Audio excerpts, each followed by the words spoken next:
The beginnings of the Georgian peoples reach far beyond written history, and like the origins of many nations, their formation cannot be explained with certainty. For centuries, ideas about their early development have often been shaped, as much by speculation as by firm evidence. Language offers one of the most important clues. The Georgian language preserves traces of ancient contacts and older linguistic layers that reflect interactions stretching back thousands of years. Place names across the region also reveal signs of earlier populations and the languages they once spoke. Archaeology provides another window into the distant past, revealing patterns of settlement, cultural practices, and population changes. Yet material remains alone cannot clearly define the ethnic identity or language of ancient communities. More concrete information appears from the second millennium BC, when powerful empires such as Assyria, the Hittites, and Urartu recorded their neighbouring peoples in inscriptions carved in stone and clay. These brief but precise records allow historians to identify early communities that may have been ancestors of the modern Kartvelian peoples, including Georgians, Mingrelians, Laz, and Svans. Later, during the first millennium BC, Greek writers described the inhabitants of the region around northeastern Anatolia and western Georgia, especially the land known as Colchis, though their accounts often mix observation with legend and rumour. Evidence of the earliest linguistic connections can be found in the vocabulary of modern Kartvelian languages. Certain basic words show similarities to ancient Indo-European speech, particularly forms resembling the early branches that later produced Latin. Terms related to the natural world, the human body, and everyday life hint at deep historical contact between Kartvelian speakers and Indo-European groups. The names of animals associated with aristocratic hunting, such as deer and boar, also appear to come from Indo-European sources.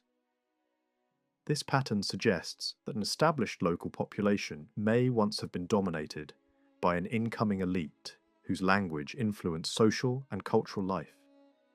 Georgian grammar likewise displays structural features comparable to Indo-European languages, especially in the way nouns change form and verbs express time and mood.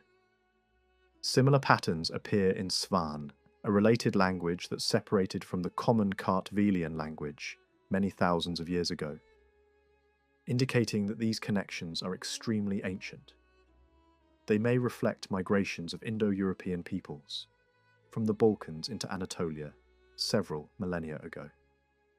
Over time, Georgian also absorbed many words from neighbouring languages such as Persian, though these later borrowings can be clearly traced.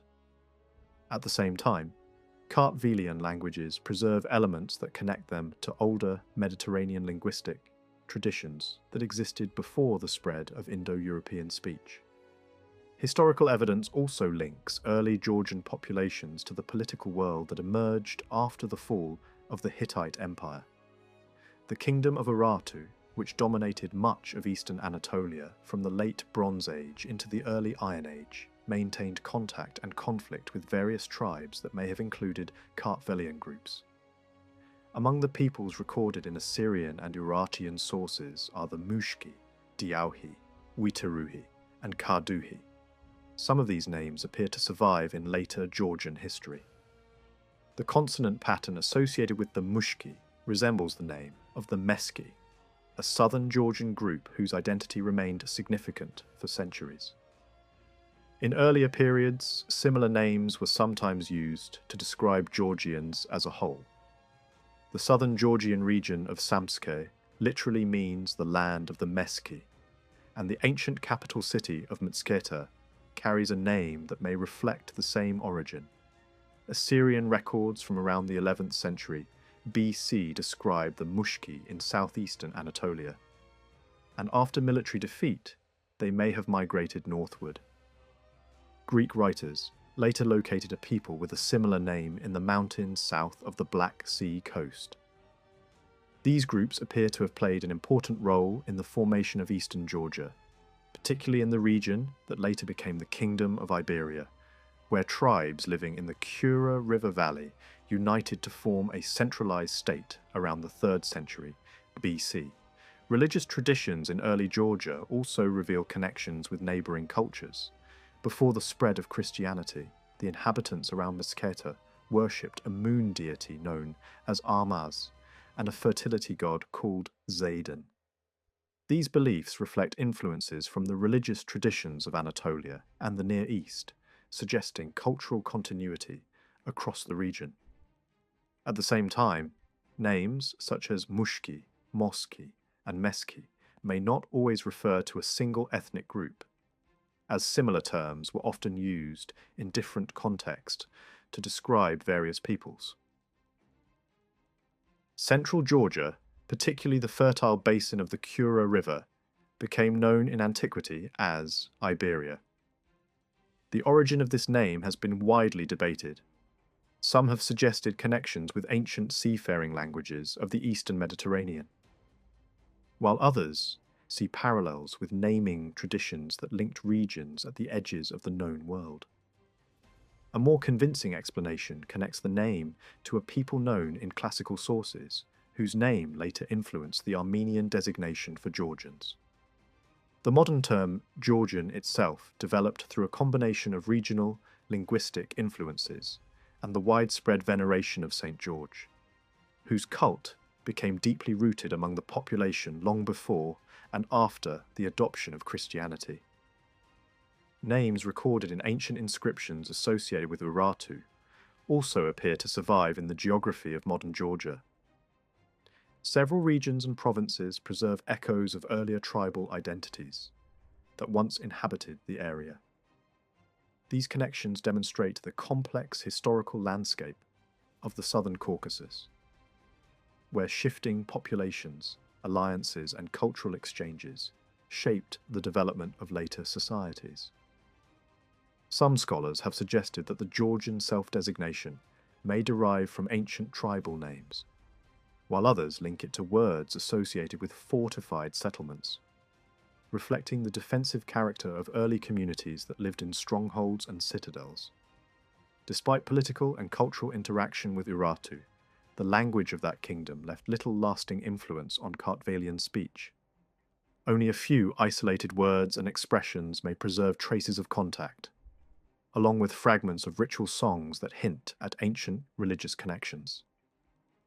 Even in neighbouring regions, where similar political relationships existed, the linguistic impact of Urartian rule appears limited, suggesting that its influence over subject peoples did not strongly affect local languages. When Georgia first emerges clearly in historical sources, it appears not as a single unified land, but as several distinct regions. The most important of these was Iberia, located east of the mountain range that separates rivers flowing toward the Caspian Sea from those draining into the Black Sea.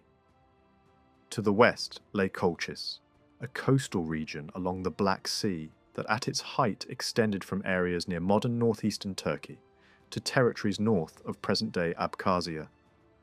The boundary between Iberia and Colchis remained relatively stable over centuries. A third region, Svanetia, occupied the mountainous northwest and in ancient times extended to the coast, giving its inhabitants access to maritime trade. Historical accounts and linguistic evidence suggest that the Svans were once seafarers, even though their descendants now inhabit isolated highland valleys.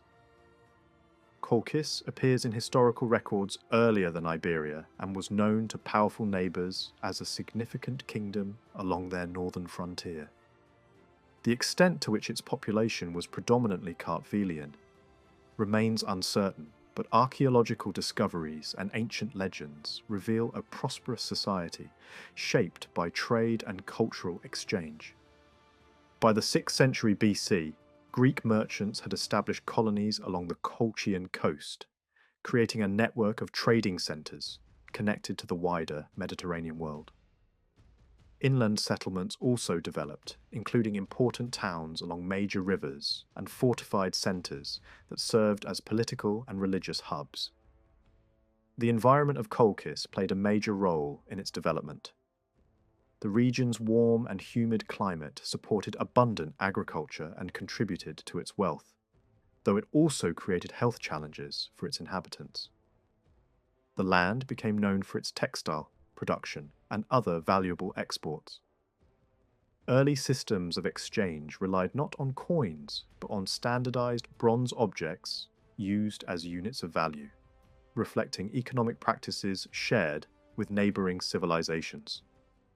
Although little is known about the political organization of its diverse population, legends of powerful rulers and archaeological remains suggest a society with established authority and complex cultural traditions.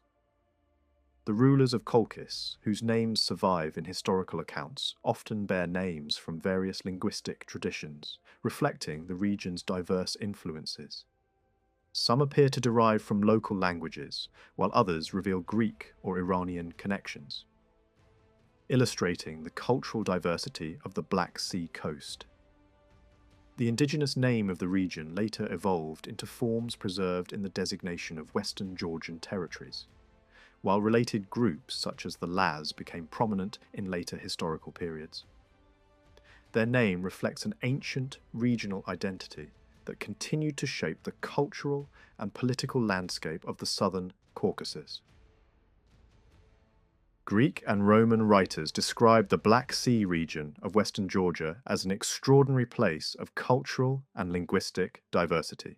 According to ancient geographers, the city of Dioscurias, later known as Sebastopolis, and today called Sukhumi, was a meeting point for an astonishing number of languages, with some claiming that dozens or even hundreds were spoken there.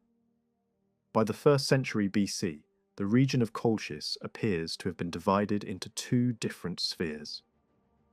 In the north, a state shaped strongly by Greek culture, and in the south, a loose confederation of tribal groups, at times influenced or controlled by Persian power. Over time, the region was known by different names, including Lazica, Egrisi, and later, Abkhazia. Such changing identities reflect a population composed of many ethnic groups.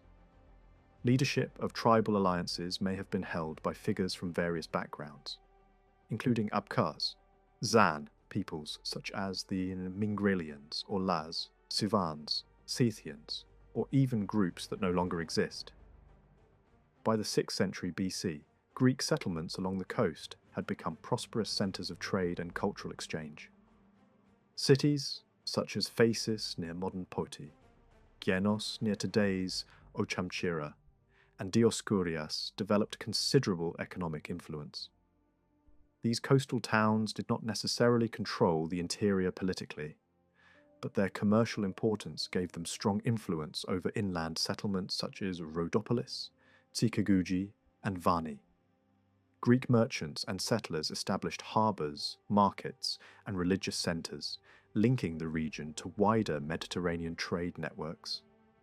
Their presence transformed the economy of the coastline while leaving inland societies more gradually affected by foreign cultural influences.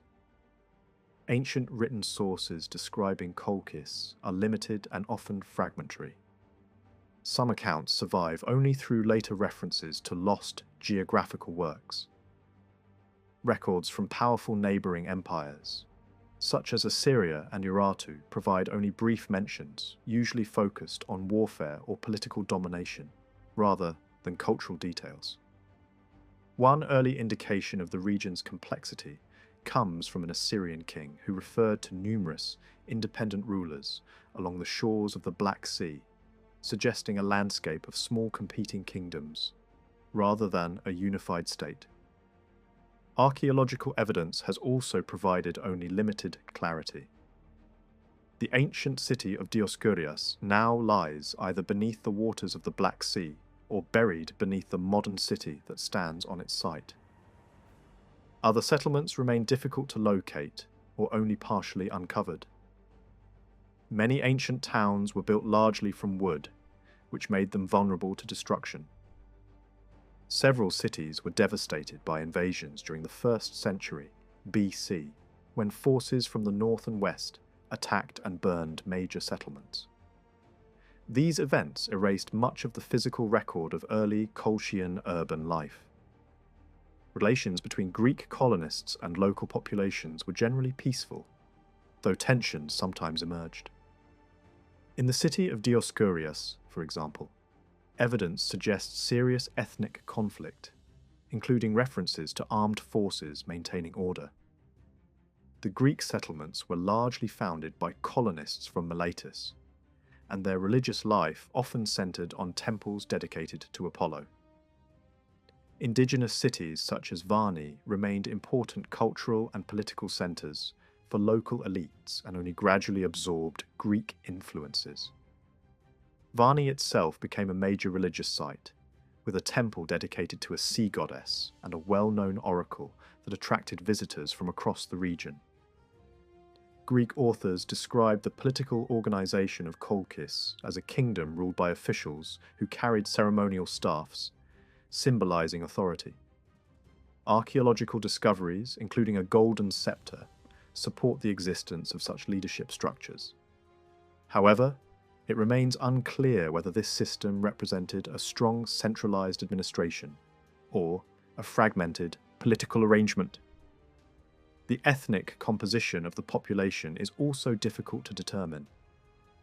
Personal names found in burial sites show influences from Greek, Anatolian, and Iranian traditions, but few clearly reveal a Kartvelian origin. Even place names sometimes suggest connections with languages and cultures from different regions, reflecting the complex mixture of peoples who inhabited the area. The origins of eastern Georgia, particularly the regions later known as Iberia or Kartli and Kakheti, are equally uncertain. Early Georgian historical traditions, compiled many centuries after the events they describe, blend myth, legend, and historical memory. These narratives tell of ancestral founders who established cities and trace their lineage to a common national ancestor, linking the Georgian people to neighbouring populations through shared genealogies. Such stories resemble foundation myths found throughout Europe, where legendary figures symbolize the origins of entire nations. Only after the campaigns of Alexander the Great in the 4th century BC do historical accounts begin to take on more recognizable historical form, gradually moving from legend toward verifiable events. Compared with Colchis, eastern Georgia appears even less frequently in ancient written records. References appear only occasionally in the inscriptions of neighbouring empires, or in the accounts of Greek historians describing military campaigns in the region. Archaeology provides some additional information, revealing patterns of settlement and cultural development, though many aspects of early political organisation remain unclear. Records from Anatolia and Mesopotamia often mention peoples living in the northern Caucasus and surrounding regions, including groups that later became known as Circassians, Abkhaz, and Armenians. These references demonstrate the long history of interaction among the various cultures of the Caucasus and neighbouring lands. The archaeological history of Georgia stretches back to the earliest periods of human settlement. Evidence shows that the region has been continuously inhabited by modern humans for tens of thousands of years. Agriculture, animal domestication, wine production, and metalworking developed in Transcaucasia at very early dates, making the region one of the important centers of early human innovation. However, these prehistoric remains provide no clear information about the languages or identities of the people who created them. Burial practices reveal physical difference among ancient populations, showing a mixture of characteristics associated with both northern and Anatolian groups. Modern genetic research suggests remarkable continuity in the population, with a large proportion of present-day inhabitants sharing ancestry with prehistoric communities despite later cultural and political changes. Burial customs from the late prehistoric period also reveal connections with neighbouring civilizations. Graves discovered in the hills south of modern Tbilisi contain objects and artistic forms similar to those found in nearby regions of the Caucasus and the ancient civilizations of the Near East. Some burial sites suggest elaborate rituals, including the possible sacrifice of servants or retainers, reflecting complex social hierarchies and religious beliefs. Inscriptions from the Kingdom of Urartu mention several regions and peoples that may have inhabited the southern Caucasus during the early 1st millennium BC. Some of these names appear to correspond to later geographic regions or ethnic groups, suggesting long-term continuity in settlement patterns. Among them are references to areas that may correspond to Colchis, to southern Georgian provinces, and to communities along important mountain passes and border regions.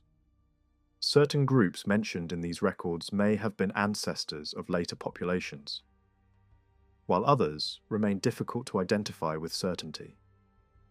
Ancient inscriptions left by the kingdoms of Urartu and Assyria describe a vast number of peoples living along their northern frontiers. By the 12th century BC, these Anatolian powers recorded dozens of distinct groups in the region stretching toward the Caucasus. Among them, the people known as the Diauhi stand out as the best documented. Several of their rulers are named in royal inscriptions, including Sieni, Asna, and Utupurshini. Interestingly, these names do not clearly resemble later Kartvelian forms, suggesting that the ruling elite may have adopted the language and cultural habits of more powerful neighbours, much as later Georgian rulers sometimes bore Greek or Iranian names. The Diauhi appear in the records of Assyrian military campaigns. Around the early 11th century BC, the Assyrian king Tiglath-Pileser captured the Diauhi ruler Sieni. He later released him after receiving tribute and securing the return of prisoners.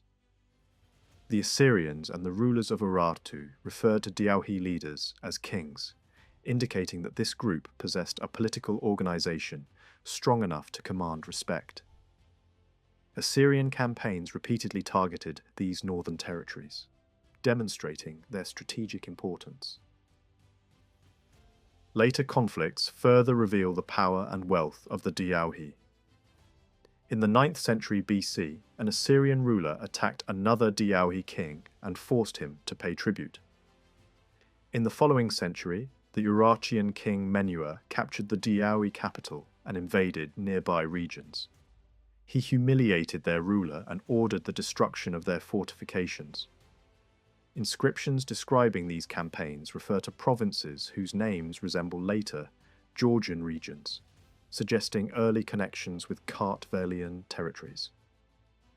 A later Urartian king renewed the assault with a large army, capturing numerous fortresses and settlements. The defeated ruler was forced to deliver gold, thousands of horses, and tens of thousands of captives, evidence of the considerable resources possessed by the Diauhi and their allies. Urartu also subdued neighbouring tribes and established garrisons to secure its control. Despite their shared cultural background, the western Kartvelian groups of Colchis offered no assistance to the Diauhi during these struggles. By the 8th century BC, Urartian campaigns had effectively destroyed the Diauhi state, and for several centuries they disappear from historical records.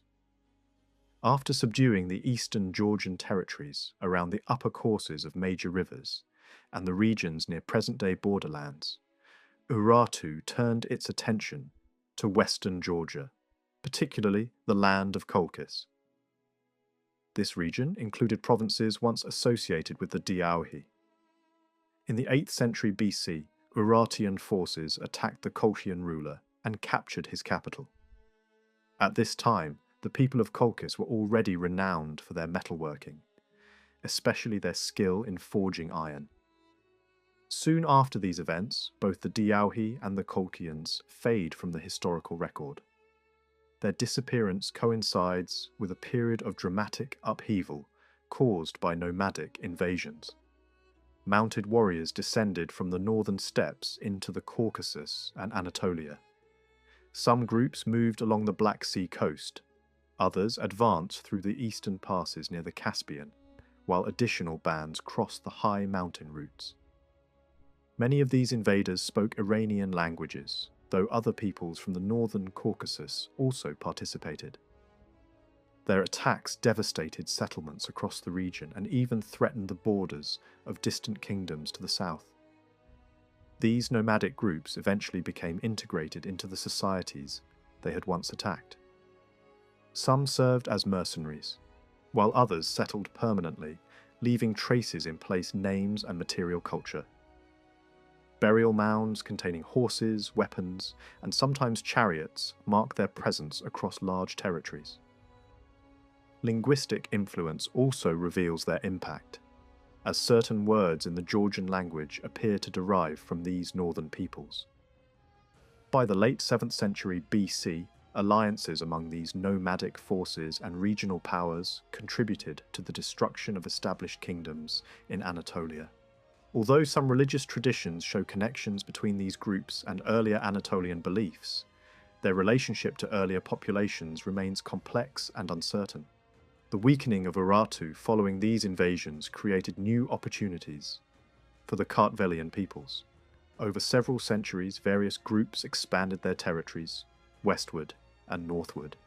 Some tribes moved across mountain passes toward the Black Sea, reshaping the ethnic and linguistic map of the region. These migrations gradually separated communities that had once been closely connected, leading to the distinct distribution of languages that later characterized Georgia. By the 3rd century BC, political and cultural centers had shifted from remote mountain regions to strategic crossroads, where major rivers and trade routes converged. These locations became focal points for commerce, communication, and political authority. The peoples once known as the Diauhi reappear in Greek accounts under different names. Classical writers also used other designations to describe Kartvelian populations living between the Black Sea and powerful Eastern empires. Some of these names eventually gave rise to later regional identities and place names that survive to the present day. Ancient historians describe these communities as significant powers situated between Colchis and the expanding empires of the Near East. During this period, major political transformations reshaped the entire region.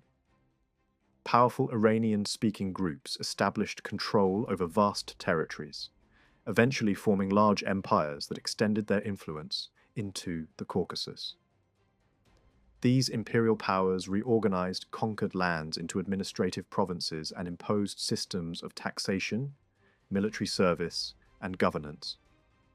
The Georgian regions of Colchis and Iberia were incorporated into this imperial structure as separate administrative units. While this system brought improved infrastructure, trade routes, and administrative order, it also imposed heavy obligations on the local population, including tribute and forced labor. The presence of imperial authority influenced local society in many ways. Military commanders and administrators often bore foreign names, reflecting the cultural dominance of the ruling power. Local soldiers served in imperial armies, sometimes under their own leaders. Southern regions became closely integrated into the imperial system, while northern coastal areas maintained a degree of independence, especially where Greek trading colonies remained active. Along the Black Sea coast, Greek settlements continued to prosper as centers of commerce and craftsmanship. These communities developed advanced systems of coinage and trade, producing silver currency and participating in international exchange networks. Imported goods from distant lands testify to the region's economic connections, while local industries such as textile production and metalworking flourished. The population lived in a wide range of conditions, from wealthy households in well-built stone dwellings to modest settlements constructed from simpler materials. Agricultural activity supported local economies, though environmental conditions shaped the types of crops that could be cultivated. Material remains also suggest the existence of organized military forces, including the use of advanced weapons. Despite economic prosperity, however, written records from the region remained scarce. Only a few inscriptions, personal names, and fragments of writing survive, offering limited insight into the intellectual and cultural life of the inhabitants. Burial practices reveal a diverse population influenced by multiple cultural traditions, reflecting centuries of migration and interaction. Further inland, archaeological discoveries reveal the rise of powerful elites in eastern Georgia. Rich burial sites containing gold and jewelry indicate the emergence of a wealthy ruling class, while the general population appears to have lived in relative poverty. Important urban centres developed in strategic locations, often constructed with advanced stone architecture. The abundance of weapons found in graves suggests that military leadership played a central role in society, even during periods of relative peace under imperial rule. Some settlements served primarily as fortified refugees or religious centres dedicated to regional deities. At times, imperial control extended across the entire region, briefly uniting the various Kartvelian populations under a single political authority. This period of foreign domination lasted several centuries and left a lasting impact on language and culture. The Georgian language absorbed numerous loanwords from Iranian languages, particularly in areas related to social organization, religion, and daily life. These linguistic influences continued long after the decline of imperial power. In the 5th century BC, new conflicts once again transformed the political landscape of the Black Sea region. Greek forces reasserted influence over coastal areas, while internal struggles weakened the Great Eastern Empire. Greek mercenaries hired in these conflicts later marched through the Caucasus during their retreat, leaving valuable observations of the region's peoples and geography. Their accounts provide the first detailed eyewitness descriptions of the inhabitants of Georgia in the early classical period. These observers described a complex political environment in which some groups had regained independence from imperial control, while others remained under foreign authority. Certain tribes were known for their fierce resistance and defended their strongholds with determination, even choosing death over submission. Boundaries between imperial provinces and independent territories often shifted, reflecting the unstable balance of power. Travelers moving through the region encountered numerous communities speaking different languages and maintaining distinct customs. Some groups shared linguistic and cultural traits associated with the Kartvelian world, while others reflected influences from neighbouring regions or earlier waves of migration. Along the coast and in mountain valleys, diverse peoples maintained unique traditions, diets, and social practices that sometimes astonished foreign observers. Iberia, the eastern Georgian kingdom centered on the middle Kura Valley and the river corridors running down from the high Caucasus, enters recorded history in the shockwave that followed the collapse of Persian power. When Macedonian armies tore through Asia Minor and shattered the Achaemenid order in the late 4th century BC, the political balance of the Caucasus changed overnight. Later, Georgian tradition and some Roman-era writers tell a dramatic story in which Alexander himself pushes into Iberia, meets fierce resistance from tribes north of the Kura, breaks them, and installs a new governor named Azon at a fresh royal centre in Mtsketa. Yet the broader outline of Alexander's real march points elsewhere. The main thrust of his conquest drove into Persia from Mesopotamia, and the Caucasus came into view only as his forces hunted Persian remnants along the western Caspian coast. Even so, the end of Persian control created space for local power to reorganize, and that turning point is visible not only in stories but in the ground. Archaeology shows a 4th century BC Iberia absorbing Greek material influences, such as roof tiles made to familiar Aegean dimensions, sometimes stamped with Greek letters. Even the Georgian word for roof tile reflects contact with Greek craft culture. This is not the footprint of a Greek conquest of Iberia so much as the sign of a region newly exposed to broader markets and ideas. In the same era, a different tradition speaks of a movement from the south, a ruler from a Persian-influenced southern zone pushing northeast along the Kura with noble families, followers, and fighting men, forcing his authority onto the established community around Metsketa. That scenario fits the archaeological pattern better than a literal Alexandrian invasion. New fortifications appear along the river line, and graves begin to include more weaponry, as if a society is bracing for conflict, while a new elite forces its way into the centre. The link between southern Kartvelian groups and the rise of Metsketa as a political hub also becomes clearer in this period. The chronicles attach this transition to Azon, portraying him as an outsider who brought his own cults, raised costly idols, and ruled harshly through taxation and contempt for local customs. Whether Azon was a real figure or a later narrative device is hard to prove, because the story was written down centuries afterward. Even so, the underlying shift is difficult to deny. People from the southwest, regions such as Klarjeti and Tau, seem to have taken a leading role in reshaping central Iberia. From this turbulent background, the first clearly defined Iberian monarchy is traditionally associated with a man named Parnavaz. Later writers turn him into a heroic founder, almost larger than life, yet the political structure that emerges after his era suggests that a unifying ruler or ruling group did exist. When the sequence of later kings is counted backward, his reign is usually placed in the late 4th and early 3rd centuries BC. His name itself carries an Iranian flavour, built around an idea of sacred radiance that appears widely across Iranian cultural worlds. Stories also give him a Persian maternal link, reinforcing the sense that Iberia's early statehood formed in a mixed environment rather than a sealed ethnic box.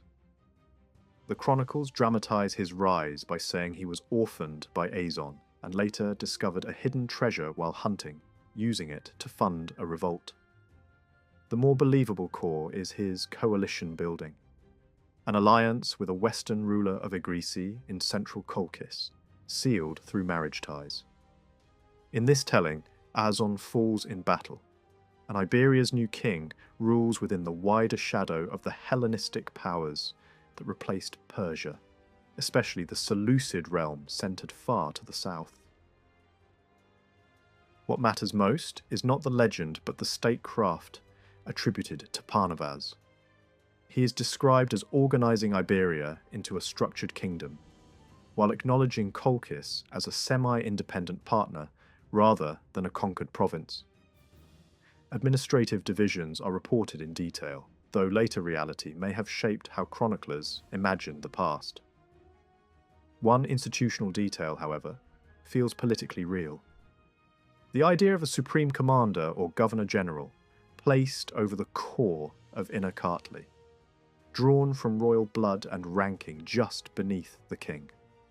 Such an office helps explain why later generations sometimes imagined Iberia as if it had two rulers, one on each side of the Kura, when it may instead have been a strong monarchy with a powerful deputy. Religious and cultural consolidation is also tied to this early kingship. A statue of the moon god Armaz is said to have been raised above Metsketa, turning a nearby hill into a symbolic centre of power. The point is less about the literal statue and more about what it represents.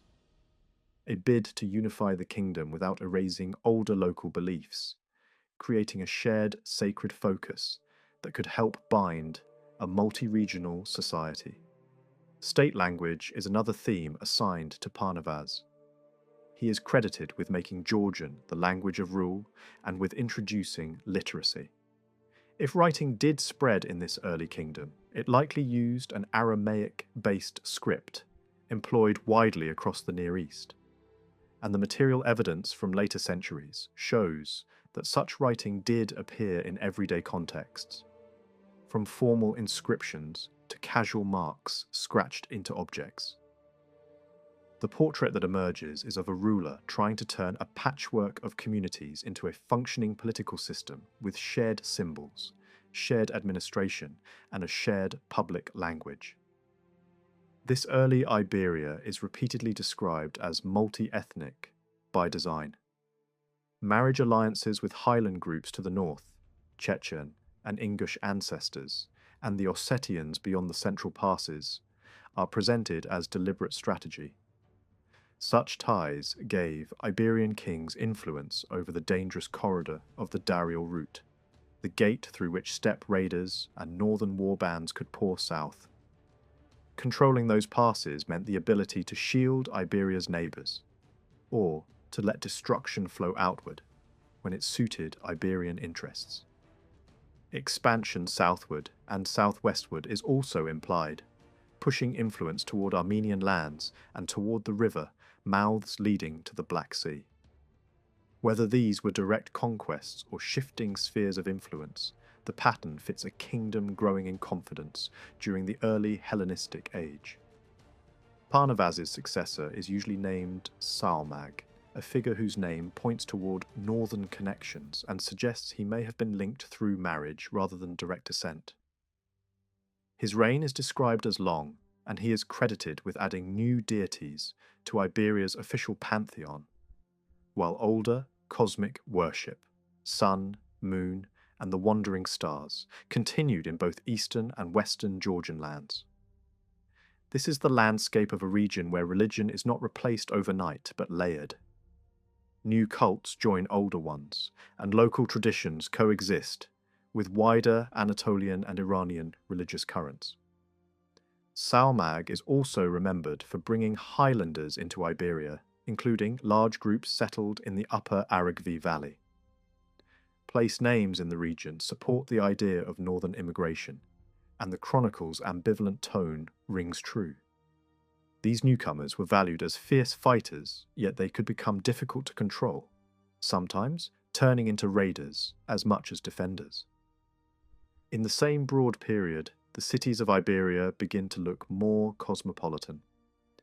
The arrival of Jewish communities in Metzketa is traditionally connected to policies encouraging useful immigrants, and by the next centuries, urban life includes Aramaic-speaking groups, Armenians, and Iranian communities. Iberia's kingship is therefore not only a military structure, but also a manager of trade routes and population movement, drawing in skills and networks that made a capital city thrive. Yet Iberia remained caught inside larger power struggles. The Seleucid state still dominated much of Anatolia and Syria, but it weakened as the Black Sea kingdom of Pontus rose along the southern coast. Pontus expanded aggressively, seized key coastal territories, and began pressing eastward, annexing parts of Colchis and threatening Iberia's flank. At the same time, a new Iranian power was forming far to the east, Parthia, militarized and ambitious, ready to exploit the fractures of the Hellenistic world. Alliances shifted quickly. Iberia might cooperate with Parthia against an opportunistic Armenia, only to lose southern districts to Armenian expansion when the balance turned. Meanwhile, the older order established after Alexander unraveled almost everywhere except Egypt. Rome began pushing into the eastern Mediterranean and Asia Minor, colliding with the Hellenistic powers and steadily carving away their territories. Iberia did not see Roman soldiers immediately, but the consequences were felt through Armenia, which gained room to seize lands from both Median and Iberian spheres. The unified vision associated with Parnavaz began to fracture. border districts shifted back toward Colchis, and parts of Colchis reasserted autonomy, even minting coins under local kings. In the west, new rulers and new names appear in scattered sources, and some regions absorbed groups of northern Iranian origin, leaving traces in personal names and perhaps in local power structures. The effect is a region in motion: coastal kingdoms, inland fortresses, and mountain peoples all adjusting to the collapse of older empires and the rise of new ones. Salmag's end is presented as politically unstable, with the suggestion of noble opposition and flight to the highlands to gather support. With no clear male heir, the succession is said to pass through adoption and marriage into an Iranian-connected line, bringing to the throne a king remembered as Mirian. This ruler is credited with hard military action, repelling northern incursions into Kakheti, striking back across the mountains and fortifying the Darial Pass. Such measures fit the strategic logic of Iberia. The kingdom's survival depended on keeping the northern door under watch. Yet Mirian's military energy could not halt the expansion of Pontus and the tightening grip of Armenia. When Mithridates of Pontus rose to power, he pulled most of Colchis into his orbit and sought alliance with Armenia, turning Iberia into the object of pressure from multiple sides. Mirian's successor, Parnajom, is remembered primarily for religious building and for a violent end. He raises a statue of another major god associated with earlier Anatolian traditions. But the nobility turns against him. The chronicles explain the murder as outrage over religion and territorial losses, and they hint at Armenian involvement. His heir flees eastward to safety, while the throne is offered to an Armenian-linked claimant who could anchor Iberia in a new political arrangement. Under this new king, a brief calm seems to take hold, and border fortifications are strengthened even where one might not expect it, suggesting that the kingdom's leaders, whatever their origin, understood the fragility of the frontier. Not long after, a king named Artag appears, and he becomes the first Iberian monarch to collide directly with Rome. The chain reaction begins with Mithridates of Pontus, whose ambition forces Rome to look toward the far edges of the Black Sea. He expands into the Bosporan kingdom near the Sea of Azov, pushes through Colchis, and drives into Anatolia, triggering a series of wars that pull Armenia, Iberia, and Caucasian Albania into Rome's orbit. Armenian kings side with Mithridates, raid into Parthian territories, and extend influence over Albania, while Roman commanders respond with campaigns meant to break the alliance. Iberian forces fight alongside Armenians, and Iberian javelin throwers earn a reputation for ferocity. Whether Iberia fought out of loyalty, fear, or strategy, the result is the same. Roman intervention becomes unavoidable. When Pompey takes command, the war turns decisively in Rome's favour. Mithridates retreats through rugged valleys and across the Black Sea lands, pursued and harried. Rome's priority shifts from simply chasing a defeated king to securing the Caucasus corridor. Iberia and Albania are too strategically placed to be ignored because they can block or open the mountain passes leading to the steppe, and Rome now sees those northern peoples as a looming danger. Trade is another motive. Control over routes linking the Caspian region to the Black Sea promised access to valuable goods moving from the east. In the winter of 66 BC, Iberian and Albanian forces strike the Romans near the Cura, but the clash ends in truce. When spring comes, Rome drives deeper into Iberia, inflicts heavy losses, and forces the Iberian king to negotiate. Attempts at ambush fail. Bridges are burned, forests become battlegrounds, and the Roman advance grinds forward until surrender is unavoidable. Hostages are demanded, tribute is taken, and Iberia is bound to Rome not as a province, but as a dependent ally compelled to respect Roman power. From Iberia, Pompey pushes across the leaky route toward Colchis, improving the mountain track to move wagons and supplies, then forces his way toward the coast. A Greek administrator is placed over central Colchis, suggesting a protectorate rather than a direct annexation.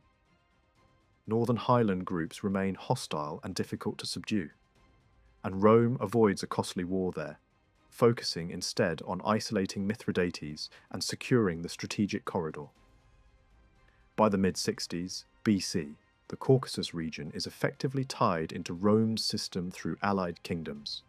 Armenia reshaped by treaty, Iberia compelled by force, Albania subdued by similar methods, and Colchis managed through appointed governors.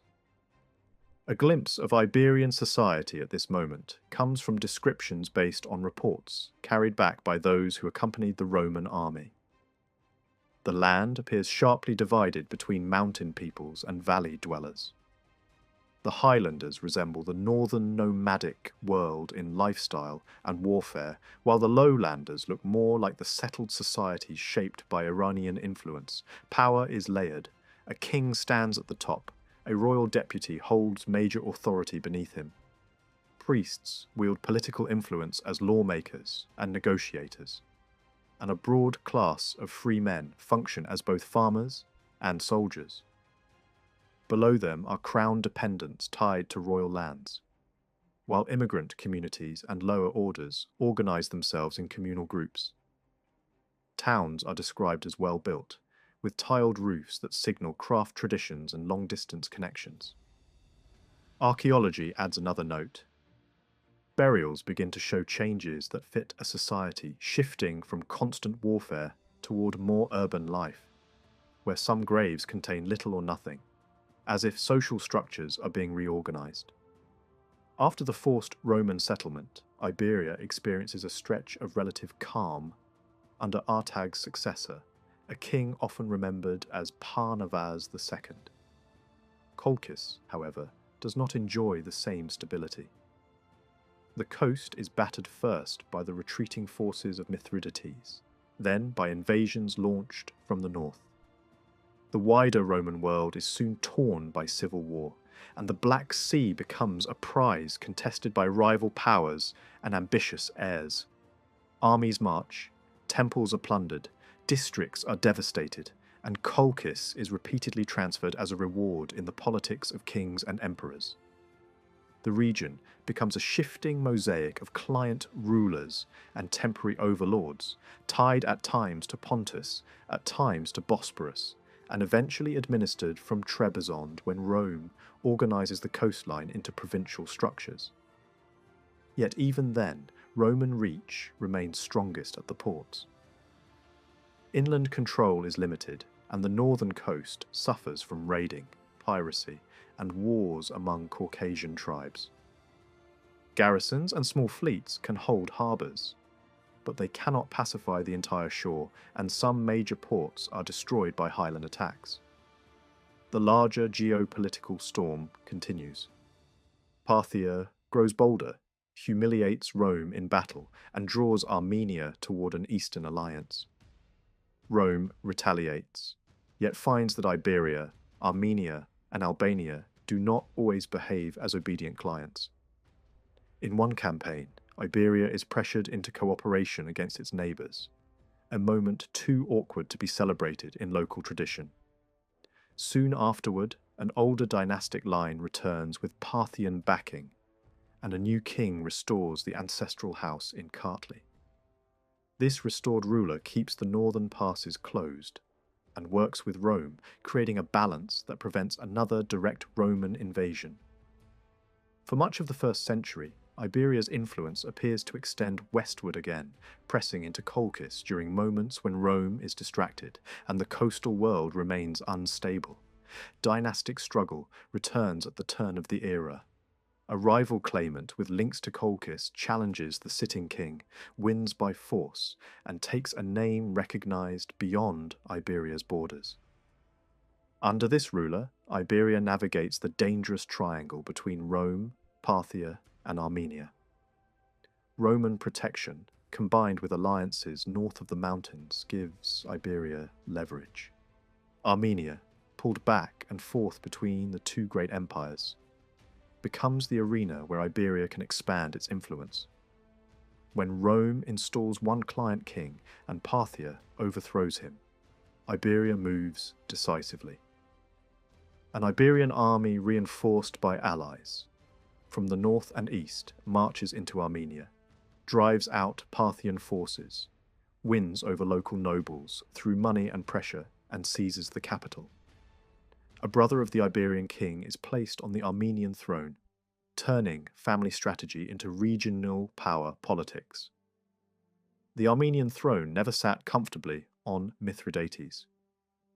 Not long after taking power, he was suddenly ordered to Rome by Emperor Caligula and thrown into chains. The most likely reason was political suspicion. Armenia's nobility was divided, and any sign that Mithridates might lean toward Parthia could look like betrayal in Roman eyes. His removal opened a door. Parthian influence surged, and Rome soon realized that taking him out of the game had only made Armenia harder to control. Under Emperor Claudius, Mithridates was brought back and restored, because the Parthians were already testing the frontier. Rome tried to shape the restoration in a way that favoured its interests. Armenian strongholds in the mountains were targeted. Iberian forces were encouraged to hold the northern plains, and neighbouring client rulers were warned not to interfere. Roman commanders worked to isolate the Parthian leadership inside Armenia by preventing it from gaining local allies. Yet Mithridates' return created a new tension. His elder brother Parsman, king of Iberia, no longer trusted him. Mithridates seemed once again to be flirting with Parthia, and he refused to request Roman legions to support Parsman's separate campaign against Caucasian Albania. That campaign succeeded anyway, but the distrust remained, and it would soon become fatal. In the early 50s, Parsman made a bold move using his own son, Radamist. The plan was presented as if it served Rome's wider goals, but the method was unmistakably Iberian. Deception, money, and pressure on local elites. Radamist arrived at the Armenian court acting like a refugee, claiming to have fallen out with his father. Mithridates believed him, or chose to believe him, and allowed him close. Behind the scenes, Armenian nobles were bribed and persuaded that Iberia's rise was inevitable. Radamist returned to Iberia, raised an army, and came back to Armenia to lay siege to a major fortress. The most shocking moment was not the battle, but the collapse of the Roman garrison. Radamist negotiated their withdrawal, leaving the fortress exposed. A Roman officer travelled to Iberia to demand that Parsman stop the assault. Parsman refused, and instead ordered the final capture. The fortress fell through corruption rather than storming. Radamist bought cooperation from Roman commanders and manoeuvred Mithridates into surrender. Then the line was crossed from politics into blood. Mithridates and his entire family were killed on the orders of Parsman and Radamist. It was a clean removal of a rival branch, and it announced that Iberia intended to treat Armenia as its own prize and end. That conquest could not stand. Neither Rome nor Parthia could tolerate Iberia becoming master of Armenia. Roman forces advancing from the south struggled to secure key royal strongholds, but Parthia acted faster and more effectively. King Vologes of Parthia drove the Iberians out with relative ease. Then nature intervened where armies could not. Plague and famine broke the Parthian grip and forced their withdrawal. Radamist returned again for a short time, but Armenia's own nobility turned against him. In the end, an Armenian settlement emerged under Parthian influence, and the 2-decade stretch of Iberian dominance in Armenia came to a close. Parsman then removed his own son. Whether it was done to rebuild trust with Rome, to prevent another coup, or simply because Radamist had become too dangerous, the result was the same. The prince who had won Armenia was murdered by the king who had sent him. Some traditions describe Radamist as an unwanted heir sent abroad to escape palace intrigue. Others portray him as an impatient man who despised his father's caution. Either way, his life ended as violently as it had been lived. When Parsman died, Iberia briefly gained territory in Armenia during the next round of Roman-Parthian struggle. Emperor Nero sent his general Corbulo east to push back Parthian power. Armenia did not fall easily, but Rome redrew the map at the margins, distributing border districts among loyal kings in neighbouring realms, including Iberia. It was not a full restoration of Iberian control, but it was a reminder that Iberia still mattered in imperial calculations. After this point, the picture becomes confused because local chronicles and external evidence diverge.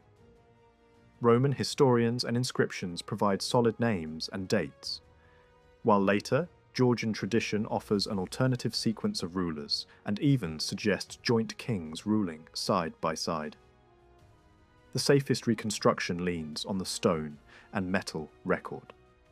Parsman's second wife succeeded in putting her own son on the throne, a Mithridates known in Georgian memory as Mihirdat. His rule was long, perhaps too long, and it may conceal more than one reign folded together by later storytelling. An inscription that mentions his mother hints that he may have become king as an infant, under a powerful queen acting as regent. Other sources place his death later in the 1st century, but even there the timeline tangles, because names repeat and royal titles sometimes appear in unexpected forms. What defined this era more than succession disputes was a wider peace imposed by the great powers. In the early 60s, Rome and Parthia reached a settlement over Armenia. Armenia became a Parthian-dependent kingdom in practice, but Rome kept the right to approve kings as a symbolic gesture of superiority. The agreement did something rare. It stabilized the triangle of Rome, Parthia, and Iberia for decades. Armenia, now less prone to constant upheaval, grew stronger. Iberia, meanwhile, leaned on its northern alliances. The Ossetians beyond the central passes became a tool of strategy. The gates at Darial could be shut to keep raiders out, or opened to let them pour south and unsettle Armenia, Roman positions or Parthian lands, whenever Iberia wanted leverage. That tactic had consequences. In the 60s and 70s, northern horsemen crossed into Armenia, and even kings were forced to flee or bargain their way out of disaster. At one moment, an Armenian ruler escaped a lasso thrown around his neck and later ended the threat through marriage diplomacy. Rome considered an anti-Ossetian campaign, and Armenia, with Roman backing, pushed the raiders back toward the Kura. The struggle weakened Iberia's northern partnership and forced Iberian rulers to fight hard simply to hold lands south of the Kura against Armenian pressure. At the same time, parts of Iberia's own elite leaned toward Armenia, making aggressive expansion politically risky at home. Roman involvement in Iberia became more visible. Legionaries helped strengthen the fortress system at Amazi, and official inscriptions emphasized the king's loyalty to Rome. Local inscriptions, written in both a regional, Aramaic script and Greek, present an image of a court proud of military victories and confident enough to advertise them. Yet the peace was never complete. Border clashes with Armenia continued. A commander captured near the Caucasus routes, a temporary occupation of Mtskheta used as political pressure. Battles in Javakheti, the recovery of key fortresses. Eventually a period of calm returned, and even cooperation among Iberians, Armenians, and northern allies became possible. Rome's posture toward the eastern Caucasus in this period is harder to read. Evidence suggests Roman units operated in Caucasian Albania at times, but Rome publicly treated both Albania and Iberia as allies, which meant any encouragement of one against the other had to be done quietly. Later, emperors would openly wage war in the region. But for now, the balance was managed through diplomacy, threats, and occasional shows of force. Early in the 2nd century, a new Iberian ruler appears, Amazasp, probably close kin to the previous king. He joined Rome's war in the east and died far from home, in the zone where Roman armies fought Parthia. His death was memorialized with an epitaph that speaks less like a cold record and more like a crafted tribute. A king's offspring from the lands near the Caspian Gates, a warrior who arrived for battle and died before striking the enemy. It reflects an Iberian monarchy that had become part of the wider imperial world, with its princes travelling, serving, and dying in foreign campaigns. Rome's victories briefly reshaped Armenia into a Roman-controlled space and then into a dependent kingdom, reducing the threat it posed to Iberia. Parthia, too, entered a calmer phase. Into this relatively stable environment stepped Parsman II, later remembered as the Valiant. Unlike earlier rulers who navigated Rome cautiously, he tested the limits. Educated, multilingual, and comfortable in several cultural worlds, he refused to bow to Emperor Hadrian when Hadrian was nearby in Cappadocia. Hadrian had tried to win him with gifts, lavish even by royal standards. But the Iberian king returned an insulting token, and the emperor took revenge in theatrical fashion, humiliating prisoners with the returned cloaks before sending them to the arena. The message was clear. The relationship had turned personal. Parsman's next move followed an old Iberian pattern. The mountain gate was opened, and northern raiders were allowed through to strike at Roman-aligned territories in Armenia and Albania, and to harass Parthia as well. Even the Parthian king was forced to pay heavily to make the crisis pass. It was frontier politics turned into a weapon. If Rome demanded obedience, Iberia could answer by making the borderlands ungovernable. Hadrian responded with attention to the coast.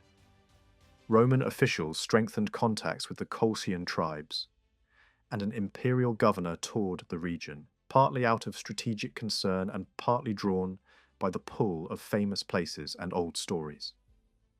His account shows a coastline in motion, rival groups rising and falling, boundaries shifting, and Roman authority limited largely to garrisons. Some coastal peoples were openly hostile and lived beyond effective control. Farther north, groups such as the Sarnigs and Abazgs remained outside Rome's reach, while other tribes and petty rulers sought Roman recognition and sometimes even adopted Roman names to signal loyalty. Colchis in this period does not look like a unified kingdom. It looks like a frontier zone where power is local, unstable, and often violent. In Iberia itself, Roman influence sank deeper than diplomacy. Building techniques changed. Mortar and stonework strengthened fortresses. Elite residences began to resemble Roman country estates, complete with baths and heated floors. Roman coinage pushed out older Eastern silver, a sign that trade and taxation were increasingly tied to Rome's economic gravity. At some point in the 100s and 30s, Iberia tried to repair relations. A king travelled to Rome with family, made the public gestures expected of a loyal ally, and was honoured with statues and ceremony. Yet even here the timeline is messy, and the identity of the visiting king may not be as simple as later retellings suggest. Names repeat across generations, and sources disagree about dates. What seems certain is that an Iberian monarch was publicly celebrated in Rome during the mid-2nd century, showing that the relationship had been patched up at least for a time. Peace did not remove danger.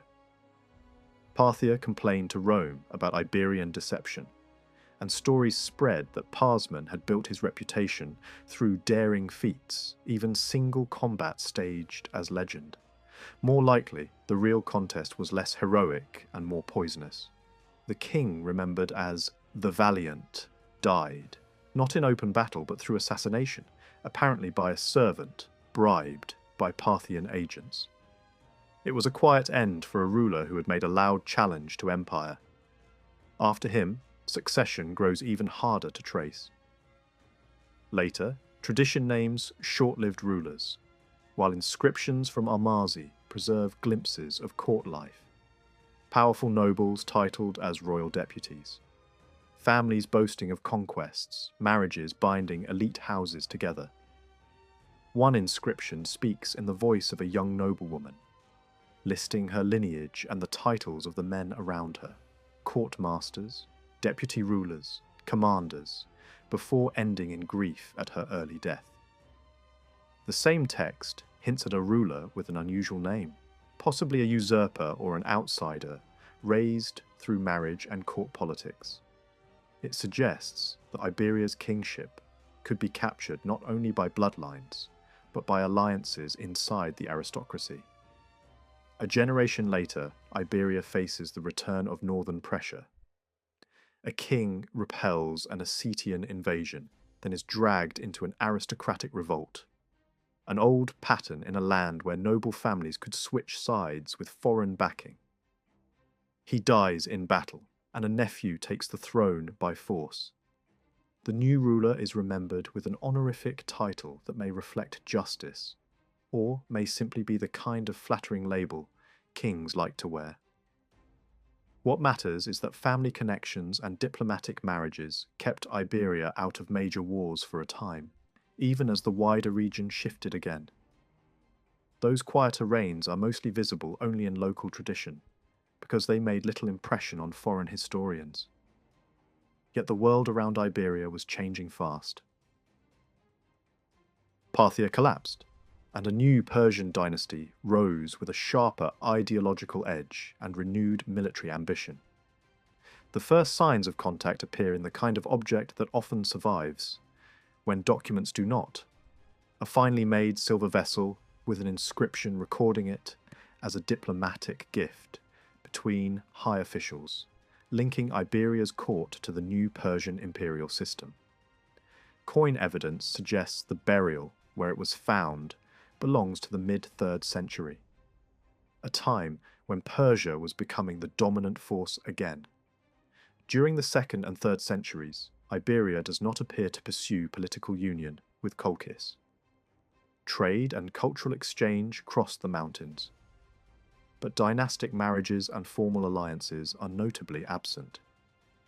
Rome, for its part, kept to the shoreline, holding ports with garrisons while leaving inland Colchis to its shifting tribal politics. At moments, Rome attempted firmer control, and at least one Laz ruler gained recognition, showing that local kings still mattered when they could keep order on the coast. But overall, Colchis looks fragmented, while Iberia looks stable, wealthy and self-contained.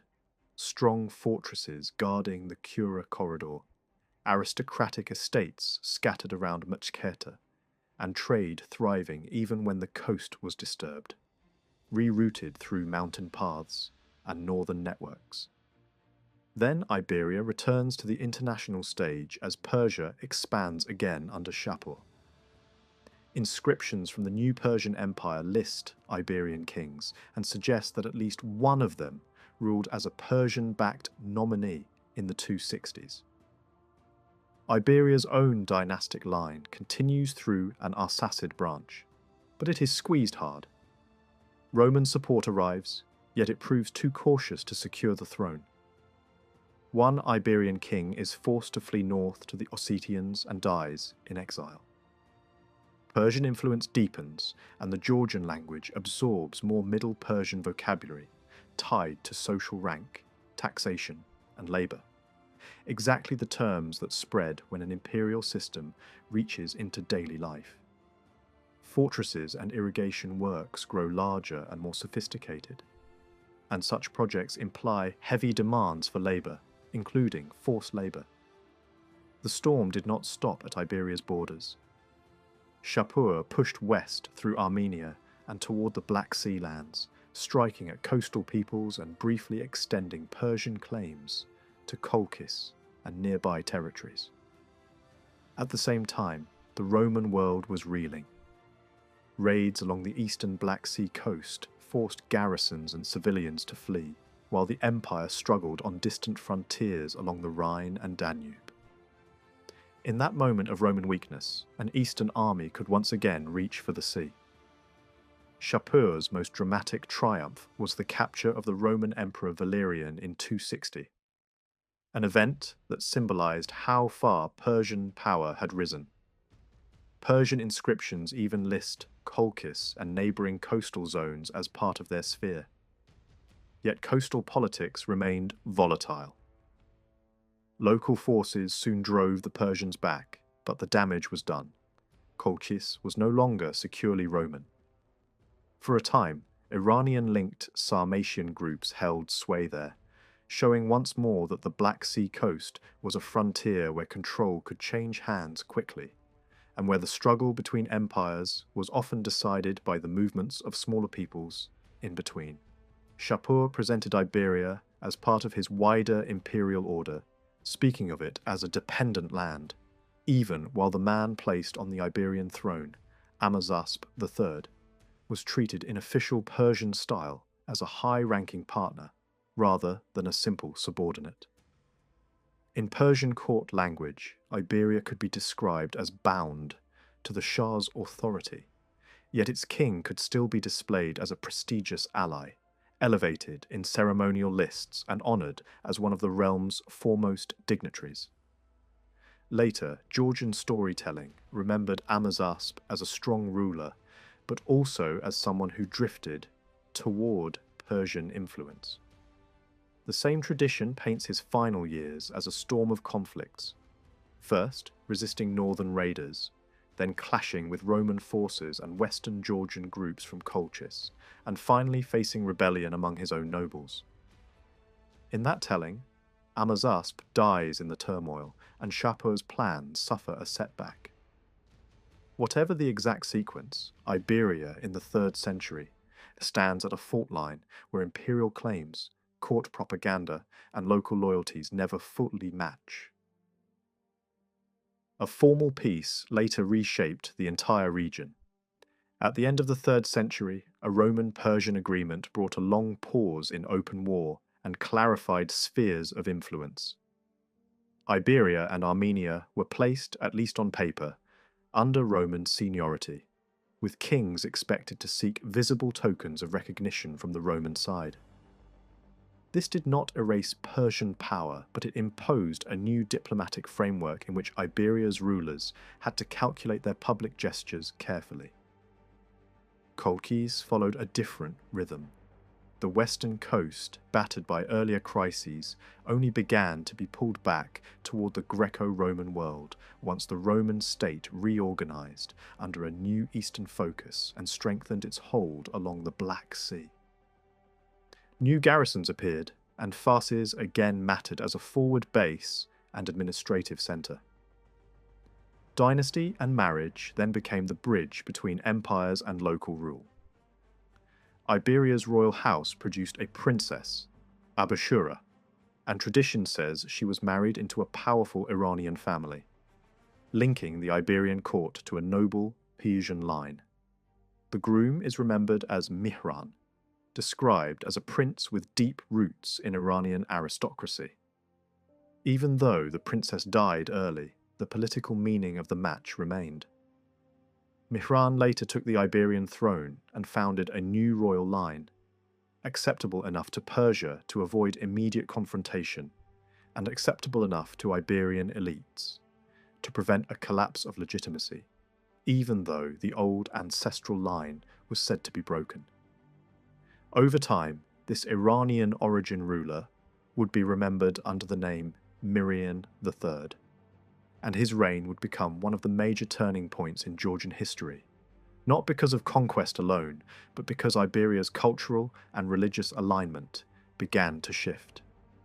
The opening decades of Mirian's rule appear, in hindsight, unusually steady. The monarchy still held strong control over regional dukes, who were not yet entrenched hereditary lords, but officials whose authority depended on the crown. External pressure also eased for a time, not because the great powers became friendly, but because new threats pulled their attention elsewhere. Nomadic forces from the steppe pressed against imperial frontiers, and the Caucasus could feel, at least temporarily, like a secondary theatre.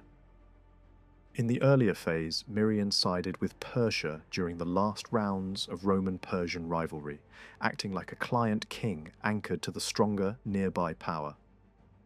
After the late 3rd century settlement, Iberia fell into the Roman orbit more clearly, and the king's position changed with it. Trade routes grew more important than battle lines, and Georgia's geography made it a corridor. Roads and river valleys carried goods and travellers from the Black Sea ports, through the interior to Armenia, and onward to Iran. Even in a world of constant tension, commerce could knit together places that politics struggled to unite. Religious change moved along those same routes, beginning at the coast and in the towns. Christianity had already gained a foothold in the Black Sea world, and coastal communities in Colchis were exposed early. Bishops, merchants, captives, and refugees carried the new faith across harbours and mountain passes. By the early 4th century, Christian presence is visible in key coastal centres, and church life was strong enough to send representatives to major councils of the wider Christian world. The faith did not spread as a single wave across the countryside. It gathered first where travel, trade, and administration created dense human contact. In Iberia, however, the decision to make Christianity the state religion was less a sudden personal awakening than a calculated political step. The balance of power had shifted. Rome had adopted a more openly Christian posture. Imperial policy began tolerating and then supporting the church, and the imperial centre of gravity moved eastward. In that context, choosing Christianity meant choosing the direction of alliance, cultural prestige, and long-term security. Armenia had already made a dramatic turn toward the new religion, and Iberia's rulers could see both the risks and rewards. Aligning with Constantinople's worldview offered protection and status, while remaining tied to Iranian religious policy could become dangerous whenever Persian rulers hardened their demands. Georgian tradition preserves a vivid conversion story built around a foreign woman who arrives as an outsider and becomes the catalyst for royal change. She is remembered as Nino, a captive and a nun, preaching first among the Jewish community and gaining fame through a healing that reaches the royal household. Then comes a royal crisis. The king is caught by a sudden darkness while hunting, interprets it as a sign, and turns toward the Christian God. A great church rises at Mtskheta, and a miraculous pillar becomes the symbol of the new faith. The story is told like a sacred drama, and it shaped Georgian memory for centuries. The difficulty is that medieval narratives blend folklore, theological messaging, and older fragments that cannot be cleanly separated. Even so, external testimony from late Roman writers confirms key motifs: a captive woman associated with healing at court, and an eclipse-like sign linked to the king's conversion. The legend may not be precise in every detail, but it reflects a real transformation in Iberia's public identity. Dating the conversion precisely is harder than the story itself. Medieval chronologies attach a traditional year, but astronomical and political realities point toward a different moment.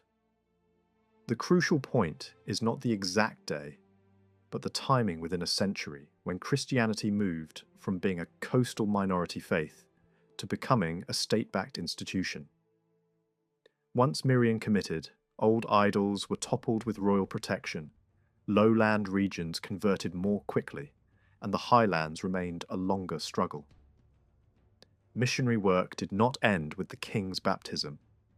It became a sustained campaign to bind diverse communities to a single religious framework. Christian influence was also not isolated from other religious currents. In the previous century, movements with mixed doctrines had passed through Iranian lands, and some of their concepts may have made monotheistic ideas less alien to people accustomed to older pagan cults and Persian religious pressure. The conversion also created a lasting divide between East and West. In Iberia, Christianity soon encouraged a new written culture in the local language. A Georgian alphabet emerged, and worship in Georgian became a tool of unity. In western Georgia, the ecclesiastical language remained Greek for a long time, reflecting the coastal region's closer ties to the Byzantine church and administration. The result was two Christian Georgian-speaking worlds with different cultural centres. One building a national church identity around Georgian liturgy. The other plugged into the Greek-speaking religious hierarchy of the empire. Christianity brought them closer in shared belief, yet it did not instantly fuse their political structures. As Iberia's church strengthened, Georgian monks and scholars began appearing far beyond the Caucasus. Individuals from both eastern and western Georgia gained reputations in the great religious centres of the Mediterranean world, especially in Egypt and the Levant. Georgian monastic communities formed in the Holy Land, and Georgian language worship abroad became a marker of a new cultural confidence. Translation activity also grew. Georgian clerics worked with Greek, Syriac, and Armenian texts, building a learned tradition that would later shape the region's identity. The faith was no longer merely imported. Iberia and its people began exporting religious culture back into the wider Christian world. Yet the political environment did not calm simply because Iberia became Christian. The 4th century was an age of renewed imperial rivalry. Persia, under Shapur II, sought to recover influence in Asia Minor and the Caucasus, launching a long war that forced local kings into constant balancing acts. Iberia's rulers tried to avoid being crushed by either side, accepting gifts and subsidies from Rome while avoiding open provocation of Persia. Under this pressure, internal stability became fragile. After Mirian's death, the succession appears tangled, with rulers bearing names that suggest outside connections and shifting factions at court. One king aligned with Armenia against Persian invasion, only to face direct Persian intervention that replaced him with another candidate more acceptable to Iranian power. Rome responded when it could, but its ability to defend the Caucasus depended on its own fortunes. A Roman expedition restored a compromise solution for a time, dividing Iberia into zones of influence with rival kings, backed by different empires. It was a temporary arrangement that revealed the reality beneath diplomatic language. Iberia's unity could be broken by external pressure whenever Rome could not enforce its promises. When Rome suffered catastrophic defeat in the Balkans, the Caucasus felt the shock. Protection weakened, and subsequent treaties ceded large portions of the region to Persian dominance. Armenia was carved into spheres, and Iberia was effectively abandoned to the Eastern Empire's long reach. Even under Persian superiority, Christian life in Iberia did not collapse. Persian policy could swing between tolerance and suppression, and it was not always consistent. In some periods, Iberian rulers continued church building and accepted assistance from Byzantine ecclesiastical networks. Clergy arrived, craftsmen arrived, and religious texts were offered in the local language. The creation of a Georgian alphabet fits this broader pattern. an alphabet designed to match Georgian sounds closely and to serve liturgy, administration, and identity. Early inscriptions survive from the 5th century, suggesting the script was devised earlier. Literacy became a tool of statecraft. A unified written language supported the monarchy and the church together, binding communities across valleys and mountain corridors under one religious and cultural banner. Christian Iberia also influenced its neighbours. In the Eastern Caucasus, a local church culture developed its own written forms and absorbed vocabulary and concepts through contact with Georgian Christianity, while also receiving Greek terms through Georgian channels. Rulers in neighbouring lands developed reputations for piety, sometimes even withdrawing from power into monastic life. Over time, Iberian kings assisted Byzantine efforts to convert northern peoples as well, turning earlier raiders into potential allies within a Christian framework. Still, Persian ambition never disappeared. Even after a long peace, Persian rulers sought stronger control over the Caucasus, and Byzantium, in turn, tried to draw borderlands toward its own system. Iberian kings in this era appear in sources as men pulled between two gravitational centres. Some served at the imperial court in Constantinople, absorbed its culture, and then returned home to rule. Others withheld taxes from Persia, used proxy forces such as steppe allies, or struck at Roman interests when it suited them. One king regained contested southwestern lands, but was later captured and died in Persian custody. A reminder that independence could be attempted, but survival was never guaranteed. In the mid-5th century, Persian policy hardened.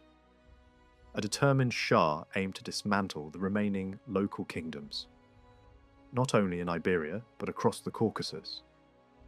Notables were summoned to Persia and pressured to accept Zoroastrianism, and priests were sent back with military support to enforce compliance.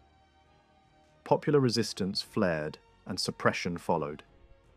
Archaeology even reveals fire temple structures from this period, suggesting that coercion had some effect, at least in certain urban centres. In one neighbouring kingdom, the monarchy was abolished outright. Iberia held on longer, in part through careful diplomacy and in part through dynastic ties that linked the Iberian court to Persian aristocracy. While Iberia fought to hold its ground, Lazica in western Georgia used the opportunity to consolidate. The coastal kingdom expanded from the vicinity of Trebizond toward Pityus, from sea to the Liki range, and its aristocracy came to dominate a mixed population of Laz, Mingrelians, Zvans, and Abkhaz. Border districts and key fortresses shifted westward.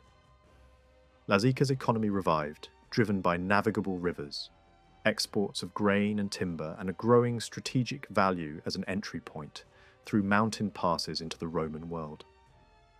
After the Gothic shocks of the late 4th century, the threat from Huns rose, and guarding the Caucasus routes became urgent.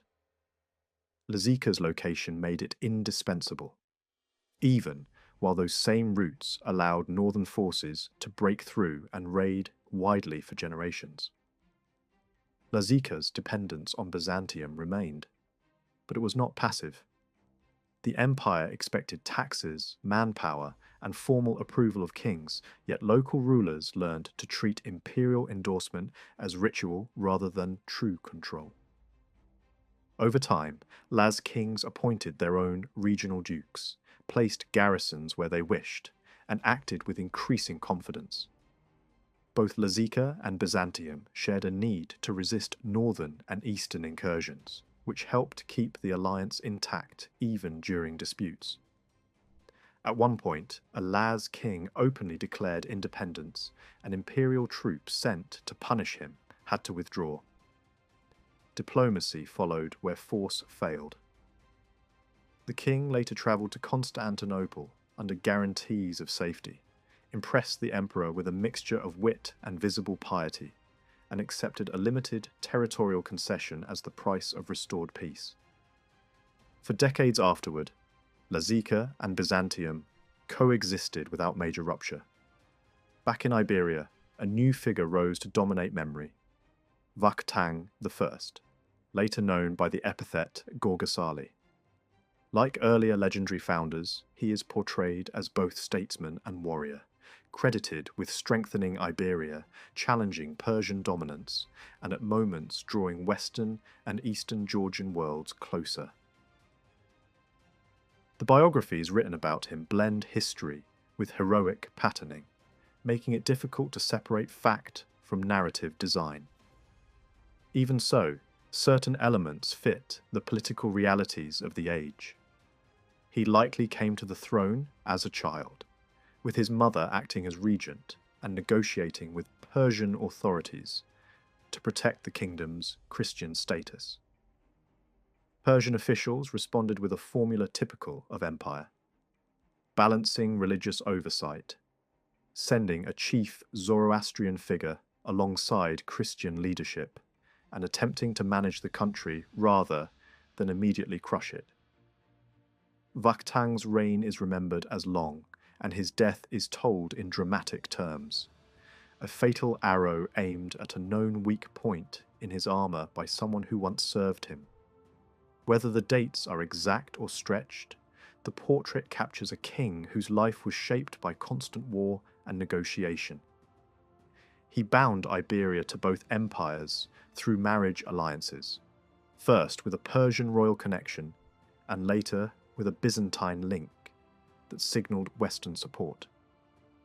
He also governed through a council in which military leadership and religious figures had formal roles, reflecting a society where power was shared among crown, aristocracy, and competing religious authorities. War made his reputation. As a teenager, he fought northern forces, rescued a captive relative, and redistributed booty among allies, turning enemies into auxiliary troops. Control of the mountain passes was the true prize. Mastery of those routes meant deciding when northern peoples would serve as mercenaries, and when they would be blocked as invaders. It also gave Iberia leverage over neighbours and over the empires themselves. With Persian backing at moments, Vakhtang pushed to expand influence westward, taking strategic borderlands and strengthening his hold over internal regions. He recovered Klarjeti, fortified key sites, and planted loyal dukes in newly secured areas. The frontier landscape was remade with fortresses, churches, and monastic foundations, and the symbolism carved into stone reflected Iberia's dual inheritance. Christian imagery intertwined with motifs familiar from Sassanid art, suggesting a court that could admire Persian culture while resisting Persian control. Administrative power was reorganized as Iberia grew. A high-ranking commander governed the core around Mtskheta and Tbilisi, and a network of provincial dukes managed wider territories, including parts of inner western Georgia and Svanettia, where Iberian authority could reach. Yet Abkhazia and much of Lazica remained outside direct Iberian command, continuing as a kingdom under Byzantine influence. Vakhtang's policy shifted repeatedly. At times, he supported Persia against Byzantium and briefly controlled larger portions of western Georgia. At other times, he appealed to Byzantium for ecclesiastical autonomy and sought to ensure that bishops would answer to the king rather than to distant patriarchs. That struggle over church authority became one of the era's sharpest internal conflicts. The clash between king and archbishop is remembered in blunt, almost theatrical detail, ending with the removal of an uncooperative church leader and the installation of a hierarchy more aligned with royal goals. New bishops were appointed, church administration was expanded into border provinces, and the state's grip on the religious network tightened. The political outcome was clear. Church and crown became more integrated, and the Georgian ecclesiastical language spread deeper into society, even among minorities whose home speech was not Georgian. In western Georgia, however, bishops continued to answer to Constantinople, keeping the religious divide between east and west alive. The king also shifted the centre of power.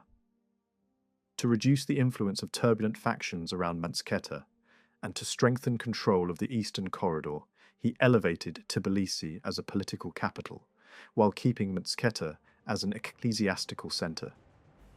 Great churches rose in stone, bearing the artistic fusion of the age. Crosses and Christian symbols alongside decorative patterns and craftsmanship reminiscent of Iranian court style.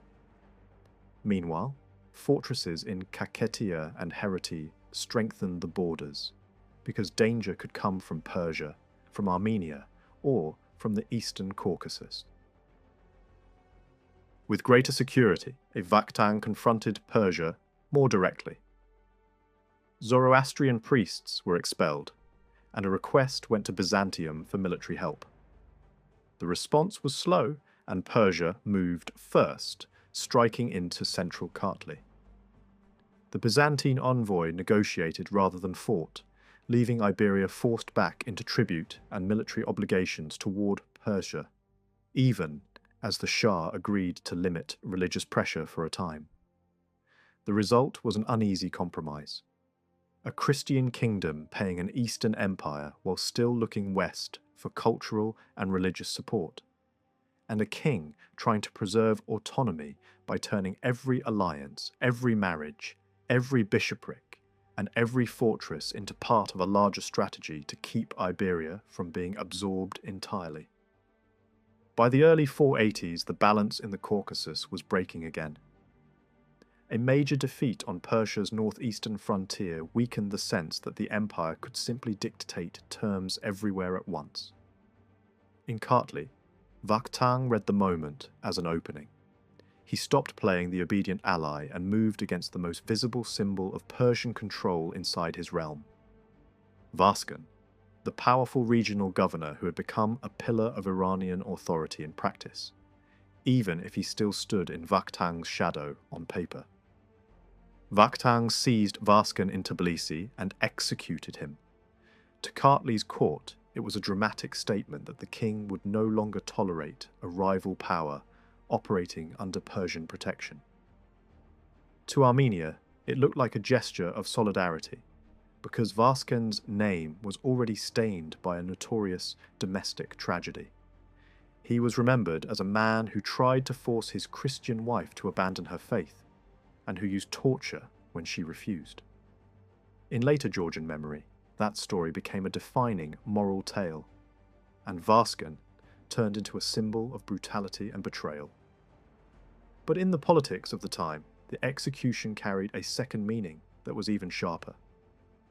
Vaskan had recently gained authority beyond Kartli, tied to Persian administration in the wider region.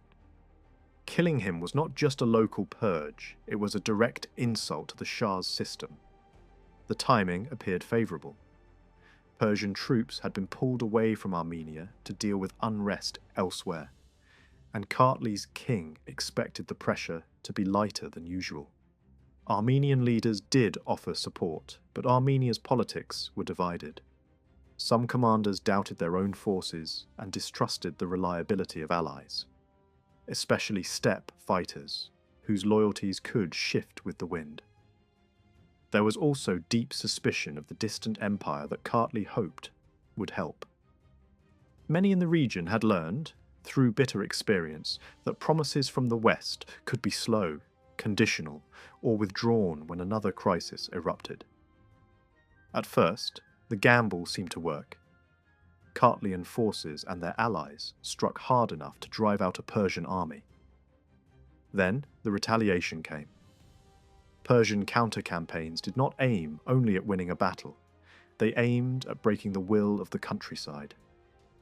Raiding columns scorched districts, punished towns, and made it costly for nobles to keep following a king who looked increasingly isolated. In the next year, Persian armies pressed into both Armenia and Kartli. Vakhtang withdrew into the mountains and called for Armenian aid. Armenians pushed back and marched into Kartli. but the coalition was already fragile. Steppe support did not arrive in the numbers expected. Armenian nobles hesitated at the decisive hour, calculating the risk to their own estates and families.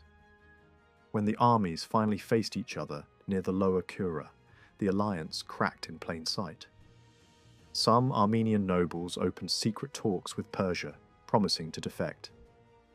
In the middle of the fighting, desertion spread, morale collapsed, and the Caucasian side lost its cohesion.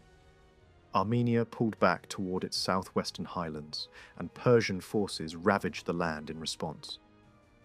Kartli now faced the next stage, a direct attempt to capture or eliminate Vakhtang and replace him with a more manageable order. As the Persian commander turned back east to face threats on another front, Vakhtang found himself abandoned. His own nobles began to distance themselves. The Western Empire, distracted by war in Italy, offered no rescue. Vakhtang fled to Lazica, the western kingdom by the sea. He returned only when the regional picture changed again. The Persian Shah fell in battle against nomadic enemies, and the next ruler, still fighting to secure his position, wanted calm on the northwestern edge of the empire. With the Persian commander recalled and the court eager for stability, Vakhtang could step back into Kartli. But the peace that followed was thin. A new Persian ruler soon launched a major war against the Western Empire, and Kartli again became a corridor for invasion. Vakhtang refused to join Persia's campaign. In response, Persian armies entered Kartli and burned the eastern provinces. Vakhtang moved his family north for safety and concentrated defences around key strongholds.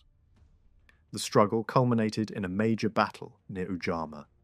Tradition remembers Vakhtang fighting with personal daring, even breaking into the enemy camp and killing a high-ranking prince. Whether or not every detail is exact, the result is consistent across accounts. Vakhtang was mortally wounded.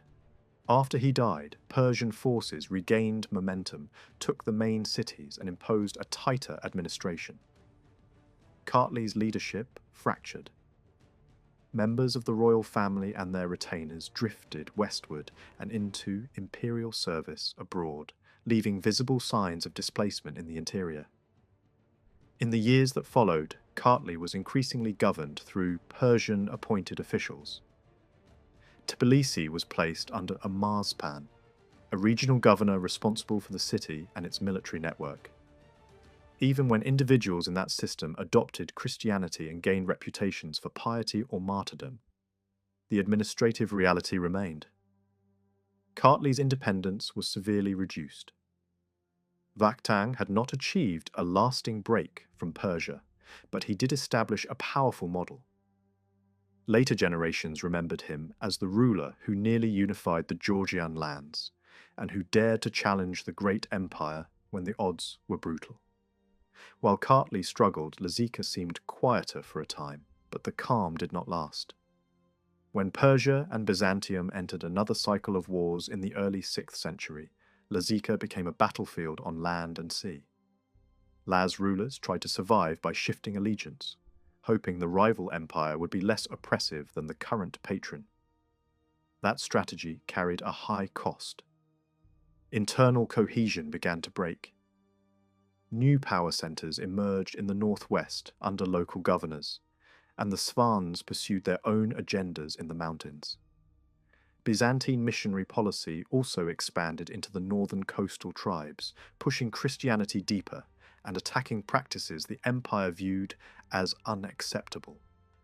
Over time, the northern coast hardened into a new political core that would later be recognized as Abkhazia, eventually absorbing what remained of war-torn Lazica. In Lazica itself, the crisis sharpened when a Laz king briefly sought legitimacy from Persia and abandoned Christianity. Persian diplomats framed Lazica as historically belonging under Iranian authority, and Persia pushed to exploit the opening. The king then reversed course, travelled to Constantinople, and returned to the Christian camp. Persia protested, but could not immediately force the issue, because Kartli was still resisting enough to block direct access. That changed when Persian armies finally crossed Kartli and seized key border fortresses, opening the road into Lazica. Byzantium answered with force, and the region slid into a long, grinding imperial war, led by two rulers with enormous ambition and patience. A formal peace briefly recognized Lazica in the Byzantine sphere, but Kartli's fate was left unstated in a way that effectively accepted Persia's tightening grip over the Eastern Kingdom. Byzantium garrisoned Laz cities and built new fortresses, often behaving as if the country were merely an imperial district rather than a partner. Corruption among imperial commanders worsened resentment. A notorious official monopolized trade and bled the local elite. Laz nobles, stripped of wealth and influence, did what small kingdoms often did when squeezed. They invited the other empire in. Persia answered. Its Shah invaded Lazica and was welcomed by the Laz king. The Byzantines were expelled from key positions, a Persian garrison was installed, and the Shah hurried back to confront threats elsewhere. But Lazica quickly regretted the bargain. Persian religious officials arrived, pressure increased, and fears grew that Persia would remove the Laz king entirely and repopulate the region with settlers loyal to Iran. When an assassination attempt failed, the Laz ruler turned back to Byzantium, apologized, and begged for troops.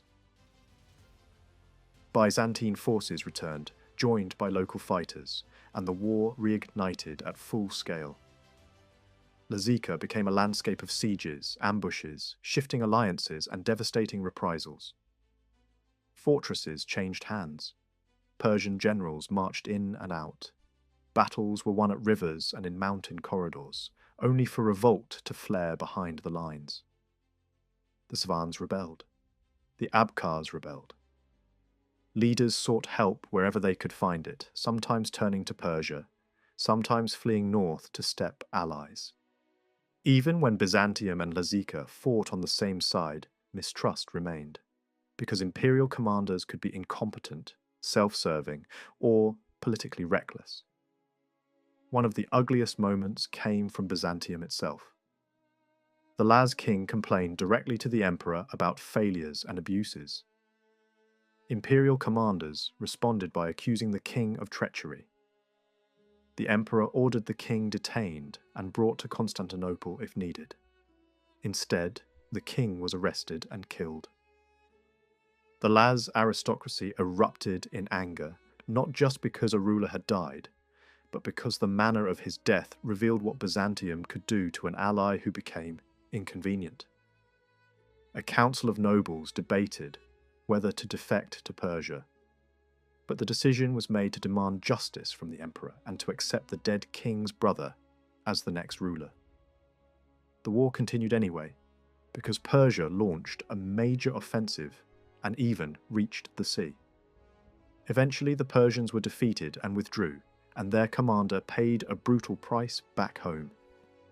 After victory, Byzantium staged a public reckoning, executing generals to calm Laz outrage and to signal that imperial power could punish its own. Gifts and symbolic honours followed, including major church building meant to bind Lazica emotionally to the empire. Persia, recognizing that Lazica's terrain and sea access favoured Byzantium, accepted a long truce. A later treaty confirmed Byzantine seniority over Lazica in exchange for payments, while Persia kept claims in the mountains. In practice, Lazica's autonomy shrank. Its rulers became imperial nobles more than independent kings, and Laz troops were absorbed into the Byzantine military machine. Only later upheavals from the south would weaken Byzantine control. In the east, Persia pursued the same goal it had sought for generations, turning Kartli into a fully managed province. Over time, Kingship was effectively abolished, and the country was reorganized into a system of districts under marspans and garrison commanders. Georgian tradition still lists rulers in the 6th century, but their authority appears narrow, more like heads of a royal house than sovereign monarchs. Some members of the dynasty ruled border regions as dukes, especially in areas where the great powers preferred a local strongman to direct administration. That kept a pool of royal blood alive, but it also planted a long-term problem. Regional lords who treated their lands as miniature kingdoms. A turning point came when Byzantium decided to revive a Georgian ruler in Kartli as part of a wider bargain. A Georgian noble with close ties to the imperial court was installed with a high Byzantine title and settled at Mtsketa, within sight of Persian-controlled Tbilisi. He founded major religious monuments and even minted coins, a small but telling sign of restored authority. Yet the title he held also revealed the limits of the revival. It was easier to crown a king than to rebuild obedience in a land where dukes had learned to answer only to empires or to themselves. Within 2 generations, Kartli's leaders struggled to command their own aristocracy, and rulers increasingly styled themselves as first among equals, rather than monarchs with absolute authority. Religious identity now became political identity. Kartli's church leadership made a decisive choice in doctrine, aligning openly with Byzantium's definition of orthodoxy. That choice broke the remaining unity with Armenia's church, which had taken a different theological path, partly to survive under Persian power. The split became bitter. Bishops fled across borders. Letters and denunciations circulated. Armenians restricted contact. Georgians were accused of betrayal, and violence between factions hardened the divide. Persian policy also shifted, and pressure on Kartli's church leadership increased. At moments, church leaders were expelled and local rulers were pushed away from Tbilisi, forced to govern from the interior. When Byzantium finally rallied under an energetic emperor, it struck back against Persia and pushed into the Caucasus with steppe allies. Tbilisi endured a brutal siege and a catastrophic sack. After Persia's internal collapse, Byzantium emerged as the dominant power in both western and eastern Georgia, though it still refused to recognize local rulers as kings in the full imperial sense. In that moment, the Caucasus looked briefly united under a single imperial shadow. In the west, Abkhazia rose as the main inheritor of Lazika's fractured world. Its leaders, rooted in local aristocracy but using Greek imperial names, consolidated authority over the former Colchian lands. In Kartli, a new ruler minted coins marked not by fire altars, but by crosses, signalling the direction of loyalty even when politics remained complicated. Peace under Byzantine cover did not last. A new force was moving north. Within a few years, the Arab conquests toppled Persia, pushed Islam into the region, and began raiding Transcaucasia. By the end of this phase, Kartli's ruler had to acknowledge a new suzerainty from the south, and the old contest between Byzantium and Iran was replaced by a different, even wider struggle. The Arab advance into the Near East moved with a speed that shocked both of the old empires. Within a single generation after the Prophet's death, Byzantine and Iranian commanders were facing a new style of war: fast cavalry, relentless campaigning, and a political logic that rewarded submission while punishing defiance. In the Caucasus, this sudden shift meant that the fragile arrangements built over centuries could collapse in a few campaigning seasons. The first Arab thrust into Kartli was not a full occupation so much as a hard probe. A commander rode in during the 640s to test routes, take booty, and measure resistance. A decade later, the return was more serious. By then, imperial forces in the region were strained. and local rulers had learned what the new conquerors did elsewhere. Cities that yielded could bargain for tolerable terms, but places that fought to the end could be broken as an example. When a Byzantine general, pushed back from Armenia, attempted to hold the line in Kartli, the local leadership faced a brutal choice: risk annihilation alongside an exhausted ally, or cut a deal with the invaders before the country was turned into a wasteland. Kartli's elite chose the second path. Envoys offered surrender and asked to be treated as a subordinate ally rather than an enemy territory. The agreement that followed set the pattern for early Arab rule in the area. Christianity was not stamped out by force. Instead, the new authorities preferred a system that made non-Muslim communities pay for the right to continue as they were. The ruler in Tbilisi accepted a fixed annual levy and received guarantees that churches and local institutions would not be violated. The bargain came with strings. The state could not manipulate household records to reduce payments, and it had to provide services that made an occupation workable: labor, supplies, sometimes soldiers, and the duty to host and feed visiting officials. A striking clause made the relationship clear. If Kartli was attacked and compelled to submit to another power, the Arabs promised no rescue but also no punishment for the forced change. In other words, protection was conditional. Revenue was not. That arrangement did not create a strong, centralized Kartli. It did the opposite. As soon as the main agreement was signed, powerful nobles in the provinces moved to secure their own deals. Mountain lords and regional dukes negotiated separately, paying taxes or supplying goods rather than money, depending on what they could deliver. From the Arab perspective, this fragmentation was useful. A Caucasus divided into rival fiefs was easier to control than a united kingdom. The senior noble in Kartli could still govern the core lands, but beyond that, authority scattered into a patchwork of private armies and local bargains. Then, the caliphate itself was shaken by internal conflict. The mid-7th century brought a struggle for power that distracted Arab leadership and weakened enforcement on the frontier. In the Caucasus, that moment encouraged experiments in resistance. Local rulers in Kartli, joined at times by leaders in Armenia and Caucasian Albania, tested how far they could push back against taxation and garrisons. Some resistance was cautious at first. Later, it became open war. For several years, the Arabs were held at bay, but the situation turned chaotic when other powers tried to exploit the same moment. Byzantines and Khazars entered from west and north, not as saviors, but as opportunists. The Khazars were feared not only for their raids, but for slave-taking, and their arrival could be as destructive as an Arab punitive column.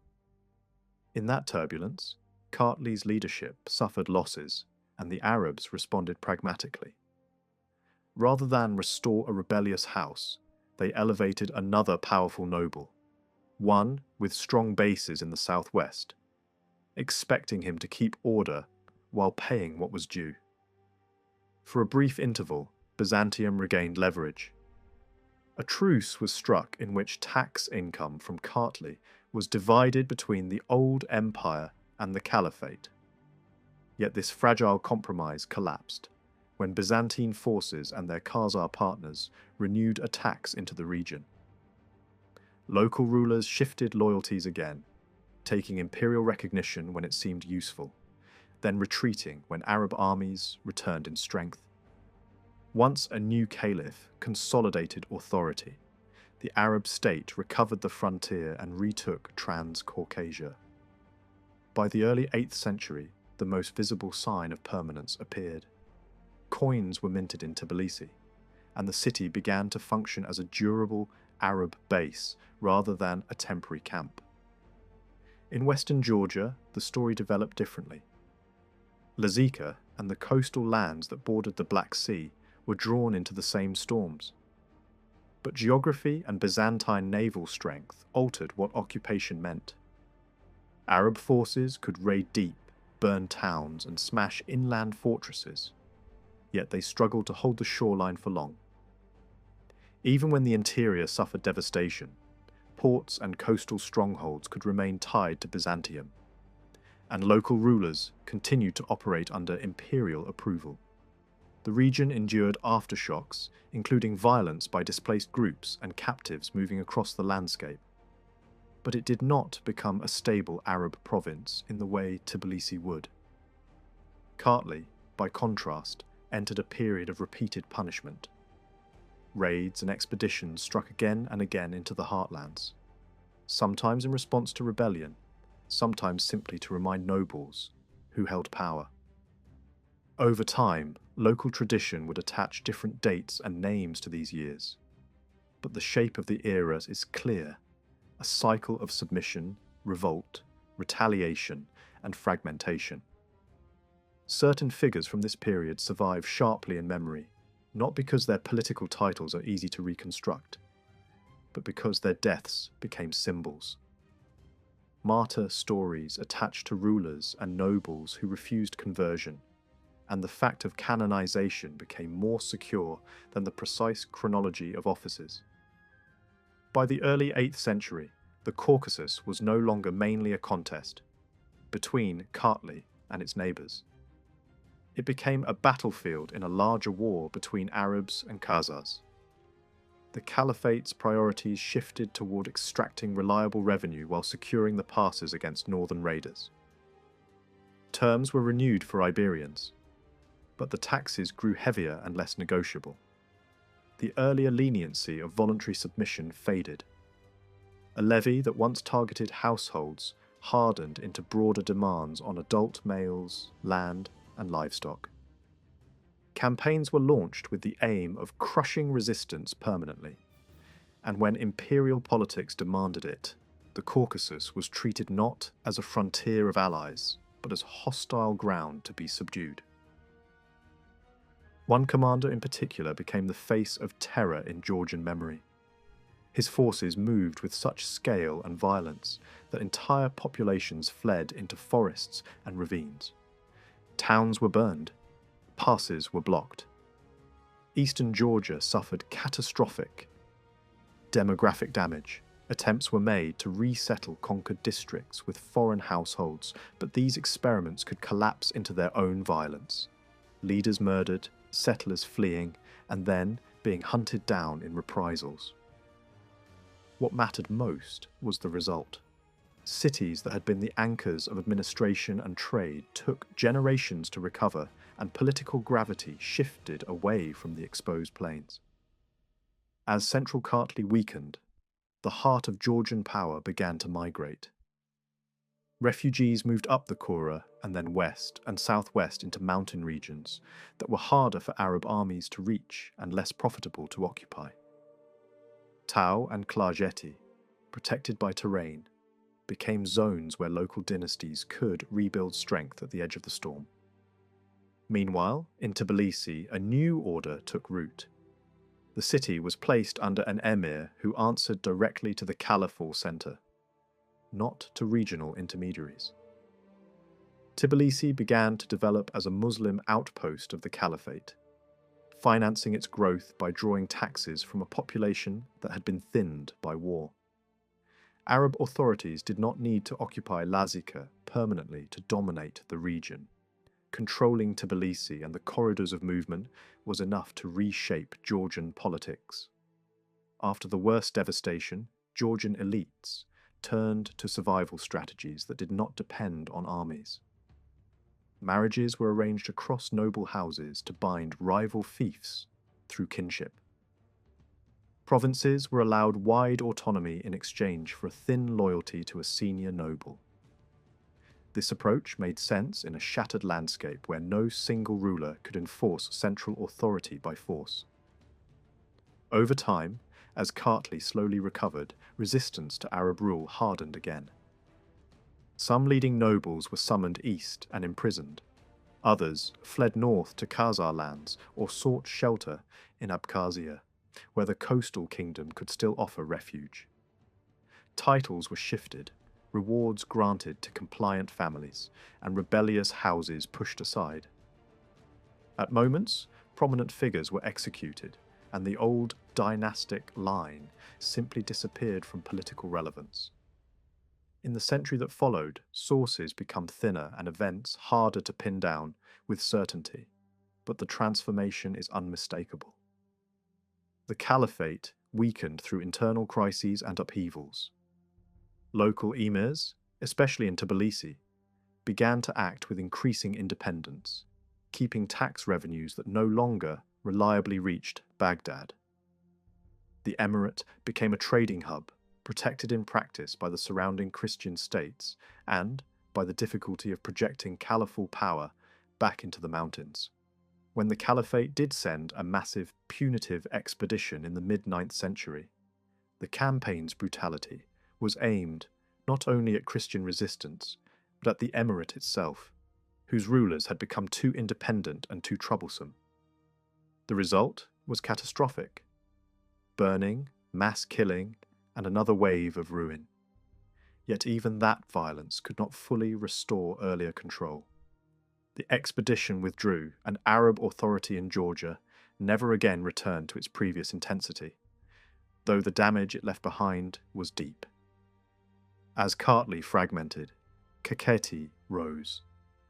Eastern districts suffered less destruction than the central heartland, and their vineyards, towns, and fields remained comparatively intact. The region's strategic value was immense because it controlled the northern trade route through the passes. Arab officials struggled to impose direct rule in highland zones that punitive detachments could not easily reach. Local clans refused to pay. When punitive armies were sent, casualties were severe on both sides, and the eventual settlement often took the form of taxes paid in livestock and horses rather than coin. Over time, Kakheti developed a distinctive system in which secular and religious authority blended, with a local leader functioning as both duke and rural bishop. It was a form of government well suited to mountain politics, cohesive, resilient, and difficult for outsiders to dismantle. This new strength did not bring unity. Kakheti fought its neighbours as often as it resisted outsiders. Ambitious leaders attacked Tao-Klarjeti and Abkhazia, seeking dominance over all Georgia, and internal rivalries produced cycles of civil conflict. When outside commanders entered the region, they sometimes forced reconciliations, but those settlements rarely lasted. Alliances shifted between Kakheti and the emir of Tbilisi, not out of shared religion, but because both could benefit from resisting a distant caliph or a rival Christian king. Hereti, the far eastern borderland, followed yet another path. It was ethnically mixed and religiously divided, with prosperous towns linked to Armenia and Persia. Its rulers sometimes rose by ruthless acts and survived by bargaining with the great powers. Some accepted honours from the caliphate in exchange for betrayal of rebels. Later, they adopted Byzantine titles to strengthen legitimacy. Hereti's religious identity also shifted under dynastic influence, moving closer to the Georgian church at certain moments, then balancing again between competing ecclesiastical loyalties. Under a particularly flexible ruler in the late 10th century, Hereti briefly held its own against both Christian and Muslim neighbours by combining diplomacy, opportunistic expansion, and a willingness to be blessed by more than one religious authority. That balancing act could not last forever. Eventually, Hereti was absorbed by stronger neighbours as Georgia moved toward reunification. The late 9th and early 10th centuries brought a new pressure from the east, as Persian-based emirates and warlords launched repeated invasions in the name of restoring order and taxation. Fortresses were besieged, leaders executed for refusing conversion, and entire districts devastated. These campaigns did not succeed in permanently reinstalling Arab hegemony. but the violence was severe enough that recovery took generations. By the time the year 1000 approached, the pattern of warfare began to change. Instead of endless fragmentation, the struggle turned toward reintegration. Kakheti, Abkhazia, Hereti, and the mountain dynasties of Tao-Klarjeti collided in a contest to shape the future Georgian state. Conquests were made and lost. Fortresses changed hands through betrayal and negotiation as often as through siege. Ultimately, the logic of survival pushed rivals toward a larger unity, because none of the regional powers could endure alone when new waves of pressure kept coming from the south and east. That wider unification depended heavily on Western Georgia's evolution. Centuries of war and shifting imperial policy had moved the political center along the Black Sea toward Abkhazia. A local clan, originally operating under Byzantine approval, gradually turned that position into a durable dynasty. They earned legitimacy by blocking Arab advances toward the coast and by claiming authority over a wider mosaic of peoples. Abkhaz, Svans, Mingrelians, and other Georgian groups. Their rulers reorganized the kingdom into provincial units and elevated Kutaisi into a capital that could command the interior. Byzantium remained reluctant to grant full royal recognition, preferring titles that implied delegated authority rather than sovereign equality. But the reality on the ground mattered more than the wording of a seal or the title on a ring. By 800, Abkhazia had become one of the strongest Georgian realms, spared the worst destruction, and positioned to shape the reintegration that would define the next era. Even though Abkhazia's ruling house came from an Abkhaz base, the kingdom that grew around it was not culturally narrow. By the early medieval period, much of the population across the western Georgian lowlands was Kartvelian speaking, and the state increasingly operated through Georgian habits of rule.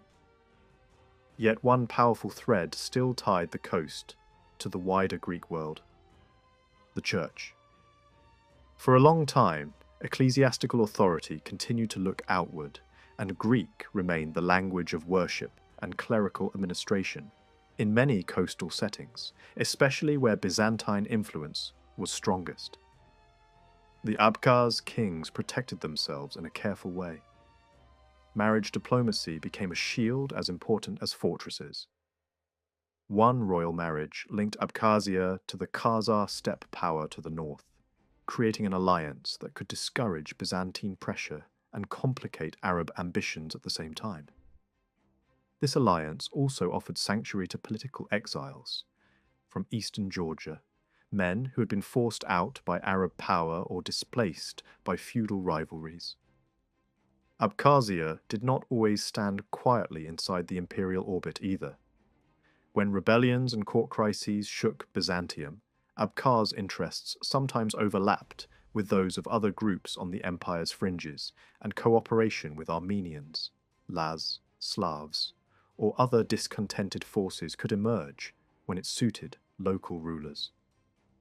Byzantium answered with reminders of who still claimed the Black Sea. Fleets appeared at key ports more than once in the 9th century. These expeditions were meant to strike Arabs where possible, but they also served as a warning that Abkhazia was still, in imperial eyes, part of the Byzantine sphere. In the end, the empire's attention drifted elsewhere. Internal disputes, doctrinal conflict, and hard wars with major rivals drained energy from the far coast. Military intimidation gave way to a looser reality, and Abkhazia gained room to act on its own priorities. Geography helped shape the kingdom's future. Coastal strongholds were exposed to naval pressure and to shifting imperial supervision, while the interior offered security and control over routes. That is why political gravity moved inland. Kutaisi, protected by distance from the sea and positioned to command the passes and valleys, became a natural centre of power.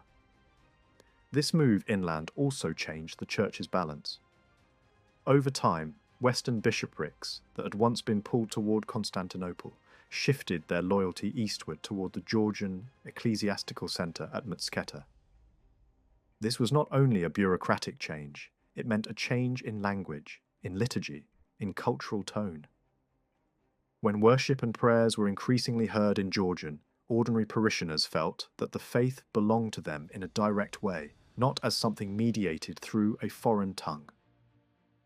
New bishoprics appeared, and the map of church authority began to match the map of political consolidation.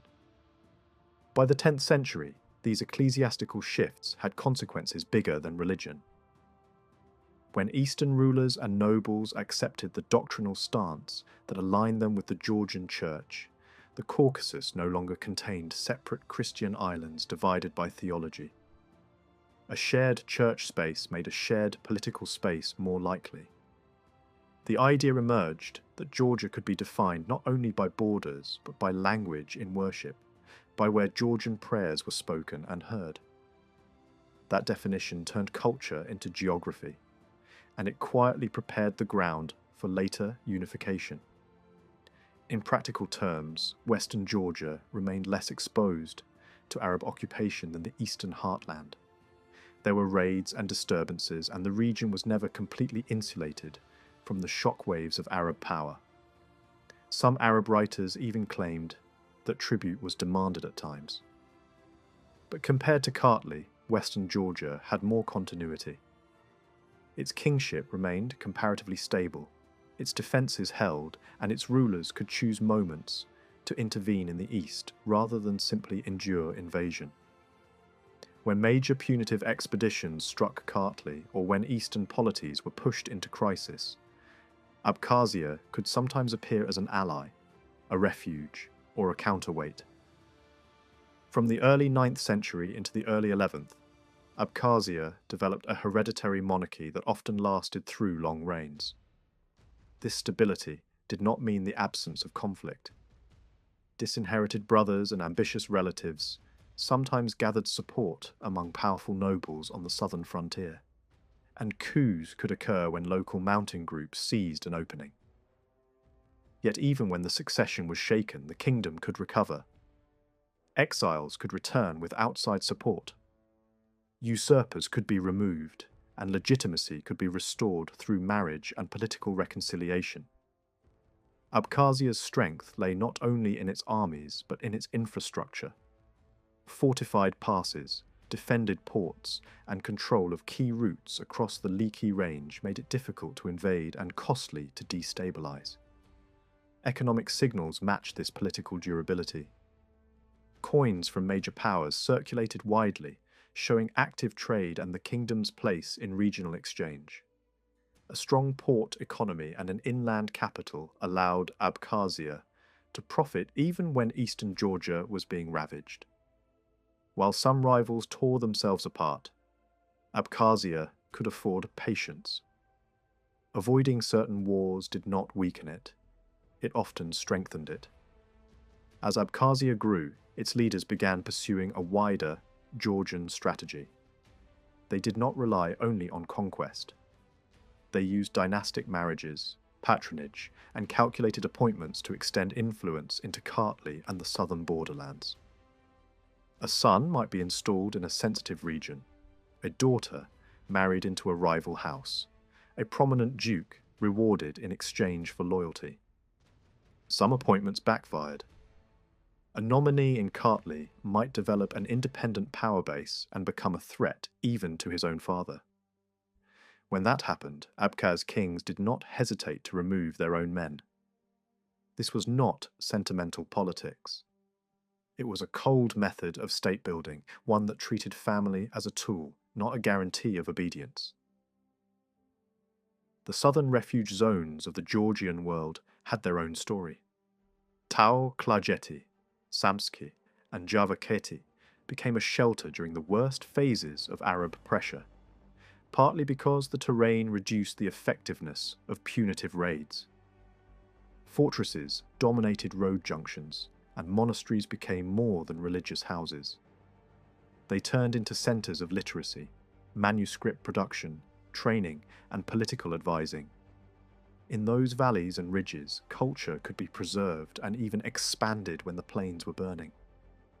Many scholars still travelled or lived abroad in famous monasteries, and many warriors served in imperial armies for pay and prestige. But the local monastic network helped keep a Georgian intellectual core alive.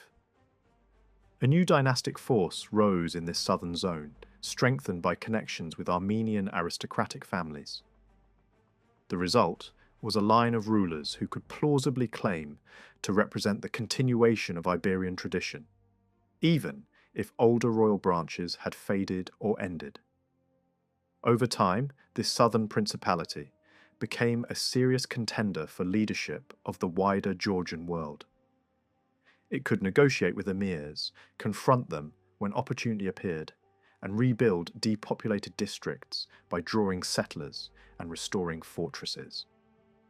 Religious authority in these regions could also be intense, shaping rulers' behaviour and strengthening the idea that kingship was accountable to the church's moral expectations as well as to military reality. Yet the very success of the southern principality introduced a familiar danger: division by inheritance. When a large domain was split among sons, rival centres formed and enemies exploited the cracks. Emirs could stir suspicion between brothers. Outside powers could recognise one branch and isolate another. At times, a brother might attempt to seize a province through murder, or a cousin might raise an army to contest a title. Even when justice was done and a murderer was punished, the political landscape was rarely restored cleanly.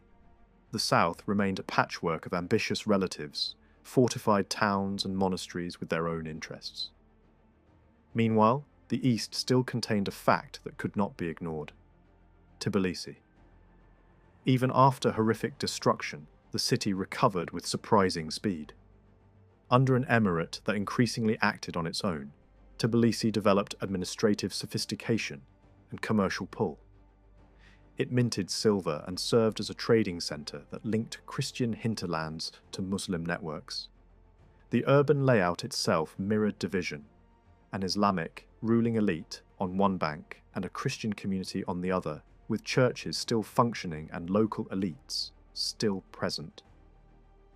For merchants, the city offered mills, baths, warmed by springs, bridges, markets, and a sense of security based on strict administration and profitable order. For Georgian rulers, it was a humiliation and a necessity at the same time. Tbilisi's economy enriched the region, and it could also serve as a balancing force against overmighty Georgian nobles. Conquering the emirate too early risked provoking stronger Muslim neighbours and destabilising delicate internal politics. So the emirate endured, not because it was loved, but because removing it required timing that had not yet arrived. The decisive turn toward unification came when a powerful ruler in Tao adopted a young heir whose blood connected multiple thrones. That adoption was more than a family gesture. It was a strategic bridge between southern strength, eastern legitimacy, and western kingship. When the heir was presented as the rightful successor in more than one region, rivals were forced to reconsider their calculations. Some withdrew rather than face a united front. Others attempted kidnappings and conspiracies, only to be crushed by swift campaigns that punished disloyal nobles, stripped rebellious families of strategic fortresses, and installed dependable governors. At the same time, relations with Byzantium remained double-edged. Georgian rulers could gain titles, lands, and recognition by supporting imperial campaigns, especially in Anatolia. Georgian cavalry could decide battles, and successful intervention could bring enormous rewards. Yet alliances were risky. Supporting the wrong rebel could trigger imperial revenge, and promises about inheritance could turn into claims of annexation. When a major Georgian ruler died under suspicious circumstances, the emperor moved quickly to secure what had been promised, and local nobles faced hard choices between resistance and submission. The imperial response was not only military.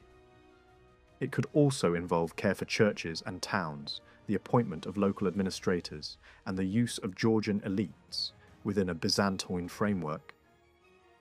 The start of the 11th century felt like a reset for Georgia.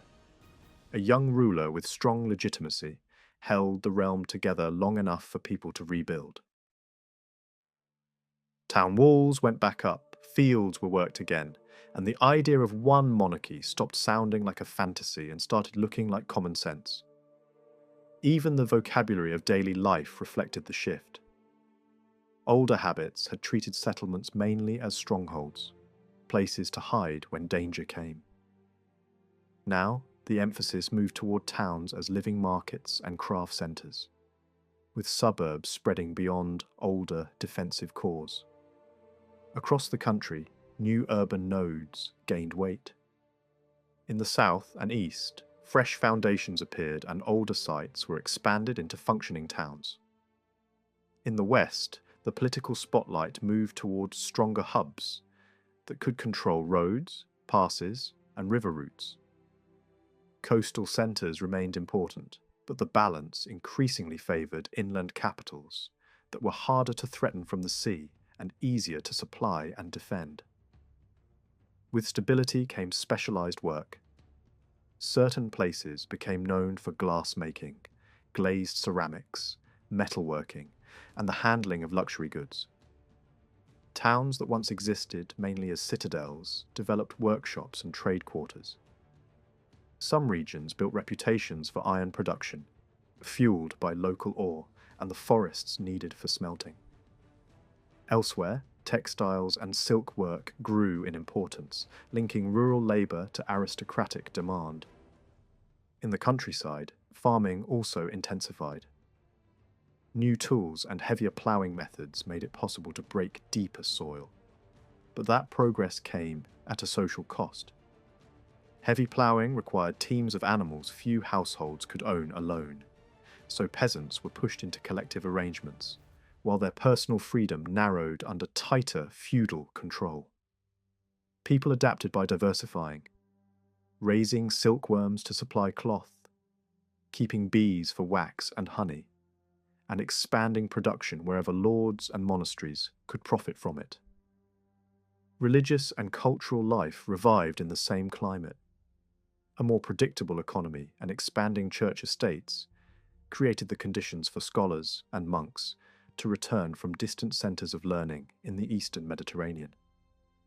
New hymns, saints' lives, and religious writings began to be produced at home rather than only abroad. The monarchy also used symbolism carefully. Coinage and inscriptions reflected a world where Christian identity remained central. Yet political reality required fluency with neighbouring powers and commercial networks. The message was not confusion so much as adaptation. A kingdom asserting itself in a region where multiple languages, faiths, and trading spheres overlapped.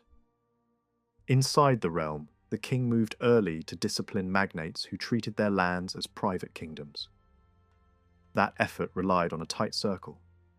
The Queen Mother's authority, a few powerful nobles who believed in a strong centre, and church leadership aligned with royal consolidation. Church politics mattered as much as battlefield victories. The crown promoted senior clerics who would support unity, shifted ecclesiastical emphasis toward royal priorities, and still preserved the older Sacred Heartland as the symbolic centre of the Georgian Church. Diplomatic contact with Constantinople was part of this balancing act, especially when the kingdom sought formal recognition of its church independence and status among Christian powers. Monument building became the visible sign of this confidence. Palaces, cathedrals, and major stone churches rose in key places, meant not only for worship but for prestige and political theatre. Public ceremonies drew local elites and foreign guests. Royal foundations and gifts carried the message that the dynasty was not merely surviving, but setting standards, creating a cultural landscape that could bind distant provinces into a single story. Unification, however, did not happen through architecture alone.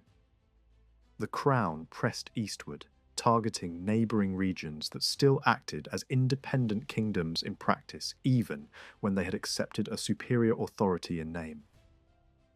Campaigns were long and costly, marked by fortress surrenders, stubborn resistance, and shifting loyalties. External powers used these conflicts as openings. When Georgia pushed one frontier, enemies and opportunists moved on another.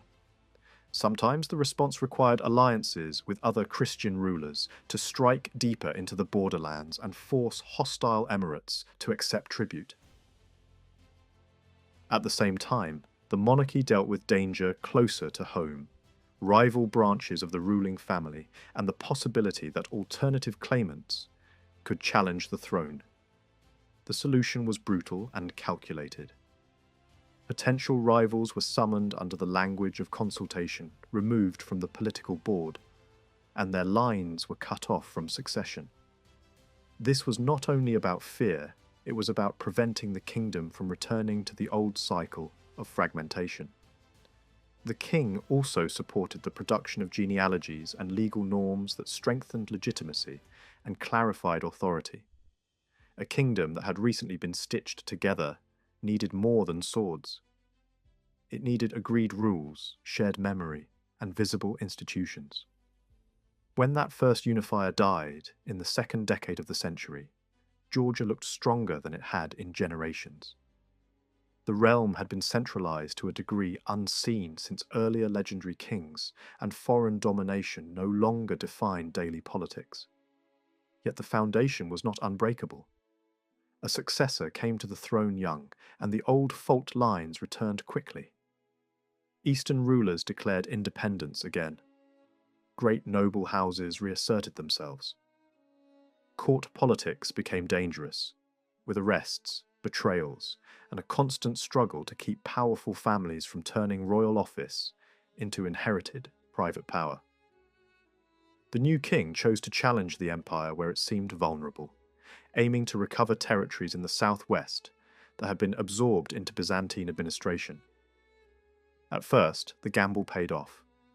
Fortresses were retaken and local support rallied. Then, the wider strategic situation changed. Once Byzantium finished major wars elsewhere, it could turn its full attention east.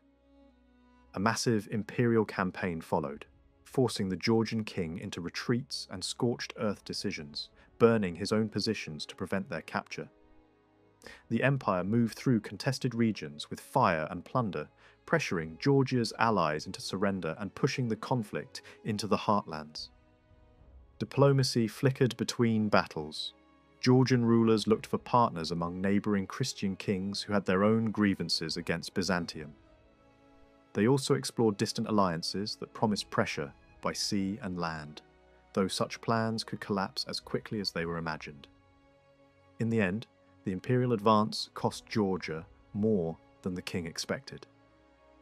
Not only did he lose disputed lands, he watched entire regions reorganized under Byzantine administration, now tied to imperial governors and garrisons. The humiliation cut deeper when the heir to the Georgian throne was taken to Constantinople as a hostage, a living guarantee that future resistance would be punished. The king tried again after the imperial strongman died. There were moments of recovery and unexpected openings, helped by internal Byzantine rivalries and shifting loyalties on the frontier. But victories were rarely clean. Georgia's elites were not uniform in their interests, and some preferred imperial stability, especially in provinces where Byzantine governance offered predictability and lighter burdens. Rival claimants, backed from abroad, added another layer of danger. The king died young, leaving behind not only border problems, but a succession complicated by family politics and competing maternal lines. Once more, Georgia had a child ruler. This time, the Queen Mother became the pillar of the state. Experienced, multilingual, and capable of standing in the diplomatic arena with the empire. She sought peace directly and achieved it, winning recognition, titles, and a marriage alliance designed to anchor Georgia inside the imperial family circle. It was a clever strategy, but it did not last. The imperial bride died quickly, and the empire returned to intrigue, fostering a rival household along the coast and keeping a pretender ready as leverage. Despite these pressures, the kingdom did not collapse. Another marriage alliance tied Georgia to Ossetian power in the north, and eventually linked the royal house to the Byzantine court again through a princess who would become empress. Such connections mattered, but they could not neutralize the most persistent threat inside the kingdom. Magnates who combined military power with territorial ambition. The crown sometimes had to preserve a weakened Muslim emirate in the old capital, not out of sympathy, but because it served as a buffer and a counterweight against overmighty nobles. Control of the capital became a chess move, not a simple matter of conquest. Then, a new force entered the story with far greater momentum than old rivalries: the Seljuks. As their pressure expanded across the region, local rulers made hard choices. Some sought protection by converting, trading faith for survival. Others tried to hold castles that were not yet finished, only to see them stormed and their populations killed or enslaved. The Georgian king fought, negotiated, punished rebellious lords, and forced reluctant allies to comply, even arresting neighbouring rulers when diplomatic hesitation threatened the kingdom's position. In this struggle, winter sometimes mattered as much as armies. Extreme cold could save a kingdom by slowing an invasion that had reached dangerously close to the western heartland. Georgia recovered where it could, struck back when openings appeared, and drew on northern cavalry help when the moment was right. Tribute and gifts were used to buy time. The Seljuk leadership, increasingly focused on the rich prize of Byzantine Anatolia, began to treat the Caucasus as secondary. The great turning point came when the Seljuk shattered Byzantine dominance in Asia Minor. That victory changed the balance of power across the entire region. For Georgia, it meant the empire was weaker as a direct threat. But it also meant the Seljuks were now a permanent presence, capable of returning whenever they wished. Soon after this shift, the Georgian king died, worn down by illness after years of crisis management. A few weeks later, even the Seljuk Sultan who had terrorized the region was dead as well, killed far from the Caucasus. Georgi II came to the throne at 18. With the kind of credentials that usually promised calm, the empire to the west had already granted him high honours, and the court around him included two figures of real weight: an experienced royal matriarch and a churchman whose reputation carried authority far beyond Georgia's borders. For a short time, the kingdom did feel steady. Winter passed without major crisis, and the first months of the new reign unfolded as if the storms of the previous generation had finally eased. That calm did not last. Inside the realm, rival nobles moved quickly to test the young king. A coalition of ambitious lords and regional power brokers seized territory, pushed into the heartland, and even reached the western capital, where they looted royal stores and treated the treasury as a prize. Georgi's forces eventually struck back and broke the revolt. But the response set a pattern that would define his rule. Instead of crushing traitors and dismantling their power, the crown chose compromise. Rebel families were punished on the battlefield, then rewarded at the negotiating table. Fortresses changed hands not as confiscations but as concessions, and a defeated aristocracy learned that rebellion could be risky, yet still profitable.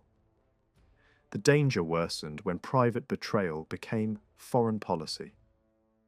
One noble strongman captured a strategic castle near the main river corridor and turned it into a bargaining chip, handing it over to a neighbouring Muslim ruler. That single act was a signal to the region that Georgia's internal divisions could be exploited. In the east, the new Seljuk leadership was consolidating power, and once it had gathered momentum, it moved rapidly against the frontier emirates, and then toward Georgia itself. Local Muslim rulers joined the Seljuk column, sometimes out of fear, sometimes out of calculation, hoping to survive by riding the wave rather than resisting it.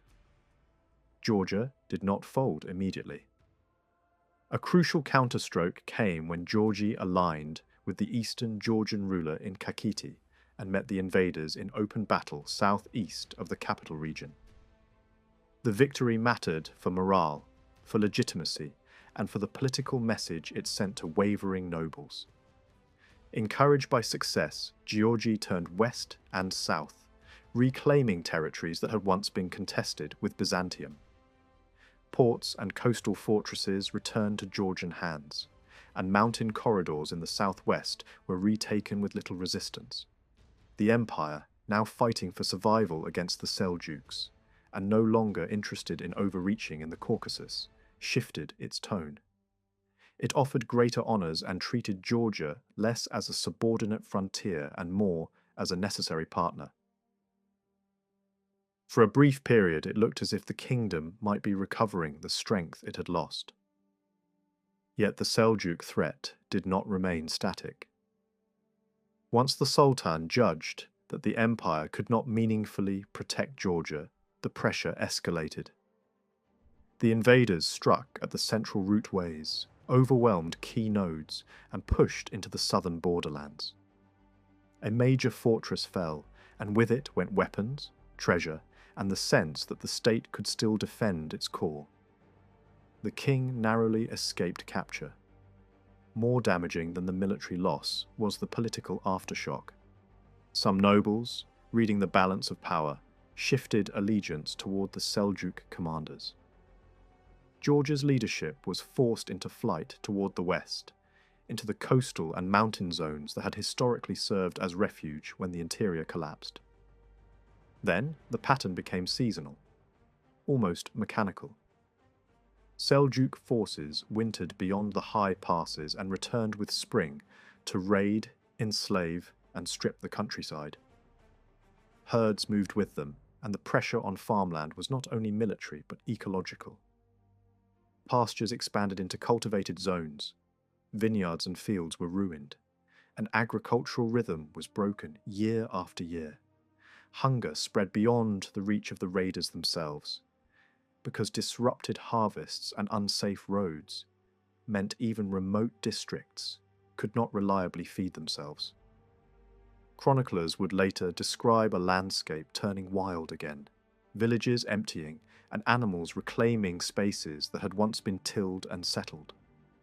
Churches were desecrated, clergy were killed, and sacred buildings were treated like stables and storehouses. The point was not simply conquest, but domination through exhaustion. By the early 1080s, despair had seeped into the written record.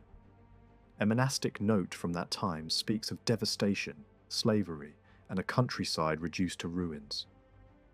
In practical terms, the state could no longer reliably assemble an army large enough to stop the next raid. Georgi's government attempted a solution that many rulers in the region were also being forced to accept: submission on paper, in exchange for survival in practice. Tribute was offered, formal negotiations took place, and the Seljuk court received the Georgian king with the outward ceremony of a powerful empire, confident in its control. The agreement promised fewer raids if Georgia delivered money and service. The promise did not hold. Raiding continued because raiding was not merely policy, but habit, reward, and necessity for mobile armies and their followers. Georgi appealed again for relief, and at some point a new bargain emerged that was as cynical as it was shocking. The Seljuk ruler signalled willingness to grant Georgi authority over Kakheti if Georgi joined a campaign against Kakheti itself. Even by the ruthless standards of Caucasian politics, this was a moral collapse disguised as statecraft. A siege began in southern Kakheti, but heavy snow disrupted the operation and turned the campaign into farce. While the king hunted nearby, Seljuk detachments spread out to loot the valley. Soon after, the Seljuks reconciled with the Kakhetian ruler anyway. Kakheti renewed its own accommodation with the Seljuks, and the combined forces then turned on Kartli, driving Georgi back toward the central mountains. Some nobles defected in the chaos, handing over frontier fortresses and accelerating the unravelling. At this point, the court in the west reached a hard conclusion.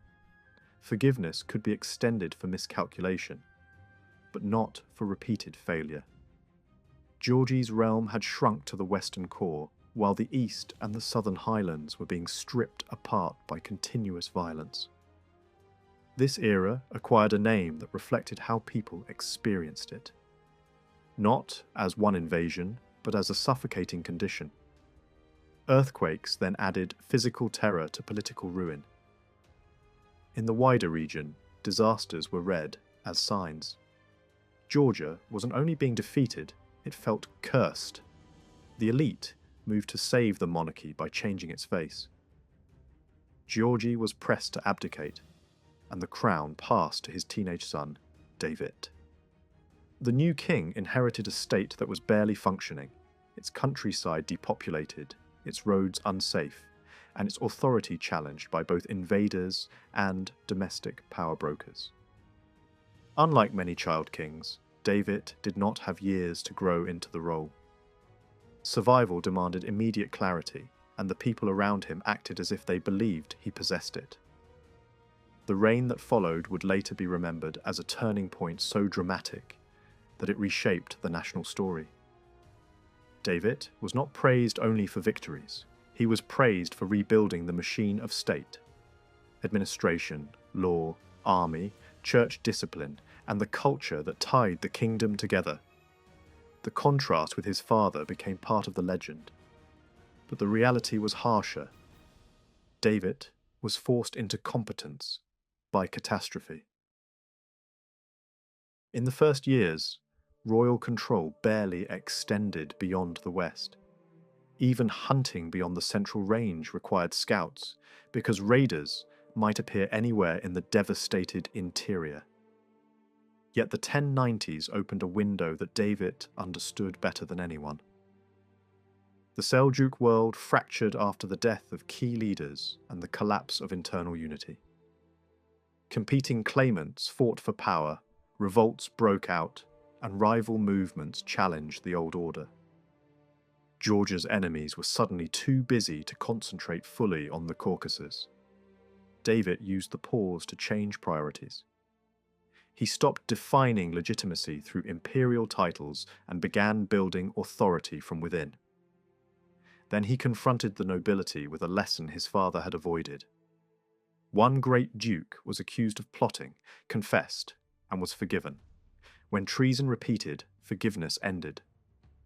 The duke was arrested and removed from the political arena, and the king made it clear that the old habit of rebellion would no longer be rewarded with castles. This was not only personal rule.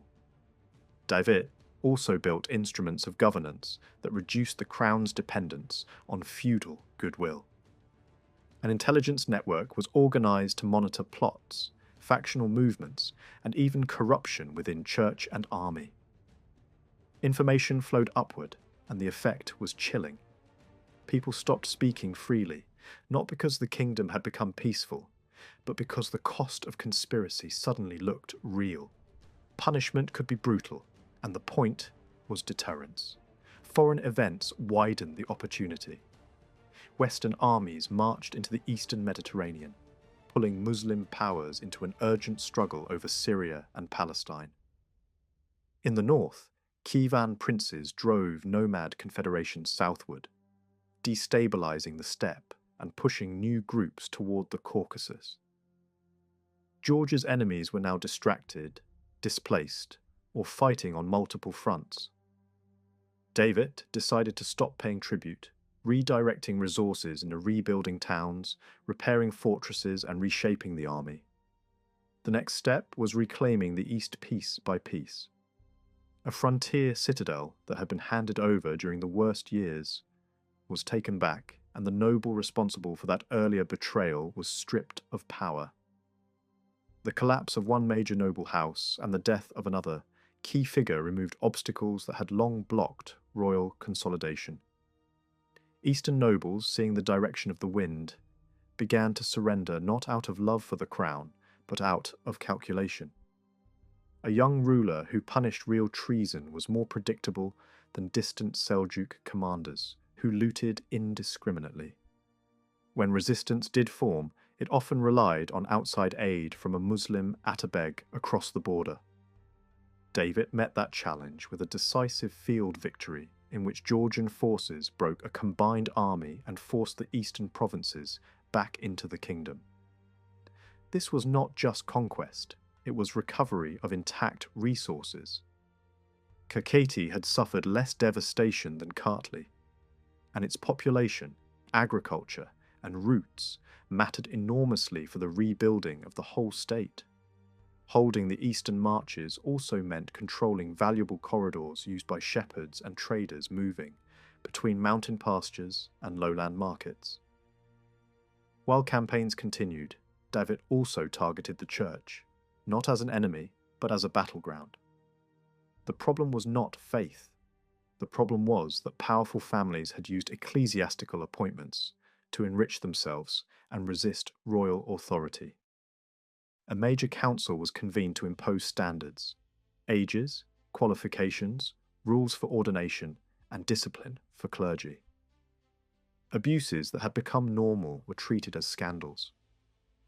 The reforms angered monasteries accustomed to independence and aristocrats who had treated bishoprics as family property. But the result was a church hierarchy tied more tightly to central authority and less vulnerable to private capture. The king then fused high ecclesiastical office with key administrative power, creating a governmental centre that could act like a permanent ministry rather than a travelling royal household.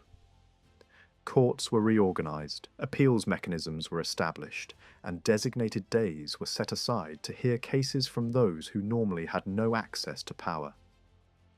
This was not idealism. It was state building.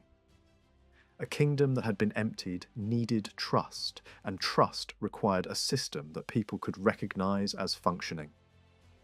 To anchor these changes culturally, David founded a great monastery near Kutaisi that became more than a royal burial place.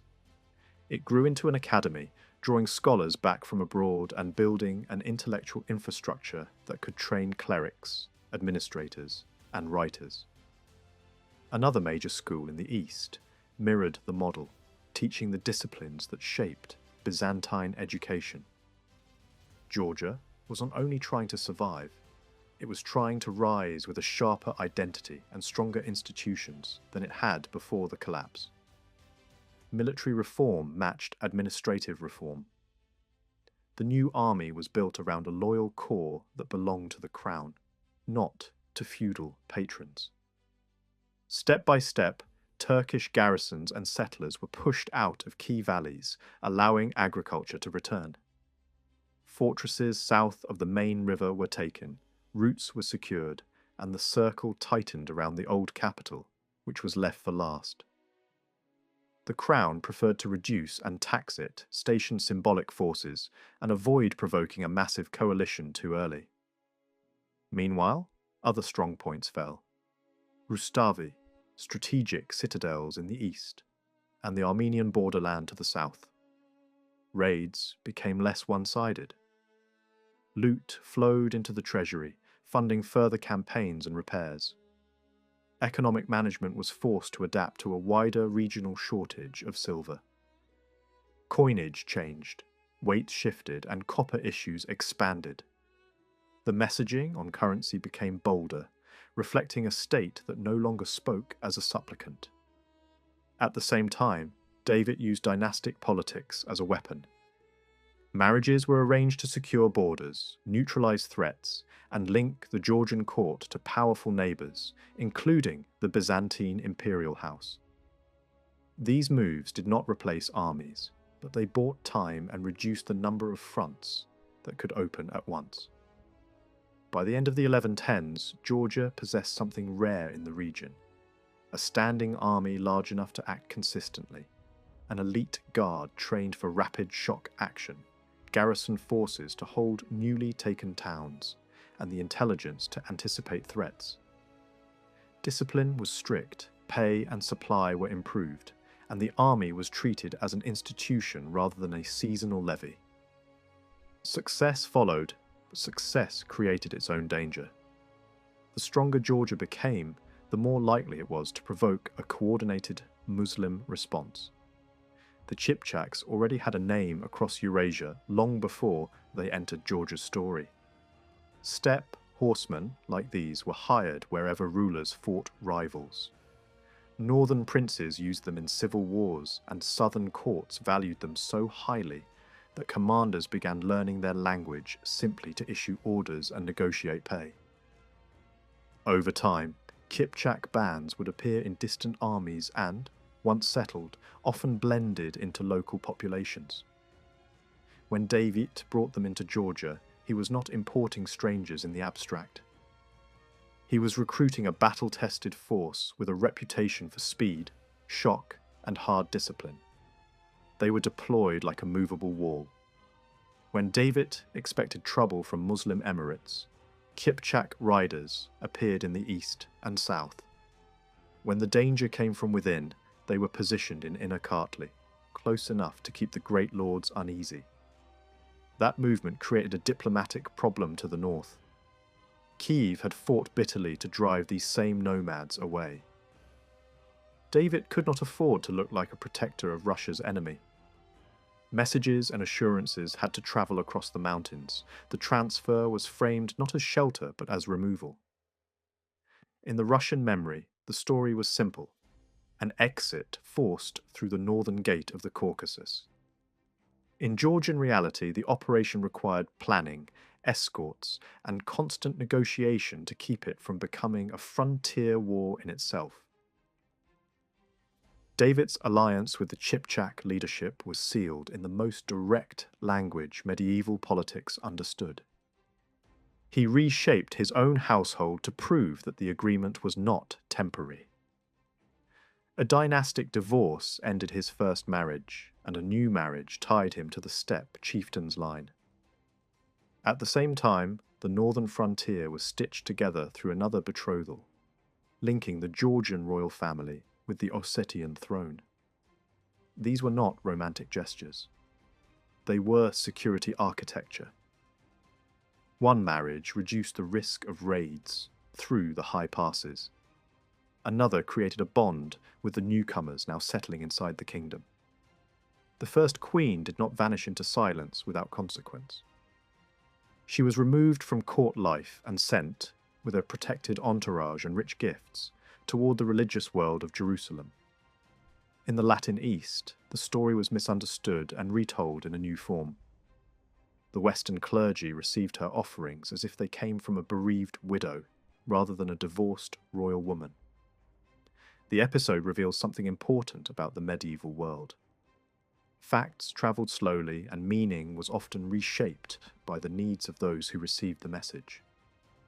A relic gift could become propaganda. A political divorce could be rewritten as pious renunciation. A distant kingdom could be turned into a mythical bulwark guarding the edges of civilization. Inside Georgia, trust in the Kipchaks did not appear overnight. Their numbers were large on paper, but only a portion were fielded at any one time. They expanded David's reach, yet many Georgians looked at them with suspicion for generations. Folk memory painted them as dangerous guests, men who took more than they were offered, men whose hunger for reward could cross moral lines. The state also had to pay for this new strength. A special tax was imposed to maintain the force, and the burden would be remembered long after the first victories were won. The northern expedition of 1118 had effects far beyond troop recruitment. It pushed Georgian influence into the highlands and steppe corridors, strengthening ties with the Ossetian elite. which already had Christian connections and long-standing political links to the Georgian crown. Georgian cultural and ecclesiastical footprints began to appear beyond the frontier as well, leaving traces that survived in ruins, borrowings, and communities whose identity carried the memory of an older Christian layer. The frontier did not become permanently Georgian, but for a time the kingdom's reach extended farther than it had in generations. At home, the kingdom was also changing at the top. David's closest advisor died, and the replacement was given sweeping authority that crossed regions and institutions. The point was control. David was preparing for a stage of warfare that would no longer be defensive skirmishing. It would be a contest for capitals, trade arteries, and the political map of the Caucasus. By 1120 and 1121, the Georgian army was no longer a force that moved only within Georgia. It ranged from the Black Sea coast to the eastern borderlands, pressuring neighbours, taking fortresses and annexing territory that was not ethnically Georgian. This expansion created panic in the Muslim city-state that still held out at the heart of the country. Tbilisi, aware that its position was becoming impossible, sought outside protection. It reached toward powerful warlords and then toward the Seljuk world itself. Merchants and rulers understood the stakes. If Tbilisi fell, the economic balance of the region would shift, and a Christian monarchy would control the central corridor between the Black Sea and the Caspian. A coalition formed in response, an alliance held together by fear more than friendship.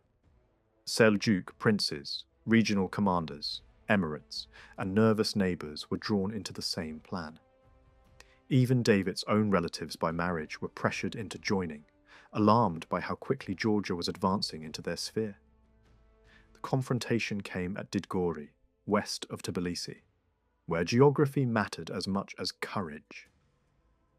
David chose ground that could compress the enemy's advantage and protect his smaller force. The Georgian army was a mixed host: royal troops, feudal contingents, Kipchak cavalry, and a small number of Western fighters who had found their way into the Caucasus. Against them stood a much larger coalition army that treated the campaign as a holy struggle. The battle was decided quickly but not gently. David's plan relied on nerve and brutality. Retreat was made difficult, turning flight into shame and forcing units to stand. A strike group approached the enemy command under the appearance of negotiation or defection, then detonated chaos at the heart of the coalition leadership.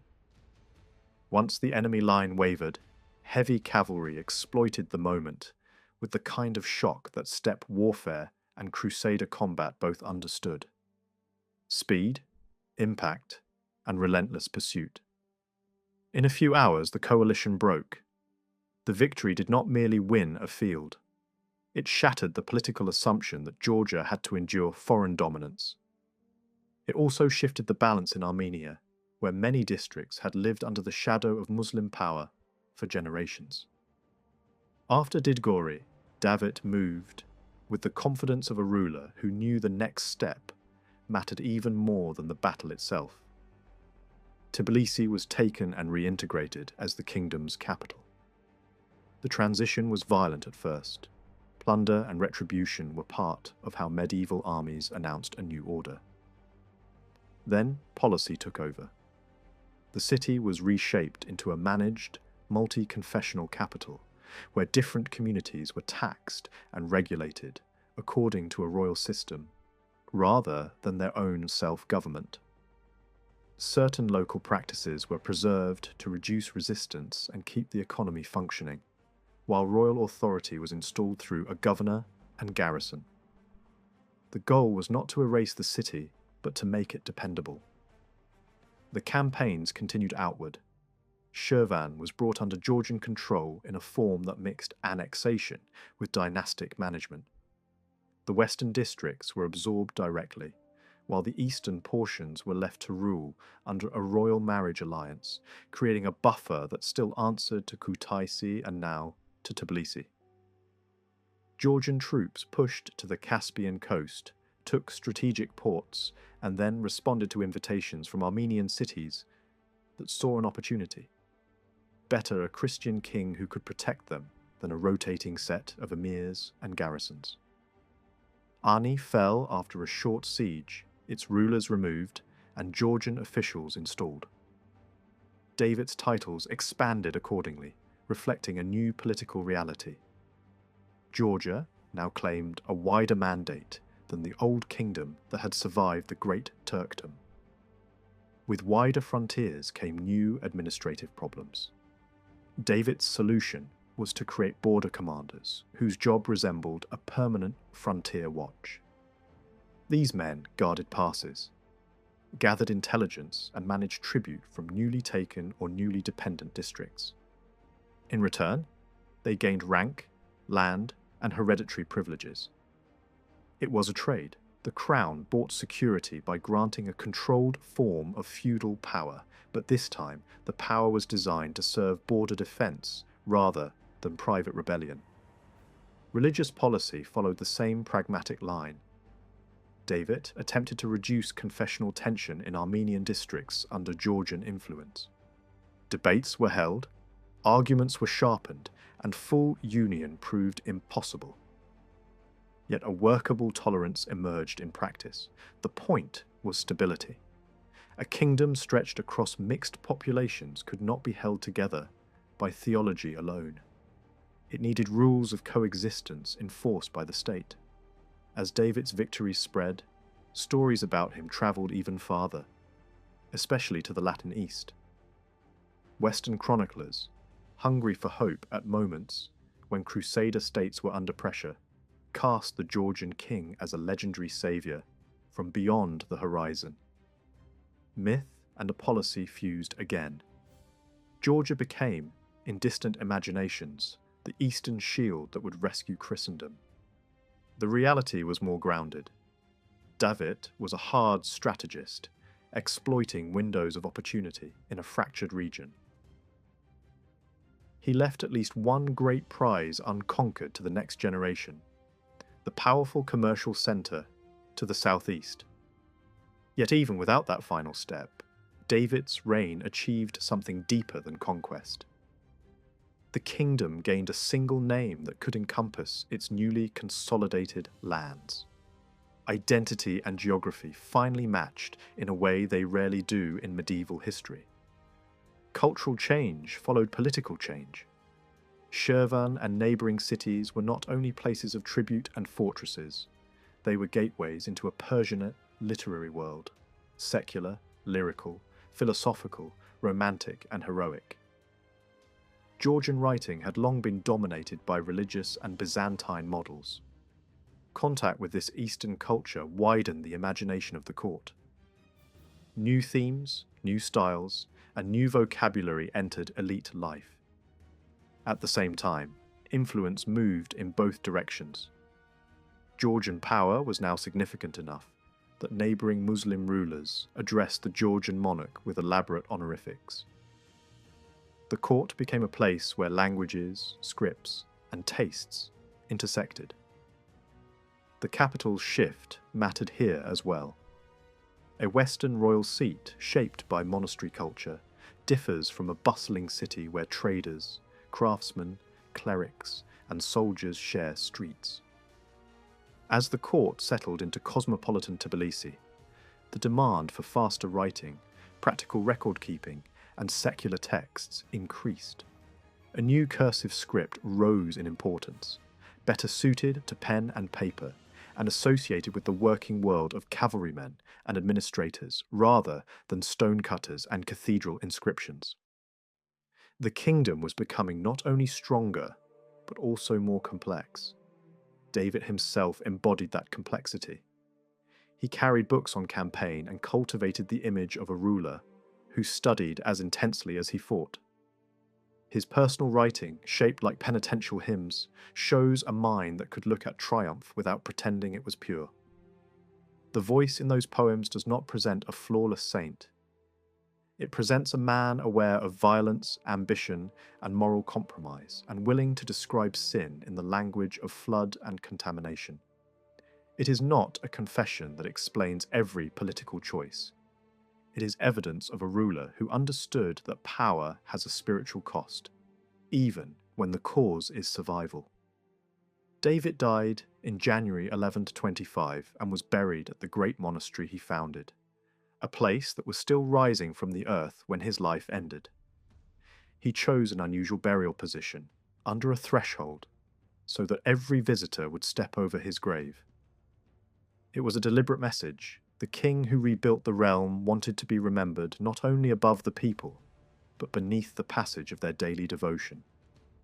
He also left instructions and testaments that later generations would argue over, because succession politics never fully disappeared, even after a reign that had disciplined the nobility and expanded the kingdom. When Demetre I came to the Georgian throne in 1125 at the age of 28, his position was far from secure. His father had died without formally presenting him to the leading clergy and nobles as successor, and one interpretation of the royal testament even suggested that Demetre was meant only to serve as regent for his younger brother. Although the great conquests of his father, David IV, had created a united and well-fortified kingdom, they also left Georgia facing powerful Muslim neighbours along a vast frontier stretching from the Black Sea across Armenia and Azerbaijan to the Caspian Sea. This immense defensive line placed enormous pressure on Georgia's forces, despite their mobility and experience. Demetre inherited symbols of royal authority and great wealth, yet his rivals moved quickly, attacking before he could fully secure his rule. Almost immediately, he was drawn into conflict with the Seljuks over the fortress of Dmanisi, a strategic stronghold guarding the southern approaches to Tbilisi. Though the fortress would change hands repeatedly in the following years, Demetre managed to expand his influence by capturing Kunani, strengthening the defensive barrier formed by the mountains of Trialeti. At the same time, unrest broke out in Shirvan, ruled by Demetre's brother-in-law. The local population, supported by the Seljuks, sought to restore an independent Muslim emirate. Rather than pursue a destructive war, Demetre negotiated a settlement. Shirvan was divided along the Tetri-Skali River. The northwestern region, where Christianity had greater influence, was incorporated into Georgia, while the eastern portion remained under its ruler, who retained limited independence but was obliged to pay tribute and supply troops during wartime. This arrangement ultimately benefited Shirvan as well, since Georgian protection shielded it from hostile neighbours. Demetre strengthened his position further through diplomacy and marriage alliances. His daughter was married to the ruler of Derbent, ensuring that the region became a loyal, though loosely controlled, vassal. Throughout his reign, Georgia maintained a policy of religious tolerance. The king visited mosques, employed Muslim scholars at court, minted coins bearing Arabic inscriptions, and granted tax privileges to the Muslim population of Tbilisi. These measures helped stabilize relations within the diverse kingdom and promoted coexistence among different religious communities. One of Demetre's most persistent challenges was control over the Armenian city of Ani. While many Armenian Christians welcomed liberation from Muslim rule, local nobles often feared losing their autonomy and sometimes preferred Muslim overlordship, if it preserved their privileges. Political tensions soon forced Demetre to release a Muslim governor who had previously been imprisoned. Shortly afterward, the governor's son returned from exile and regained authority in Ani, apparently with the cooperation of local leaders who sought security and stability. Some Georgian officials suspected betrayal, and later events suggested that certain nobles were plotting against the king. In the following years, powerful Muslim rulers launched repeated campaigns to push Georgian forces out of Armenia. At the same time, ambitious regional leaders expanded their own territories, capturing key cities such as Divin and Ganja. Demetre eventually reached a fragile compromise with one of these rulers, allowing the Cathedral of Ani to remain a Christian sanctuary while acknowledging the new political realities.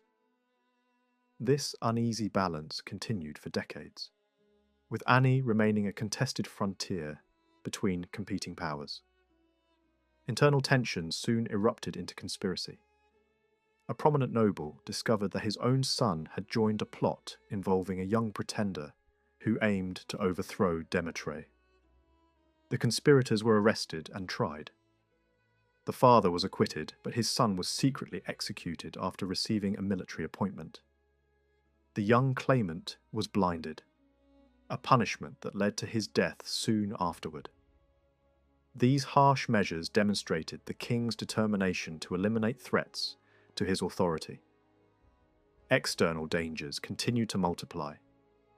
A new and powerful state emerged to Georgia's south under a ruler who established control over large territories in Azerbaijan and northwestern Iran.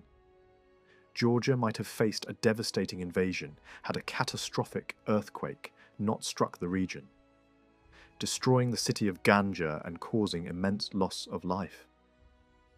Seizing this opportunity, Demetre invaded the devastated territory, removing the city's iron gates and transporting them to a Georgian monastery as a symbol of victory. Yet triumph brought new conflicts. Muslim forces later attempted to reclaim lost territory, and although Demetre achieved military success, he secured peace through diplomatic marriage, giving his daughter in marriage to a Seljuk ruler, along with valuable lands as part of her dowry. Other marital alliances proved less effective in strengthening Georgia's international position, but his daughters nonetheless played significant roles in regional politics. During the later years of his reign, tensions grew within the royal family. The king quarrelled with his elder son and chose his younger son as heir, a decision that angered many nobles. Dissatisfaction spread quietly among the aristocracy until open rebellion finally erupted. Demetre was forced to renounce the throne temporarily and take monastic vows while his elder son assumed power. However, the new ruler's reign lasted only a few months before he died suddenly under suspicious circumstances. Demetre returned briefly to political life, but eventually retired permanently to a monastery, devoting himself to religious reflection and composing hymns. After his withdrawal from public life, little was recorded about his final years. His successor, Georgi III, ascended the throne amid uncertainty and opposition from powerful aristocratic factions. Though married to a princess of remarkable beauty, he lacked a male heir, which further weakened his position and encouraged rivals to support alternative claimants. He responded swiftly by suppressing supporters of his predecessors and strengthening royal authority. Military campaigns became central to his rule, as he sought both security and prestige through warfare. Georgi pursued aggressive policies against neighbouring states, demanding tribute and launching campaigns into contested regions. His reign was marked by repeated struggles over Ani and other strategic cities, as well as fierce battles against Muslim coalitions. At times, he suffered setbacks, but he also achieved notable victories that enhanced his reputation. His armies defeated larger forces, liberated prisoners, and rebuilt devastated cities. Georgian influence expanded across parts of Armenia and Azerbaijan, while vassal states such as Shirvan remained under his protection. Despite these successes, the continuous warfare drained Georgia's resources and manpower. Economic pressures increased, and new taxes were imposed even on church lands, risking conflict with powerful religious institutions. Nevertheless, military glory elevated Georgi's standing, and poets of the era celebrated him as a heroic defender of the faith and a ruler of extraordinary strength. During the later part of his reign, foreign conflicts decreased, but internal tensions intensified. Georgian commanders, unwilling to remain idle, drove nomadic groups from contested territories, while the king introduced severe measures to maintain order within the kingdom. Laws against theft and banditry became stricter, replacing traditional compensation payments with harsh punishments. A specialized force was established to pursue criminals, and severe penalties, including public execution, were imposed to restore stability. A major rebellion eventually erupted when a powerful noble sought to place a rival claimant on the throne. The conspirators gathered a large force and attempted to capture the king, but their plans were discovered at the last moment. Loyal troops rallied to defend the monarchy, and after a prolonged siege, the rebels were defeated. The punishment was severe. The claimant was mutilated and died from the ordeal. Leading conspirators were executed or exiled, and their family name was officially condemned. Their lands and offices were redistributed to loyal supporters, including individuals of humble origin who were elevated to high positions. Having secured his authority, Georgi sought to ensure a stable succession. Lacking a son, he made the unprecedented decision to crown his daughter Tamar as co-ruler, presenting her before the assembled clergy and nobility in a formal ceremony that confirmed her right to inherit the throne.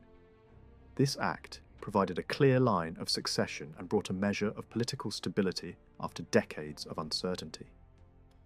The years immediately following Tamar's first coronation beside her father were quiet on the surface, and the surviving records say little about day-to-day politics. Yet the early 1180s were anything but empty in cultural terms. Georgia's court was confident, outward-looking, and deeply attuned to Persianate taste and courtly ideals. And in that atmosphere, the era's greatest literary achievements were likely taking shape. The celebrated epic, commonly associated with Georgia's Golden Age, opens with an image that mirrors the political reality of the time. A ruler confidently placing authority into the hands of a daughter, insisting that courage and worth do not depend on being male. That tone of assurance and the emphasis on refined chivalric values matches the moment when a woman was being prepared to rule in her own name. Georgi III died in Kakheti on Easter Saturday in 1184, and even the way the news travelled revealed the tensions around the throne. The message was carried first to Rusudan at Samshvilde, and only afterward reached Tamar in Tbilisi. Before the mourning cloth had even come down, the king's death triggered a confrontation between a resentful aristocracy and a young monarch who was now the first Georgian queen to rule without a male partner standing above her. The opening demand from the church and the nobles sounded reasonable and even traditional. Tamar should undergo a second anointing, this time in Kutaisi, and accept crown, scepter, and sword through a ceremony that placed leading clerics and Western magnates at the centre of the ritual. Georgia had seen double ceremonies before, and precedent could be invoked without difficulty. Tamar agreed, but the larger meaning was clear. A second coronation was not only about religious blessing. It was an attempt to bind the new monarch to the will of the elite and to remind the court that power was not simply inherited, but negotiated. The aristocracy moved quickly from symbolism to administration. They demanded that Tamar reverse the social reshaping carried out under her father, especially the promotion of men of humble background and outsiders who had risen through talent and loyalty rather than birth. Tamar yielded. A former serf who had gained a major post and estates was stripped of both office and land. A steppe commander, already weakened by illness, was removed from key responsibilities, though permitted to keep his fief. With two great offices now vacant, the nobles pressed harder. They proposed a new political structure beside the royal residence at Isani, a tent of lords that would control the appointment of ministers and the making of laws. leaving the crown to approve decisions as a mere formality. It was a bid to convert influence into constitutional power, aimed at a ruler they assumed could be bent. At the heart of that movement stood Kutlu Arslan, the royal treasurer. His name sounded Turkic, but he was rooted in a powerful Western lineage and led a faction that presented itself as fully Georgian in character. He was not seeking a dramatic charter wrested from tyranny, nor building a broad platform for common rights. The struggle was narrower and more practical. Senior nobles wanted to secure authority at the top of government, while the monarchy was led by a young queen. Kutlu Arslan himself appears to have aimed at the highest military office, and the rhetoric around the crisis reflected anxieties about a woman ruling without firm guidance. Tamar's own chronicler later condemned the rebellion as following foreign patterns of governance, implying that lords were urging her to rule through ministers in the style of Eastern courts, rather than to act decisively as earlier Georgian monarchs had done. Tamar chose a direct response. Kutlu Arslan was arrested. The rebels threatened violence, expecting the queen to retreat. Instead, she used time and persuasion as weapons.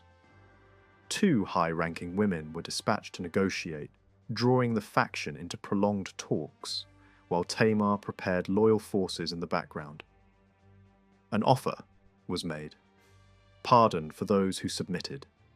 With Kutlu Arslan excluded, the rebels could not unite around a clear answer, and their cohesion broke. They surrendered. What was conceded behind the scenes remains difficult to pin down, but the visible outcome favoured the crown. No permanent House of Lords appeared. Kutlu Arslan was eventually forgiven but withdrew from public life, and the Queen continued to treat the existing royal council as her predecessors had, not as a body that could command her.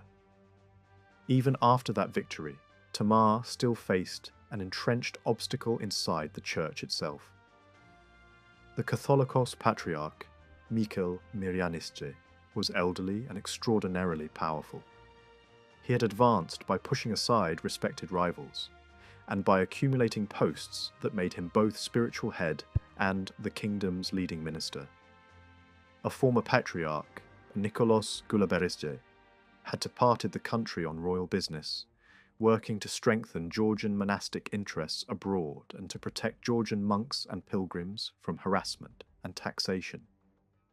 Michael's rise had also displaced a widely admired figure, Anton Glonistavistze, who was forced into monastic retirement. The political temperature rose further when violence struck Anton's family, adding fear to resentment within the elite and the clergy. In 1185, Tamar attempted a move that echoed the strategies of earlier strong rulers. She summoned a major synod, hoping to silence opposition and curtail patriarchal dominance through collective clerical authority. Michael was excluded from the gathering. Nikolaos was recalled from Jerusalem to steer the proceedings, and the Bishop of Kutaisi, no admirer of the patriarch, supported the effort. Tamar herself opened the discussions, a symbolic act meant to show that the crown could guide the church's internal order.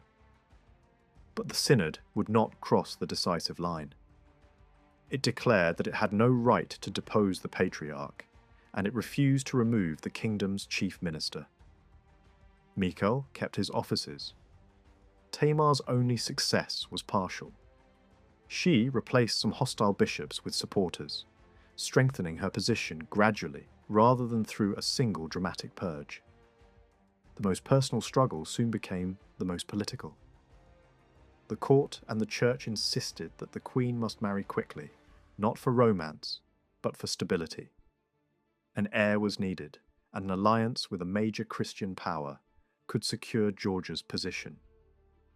Byzantium, weakened and increasingly unstable, no longer looked like a reliable anchor.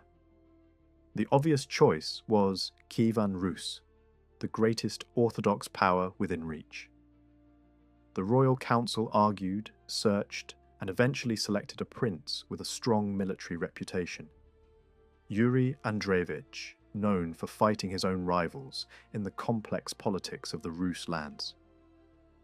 After his father's death, he had been driven from his position and ended up among the Chipchaks, steppe forces who raided the northern frontier regions. The match was politically attractive, but for Tamar it was deeply unwelcome. She did not want a rushed marriage to a stranger. Pressure overcame hesitation. Rusudan, the patriarch, and influential courtiers moved fast, using contacts with the Chipchak leaders to bring the groom across the Caucasus. A prominent merchant from Tbilisi played a key role in the embassy, and the speed of the arrangement suggested that urban economic interests favoured a Russian connection. Yuri arrived, and the wedding followed almost immediately.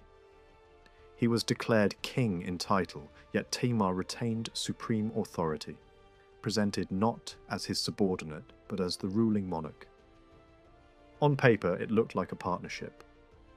In practice, it was a political compromise designed to reassure those who doubted a woman's capacity to hold the throne alone.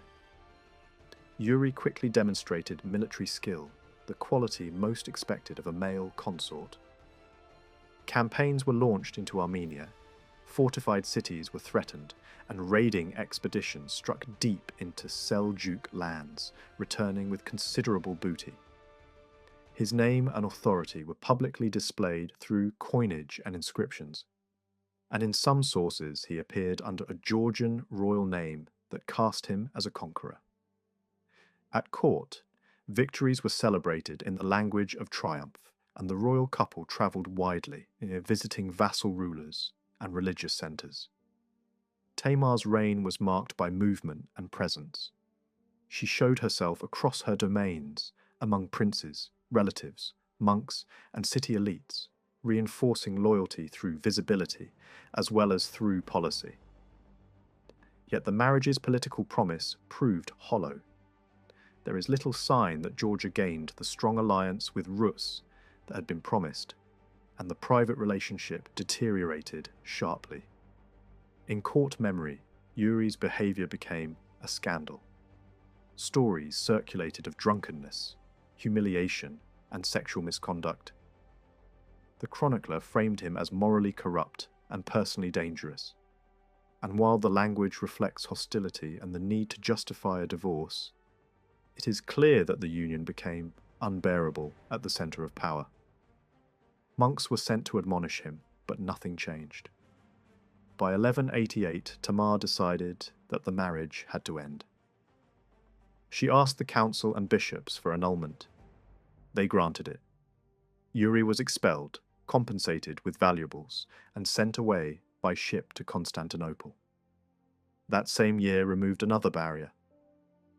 Mikhail Mirianidze died, and later writers recorded the event without grief. With the patriarch gone, Tamar gained room to breathe.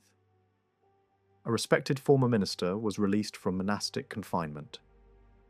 A new patriarch, though related to Mikhail, proved more compliant. Tamar began building her own governing team, promoting men whose loyalty had been tested under her father and who could balance noble factions. Sargis Mkargodzeli rose to command. His sons, Zachariah and Ivane, became central figures in Tamar's military and political machine. Another trusted court figure moved into the interior ministry. Some of these men were not of purely Georgian origin, and their family background would later become a point of controversy, especially in religious matters. For the moment, their competence outweighed prejudice. Tamar needed administrators and commanders who could defend the realm while she reasserted the crown's authority at home. With independence regained, Tamar was free to remarry on her own terms. The court's attention turned to David Soslin, young Ossetian prince raised within the Georgian environment. Such fostering arrangements were a deliberate policy. Neighbouring royal families exchanged sons, building bonds that could restrain conflict and create loyalty. Soslan had strong dynastic connections through marriage lines that linked Ossetian royalty and the Bagratid house, and he was close enough in blood and culture that he could be presented as an acceptable consort, without provoking fears of a foreign takeover. Strategically, Ossetia offered limited advantage because Tamar already had Ossetian ties through her mother, but Soslan's personal qualities mattered. He was capable in war and suited the court's expectations. The council stopped searching for a more prestigious match and accepted him. They married in 1189. The union proved both fertile and politically useful. An heir was born in 1192, followed by a daughter in 1193. Soslan could also play the harsher role when required. Tamar was known for restraint, reluctant toward torture and execution, and the presence of a consort willing to impose severity created a dual image of justice: mercy at the centre, steel at the edge. That balance would become important as enemies tested Georgia during the years of turmoil that had surrounded her accession. Foreign powers watched closely as Georgian court politics oscillated from crisis to settlement between 1184 and 1189. The wider Muslim world also shifted dramatically when Salah ad-Din captured Jerusalem in 1187, altering the strategic landscape for every Christian kingdom in the region. Tamar's immediate priority was not conquest, but the safety and property of Georgian monastic institutions in the Holy Land. Diplomatic missions were sent to secure privileges for pilgrims, an exemption from taxation for Georgian monasteries, and an agreement was reached that committed Georgia to avoid war against certain territories. The language of such promises was formal and binding, designed to protect religious interests while leaving room for defensive warfare elsewhere. Soslan's campaigns could be framed as response rather than expansion. Seljuk raids struck Georgian borderlands and were repelled.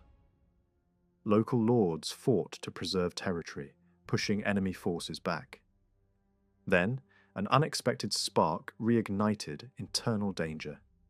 Yuri, the rejected husband, reappeared in the region, welcomed by rulers who wanted to weaken Georgian dominance.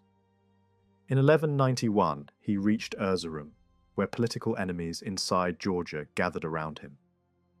Some came from Tao-Klarjeti and other provinces, and the list included men connected to government and finance.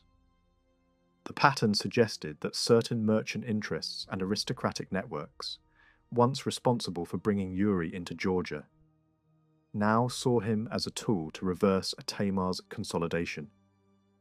The rebels moved fast, penetrating deep into western Georgia and staging a dramatic counter-coronation at the palace of Geguti near Kutaisi.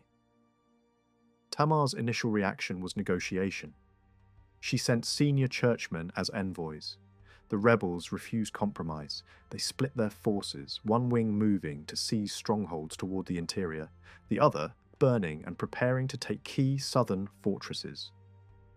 Tamar responded with loyal troops, striking the southern wing first and destroying it near the contested frontier. News of that defeat shattered rebel confidence, and panic spread.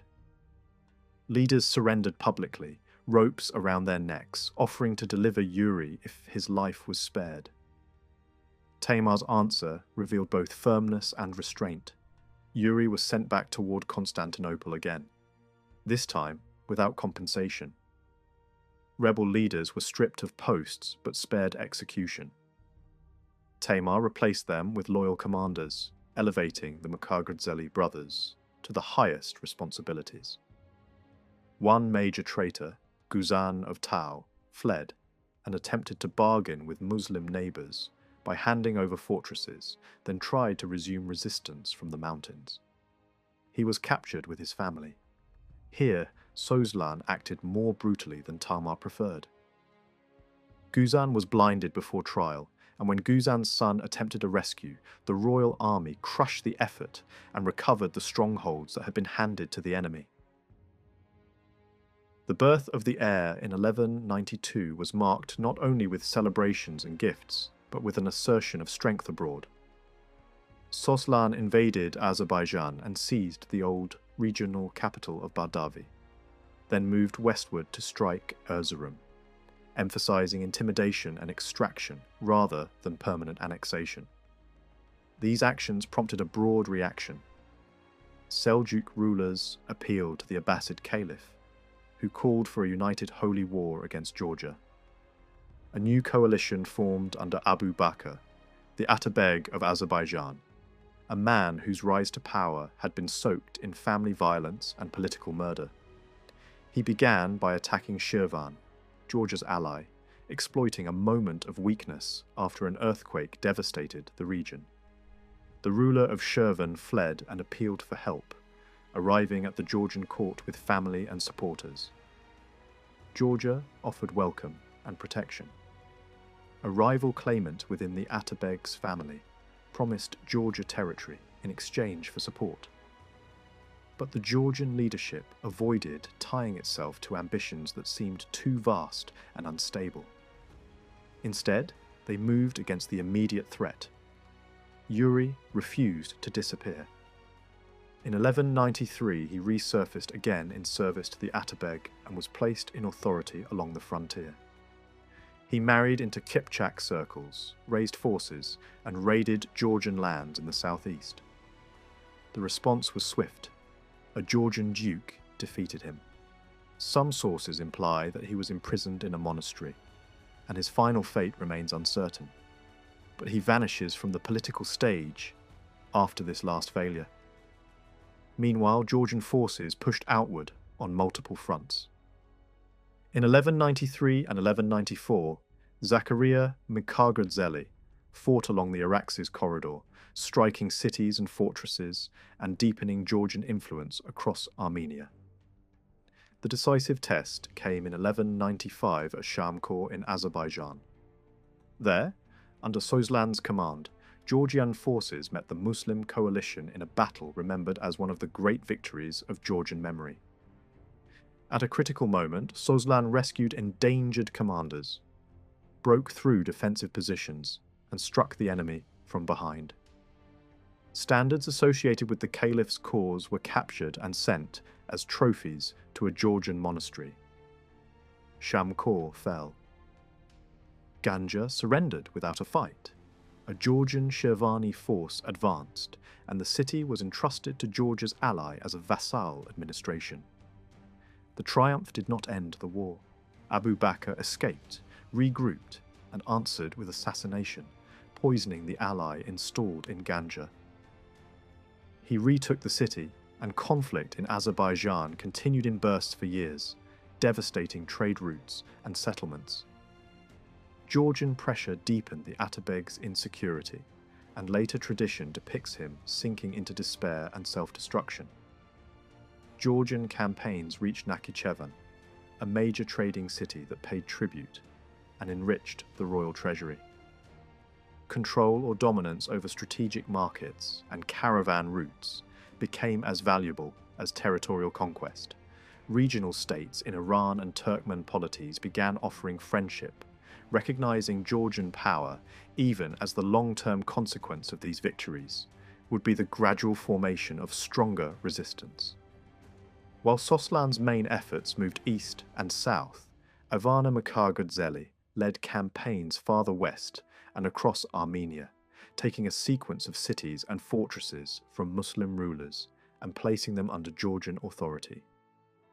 By the early 1200s, Georgia's expansion had become enormous in scale, and even with economic prosperity and increased population, the kingdom struggled to keep enough troops in the field to hold a far-flung empire.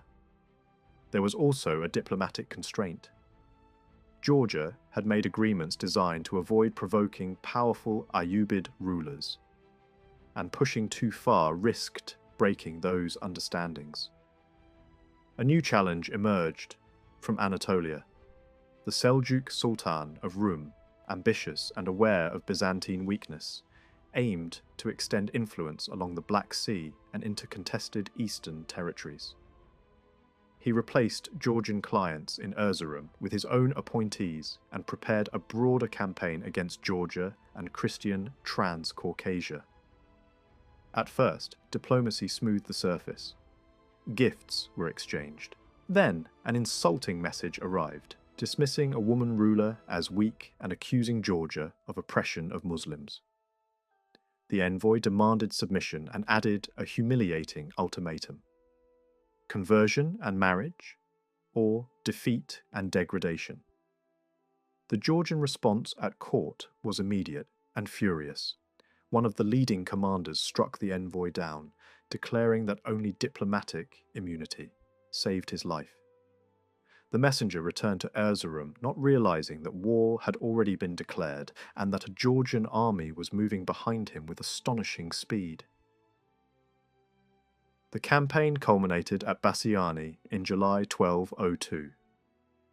Georgia assembled the largest force it had ever fielded, led by Soslan and the greatest commanders of the realm, including the Makar-Gadzeli brothers and other prominent nobles.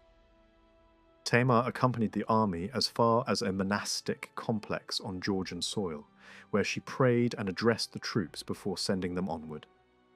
The Seljuk Sultan gathered a similarly vast host and camped in southern Tao. The Georgian army struck by night, achieving surprise, yet the Seljuk forces rallied fiercely.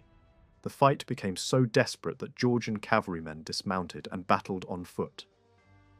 At the turning point, reserve wings swept in, encircled the enemy, and broke the coalition. Later, accounts blamed confusion and rumour for the collapse, including the story of the Sultan's horse becoming trapped and a false report of his death spreading through the camp. Whatever the precise trigger, Bassiani ended as a crushing Georgian victory, with major captives taken and ransoms paid. Beyond trophies and prisoners, Bassiani had an intellectual consequence. Among the captured goods was a medical compendium that was translated and used to build Georgian medical learning, feeding into the curriculum of Georgian academies. The state's leading minister supported projects that ranged from scholarship to engineering works, including sophisticated water supply systems for monasteries. War and culture developed side by side. Georgia could fight large campaigns while also translating romances and epics and supporting a court culture that prized literature, learning, and monumental building. After Bassiani, Georgia looked like the dominant Christian power of the region. The Sultan of Rum died not long afterward, and his successors struggled to respond. The Fourth Crusade's destruction of Constantinople in 1204 further transformed the political map. In that moment, Georgia positioned itself as the main protector and organizer of Christian power in the east.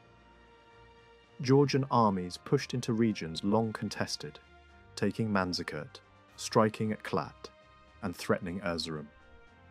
At times, coalitions managed to inflict setbacks, yet Georgian forces recovered and, by 1206, occupied Erzurum and Kars, gaining control over important caravan posts used by European merchants trading between Europe and Iran. But overreach carried a cost. Ivane Makar-Gadzeli besieged Klat and was captured. His release required a truce, a massive ransom, and a marriage alliance that tied Georgian and local interests together. Soon afterward, the Ayyubids intervened to impose order, installing their own ruler in Klat and setting a new boundary that limited Georgian ambitions west of the Araxes. Soslan died in 1207. After that, Tamar's personal presence in the narrative becomes faint, even though Georgian expansion continued. The El-Deguz realm struggled with internal conflict, and Georgian forces continued to pressure southeastern frontiers. Then, disaster struck in 1209. While the court celebrated Easter at Gaguti, the ruler of Ardabil launched a sudden attack through Ani's open gates, stormed churches, massacred thousands, and looted the city. Georgia's response was brutal and deliberately timed as a mirror image striking Ardabil's mosques at the start of Ramadan, killing civilians and taking the ruler's family as hostages. The violence was sacrilegious on both sides, a grim reminder that the era's wars could tear through sacred spaces when political rage boiled over. The Makagadzeli brothers then carried Georgian arms deeper into Iran. After consultation at council, Tamar authorized an advance around the southern shore of the Caspian toward Khwarezmia. The campaign's reputation preceded it. Major cities opened their gates and paid tribute to avoid destruction. Resistance was sporadic. The hardest problem for the invaders was not battle but logistics, hauling enormous booty back across long distances. Wealth flowed to nobles, the treasury, and the church, and the crown made gestures to share spoils with the poor. Even contemporaries were astonished that Georgian armies were operating in lands many at home had barely heard named. Eventually, the leadership halted the advance, wary of stretching lines too far and provoking a larger, united response. At the same time, Georgia found a more profitable and less bloody path to influence on the Black Sea. After 1204, the Byzantine world fractured, and along the coast, new possibilities opened. Tamar seized a long stretch of shoreline from Sinop to Trebizond, populated by Greeks and Laz, and created a buffer state subordinate to Georgia. The public justification drew on an incident in Constantinople involving Georgian monks carrying royal gifts for a monastery in the Holy Land. There was also a dynastic angle. Two young Komnenos princes, raised at the Georgian court after violence in Byzantium, had destroyed their security, could be presented as legitimate heirs in exile. In 1204, one of them was installed as emperor at Trebizond. Georgia provided military backing and garrisons in key ports, while maintaining the useful fiction that it was not conquering, but restoring rightful order for displaced Byzantines. The last major military task of the period was internal. Between 1210 and 1213, a coalition of highland groups from Georgia's northern regions and neighbouring mountain peoples rose in rebellion. Their turbulence increased after illness, and death removed one of Georgia's most gifted commanders. Ivane Makagadzeli intervened with ruthless efficiency. He demanded a new hereditary title that outranked existing ranks, then marched into the peaks, dividing Europe and Asia, split enemy alliances, isolated one group until it deserted, and pacified the region within months. Georgia, at this moment, reached its greatest territorial extent, and if the Trebizond state is counted within its orbit, its influence stretched from the Black Sea to the Caspian and deep into the south. After Sozlan's death, Tamar crowned her teenage son, Georgi Lasha, as co-ruler, a step meant to secure succession and calm the court. Yet Tamar herself receded further as trusted ministers died one by one. Her last close advisor was Ivan, now holding the highest military office. In her final months, Tamar was absorbed by illness, likely severe and worsening. She spoke openly in council of a private affliction she'd concealed for years, so as not to alarm the kingdom during continuous warfare. She was carried to her palace at Tbilisi, attended by doctors and priests, and died in January 1213. Before her death, she commended both her children to her subjects as successors, attempting to stabilize the future one last time. The question of her burial became a legend of its own. Searches and rumors placed her tomb in major monasteries and even in the Holy Land. A Crusader letter suggested that her son hoped to bring her remains to Jerusalem, though it does not confirm success. Later discoveries of female burials fueled speculation without decisive proof. Stronger evidence points toward Gelati, where later royal visitors prayed at a chapel associated with her tomb and where memorial services have long been held in her name on a traditional date in May. The uncertainty only strengthened the myth. From the moment he took the throne in 1213, Georgi IV, known as Lasha, revealed remarkable energy, military skill, and an unusually broad curiosity about the world. Yet his boldness and impulsive nature troubled the court. Senior officials, especially the powerful commander and statesman Ivane Mkhargadzeli, who had helped guide the young ruler's education, feared that the new king's confidence could easily become recklessness. The immediate priority for the kingdom after his accession was to demonstrate strength to its dependent territories and reaffirm the authority established under earlier rulers. The first challenge came from Azerbaijan. Uzbek, the regional Atabeg, withheld the tribute that symbolized Georgian dominance. Ivan Mkhargadzeli responded swiftly, leading Georgian forces to Ganja and imposing pressure through a siege rather than a direct assault. This cautious strategy was intended to secure submission without devastating the city. Georgi, however, grew impatient. Acting independently, he separated a force of 4,000 soldiers and attempted a surprise attack from the rear. The defenders seized the opportunity and struck back fiercely. Although Georgian troops ultimately prevailed, the victory came at a high cost in lives. With famine threatening the besieged population, Uzbek requested peace and resumed payment of tribute.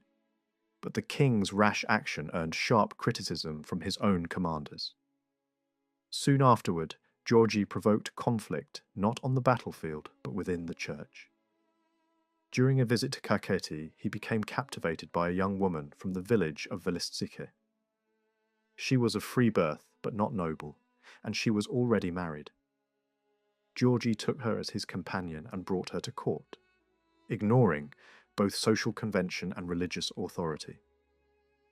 In 1215, she gave birth to a son, later known as David Ulu, whom the king entrusted to his sister Rusudan for upbringing. Church leaders and royal officials confronted the king, condemning the scandal.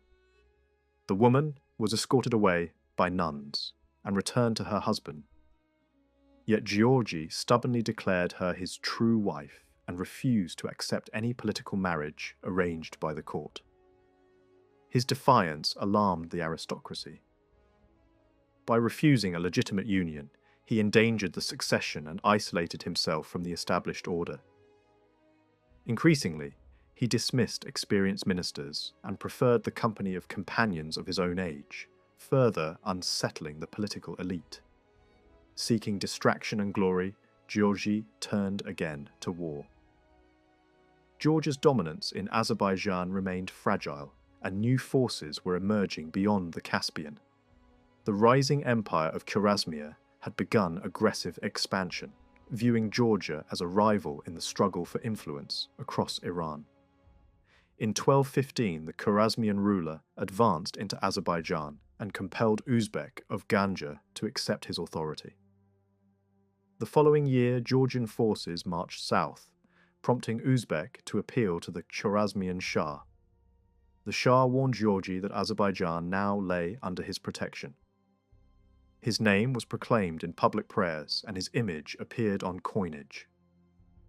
A large army was prepared to confront Georgia, and only the sudden appearance of a new threat in Central Asia prevented a full invasion.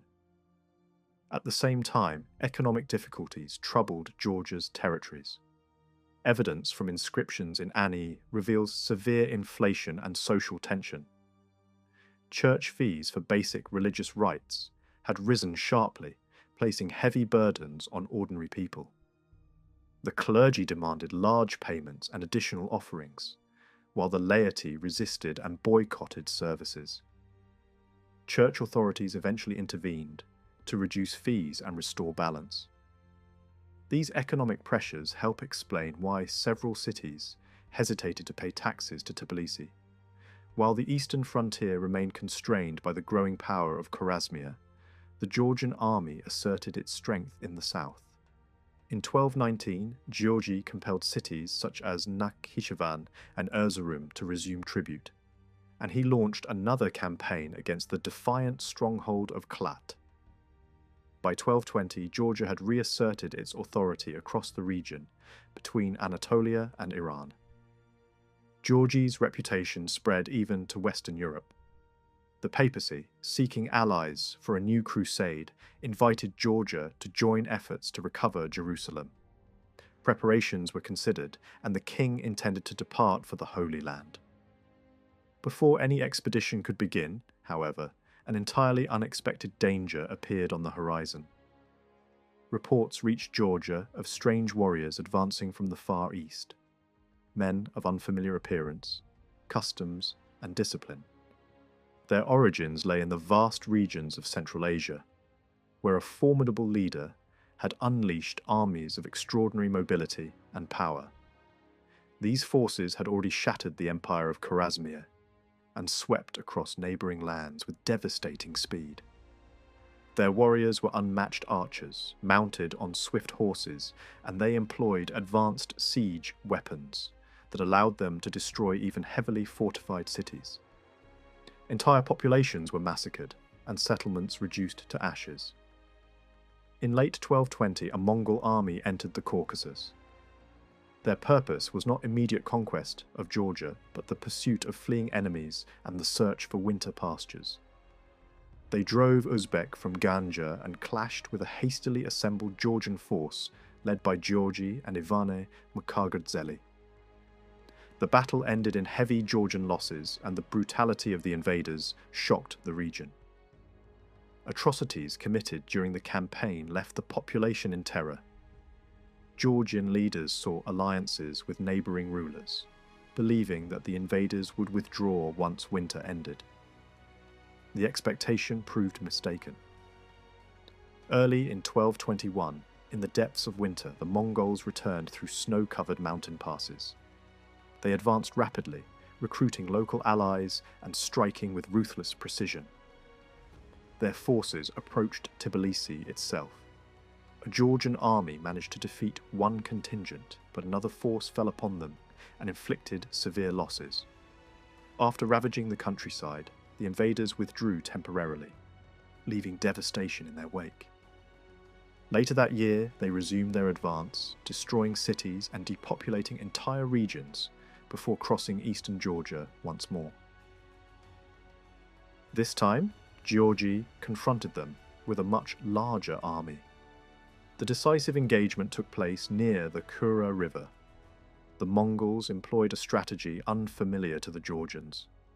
They attacked fiercely, then feigned retreat, drawing their opponents into pursuit before surrounding and annihilating them with hidden reserves. The Georgian army suffered catastrophic losses. Georgi himself was gravely wounded in the chest. Though he survived for some time, the injury proved fatal, and he died in January 1223. After their victories, the Mongols departed the Caucasus, continuing their campaigns across distant lands. Many in Georgia believed the threat had passed, underestimating the scale of the new power rising beyond their borders. Before his death, Georgi attempted to secure the succession by arranging a marriage for his sister Rusudan. He died before the wedding could take place, and in 1224, Rusudan was crowned queen. The years following his death were marked by chaos. Refugees and displaced warriors flooded the region, causing destruction even where Mongol armies were absent. Steppe peoples, fleeing their own lands, attempted to settle in the Caucasus and, when refused, resorted to plunder. Georgian forces eventually drove them back, but instability spread across the frontier.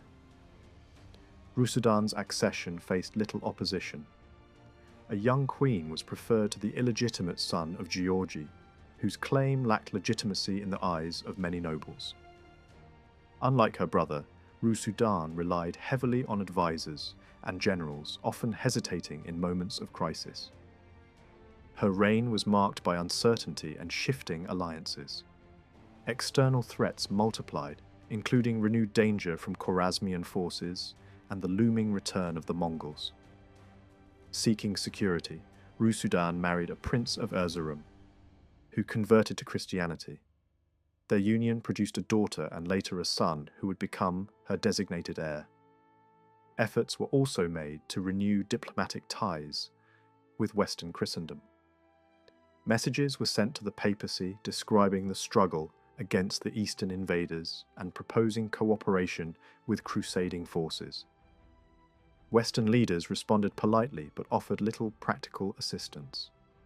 Many in Europe misunderstood the nature of the Mongol expansion, some even viewing the new power as a potential ally rather than a threat. A far more immediate danger arose in 1225, when Jalal ad-Din, a determined and resourceful ruler who had survived the Mongol destruction of his own empire, returned to rebuild his power.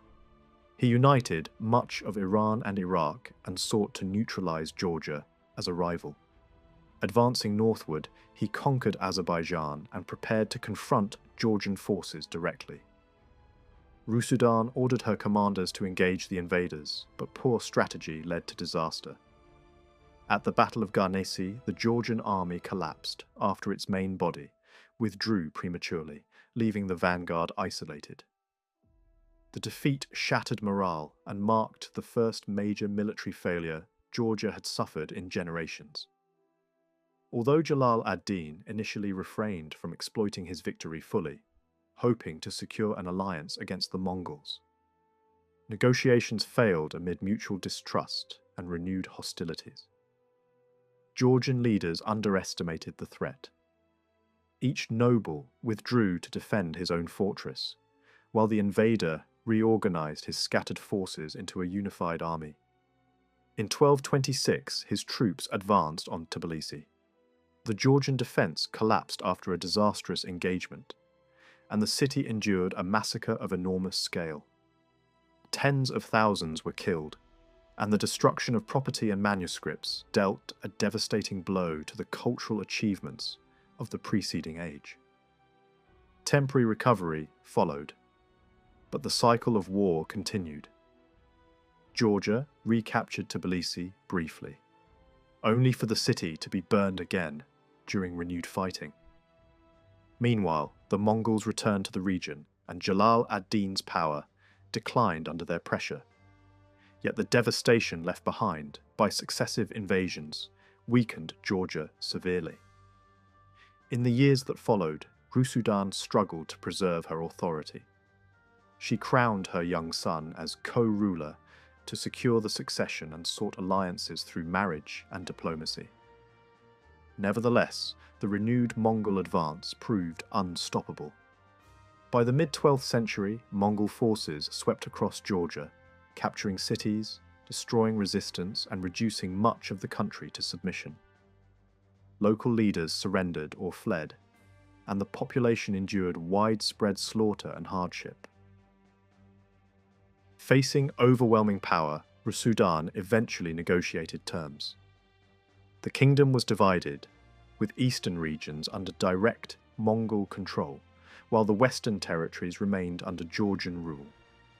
Heavy tribute was imposed, and Georgian soldiers were required to serve in Mongol campaigns.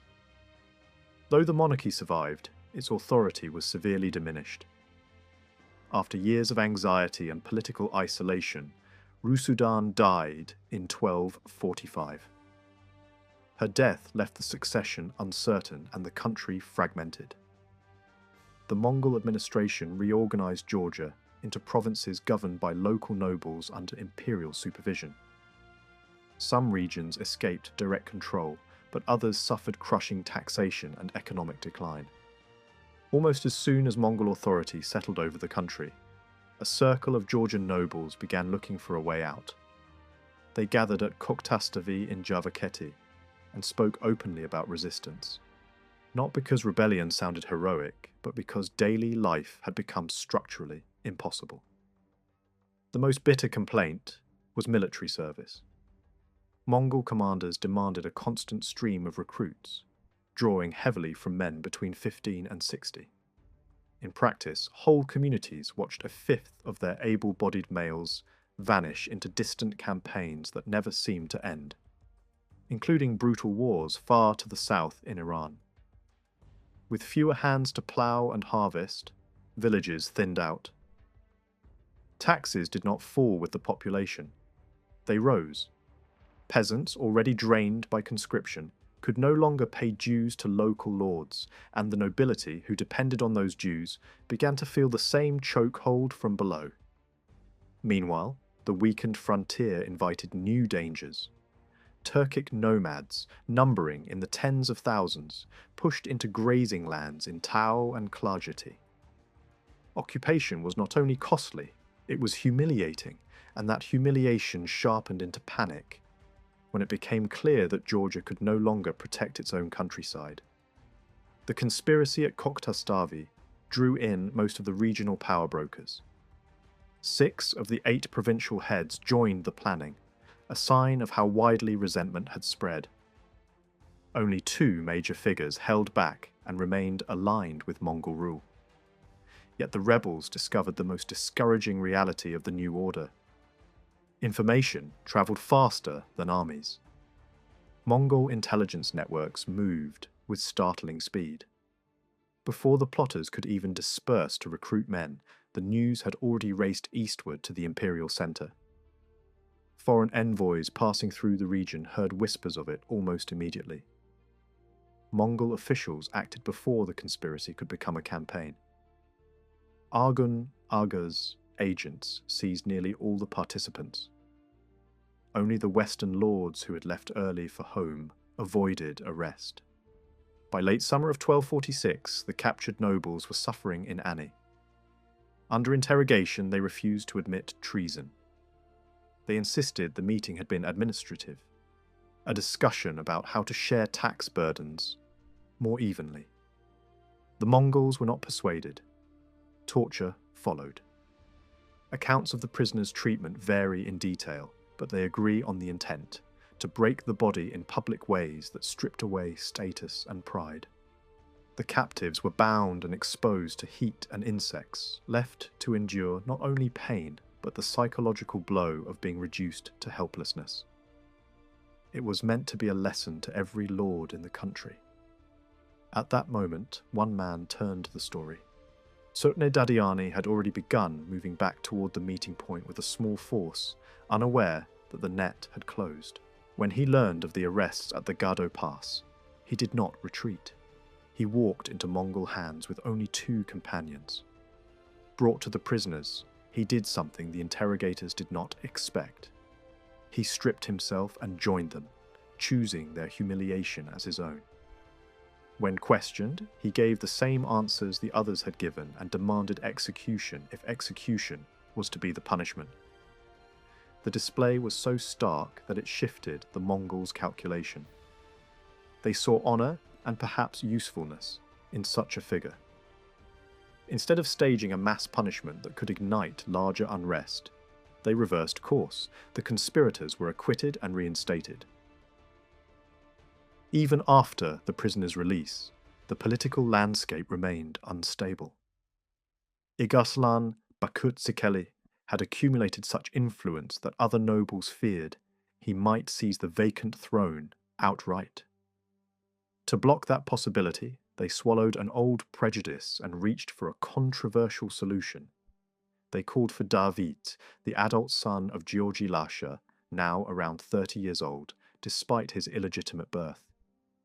The Mongols, however, insisted that Rusudan's son, David Narin, must also present himself for confirmation. The result was an extraordinary spectacle in the distant imperial world. 2 Davids, each with supporters and each with a plausible claim, summoned to argue their rights in front of the great Khan. A Georgian envoy admitted that local law could not cleanly settle the question. One claimant came from the male line, but lacked legitimacy. The other was legitimate yet traced through the female line. The Mongols had little interest in such distinctions. Their own customs were shaped by different family structures and by a political logic that valued order above fine legal theory. They decided by seniority. Georgi Lasha's son was declared the senior king, David Ulu. Rusudan's son became the junior king, David Narin. Then came the twist that left Georgians uneasy. Both were installed as rulers in Tbilisi, with the younger formally subordinate to the older. It was a compromise designed not to honour Georgian tradition, but to prevent a single Georgian monarch from becoming too strong. By the end of 1248, both kings had returned to Tbilisi. The Mongols dismantled the provincial framework they had used earlier and restored a more centralised arrangement, now anchored by the two kings under Mongol oversight. At first, the pair acted as a unit. Decrees carried both signatures. Their initial priority was to reassert royal authority over nobles who had taken advantage of the royal absence. A powerful lord in the Pankisi Gorge had extended control over much of Kakheti, behaving like an independent ruler. David Ulu pushed through and executed him, a rare moment when a Georgian king managed to impose consequences despite Mongol constraints. Yet some figures were protected by the occupiers. Sargis Jakeli, who made no secret of preferring Mongol patronage to obedience toward Georgian kings, could not be touched. The Mongols rewarded him for strategic loyalty by granting him wide autonomy in Samtskhe, covering much of southern Georgia. That autonomy effectively created a new political organism inside the kingdom. Within a year, the arrangement of two kings and one imperial master began to fracture. Over a dinner conversation, David Ulu spoke about the possibility of resistance. Mongol ears were everywhere. Officials reacted instantly, shacking the talkers and hauling them in. This time, the incident was dismissed as careless speech rather than an active plot, but the price of forgiveness was heavy. Ransom paid in horses and money. Through most of the 1250s, uneasy coexistence continued. The burden on society, however, kept rising. Mongol conquests stretched from Iran toward the eastern Mediterranean, and the empire needed soldiers, supplies, and cash to feed both armies and an expanding administrative machine. The problem for the Mongols was that oppression shrank the very base they taxed. People fled, artisans disappeared, harvests fell, and yet demands grew. In 1254, a sweeping census was ordered, one of the most comprehensive the region had ever seen. Officials counted males of military age, livestock, mills, vineyards, fish ponds, workshops, and businesses. At first, clergy of all faiths were excluded, along with their property and sanctuaries. After the census, taxation was reorganized into a dense web of obligations. Some levies were moderate on paper. A sales tax was set at a few percent. Certain dues funded official salaries, road maintenance, and the courier system. Tolls on bridges and roads were justified as a way to maintain security and track movement, discouraging banditry. The postal relay system became so effective that communication across the country reached a level of speed and regularity rarely seen before or afterward. Efficiency, however, did not mean mercy. The combined weight of taxes on land, livestock, and households, along with forced labour requirements, drove many communities to starvation.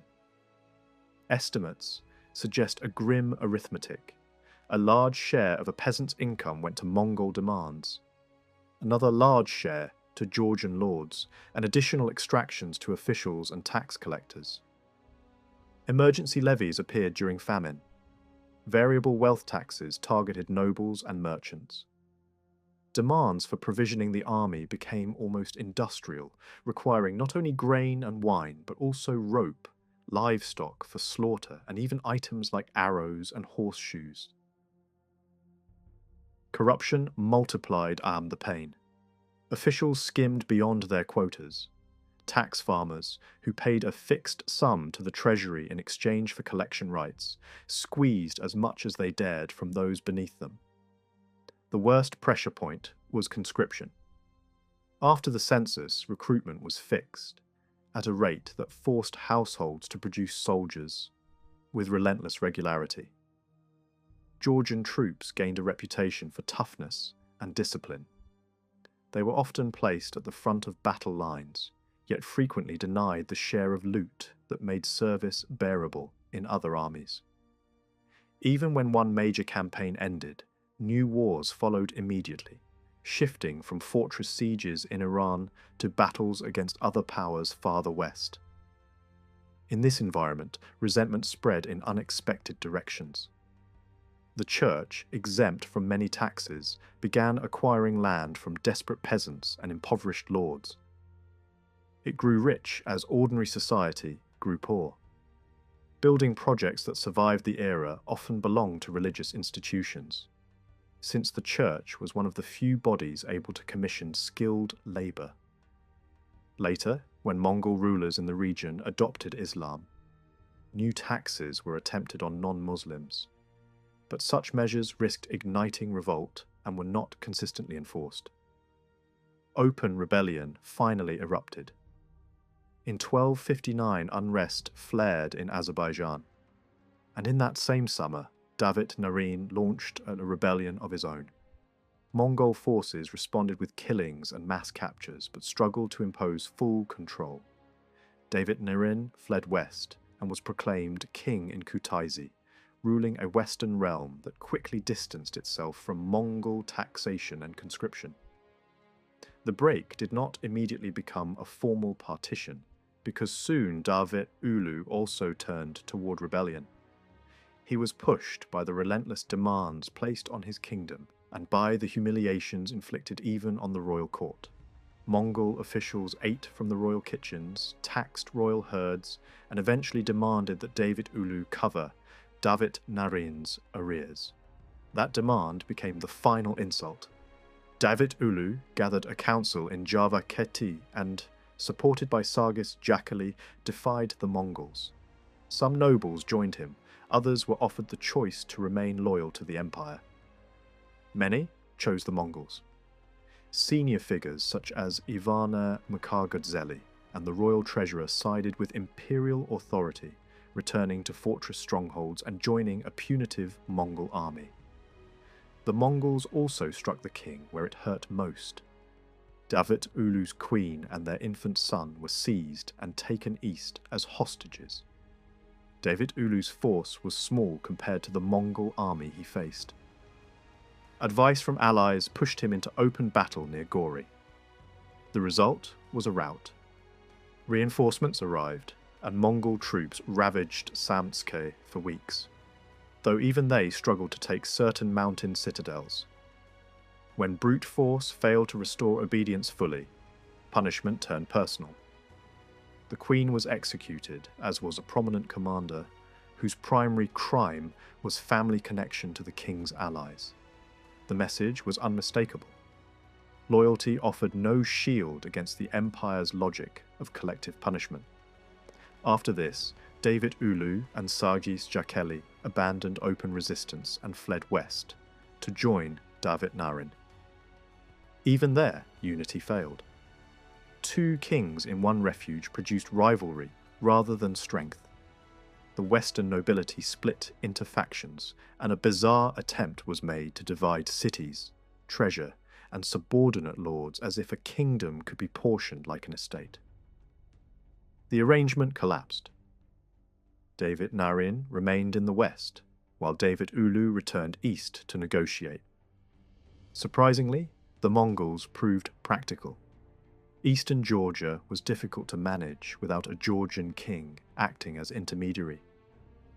Merchant migration was already draining Tbilisi and other centres as traders sought safety and predictability in the west or in foreign cities. In Davit Ulu's absence, a wealthy merchant had become the dominant figure in the capital, and the Mongols wanted that power checked. During interrogation, Davit Ulu and his ally framed their disobedience as a response to unbearable taxation. Skilled interpretation and diplomatic phrasing softened their apology. Then luck intervened. Urgent news arrived that a rival Mongol power was advancing through the Caucasus. The Western Mongol world was beginning to fracture into competing states.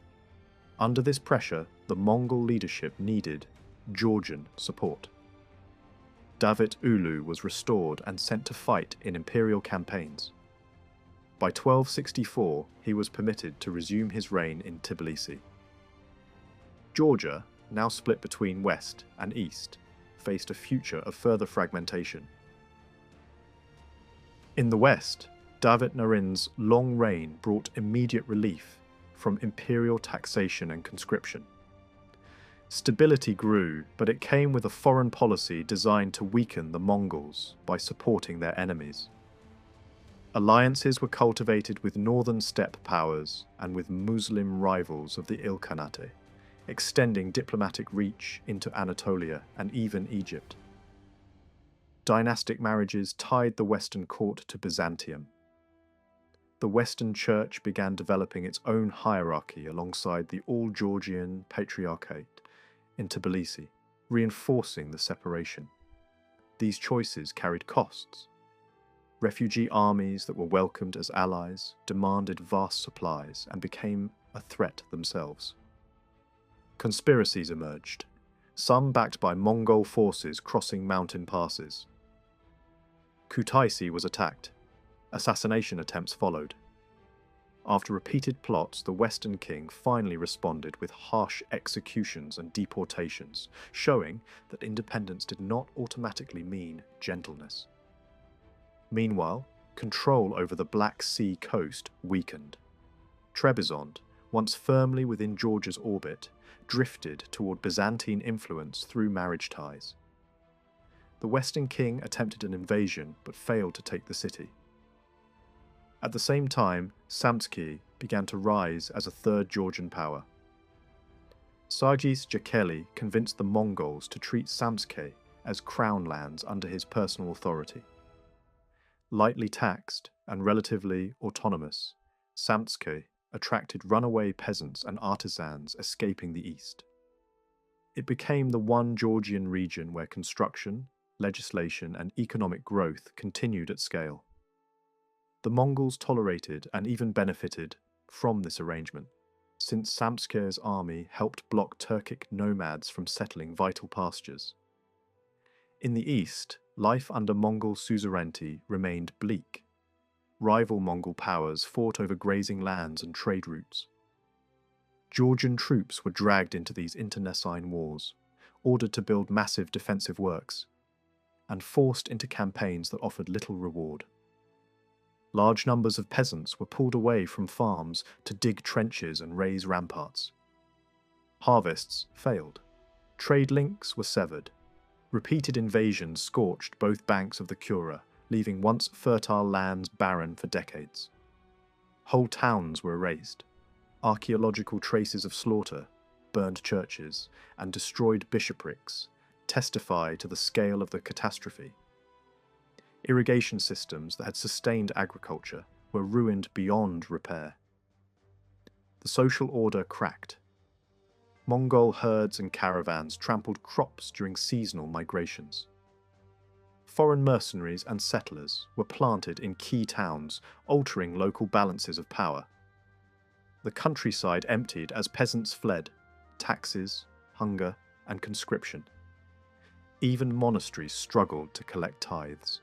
Nobles donated serfs to church estates, because the church, protected by exemptions, could shelter them better than secular lords could. Land lost value because few could afford to buy it, and money became scarce.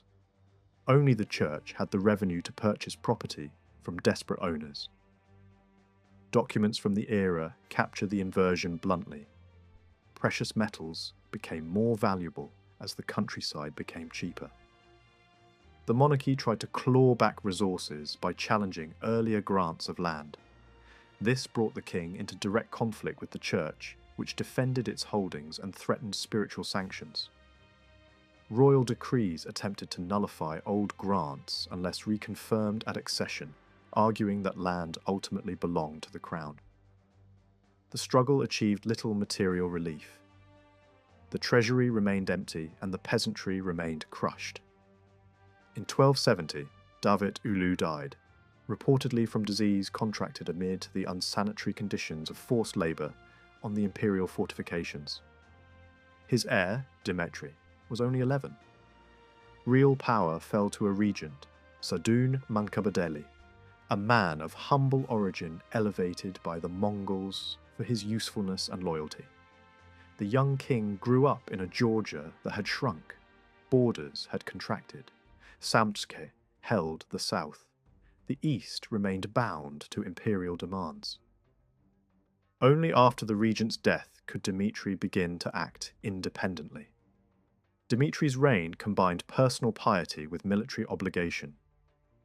He married into Trebizond and later formed ties to Mongol elites, relationships that provoked condemnation from church synods. Yet the urban population admired him for public charity.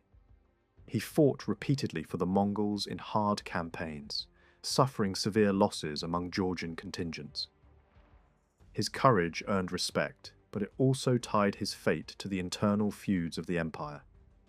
Court politics among Mongol rulers were merciless. When a powerful Mongol emir was executed for conspiracy, kinship links became death sentences. Dmitri, as a relative by marriage, was summoned to the horde. The Georgian political elite understood the dilemma.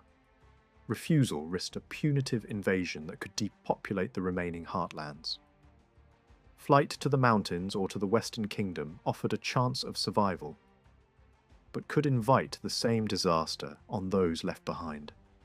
After consultation with nobles and clergy, the king chose to go, bringing gifts, his infant son and senior churchmen, in the hope that loyalty and sacrifice might save the country.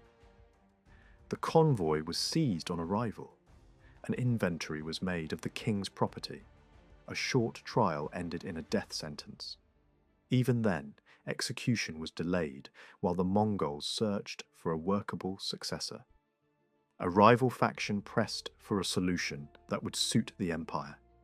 Install a Western prince as king in the east, potentially reuniting the country under imperial control. The plan was approved. Dmitri was publicly beheaded in March 1289. The nobles of Kartli and Kakheti quickly pledged allegiance to the new ruler, believing reunification might finally stabilize their shattered land. Yet the Mongols' design did not hold. Death intervened again. The new king died within a few years, and the Western king followed shortly after. Succession became uncertain in both halves of the country, while Samtske remained unusually stable under its own dynasty. In the east, a young prince of Dmitri's line was placed on the throne, just as the Ilkhanate itself lurched into chaos through coups, rival claimants, and sudden ideological shifts. Georgian kings were forced to choose sides among Mongol factions, and the wrong choice could trigger punishment. When a new Ilkhan seized power, he decided to discipline the Georgian monarch for past alliances. Summoned to the imperial court, the king refused and fled to the highlands, fortifying mountain strongholds and trying to survive through guerrilla, resistance, and desperate diplomacy. Offers were made to open mountain passes to northern Mongol enemies, a gamble born of exhaustion and fear. The Ilkhan responded with negotiations, threats, and finally a punitive expedition, recruiting Georgian nobles themselves to help ravage their own country. The cycle that had begun with occupation and taxation now deepened into the harshest form of imperial control, forcing local elites to become instruments of the violence that kept them in line. The struggle for control over Georgia continued into the final years of the 13th century. In 1299, the Ilkhan Ghazan fulfilled his threat to remove David VIII from power and replaced him with his youngest brother, Georgi V. Yet this change brought little stability. Georgi's authority barely extended beyond Tbilisi and the land surrounding the capital, while much of the country remained outside his control. Only a few years later, in 1302, Ghazan again intervened, removing Georgi and installing another brother, the even younger Vakhtang III. Vakhtang's rule did not end the conflict. His campaign against David VIII was hesitant and ineffective. Mongol forces established their base at Mukrani and spread across Kartli, launching repeated offensives over several years. David VIII continued to resist. At times, he achieved surprising victories, such as the Battle of Tskavati, where hundreds of Mongol soldiers were killed. However, his cause was weakened by Georgian nobles, who sided with the invaders.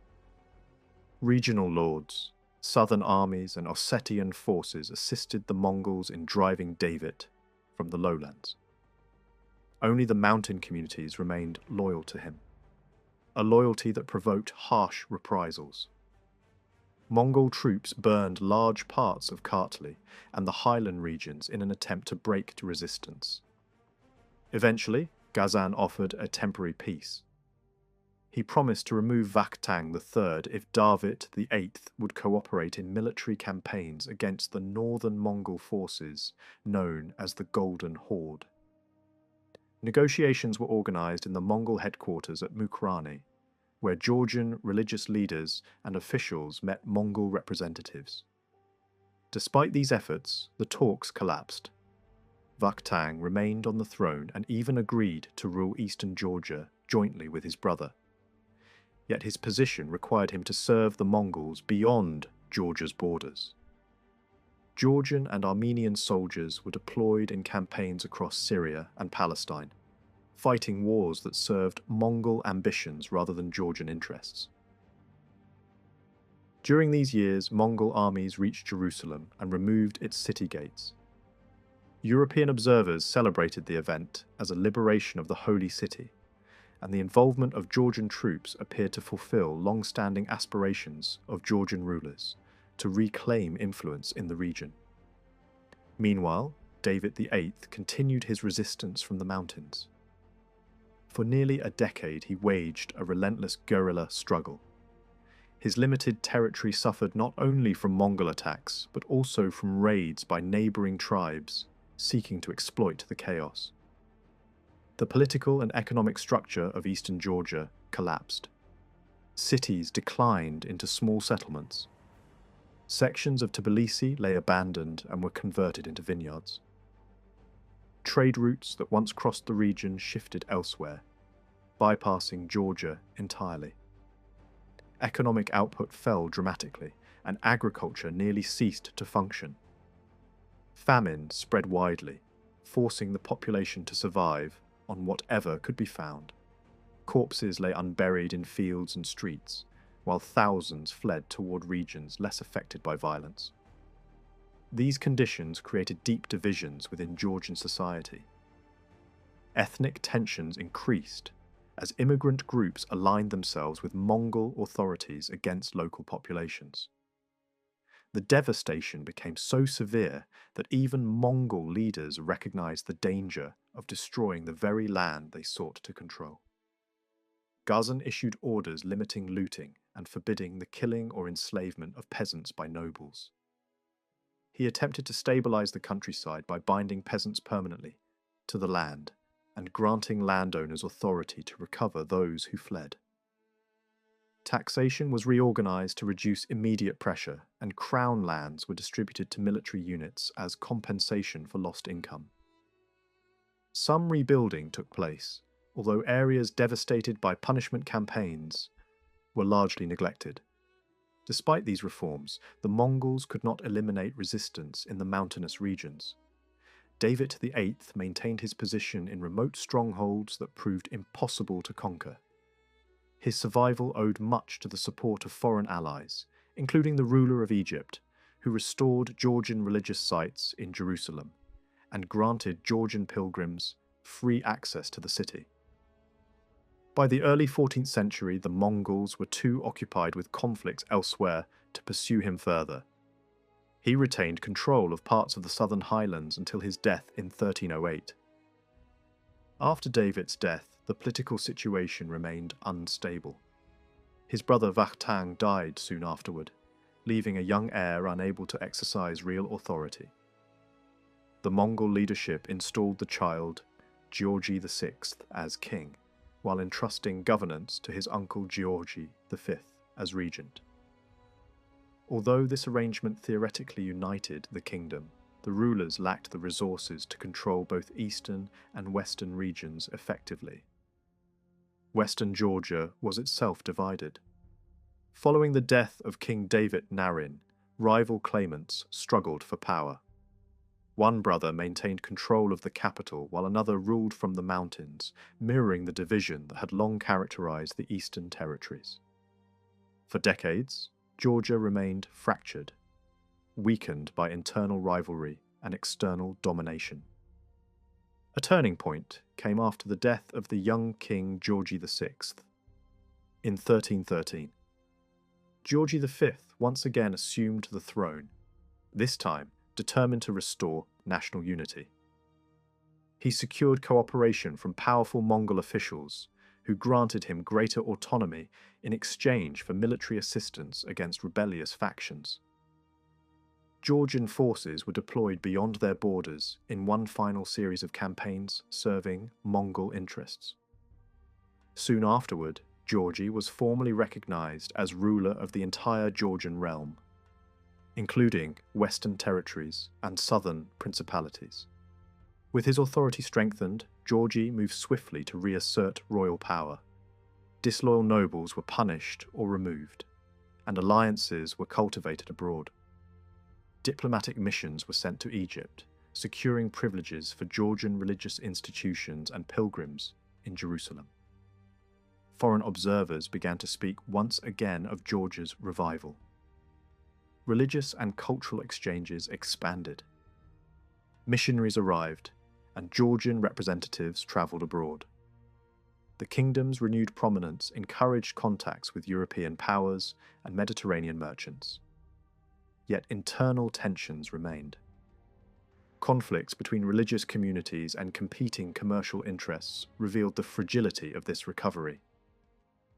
The decisive break with Mongol dominance came in 1327, when the death of a powerful Mongol patron created an opportunity for independence. Georgi summoned pro-Mongol nobles to a ceremonial gathering and executed them, eliminating internal opposition. He reclaimed lands lost to religious institutions and financiers and gradually restored royal authority across the countryside. Campaigns were launched against rebellious highland communities, and strategic routes through the Caucasus were secured. By the late 1320s, Georgi extended his control over western Georgia, removing rival rulers and consolidating power.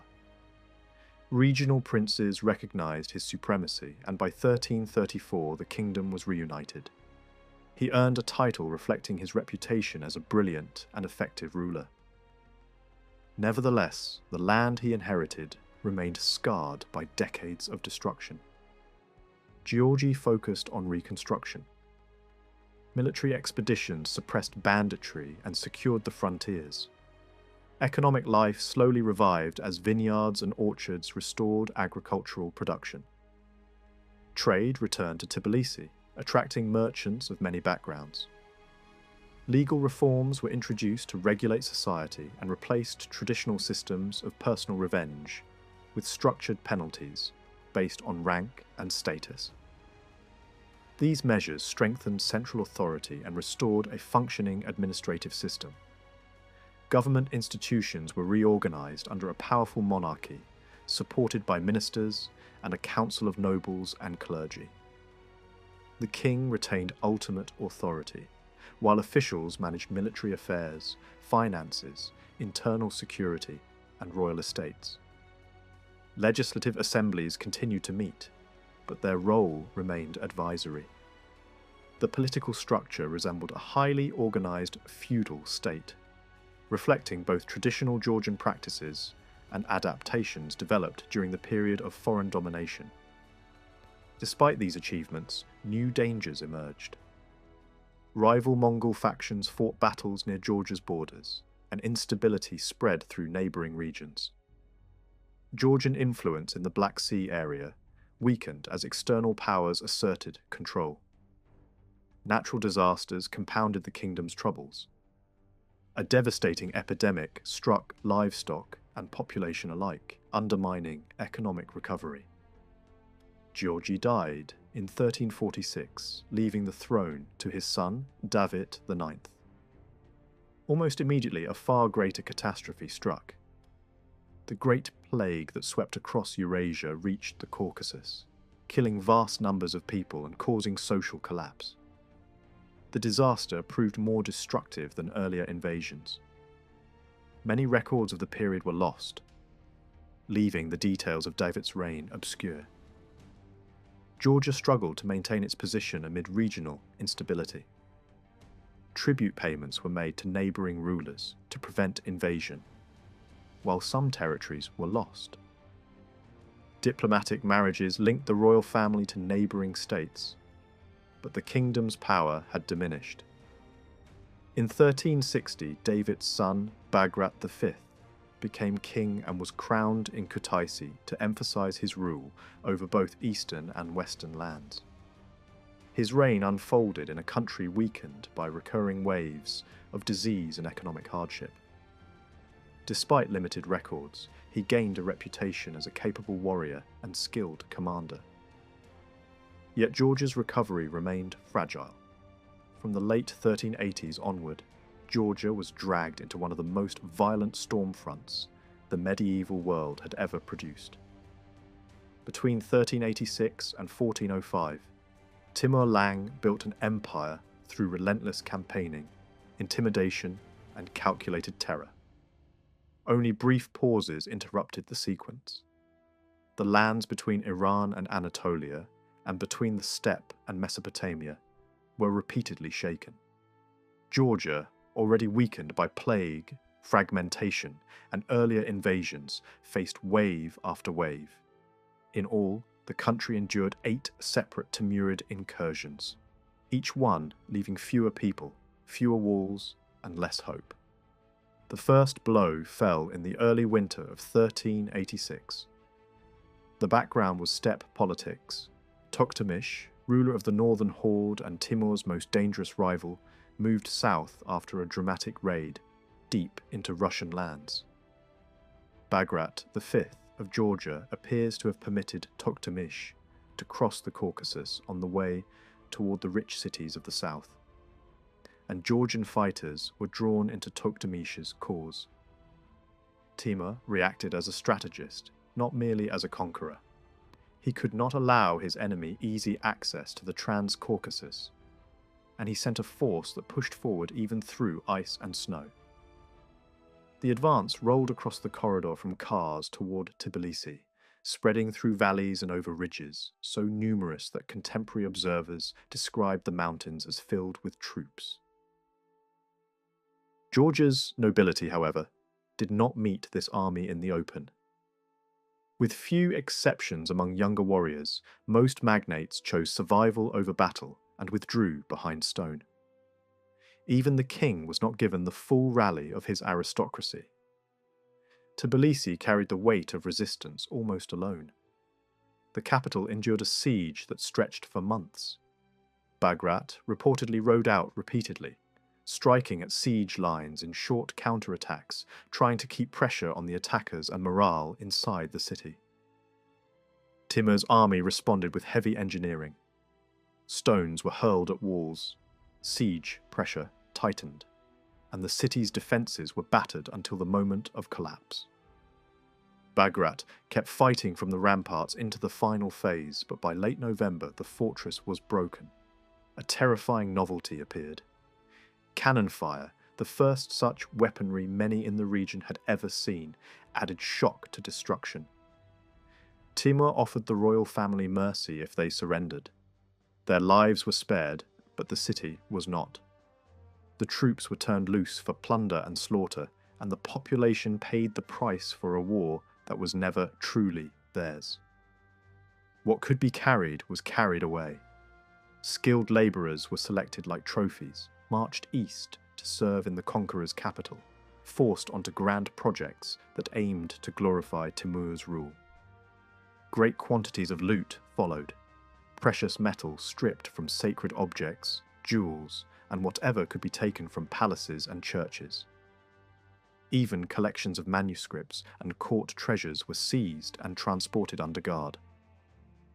Timur then moved on, destroying strongholds as he went, but not holding them.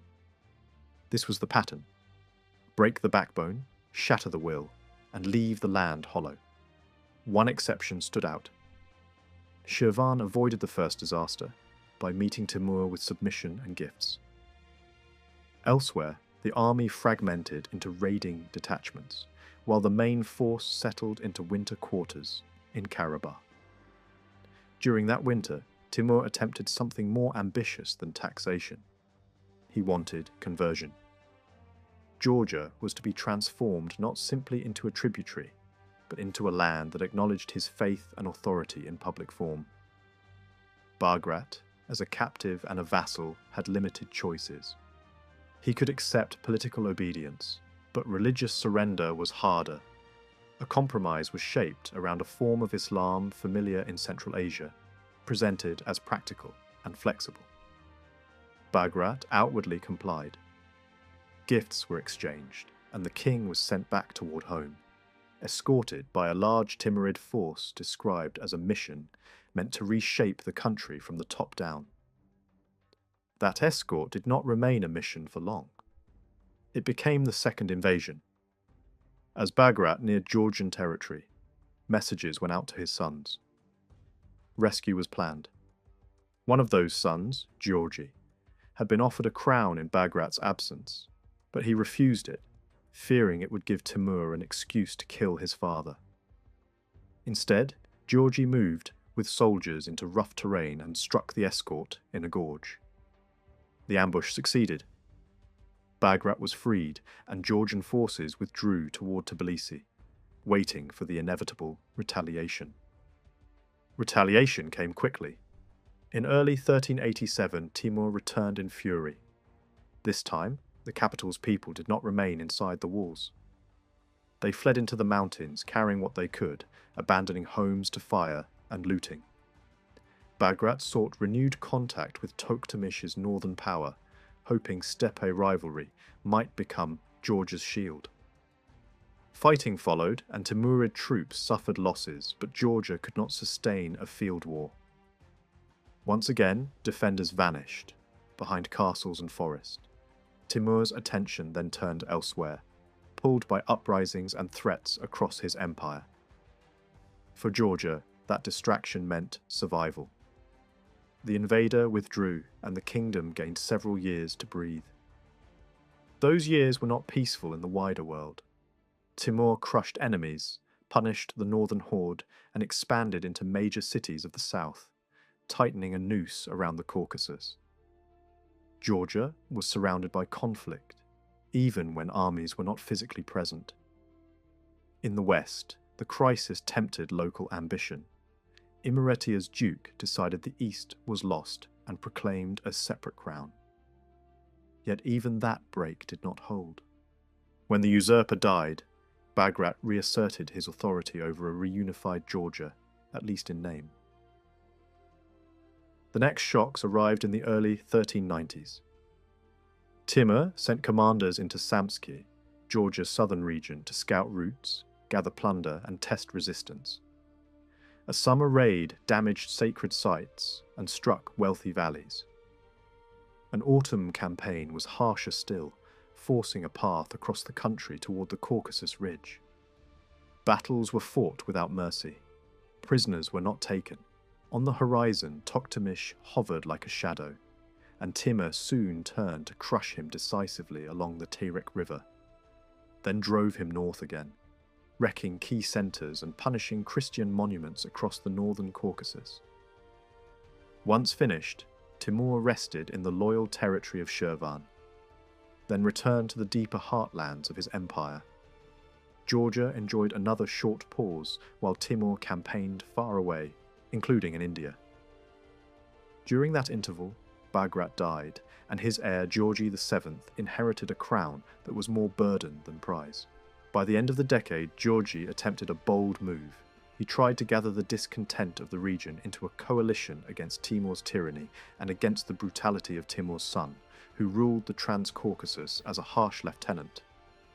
North Caucasian fighters were drawn in. Allies were sought among neighbouring groups, and strategic strongholds were reinforced. Early successes followed. Georgian forces pushed back Timurid generals and won battles that briefly suggested the empire could be resisted. But momentum broke. A key ally was killed, his head taken as a trophy, and the message was sent eastward. Georgi and a prominent refugee prince retreated into Georgia. Timur now prepared a campaign with a different purpose. Not just punishment, but permanent submission, either through forced incorporation, forced conversion, or annihilation. In the winter of 1399, a carefully chosen army crossed into eastern Georgia with speed and planning. Supplies were limited to force momentum. A bridge was thrown across the river. Trails were hacked through forests, and sentries were bypassed. Kakheti and Hereti were struck before civilians could properly hide livestock or move valuables. Even so, resistance did not vanish. A Georgian commander used delaying tactics, pulling the invaders into time-consuming pursuits, while warned communities hid in caves and woodland. Timur's men responded with systematic terror. Churches and monasteries were looted and burned. Refugees were slaughtered in hiding places, and orchards and vineyards were ruined as a deliberate act of long-term damage. Winter weather and lack of forage finally forced the raiders back toward Karabakh, driving flocks ahead of them like captured wealth. The following year, a grand assembly within Timur's empire declared Georgia a target for full conquest. In spring, an envoy arrived demanding that Georgi surrender the refugee prince who had taken shelter under Georgian protection. Georgi offered gifts but refused the demand, stating that handing over those who sought refuge violated Georgian custom. Timur answered by branding the Georgians as enemies of the true faith and announcing that their resistance justified eradication. Georgi again gathered allies and met the Timurid force near Lake Sivan, but the coalition was pushed back. Timur re-entered Georgia, ravaged Tbilisi again, and then unleashed a broad search and destroy campaign across the countryside. Trails through forests were reportedly revealed by informers. Caves were turned into tombs as fire and fuel were used to kill those hiding inside. Fighters chose death over capture when cornered on cliffs. In the wake of Timurid columns, villages fell silent, stripped of life and animals. Georgi continued to resist, slipping from one threatened zone to another. When the citadel of Tbilisi fell again, he withdrew westward into rougher terrain. Timur pursued into gorges, destroying fortifications and religious centres as he climbed valleys.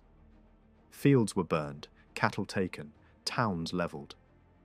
Georgi made stands when he could, then vanished into forest, described by observers as fighting like a wounded beast, rather than a monarch on parade. Nobles were tortured for information but refused to reveal the king's location. Even castles considered unbreakable were tested by heavy engines. Siege machines were dragged into unlikely places, and after brutal exchanges of missiles and hand-to-hand fighting, strongholds fell, populations were massacred, and the pursuit pressed onward into western lands. Timur then turned south again, applying pressure to regional lords, taking hostages, demanding ransom, burning monasteries and locking clergy and worshippers inside churches set alight. Even Georgia's most symbolic sacred centre was damaged. By the end of the year, the devastation resembled near genocide. Survivors were gathered and forced into long marches eastward under guard. Those who collapsed on the road were killed. The countryside was emptied not only by death, but by displacement. Yet even at this point, Georgi reappeared, rallying loyal dukes and moving toward key mountain passes, where new rebellions flared. Timur was occupied in Anatolia, inflicting atrocities there as well. And his attention shifted toward other great targets. Still, he sent forces back to Georgia, when he heard of Georgian movements near long-resisting fortresses on the frontier. Even those places that held out for years eventually surrendered under starvation. Exhausted and desperate, Georgi opened talks. He offered to meet Timur, hoping to trade submission for survival. Timur's terms were severe: tribute, taxes, and a humiliating levy on non-Muslims. Negotiations produced a truce in late 1401 that promised safe conduct in exchange for annual payment, military service, transit rights for Timurid armies, and formal equality between Muslims and Christians under law. In practice, the conqueror wanted quiet in the Caucasus while preparing to smash larger rivals. Quiet did not last. Timur broke the agreement almost immediately when he moved toward Ottoman territory and encountered defiance at a fortress along his route. A punishment force was sent. The garrison was cut down, the place destroyed. Soon after, in 1402, Timur defeated the Ottoman Sultan at Ankara, shattering Ottoman power and dividing the empire among heirs. In Europe, many celebrated the result, not realizing what it meant for the lands Timur passed through. With the Ottomans weakened, Timur had room to return to Georgia with a final, crushing intent. Georgian nobles tried to stall with gifts and apologies, hoping to secure a harvest before the next blow. Timur then chose a symbolic target: a fortress believed impossible to take, perched on sheer rock above a dry canyon, reachable only by narrow paths and ladders. It was well stocked and defended by a small but determined force. Timur treated its capture as a demonstration of genius and inevitability. Specialist climbers were brought in from distant regions, siege engines were deployed, and new structures were built to dominate the heights. Wells were dug, supplies driven in, and bombardment continued day and night. When the defenders finally relaxed after the barrage stopped, climbers scaled the rock face in darkness and opened the way. The fortress was taken, survivors killed, families distributed as spoil, and a church was converted into a mosque. The district was stripped and granted to a loyal commander. Strategically, this siege mattered less than the message it sent. It was proof that no refuge was truly safe. Still, the time it consumed allowed Georgi to prepare further resistance. Timur's weary army was persuaded that western Georgia must also be punished. To reach it, cavalry needed pasture routes rather than deep forests. The invasion therefore took a long northern detour, broke into Imereti in multiple columns, and tore through settlements and monasteries on a massive scale. Hundreds of villages and farmsteads were burned or emptied, trees destroyed, and communities erased. Yet even this campaign had limits. Dense forests and marshes blocked further movement toward the far northwest, and commanders urged Timur to seek easier conquests elsewhere. This limitation became Georgi's advantage. Timur offered terms that were still humiliating but softer in appearance. Georgia could remain a Christian kingdom, but it had to mint wealth in Timur's honour, deliver horses and rare jewels, and accept that southern lands would remain under Timurid control. Timur withdrew, burning holy sites along the route, but Georgia had endured. When Timur died in early 1405 while preparing another great campaign, his empire fractured into rivalries, and the pressure on Georgia briefly loosened. Georgi moved quickly to reclaim what could be reclaimed. With the region depopulated, armies were small, and campaigns were more like raids than reconquests. Still, Georgian forces struck into contested zones, briefly recovering towns and extending influence toward earlier borders. Neighbouring rulers also filled the vacuum. New threats soon replaced the old. Turkmen confederations surged into the Caucasus, bringing fresh waves of violence. Georgi's forces were overwhelmed, and the king himself was killed before he could secure a stable succession. Stories circulated that his survival until middle age was itself astonishing, given repeated assassination plots and years of war. Power passed to his half-brother Constantine, and even here the record grows thin.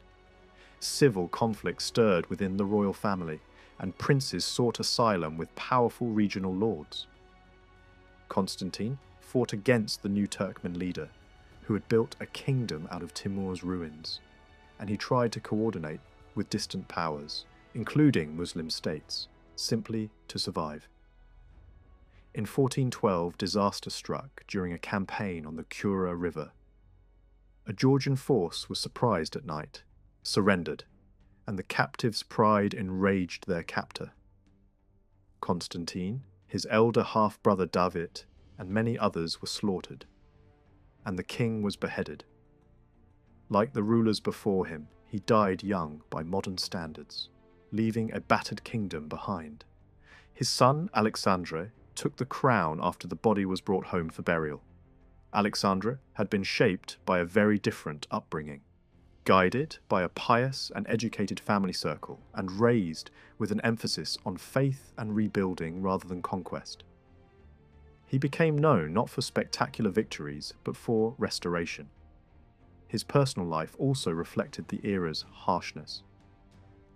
A first marriage ended quickly with his wife's death, leaving him children, and he remarried soon after, building a large family whose later roles would affect Georgia's internal balance. At first, Alexandre still had to fight. He joined regional coalitions to push Turkmen forces out of key territories and stabilize the frontier. Over time, pressure eased as Turkmen leaders became absorbed by struggles elsewhere. Alexandre then turned inward. He travelled across western regions to secure loyalty from hereditary lords, confirming their titles after submission, while confronting defiance in the south. A powerful southern prince was captured after rebellion, and although he was ultimately pardoned after oaths, the crown reduced his rights and punished other rebels more harshly.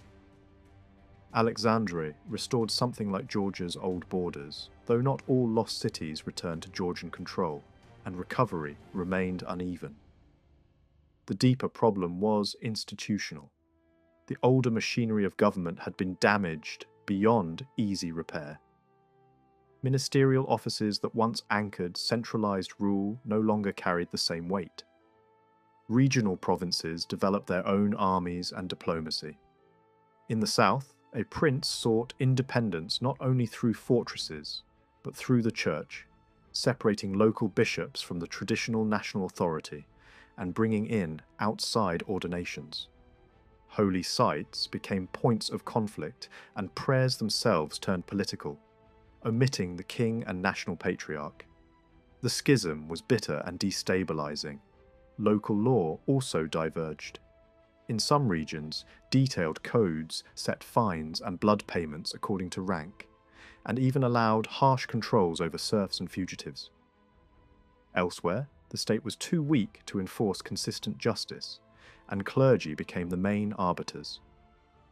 Penalties varied wildly, and religious institutions sometimes used the chaos to extract wealth.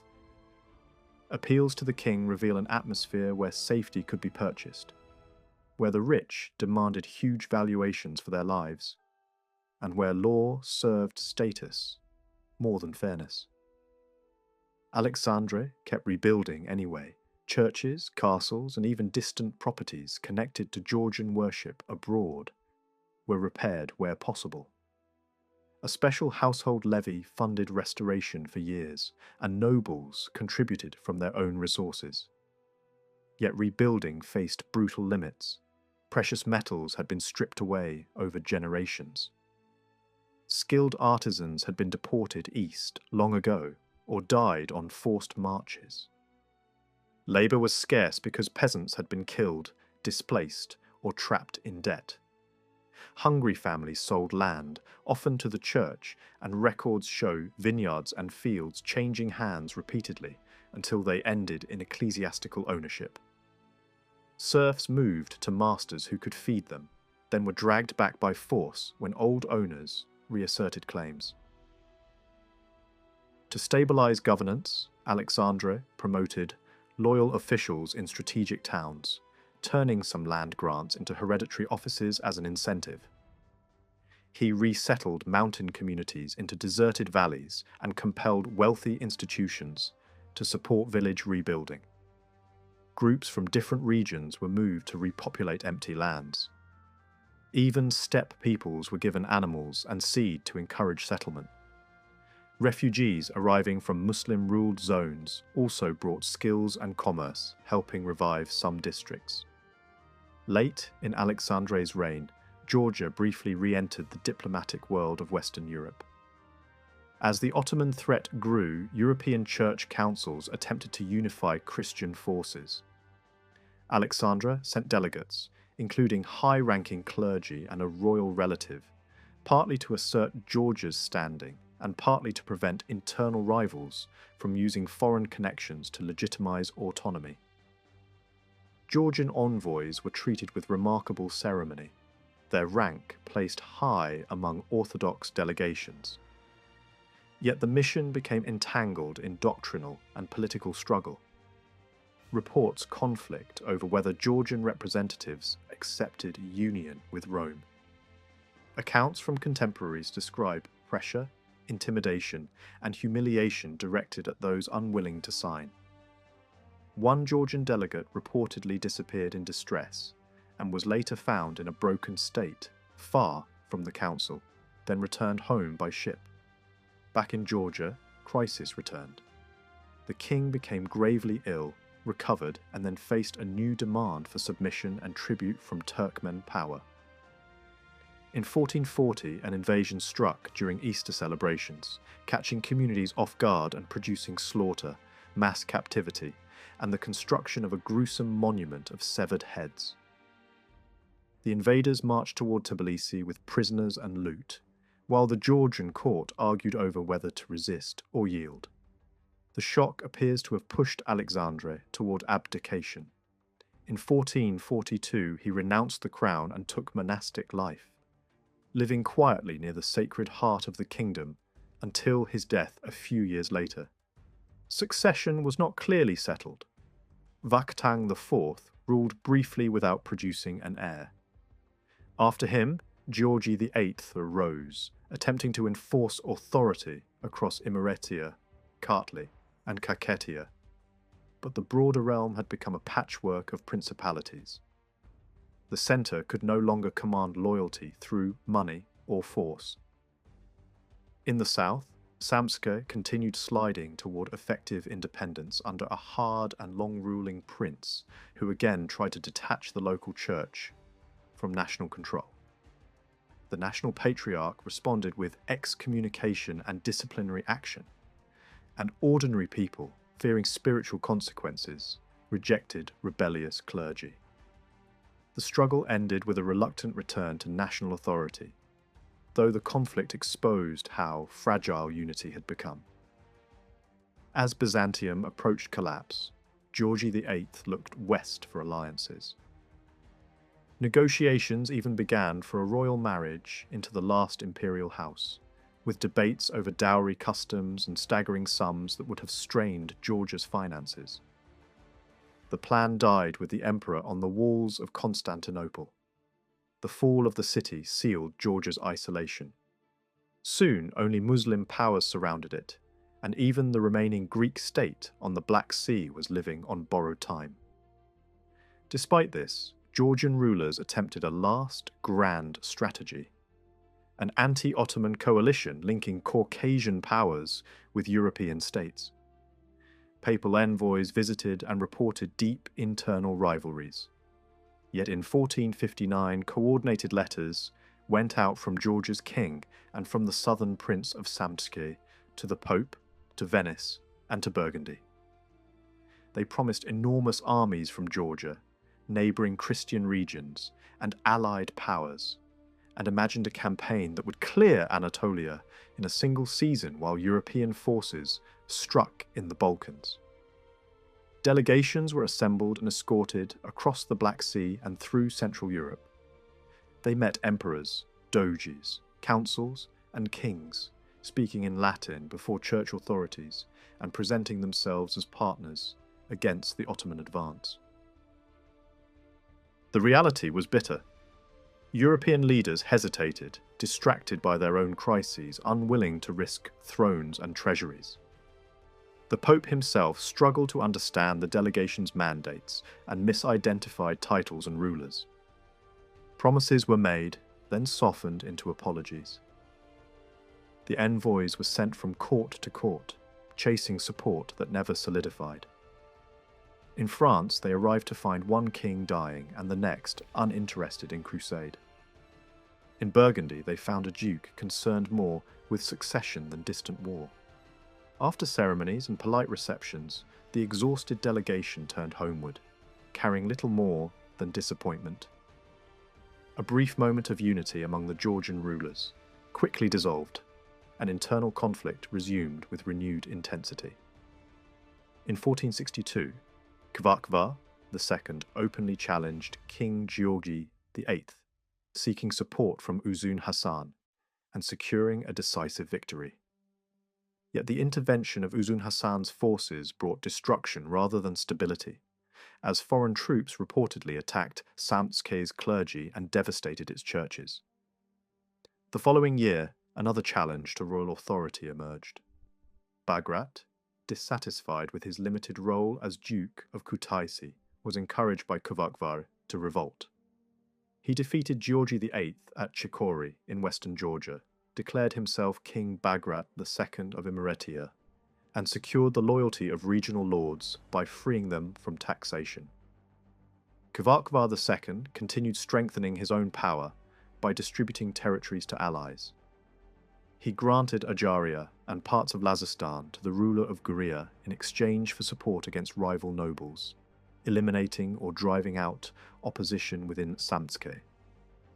In a symbolic declaration of autonomy, he established a mint at Akaltsike, producing silver coins that gradually evolved from simple designs into pieces bearing his name and personal mark, signalling Samtske's emergence as an independent political entity.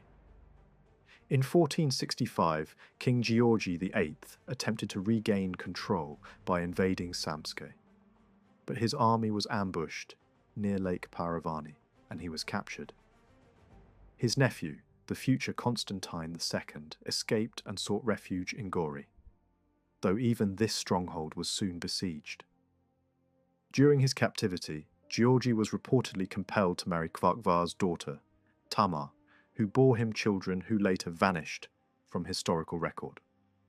Kvakvar's strategy aimed to prevent any single Georgian kingdom from dominating the region, ensuring a balance of rival powers. While Georgi remained imprisoned, Bagrat of Imeretia advanced into eastern Georgia and crowned himself ruler of all Georgia. The fragmentation of authority accelerated. Once released, Georgi found himself abandoned in Tbilisi and withdrew to Kakheti, where he began ruling independently. By this time, Georgia had effectively broken apart. Imeretia and Kartli were under Bagrat's rule. Kakheti followed its own monarch, and Samtske operated as a separate realm. Regional principalities such as Mingrelia, Abkhazia, and Svanetia increasingly ignored central authority. Even the church fractured, as competing religious centres rejected the authority of traditional leadership in Mansketa. Foreign observers who passed through Georgia during the 1470s described a land weakened by division and poverty. Venetian envoys travelling across the region encountered depopulated cities, declining trade, and widespread insecurity.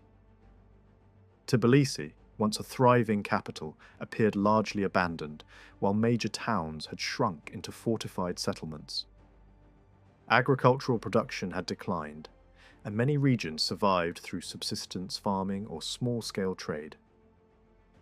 Although Kakheti maintained relative stability, much of the country struggled with banditry, economic hardship, and political instability. Financial decline reflected the broader crisis. Earlier rulers had commanded immense resources, but by the late 15th century, even modest sums proved difficult to raise. Heavy taxation, fragmented governance, and constant warfare had impoverished both nobles and peasants. Serfdom became harsher, towns lost their vitality, and the country suffered from a shortage of skilled artisans and labourers.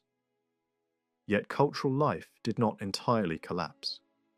Scholars and clerics continued to produce works on medicine, theology, and literature, preserving intellectual traditions despite the political chaos. Following the death of Bagrat VI, further struggles erupted over succession. Rival claimants fought for control of different regions, while external threats multiplied. Turkmen invasions struck repeatedly, capturing cities and establishing garrisons. Local rulers alternately resisted or negotiated, often switching alliances to preserve their power. By the late 15th century, the Georgian nobility recognized that endless conflict threatened the country's survival.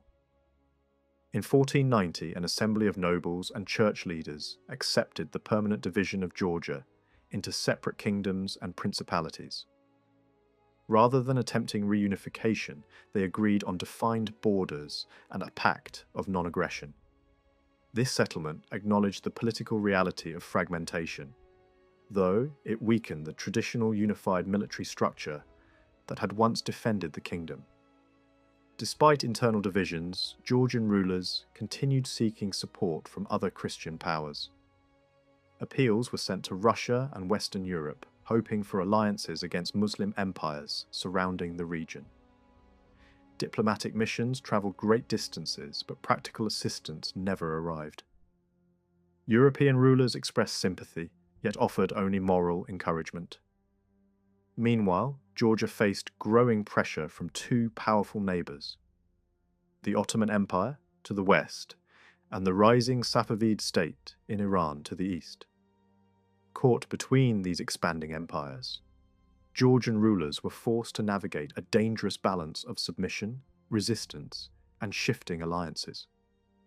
At the beginning of the 16th century, the Safavid ruler, Shah Ismail, sought influence in Transcaucasia. Georgian rulers cooperated with him in campaigns against Ottoman territories, contributing troops and securing temporary gains. However, promises of autonomy proved unreliable, and eastern Georgian kingdoms were gradually reduced to vassal status. The death of King Constantine II further weakened resistance, and neighbouring rulers took advantage of Kartli's vulnerability. Ottoman forces also expanded their influence, launching raids and seizing territory in western Georgia.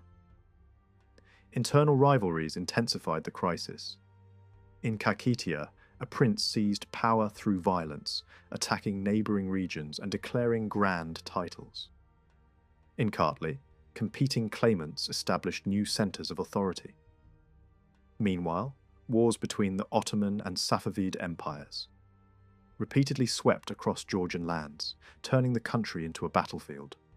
Cities were looted, churches destroyed, and populations displaced or enslaved. Some Georgian rulers attempted pragmatic policies to ensure survival. Kakhetiya, under careful leadership, accepted foreign suzerainty in exchange for peace and economic stability. Other regions chose resistance, engaging in guerrilla warfare against occupying forces. However, constant conflict drained resources and deepened divisions.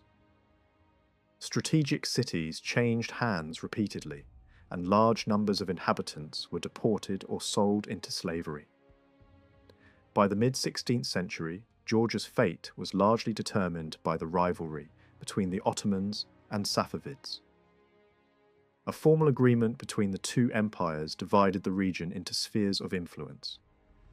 Western Georgia fell under Ottoman control, while eastern territories became subject to Iran. This partition effectively ended hopes for reunification and placed heavy financial and political burdens on the Georgian kingdoms. Tribute payments increased, and foreign garrisons controlled key cities. Some rulers continued resisting domination, launching campaigns to reclaim territory or expel foreign troops. Their efforts occasionally achieved temporary successes, but rarely produced lasting independence. Warfare brought devastating consequences. Depopulated regions, destroyed infrastructure, and social disruption. Entire communities were relocated and thousands were taken as captives. The Western Kingdom of Imeretiya faced severe economic hardship under Ottoman pressure. Coastal regions suffered from piracy and slave raids, and heavy taxation forced many communities to surrender their own people as tribute. Attempts by rulers to reform religious institutions and strengthen authority met limited success, as economic weakness and external control restricted their power. Despite these challenges, cultural and religious traditions endured.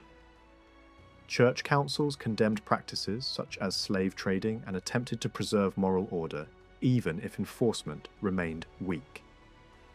Across the fragmented Georgian world, political authority shifted constantly, yet the persistence of religious life, scholarship, and local traditions sustained a sense of identity amid prolonged crisis. After Bagrat's death in 1565, Georgi II ascended the throne of Imeretiya, inheriting a land already fractured by rivalry and ambition. Western Georgia was dominated by constant struggles among powerful regional elites. The nobles of Guria, Mingrelia, and Imeretiya fought one another relentlessly, each seeking dominance over the others. Georgi attempted to strengthen his position by forming an alliance with Guria to limit the growing influence of Georgi III Dadiani of Mingrelia. In response, Dadiani encouraged rebellious nobles within Imeretiya and launched open war against Georgi II in 1568. The king narrowly escaped assassination during these turbulent years. A nobleman named Bezan Nemsadze attempted to kill him in order to place his own nephew on the throne. The conspirators failed to capture the king, but seized his relative Constantine instead. Georgi did not immediately retaliate.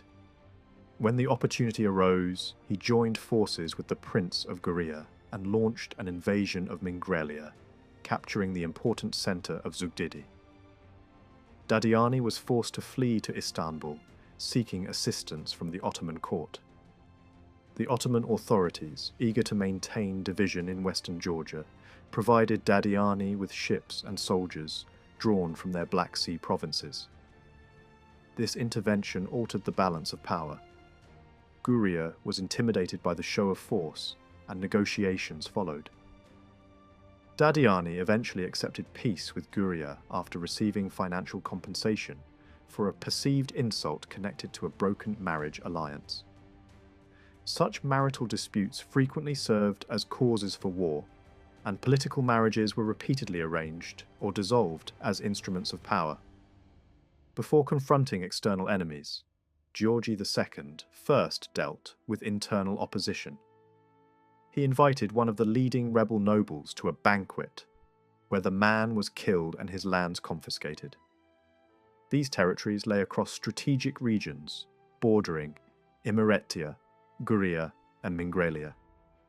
Soon afterward, Gurian and Mingrelian forces invaded Imeretiya, seized the confiscated lands, and divided them among themselves. The conflict gradually subsided in 1572, following the sudden death of Levan Dadiani in a hunting accident.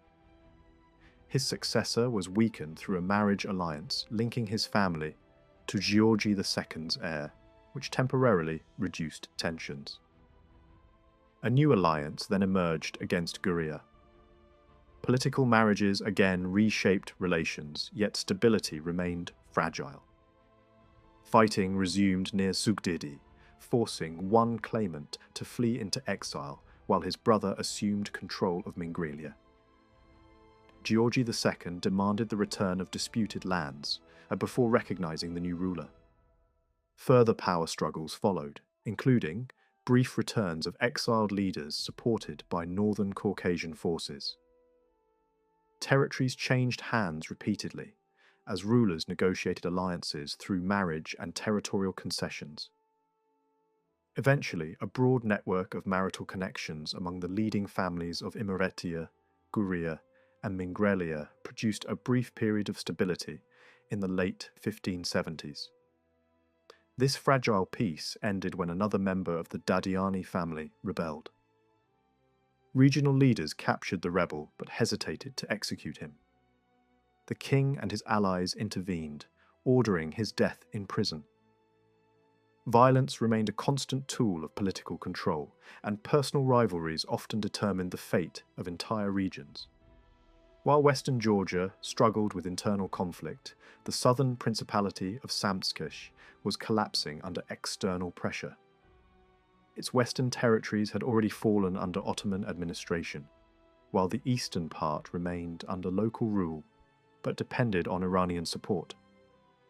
Ottoman raids devastated the region, forcing its ruler to seek aid from the Persian court, where he died soon afterward. His successor became a figurehead dominated by his powerful mother, whose political maneuvering included the elimination of rival nobles. Civil war spread throughout the region, destroying towns and weakening resistance. The death of the Persian ruler, who had previously supported Samtskhe, created further uncertainty. His successor showed little interest in Georgian affairs, encouraging Ottoman expansion. In 1578, a major Ottoman campaign moved through Georgian lands toward Iran. The Ottoman commander summoned Georgian rulers to support his expedition. Internal divisions within Samtskhe deepened as rival brothers chose opposing sides. Many nobles aligned themselves with the Ottomans, while others defended local independence. Ottoman forces captured fortresses, defeated opposing armies near Lake Childa, and executed large numbers of prisoners. Samtskhe was reorganized into Ottoman administrative districts, marking the effective end of its independence. The Ottoman advance continued toward eastern Georgia. Cities were abandoned as inhabitants fled into forests, where many were pursued and killed. Local rulers surrendered, and Ottoman authorities reorganized the region under military administration. Yet resistance persisted elsewhere. When Ottoman forces attempted to penetrate western Georgia, they suffered heavy losses in mountain passes, defended by local armies. Meanwhile, eastern Georgian rulers were drawn into complex alliances. Some accepted Ottoman authority in exchange for titles and privileges, while others sought support from Iran. The Persian ruler responded by installing a new king in Kartli, who agreed to convert to Islam and lead campaigns against Ottoman forces. Political loyalties shifted constantly, and former allies often became enemies. Amid this turmoil, one Georgian ruler dedicated himself to resisting Ottoman expansion through persistent warfare. Using guerrilla tactics and exploiting difficult terrain, he inflicted repeated losses on occupying forces. Ottoman armies faced shortages of food and supplies, while Georgian fighters launched ambushes in forests and mountain passes. Despite occasional defeats, resistance slowed Ottoman plans and prevented the complete conquest of the region. Internal divisions within Ottoman-aligned Georgian territories created further instability.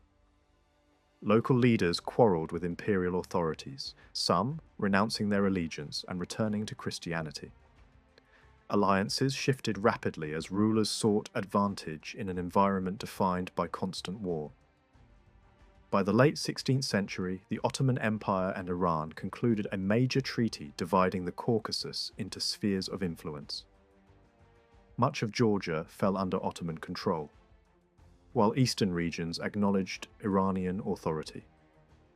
Although this arrangement temporarily reduced large-scale warfare, it intensified internal fragmentation and weakened prospects for reunification. Western Georgia descended once more into chaos. Rival rulers fought for control, supported alternately by Ottoman forces or regional allies. young kings were placed on the throne and quickly deposed. Noble families competed for dominance, while foreign powers manipulated local disputes for their own purposes. Military campaigns devastated cities and populations were displaced. Efforts to restore unity repeatedly failed. One ambitious ruler attempted to bring Western territories under his control, capturing strategic cities and using artillery in civil conflict for the first time.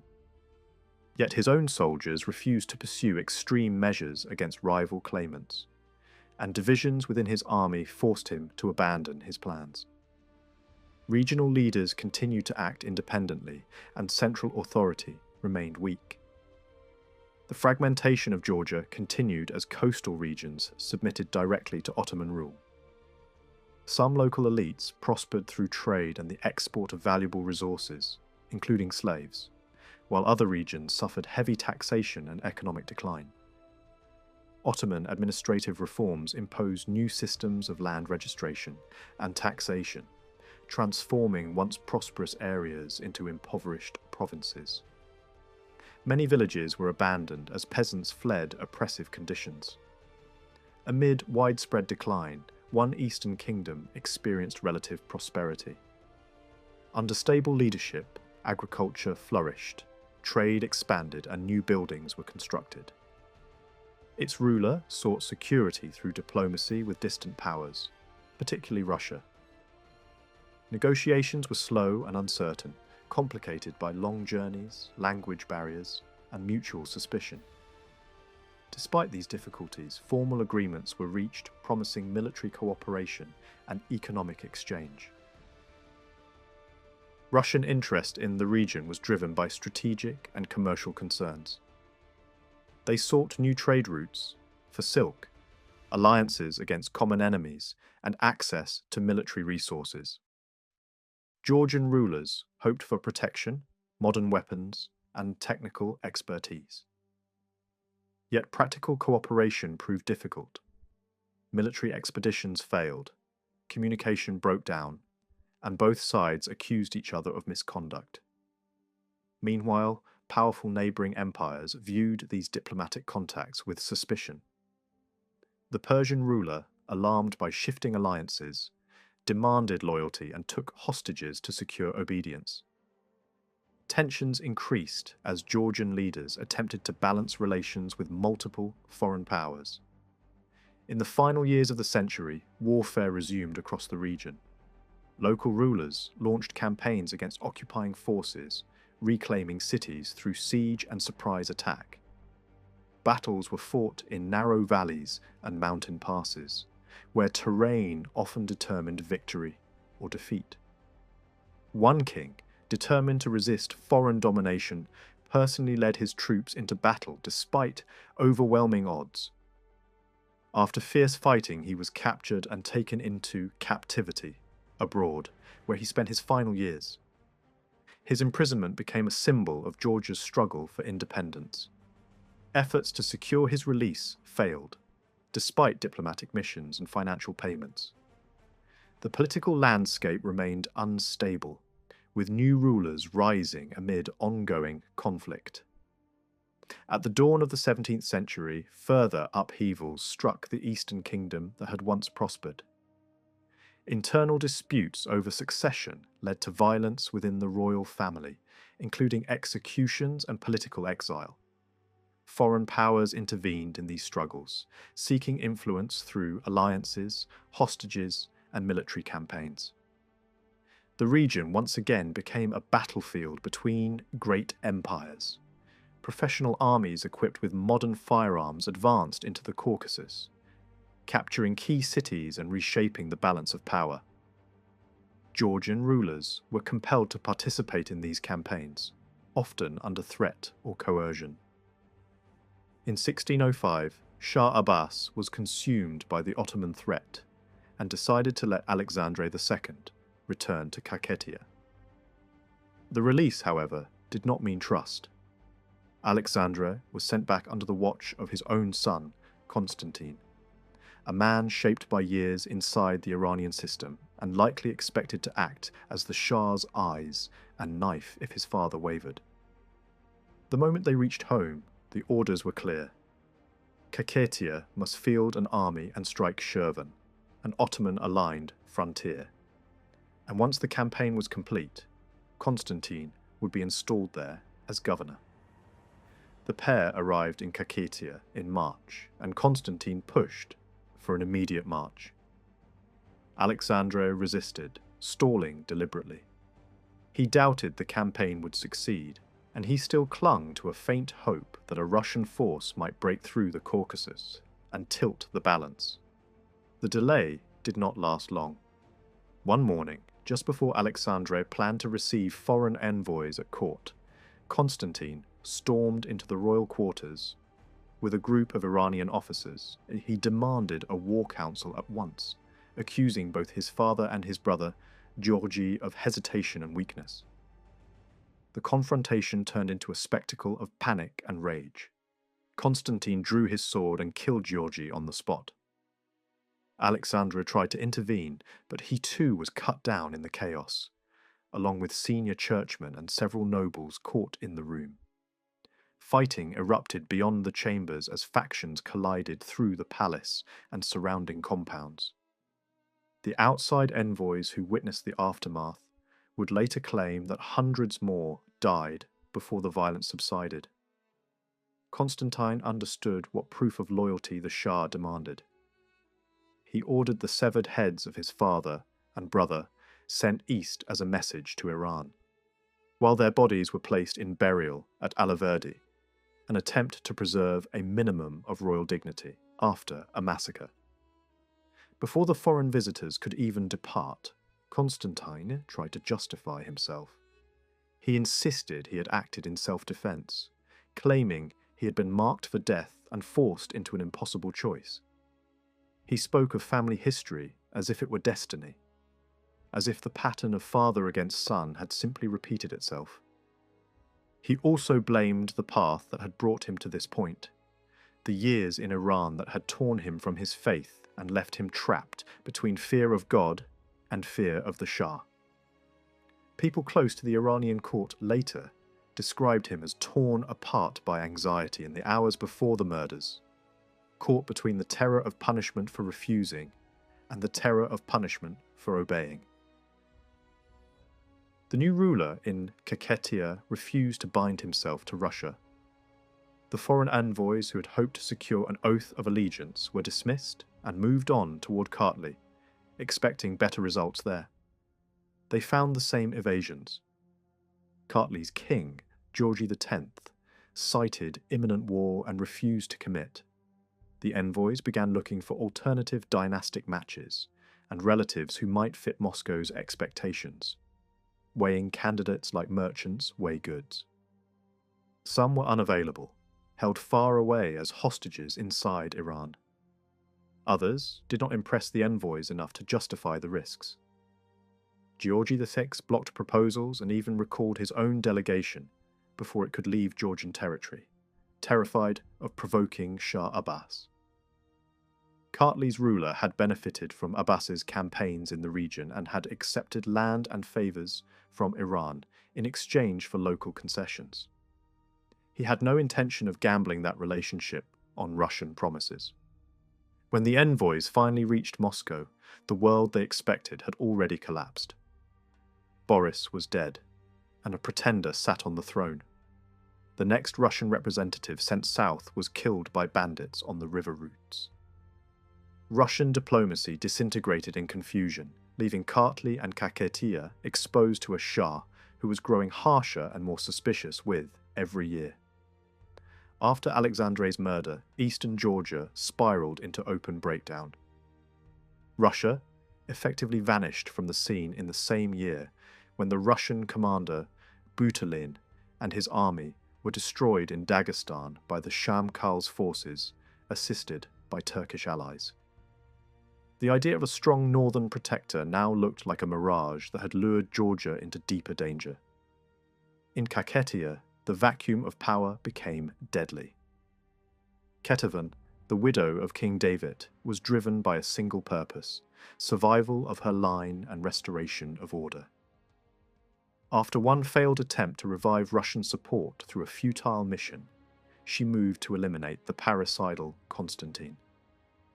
At that moment, Constantine was far from home, leading a combined Iranian and Kakhetian force against Shirvan under the Shah's command, facing stiff resistance around Shamakha. In the dead of night, rebels burst into his tent. Constantine fought his way out, while Ottoman troops pressed the chaos, and he escaped toward Ardabil to beg Abbas for help. Within weeks, he returned with fresh forces, but the rebellion had hardened. Kakhetians, supported by Kartlians, met him near Belakhnist-Skali and killed him. His rise had been swift, and his end was brutal, the kind of ending the region had begun to recognize as normal. Shah Abbas then turned back to the wider war. He defeated an Ottoman army near Lake Urmay, and in 1606 gathered new forces in Karabakh, moving to tighten control over the Caucasus. Ketevan approached him with a request that sounded obedient, confirmation of her 16-year-old son, Teymuraz, as king. Abbas agreed, seeing a young ruler as manageable. Teymuraz was blessed and formally recognized, while nobody at the Iranian court fully grasped how stubborn and unpredictable he would become. Ketevan worked quickly to strengthen his position through marriage, pairing Teymuraz with Anna, the daughter of Mamiya Gurieli. For a short time, the marriage brought genuine happiness, perhaps the only calm Teymuraz would know before the storm returned. Abbas's attention shifted toward Kartli. He wanted no second Kakhetia, no eastern kingdom drifting toward Russian influence. That same year, Georgi X died suddenly, at a summer residence in a freak incident that became legend. Abbas advanced, cleared key fortresses of Ottoman garrisons, forced the Tbilisi defenders to surrender, and installed his own governor in the capital. Kartli's nobles pleaded for their 14-year-old king, Luarsab, to be confirmed. Abbas agreed again, judging another teenager to be pliable. Both Teymuraz and Luarsab were treated like pieces that could be moved on a board. Teymuraz did not behave like a pawn. He soon refused to send Kakhetian forces to help Abbas crush resistance in Shirvan. His mother, still at the Iranian court, offered her own guards in a show of loyalty, but Abbas refused. In contrast, Luarsab earned temporary favour in 1608 by striking Ottoman forces in Samtskhe. The campaign was tied to the hopes of an older woman with deep claims in that region, a widow from the last local ruling line, who had survived for decades in hiding and now believed that Iranian backing might restore her family's position. The Shah offered shelter and polite attention, but little real assistance. Luarsab's troops briefly reclaimed Akaltsikhe, then were forced to withdraw. Ottoman authorities responded by installing a Muslim Georgian commander over Samtskhe and preparing retaliation. The punishment came fast. In June 1609, Crimean Tatars were sent into southern Kartli, raiders in skins and armour who moved like a plague. They nearly caught Luarsab at his summer residence. A captured priest was forced to guide them, but deliberately misled them and paid with his life. Luarsab rallied and, alongside Georgi Sarkadze, the formidable governor of Tbilisi, pushed the invaders back despite heavy losses. The Tatars tried to escape across the Kura with improvised bridges, only to be met again. Sarkadze's cavalry crossed the river and met blades with gunfire at Tashiskari, a moment that showed how the region's warfare was changing. Prisoners and severed heads were sent to Abbas as trophies, proof that Luarsab could fight.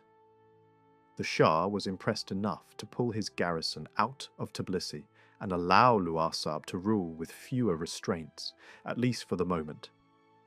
In 1610, Abbas invited Teymuraz and Luarsab to join him for a summer of hunting, a ritual that mixed hospitality with surveillance.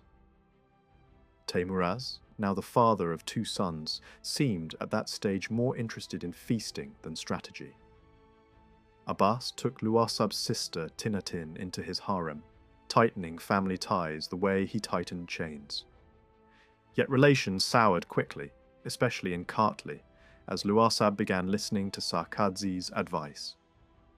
Sarkadze was older, sharper, and driven by a vision of centralized rule, economic recovery, and eventual reunification. He built a political bloc from dependent followers and lesser nobles, unsettling the old aristocratic families. When Luarsab married Sarkadze's sister, Makrin, the court panicked. Rival nobles convinced the king that Sarkadze served Iran. Luarsab divorced Makrin and authorized Sarkadze's murder. Sarkadze escaped at the last moment after being warned by a guilty conspirator, who was mutilated for it. Sarkadze fled east and rebuilt his career inside the Iranian system, rising high enough to act as a guardian to the Shah's heir. Abbas did not forget what he considered Kartli's ingratitude. Luarsab's vulnerability increased. At the same time, tragedy struck Kakhetiya. Queen Anna developed a fatal illness. For weeks she could barely swallow, and the attempts to save her failed. Teymuraz was devastated and poured gifts into the church to secure prayers for her soul. Abbas responded not with sympathy, but with fury. When Teymuraz refused to join another summer hunt, Abbas pressed him toward a new marriage designed to bind the two Georgian kings into his family. Teymuraz was ordered to marry Luarsab's elder sister Khorassan, even though Georgian religious rules treated such unions as forbidden. Under pressure, the marriage went ahead. Both kings became Abbas's brothers-in-law, bound to him by blood and fear. The Shah's anxiety grew into something darker. The two kings, alarmed by the influence of Iranian-aligned nobles, began demoting and even executing men seen as too close to Iran. Abbas's court contained many Georgians. Georgian commanders governed provinces and led armies, proving that loyalty could be rewarded. But suspicion was never satisfied. Abbas began imagining the Caucasus as a frontier that had to be emptied and refilled. In his mind, Christian Kartli and Kakhetiya were obstacles to be uprooted and replaced with Turkic settlers, a living wall against any Russian return. Meanwhile, the Western kingdoms followed a different logic. In Imeretiya, after the death of a childless ruler in 1605, Kutaisi's nobles crowned Georgi III, who at first stabilized the region. Western leaders believed their best chance against Ottoman pressure lay in Iranian support, even while eastern Georgia resisted Iranian control. Guria's ruler leaned on family alliances, including his daughter's marriage to Teymuraz, to seek protection. He cooperated with Mingrelia's ruler and even managed to retake Ajaria from Ottoman hands. Yet Iranian power did not reliably reach the western coast, and the promised military help never truly arrived. Against the Ottomans, Western rulers turned to a dangerous alternative: Cossack raiders, who sometimes struck Ottoman ports across the Black Sea. These fighters could harass the Turks, but they were just as capable of looting local Christians as they were of fighting Islam's empires.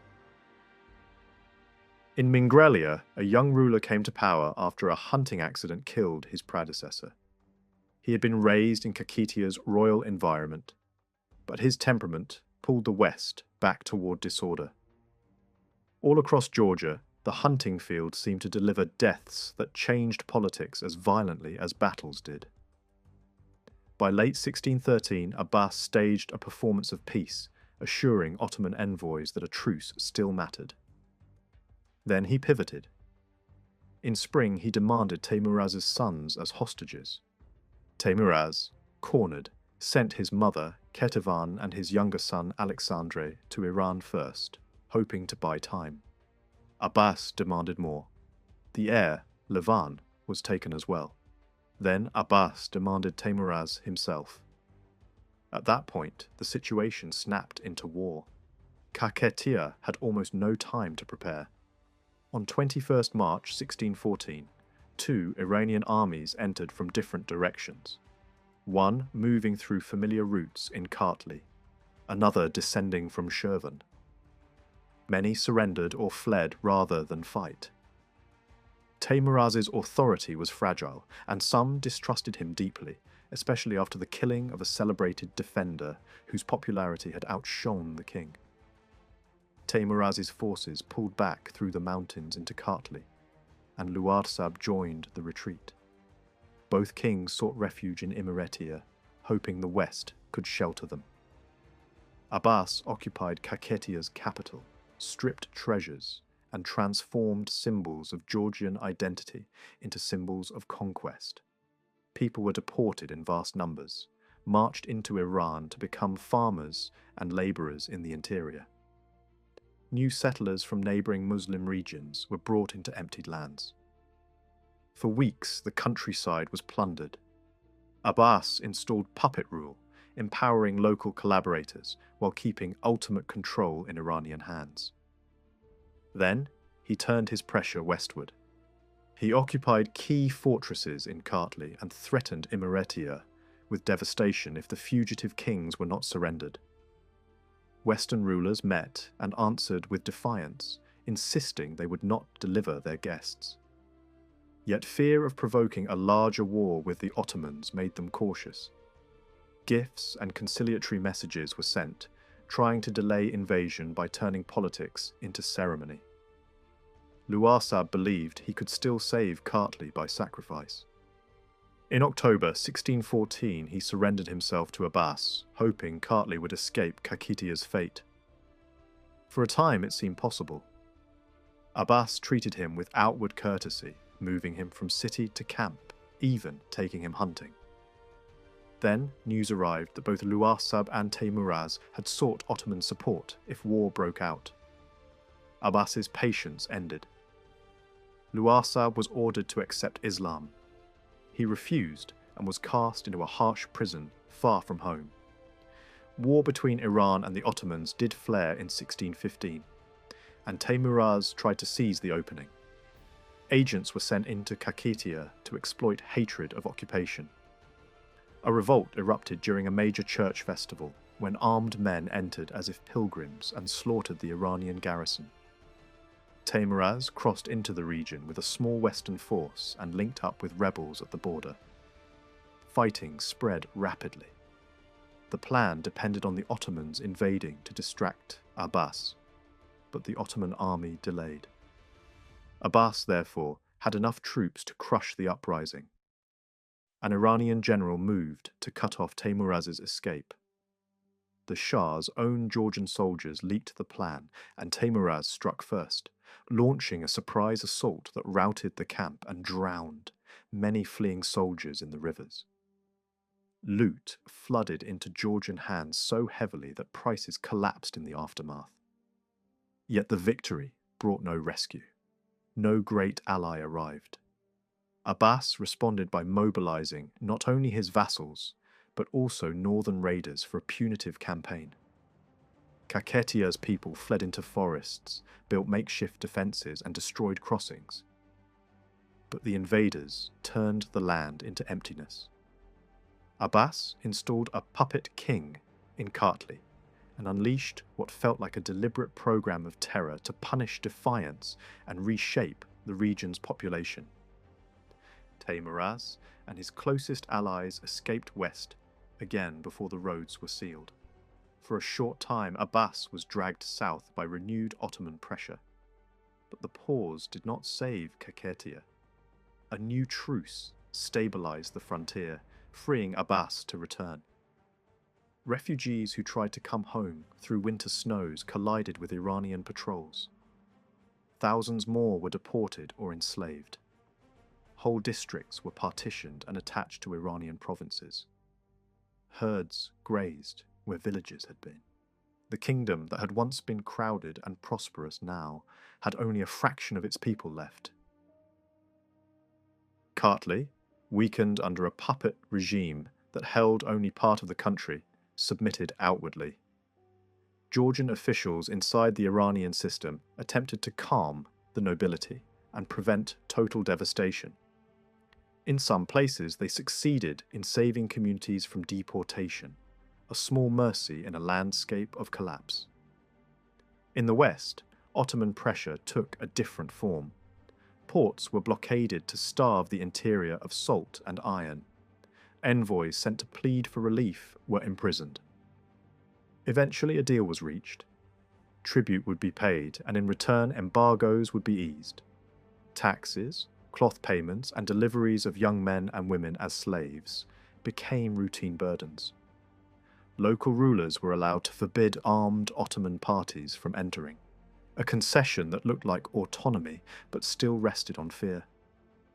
Western rivals temporarily set aside disputes, but even there, the region could not rely on outside help. Cossacks raided Ottoman shores and sometimes appeared as potential allies, yet their reputation for looting made them dangerous guests. Teimuraz, desperate, even stepped onto Ottoman soil in 1618 to secure promises of restoration. He committed his displaced followers to Ottoman plans and then watched those promises evaporate under a fresh Ottoman-Iranian agreement that revived an older partition of influence. He then tried Russia again, sending appeals in the belief that a northern protector might still exist. Russia responded awkwardly and provocatively, angering Abbas by demanding the restoration of Teimuraz and Luarsab. The Shah interpreted this as proof that Georgia was a permanent doorway for foreign intrusion. Over the next years, Abbas's punishment became personal and systematic. Teimuraz's sons were mutilated and destroyed. Luarsab was killed in captivity. Women connected to the Georgian courts were reshuffled as instruments of humiliation and control. The Shah's fury reached its most infamous target in Queen Ketevan. Given an ultimatum to abandon her faith, she refused, and she was executed after prolonged torture in 1624. The remains that could be recovered were carried back for burial, turning her death into a symbol of resistance and loss. Even those who served Abbas faithfully could not feel safe. He summoned Georgian leaders, seized their relatives as hostages, and forced alliances through marriage politics that pulled nobles into traps. Sarkadze, now a major figure inside Iran's structure, forged alliances with powerful Georgian dukes, promising to rescue royal women from forced marriages and to rebuild a political front. Teimuraz, however, feared being outmaneuvered by his own allies. To keep a key duke closer to him than to Sarkadze, he married the man to his own young daughter, overruling objections and showing how deeply the struggle had warped the moral order of the Georgian courts. Shah Abbas entered Kartli at the start of 1625, determined to end the Georgian question on his own terms. He arrived with a spectacle meant to look like celebration rather than conquest. A grand wedding procession filled with high-ranking commanders and a royal bride meant for the Iranian-backed ruler of Kartli. The message was theatre, but the purpose was control. Abbas positioned his forces around Mukhrani, close enough to strike Kakhetiya at once if resistance flared. Reports from his governors warned him that a new uprising was brewing, and he decided to move first. The trap was set with bureaucratic calm. Iranian commanders summoned Kakhetian levies under the pretext of a campaign elsewhere, then informed them that Christians could not be trusted to fight other Christians. They were ordered to hand over their weapons and disperse. After that came the final step. Gifts were promised, and small groups were guided toward an execution area as if they were being escorted to a ceremony. Panic broke the plan. Men fled in every direction, and the illusion of order collapsed into chaos. At the heart of the turning point stood Georgi Sarkadze. He had kept his true intentions hidden, but he intercepted a courier carrying Abbas's instructions to eliminate any armed Kartlians as well, including Sakadze himself. The discovery changed everything. Sakadze exposed the plan and used it to unite Kartli and Kakhetiya behind a single urgent goal: survival. He then fed the Iranian commander advice designed to sound loyal, but to weaken the enemy. The huge army was encouraged to split into smaller detachments and push deeper into Kakhetiya.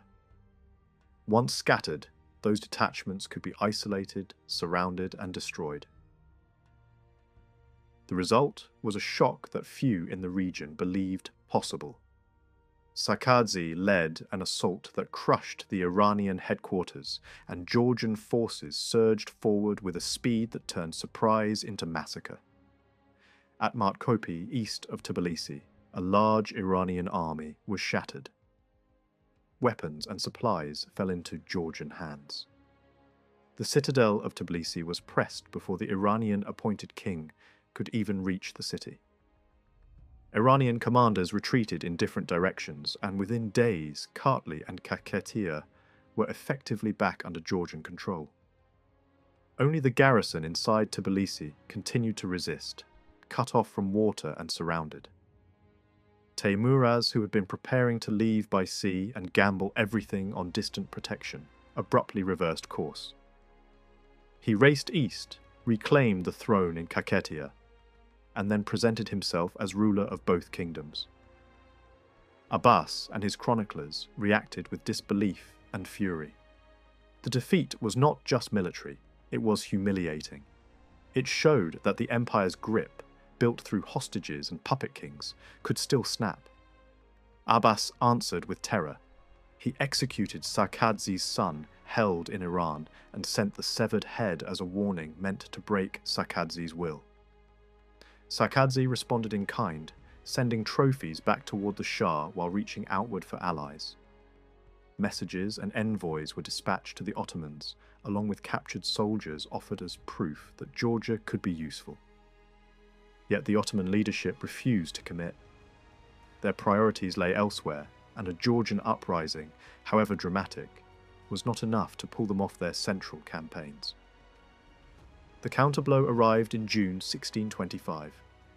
Abbas mobilized a massive force under trusted governors and commanders, including a Georgian-born prince raised within Iran's system, a man who would later become central to Iranian policy in Kartli. The army camped at Marabda in the Algeti Valley, southeast of Tbilisi, while Georgian forces took position in the higher ground of the Kojori Gorge. Sakadze urged the council to stay in the narrow terrain, where a larger army could not deploy properly and where ambush and controlled fire could equalize numbers.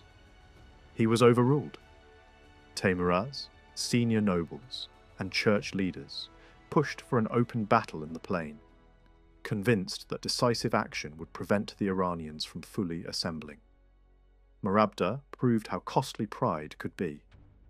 The Iranian army employed disciplined musket formations and field artillery, and the Georgian cavalry charge ran into a wall of coordinated fire.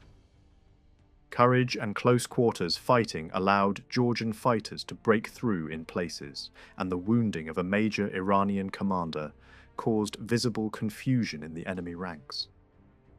For a moment, victory seemed within reach.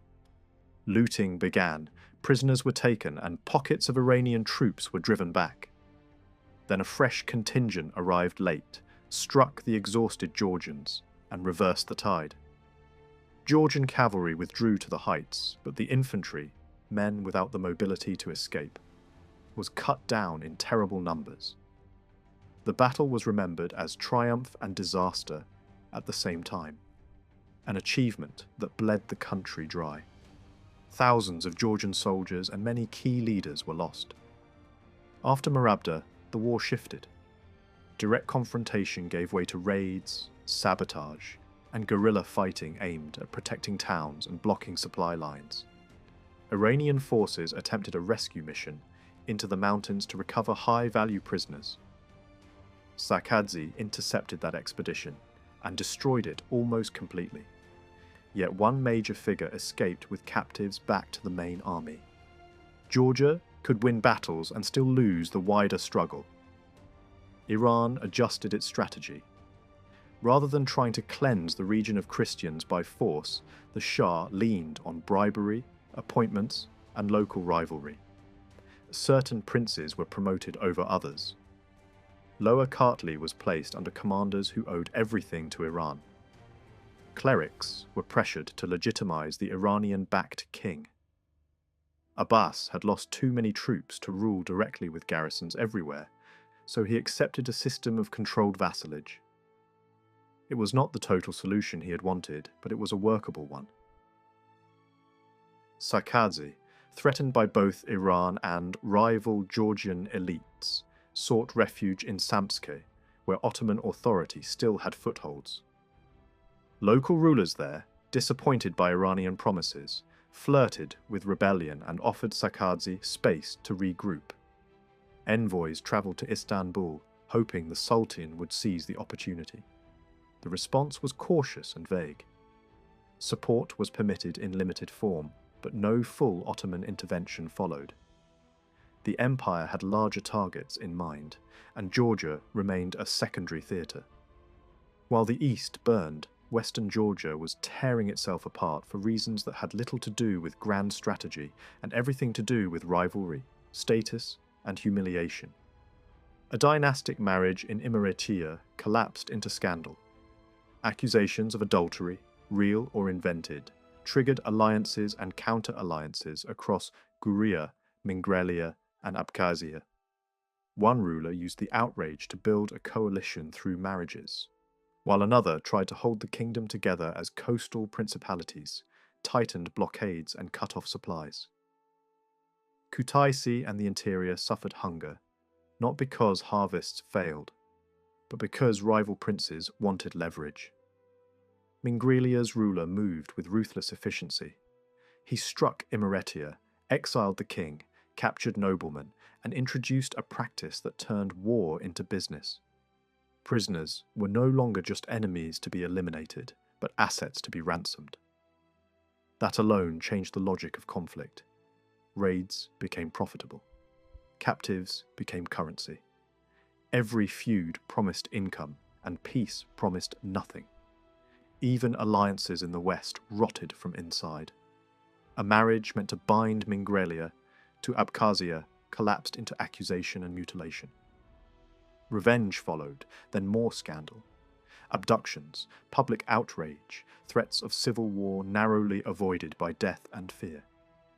When conspiracies rose, the ruler survived assassination attempts and responded with brutal punishment, blinding his own brother, confiscating estates, executing rivals in ways designed to terrify anyone thinking of disobedience. Guria fell under Mingrelian control through a mixture of force and manipulation. A prince was captured and blinded, then later released to live out his life as a monk, far from the politics that had destroyed him. A church leader was installed as a pliable ruler. Mingrelia's ruler expanded his titles and demanded recognition beyond his borders. Yet stone walls and the lack of heavy artillery still limited the extent of domination. To defend against raids from the mountains and coastal enemies, a long wall was built with watchtowers and musketeers, mobilizing labor on a scale that strained society but hardened control. The Ottomans watched this chaos with satisfaction. A divided West could not field the massive cavalry forces that had once threatened Ottoman interests. Deals were offered for iron and tribute. The price was paid in goods, in livestock products, and in human beings. Slavery and taxation became routine, and the region's poverty deepened. Meanwhile, Mingrelia's interior remained relatively rich, where foreign collectors rarely ventured, creating a sharp contrast between the taxed coast and the sheltered valleys. In the middle of this wreckage, Teimuraz searched for an impossible rescue. He no longer expected decisive help from either the Ottomans or Russia. Influenced by foreign clerics and travellers who understood European politics better than Georgian nobles could, he began to imagine a new kind of gamble. stirring European powers into a wider war that might distract or break the empires, strangling Georgia. Georgian dissidents inside Iran, men with command posts and provincial authority, seemed to offer leverage. Teimuraz also believed that Persia's struggle over key maritime trade routes might tempt Europeans into action. An embassy was sent west. The message was bold, almost reckless. Georgia was presented as a major Christian force, ready to march toward the heart of the Ottoman world, ready to help seize strategic ports, ready to place itself under a broader Christian coalition. The numbers promised were inflated. The religious posture was blurred for political effect, and the target was left conveniently vague. Ottomans, Iran, or both, depending on what listeners wanted to hear. It was a diplomatic performance aimed at survival. In Europe, the envoy was received politely, even rewarded, but the response was delay rather than commitment. Councils asked for assessments, for reports, for time. In Rome, officials quickly understood that Teimuraz had not abandoned his own church tradition, and enthusiasm cooled. Interest survived mostly among missionary organizations, which focused less on armies and more on printing, language, and religious outreach. A small cultural spark emerged from that work, but it did not translate into the military lifeline Teimuraz needed. Back in Georgia, the struggle returned to its most damaging form: Georgian against Georgian. In early 1626, Teimuraz and Sakkadze pushed Iranian garrisons back and restored control over much of Kartli and Kakheti. Their support came from lesser nobles and ordinary gentry, rather than the old great families. Their success made the Iranian puppet king's authority shrink to little more than the area around Tbilisi. Yet Sakkadze's ambition now collided with Teimuraz's claim. Sakkadze believed Teimuraz could never unite all Georgia and began courting Western rulers, suggesting a different dynastic future. Betrothals were arranged, letters exchanged, promises sworn. Some nobles rallied to Sakkadze's vision of a stronger monarchy. Others saw him as dangerous, arrogant, and unstoppable. The conflict became inevitable. At Basileti in late 1626, Teimuraz defeated Sakkadze in a civil war that shattered the brief unity created at Markopi. Sakkadze fled into Ottoman territory. For a time he hoped the Sultan would use him as a weapon against Iran and against rival Georgians. He adopted Islam again to fit Ottoman expectations and was granted a governorship, but his habits and his independence bred suspicion. In 1629, Ottoman authorities ordered his execution. Sakkadze, his son, and dozens of followers were slaughtered under a convenient pretext, eliminating a man who had become too unpredictable for any empire to trust. By the time Teimuraz's European envoy returned, everything had changed. The embassy's promises and strategies no longer matched the reality on the ground. Sakkadze was dead. Shah Abbas was dead. A new Shah ruled through men shaped by the old system, and an Iranian-backed king remained in Tbilisi. Georgian factions inside Iran that might once have helped were being purged, exiled, or silenced. The window for the grand European plan had closed before it ever truly opened. Teimuraz, emboldened by victory over Sakkadze, tried to stabilize what remained. Kartli was informally split between his own sphere and the Iranian-backed court in Tbilisi. He secured formal recognition for Kakheti as a vassal kingdom, then looked for ways to remove the Iranian nominee without triggering total annihilation. He began to suspect his own allies of plotting for thrones. In 1630, a murder was arranged in the Iranian-backed court, followed by the abduction of the queen. A line was not crossed. The captive was treated cautiously, because harming her risked direct retaliation from Iran. Teimuraz then moved quickly to eliminate the partner who could expose his role in the conspiracy. He executed the man and sent the severed head to the new Shah as proof of loyalty, presenting himself as a ruler who punished treachery rather than committing it. The move served several goals at once.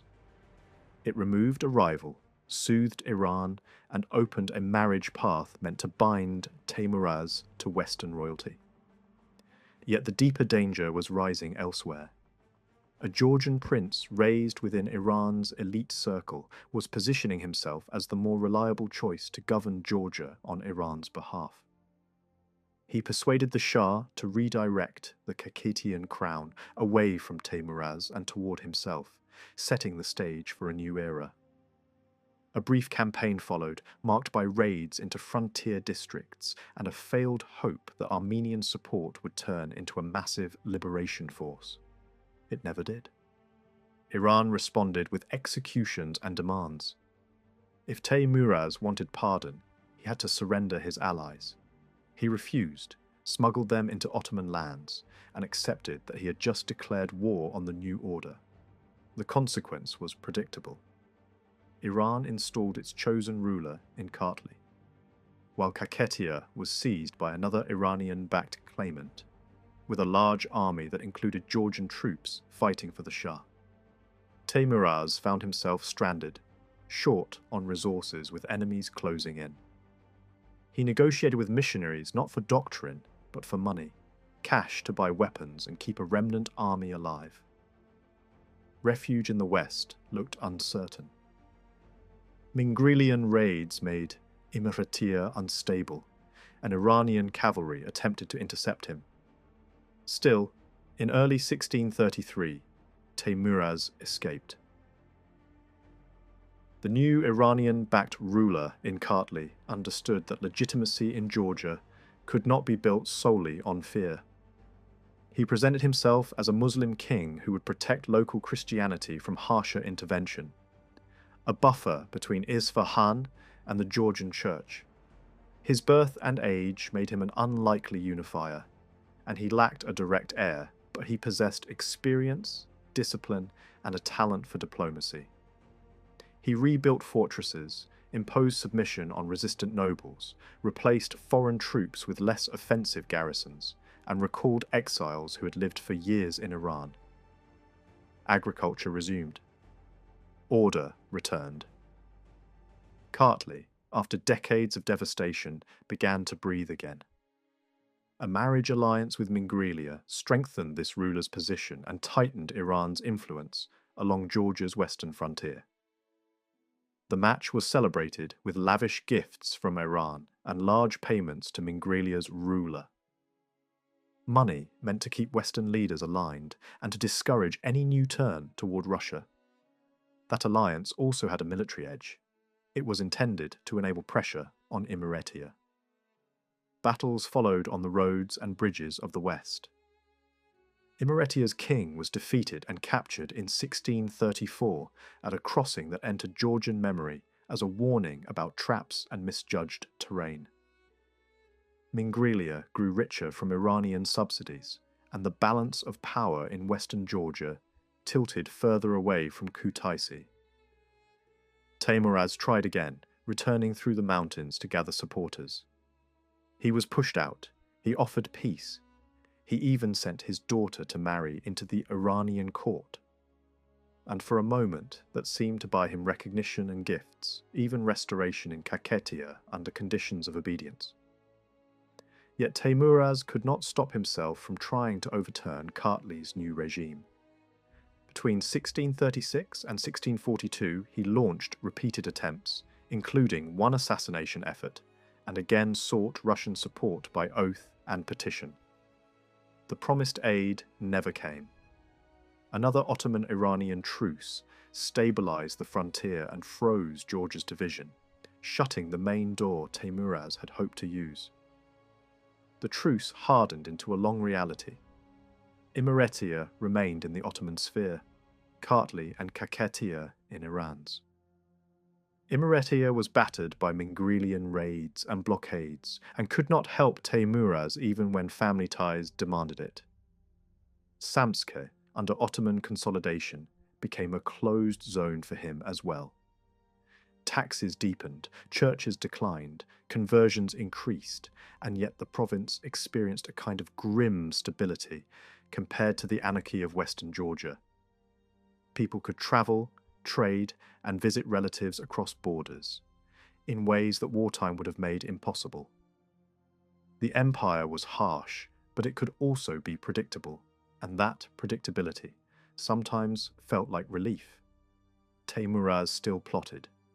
In 1642, a conspiracy formed to kill Kartli's ruler during a relaxed moment away from guards. The plot was betrayed. The king barricaded himself, and the conspirators were hunted down. Some were blinded. A church leader implicated in the plan was imprisoned and killed. Iran's court sent a new governor into Kakhetisa with orders to destroy Teimuraz. But Teimuraz's household, women who understood politics as well as any warrior, intervened, and clemency was granted. A blood payment was imposed for earlier crimes. Teimuraz rejected the verdict, seized back villages, and expelled officials. War resumed. This time there was no recovery. Teimuraz was decisively defeated. His last surviving son was killed. The nobility abandoned him and even offered to deliver him to his enemies. His queen begged for asylum in a monastery. The ruling court consulted Iran. Then, unexpectedly, a different choice was made. Whether from genuine chivalry, a desire to avoid creating a martyr, or a cold calculation that exile was safer than execution. Teimuraz and his queen were granted transport, animals, and an escort into Imereti. Many Kakhetians chose to follow them into exile. When Teimuraz finally reached Kutaisi, he tried to turn exile into strategy. He pressed King Alexandre to adopt Teimuraz's own grandson, a boy named Georgi, so that the child would stand to inherit both lines of kingship and, in theory, bind Kakhetia's broken cause to Imereti's fragile throne. It was a political rescue plan disguised as family duty. Teimuraz also aimed at something even harder, ending the long, grinding feud between Imereti and Mingrelia that had drained the West for a generation. He went in person to Zugdidi, hoping that face-to-face negotiation could achieve what armies and insults never had. Levan Dadiani of Mingrelia did not soften. His power rested on keeping Imereti weak, and he had already shown how far he would go to make that weakness permanent. Years earlier, he had captured Alexandre's father and demanded a ransom that stripped Imereti of much of its precious metal, and handed over a critical stretch of territory along a riverbank that guarded access routes. The bargain left Imereti exposed, its frontier thinned, its defences compromised. Levan then attacked the economy more quietly, but just as effectively, by relocating merchants and craftsmen, including Jewish and Armenian trading networks, into Mingrelian lands. The message was unmistakable. Wealth, markets, and supply lines would flow through Zugdidi, not Kutaisi. Imereti nearly slid into outright takeover by a rival Western prince, and only the nobles' fear of annexation forced a hurried decision. While King Georgi still languished as a prisoner, the aristocracy elevated the heir Alexandre to keep the state from dissolving. Even Levan Dadiani began to feel pressure, though not from Imereti alone. Ottoman officials watched Mingrelia's shifting friendships with suspicion, especially as rumours spread about Iranian contacts and sea raiders operating along the Black Sea coast. Ottoman troops appeared at a coastal river mouth, looted a monastery, and reminded everyone that Istanbul could still reach into the region when it chose. Levan pledged obedience and tribute, yet soon refused Ottoman demands to support an invasion far from his own borders, calculating that compliance would only invite more orders. Like Teimuraz, Levan Dadiani also tried the Russian option, but his attempt became a lesson in how distant promises could collapse in the mountains. His envoy, a priest named Gabriel Gejanava, was held for years at a frontier river by Russian authorities before being allowed deeper into their territory. When he finally arrived, his exaggerated praise and constant flattery did not win the reaction he expected. Russian officials treated him coolly, and that chill was likely sharpened by Teimuraz's own warnings that some Western rulers were as predatory toward fellow Georgians as they were defiant toward outsiders. When Geganava returned with Russian emissaries and a draft oath of loyalty, Levan stalled again, using mourning as a shield, delaying audiences for months. The Russians were shown churches and new religious foundations, and they were guided through monuments and icon treasuries, meant to project devotion and legitimacy. The visitors could admire the workmanship, but they could not read the quiet boasting that sometimes accompanied such gifts. Nor could they measure the human suffering that had paid for so much silver and gold. Levan's personality confounded nearly every foreign observer who met him. He could be sincerely religious and dramatically generous to distant holy places, granting land and households to support shrines far beyond Georgia. At the same time, he could be aggressively transactional, demanding large sums for ecclesiastical appointments, treating offices as assets to be sold. He could be clever in dealing with Ottoman demands, sometimes leading Turkish detachments through the poorest villages so that their foraging and looting would yield little, discouraging them from returning. He could be terrifyingly cruel in domestic rule, using mutilation and torture as routine political tools, and imposing violent ordeals as methods of judgment. Yet he also encouraged settlement by merchants, welcomed skilled craftsmen, cultivated foreign missionaries who brought medical knowledge, and devoted himself to exhausting administrative detail, presenting himself as a ruler who never stopped working. The society beneath him was no gentler. Reports circulated of nobles trading family members for horses, or seizing priests to sell into slavery to finance weddings. Even seasoned travellers, men who had seen Ottoman prisons and Persian courts, described Mingrelia as a place where brutality had become normal, and virtue seemed like a dangerous eccentricity. In Imeratia, Alexandre's reign hardened under pressure. When his father died, Alexandre found himself facing a Mingrelian ruler who had now acquired artillery and foreign expertise.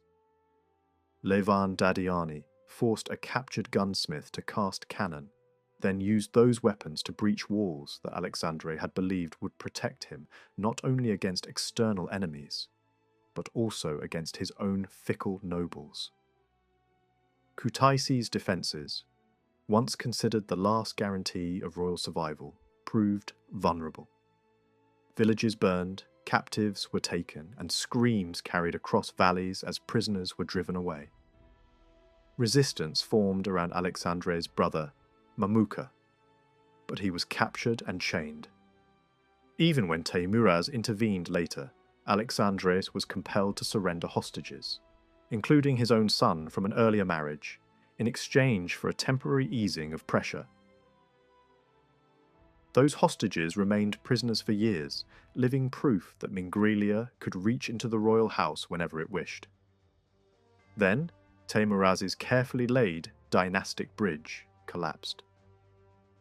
The boy, Georgi, meant to inherit both thrones and unite claims by blood, died in infancy. The loss destroyed the simplest path Teimuraz had imagined, and it pushed both Teimuraz and Alexandre back toward the last remaining hope they could still speak aloud: Russian protection. Alexandre wrote as if submission could purchase survival, describing his kingdom as a near neighbour of lands Russia already influenced, and promising loyalty without end. Teimuraz asked for mediation with Iran's court, hoping that a great Christian monarch might restrain Persian governors and reduce pressure on Georgian churches and communities. The reality was the opposite. While the kings waited for distant answers, Mingrelian cannon again battered the region, reducing major sites to rubble and capturing nobles and soldiers. Hostages multiplied. Mamuksa was blinded and died not long after. Alexandra appealed to Kartli's ruler, Rostom, reminding him that Mamuka had once been considered as a successor in Kartli. Rostom, with his queen's consent, denounced Mingrelia's actions with ceremonial curses. But curses did not move artillery. When the joint embassy finally reached Moscow, the Georgian kings asked for a scale of help that Russia could not or would not provide. One demanded thousands of armed men, dynastic marriages, money for reconquest, and direct diplomatic pressure on Iran. The other asked for Cossacks to break Mingrelia's grip and punish its ruler for dealings with the Ottomans. Both offered vassalage, describing their crowns and people as belonging to the Tsar. Russia responded cautiously. The envoys who eventually arrived brought no troops, partly out of fear that marching armed bands into the Caucasus would provoke Ottoman retaliation and ignite a broader war. They carried forms for oaths instead, along with instructions to observe the country, note resources, and evaluate holy sites and mineral wealth. The mission became as much an inspection as an alliance. Alexandra welcomed the Russians with ceremony and feasts, then delayed again, hesitating to bind himself to a distant power that might abandon him at the first Ottoman complaint. Russian emissaries used gifts and bribes to push the process forward, rewarding influential clerics and nobles so that they would pressure the king. Eventually, the oath was signed, at least on paper, but the signature did not change the physics of power in western Georgia. Mingrelian envoys even approached the Russians with their own requests, seeking Cossacks for protection, turning diplomacy into yet another arena of rivalry. When the Russians finally departed through the mountain passes, they took with them Georgian representatives and a political situation that was now more fragmented than before. Imeretia's nobility split into competing factions, some looking north to Russia, some looking east to Iran, others leaning toward the Ottomans simply because Ottoman garrisons were closer than Russian armies. Teimuraz made one more bitter gamble by sending his grandson Erekle north into a long Russian exile, hoping that a Georgian prince at the Tsar's court might become a living petition that could not be ignored. Highland delegations also appeared in Moscow, pressing Teimuraz's cause and describing their own border wars and raids. Yet in the east, the balance was shifting against Teimuraz. Kartli's aging ruler, near the end of his life, chose successors with Iranian approval, and any candidate who seemed too independent became a target. Deaths in hunting accidents were treated as convenient explanations for removals that looked like political executions. A new Georgian ruler returned from Iran with a Muslim title, bearing the Shah's confidence and the authority to reshape Kartli. In Kakhetiya, the Shah placed power under a governor who settled tens of thousands of Turkmen families on prime land, building forts to secure the newcomers. The settlement program was not just demographic, it was strategic. It aimed to change the human geography of Kakhetiya so thoroughly that a Georgian restoration would become impossible. Teimuraz travelled to Moscow himself, older and exhausted, to plead directly. The reception was polite, but ultimately disillusioning. On his return, he learned of yet another grandson's death, then endured the loss of his wife, then watched his last reliable ally in the West die as well. Grief and politics fused into a single downward spiral. When Kartli's new ruler invaded Imeretia and deposed figures there, Teimuraz was treated with formal respect, but no longer controlled events. He was escorted east as an honoured captive.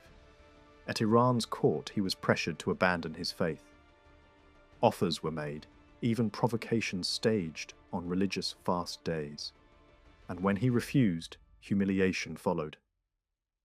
He was sent to a remote place near the Caspian, took holy orders, and died far from the thrones that had consumed his life. His long struggle achieved little in statecraft, yet it left a mark in culture. In intervals of relative calm, he translated Persian verse, wrote powerful lines about martyrdom and loss, and helped revive Georgian poetry at a time when politics seemed to be killing everything else. Court entertainments and verse dialogues performed for foreign visitors planted seeds for later theatrical traditions. In that sense, the man who failed to save his kingdoms still shaped the language his people used to remember them. While he aged in exile and confinement, violence exploded again in Kakhetiya and Kartli. A brutal incident involving Turkmen settlers sparked a Highlanders uprising led by powerful dukes and church figures. Fortresses were attacked, garrisons slaughtered, and entire areas became associated with extermination and revenge. Across eastern Georgia, communal violence spread and old restraints vanished. Some Iranian officials were killed, while a few were spared for reasons that remain unclear even in later retellings. The Shah responded by appointing new governors and demanding hostages. Noble families were punished through their sons. Leaders were tortured to death by tribesmen.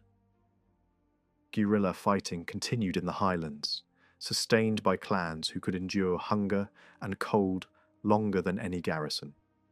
A new Kartlian king, like earlier Iranian-approved rulers, tried to rule through patient patronage and a careful balance between obedience to Iran and tolerance for Georgian Christianity.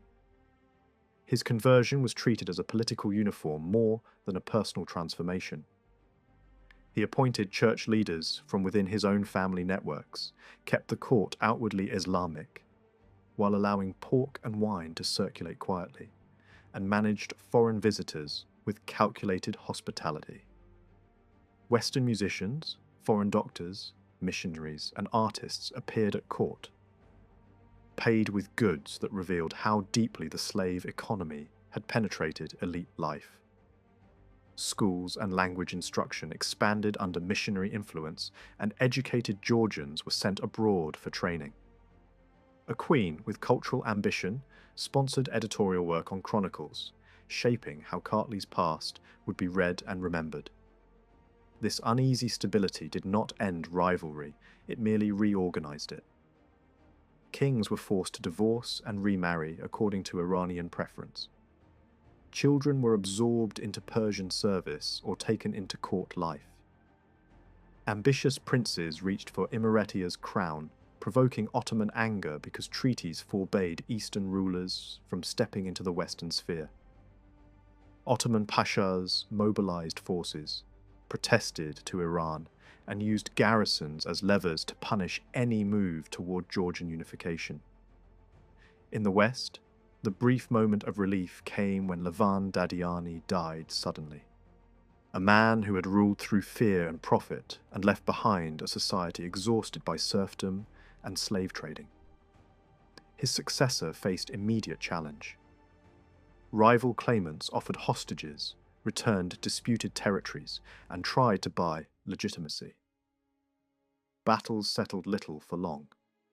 One king restored dominance for a moment, then chaos returned, pulling Guria and Mingrelia into new cycles of assassination, depositions, and foreign interference. Princes fled to Istanbul, were restored by Ottoman pashas, then murdered by local factions. No succession remained secure because every rival now understood that a crown could be taken by bribe as easily as by battle. Imeretia's own monarchy entered a period of absurd cruelty and near constant coups. A king died after a meal, and power fell into the hands of a domineering queen who treated the throne as personal property. She forced marriages, dictated documents, placed her own name above the king's, and then pushed matters into scandal and violence that shocked even a society accustomed to brutality. When her plans were rejected, she blinded the king and ruled through a puppet marriage, to a man despised by the population. The nobility responded with revolt, inviting external intervention from both Mingrelia and Kartli, each of which arrived with its own ambitions. Captive kings and queens became bargaining chips, hauled from fortress to fortress. Treasuries were loaded onto wagons and carried away like war loot. Alliances formed and broke over marriages, dowries, and insults.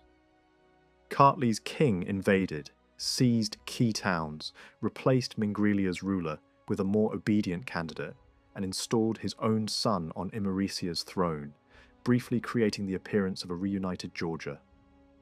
Yet treaties between the empires forbade exactly that outcome, and Ottoman pressure rose immediately. The unification could not be defended without igniting a larger imperial conflict. The son was removed and redirected toward another crown elsewhere, while hostages remained trapped in Ottoman hands. The West fell back into its old pattern. Kings returning and fleeing, crowned and deposed, sometimes holding Kutaisi for months, sometimes losing it overnight. For outsiders, the most shocking feature was not just political instability, but the moral economy that fed it. Slave trading was not a side crime. It was a pillar of elite wealth. Clerics, nobles, courtiers, and even royal households participated. Peasants suffered a double burden of feudal exaction and the constant fear of being seized and sold.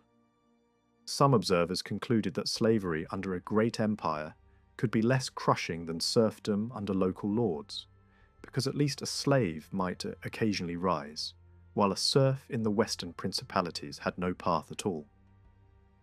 Ottoman troops, when they did intervene, often looted with contempt, calling the region by mocking names and treating its people as uncivilized. Only Ottoman laziness and limited administrative interest prevented the West from being transformed into a fully integrated province like other conquered areas. Diplomacy with Russia became a tragic comedy. Western envoys begged for protection, but Moscow struggled to interpret a landscape where alliances shifted weekly and royal families married, divorced, and murdered with dizzying speed. One Georgian prince at the Russian court undermined rival embassies and accused them of crimes to isolate competitors. Some delegations were imprisoned in distant monasteries, their mission ending not in alliance, but in detention. Meanwhile, kings in Kutaisi survived by bribing Ottoman pashas, retreating into mountains, exchanging fortresses for hostages, and trading prisoners for money like merchants at war. Imeretia's throne changed hands repeatedly through the late 17th century. Claimants appeared with dubious bloodlines. Magnates married daughters to convenient kings, then replaced those kings with new ones when the arrangement no longer paid. A young queen was married and remarried before reaching adulthood, her marriages used as political glue for alliances between principalities.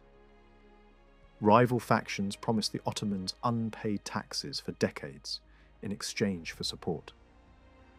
Ottoman armies arrived to enthrone a candidate, then withdrew as winter closed the passes, leaving the new king at the mercy of local nobles who had never intended to obey him. Cathedrals were damaged, garrisons starved behind walls, and alliances collapsed over demands for border regions. Even when a more capable ruler held Kutaisi for a time, the nobility resisted reforms that threatened their stolen lands and slave profits. Attempts to return confiscated property to its original owners provoked immediate revolt, because theft had become a foundation of wealth. Princes fled again into Ossetia and beyond, sometimes narrowly escaping capture by chieftains bribed by Iran. One king returned so many times that his reigns became a series of short episodes, separated by snow, bribes, and ambushes.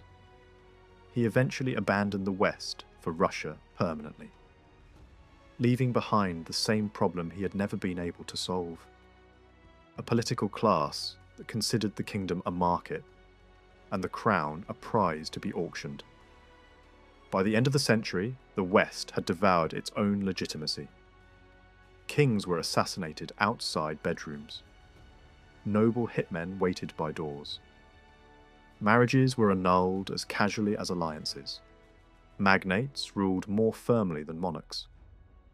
Meanwhile, in the East, despite episodes of vindictive violence and forced conversion, Iran's system produced longer stretches of stability, administrative continuity, and cultural patronage. The contrast was painful. The Western principalities remained useful to the Ottomans, mostly as slave reservoirs and buffer zones, while Kartli and Kakhetiya, though constrained by Iran, could still sustain courts, cities, and organized ecclesiastical centers. Teimuraz's story ended before the Western collapse reached its most farcical extremes. But the world he had fled into was already a vortex.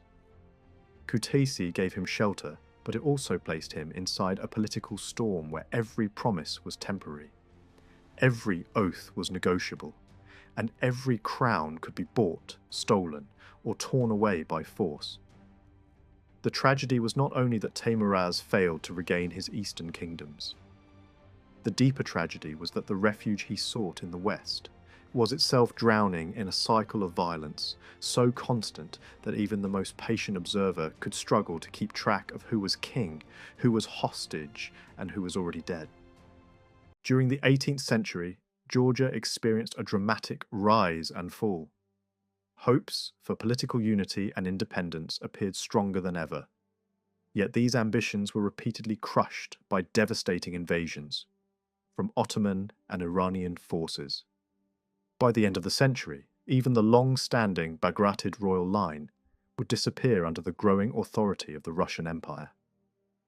The story of this period is one of reform and cultural revival, but also betrayal, warfare, and constant foreign pressure. At the beginning of the century, the kingdom of Kartli faced a crisis of leadership. Its rulers were often absent, serving in distant wars for the Persian Shah. King Georgi XI was killed in 1709 while leading Iranian forces in Afghanistan, and his nephew Kai Khosrow died on the same front 2 years later. Power in Kartli therefore fell largely to Vakht Tang, who governed from 1703 and formally became king in 1711. His rule was frequently interrupted by political pressures, rival regents, and his own detention in Iran.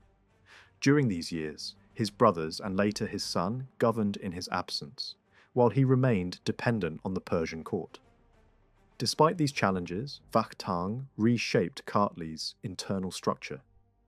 He introduced a new legal code that regulated social hierarchy with remarkable precision, assigning different penalties for crimes according to social rank.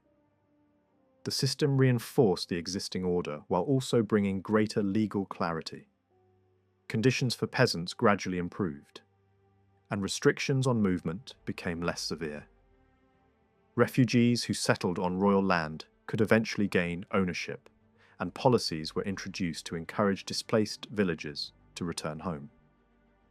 These reforms reduced the number of peasants fleeing to neighbouring regions or converting to Islam simply to escape taxation. Vakht Tang also strengthened royal authority and reorganised the economy.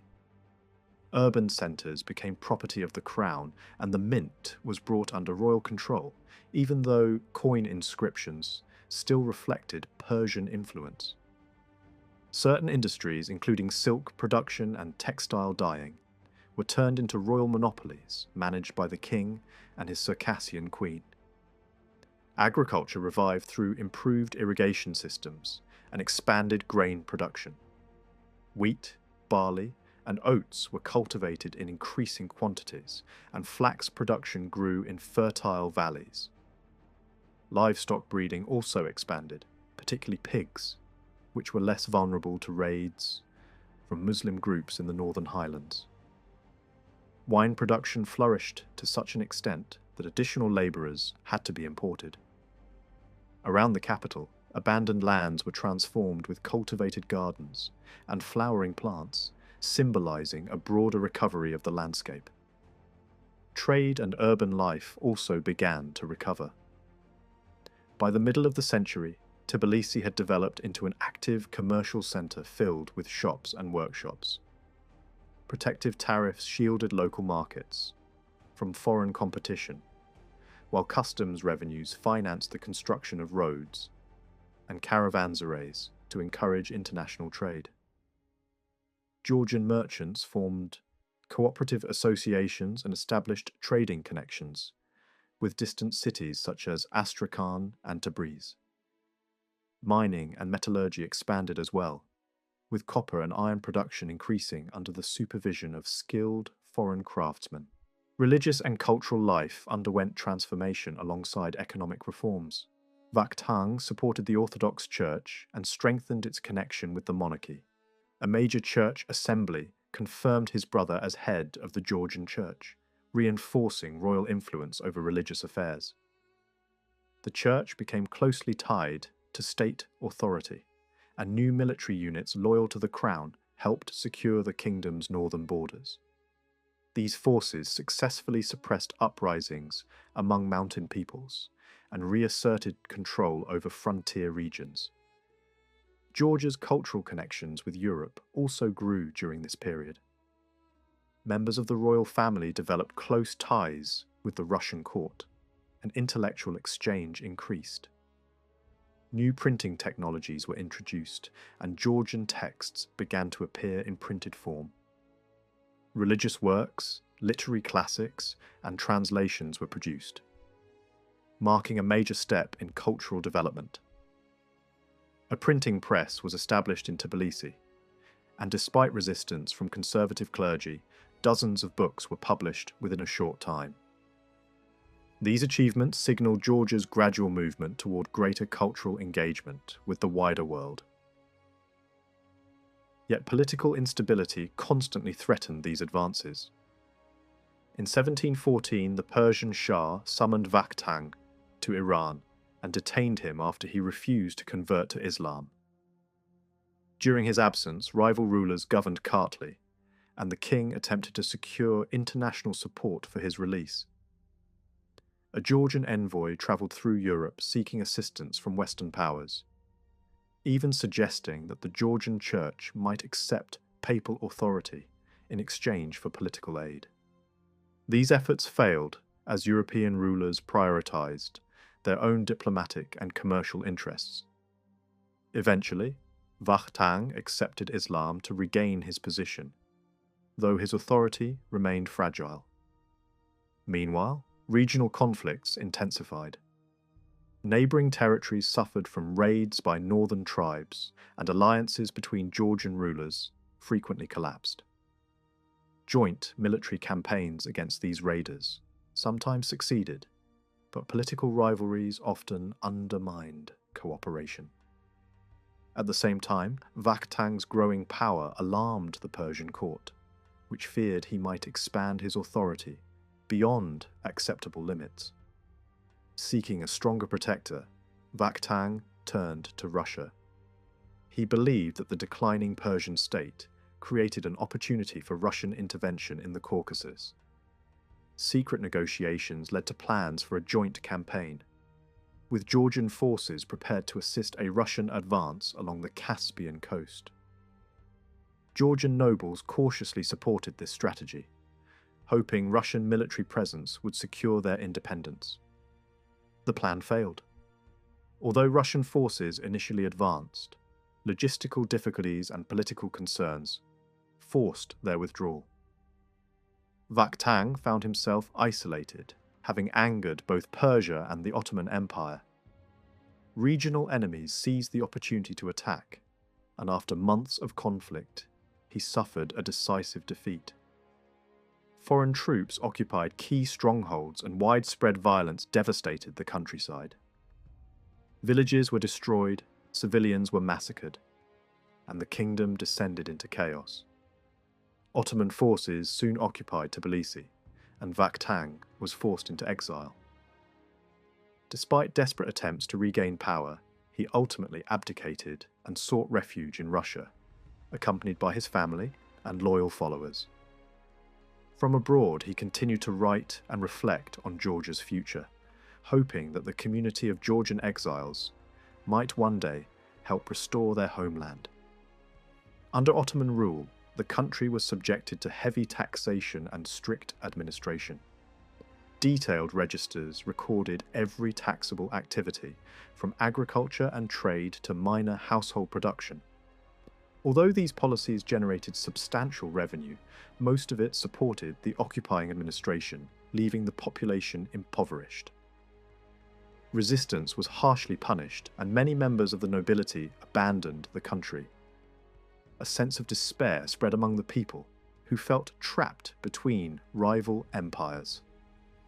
Western Georgia experienced similar turmoil. Regional rulers competed for power through shifting alliances, betrayals, and constant warfare. Slave trading expanded, local economies collapsed, and political authority changed hands repeatedly. External powers manipulated local disputes, installing and removing rulers to serve their own interests. Periods of brief stability were repeatedly followed by renewed violence, assassinations, and foreign intervention. Throughout these struggles, many Georgian leaders placed their hopes in Russian support. The expansion of Russian military power along the Black Sea raised expectations that Georgia might become a protected ally. Yet these expectations were repeatedly disappointed, leaving the region vulnerable to Ottoman domination. By the early 18th century, Western Georgia had been ravaged by invasions, internal conflicts, and economic decline. Despite the devastation, the period also produced figures who attempted reform and modernization. Some rulers introduced educational initiatives, opened schools, and sought to strengthen state institutions. Yet these efforts were overshadowed by continuous warfare and political fragmentation. The population longed for stable and legitimate leadership, but such stability remained elusive. In Western Georgia, power did not rest in one set of hands at the start. Bejan Dadiani stood as the dominant figure across the region. Ottoman troops held Kutaisi, and King Alexandre V controlled little beyond the income from his own crown lands. Bejan tried to curb the worst excesses of slave trading, and he reinforced his influence by linking his family to the throne, marrying his daughter, Mariam, to Alexandre. The king, short of money and short of leverage, depended on financial support from Vakhtang in Kartli, and tried to keep restless nobles loyal by handing out castles and estates. Over time, the giveaways became a trap. Once there was nothing left to grant, the same magnates he had purchased began to press him harder. Inside this tense court, intrigue never stopped. Alexandre's stepmother, Taima of Guria, travelled with the bishop of Shkondidi to Akaltsike to lobby against the king. The Ottoman governor there refused to become a tool in their scheme and instead delivered them to Bejan. Tama was locked away, and the bishop, already notorious for scandal and contempt for clerical discipline, was stripped of office and humiliated. Shaken by these plots, Alexandra leaned more openly toward Vakhtang and toward coordination with eastern Georgia. Fighters from Imeretia joined Kartlian forces in raids toward Ganja in the early 1720s. An effort meant as much to prove loyalty as to win spoils. Yet the king still had to appease powerful houses at home, including Abashidze lords, who treated peasant families as merchandise and used the chaos to enrich themselves. Flight became a kind of silent referendum on rule. Villagers slipped away toward Kartli and Samtske in search of safer ground, even if that meant living under foreign masters. In Akaltsike, Ottoman administration was widely seen as morally rotten, but materially calmer. For peasants who had become slaves, dependents, or refugees there, the thought of returning to the old order did not always bring comfort. By 1722, Western Georgia was effectively wrapped in an Ottoman net. Kutaisi held a strong garrison of janissaries, backed by heavy artillery, while smaller forces sat in Sukhumi and Poti, controlling movement along the coast. The wider diplomatic horizon collapsed soon after. Russia's decisions in the mid-1720s confirmed to many Georgians that no northern rescue was coming, and the gamble made by Vakhtang ended with exile. Alexandre had already sent envoys north in hope of assistance, and Shoshita of Racha followed with similar appeals, but silence answered them. In the vacuum, political calculations shifted. Guria drifted toward cooperation with the Ottomans, and the Abashidze faction surrendered a key border fortress to the empire. Even so, the Ottoman governor of Akhaltsiki did not rush to finish the conquest of Imereti. Personal caution played a part, as did the reality that Istanbul viewed the region as secondary compared to the Balkans.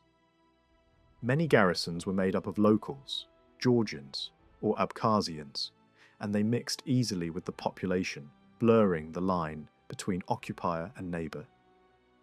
Those years became remembered as a harsh season of Ottoman domination.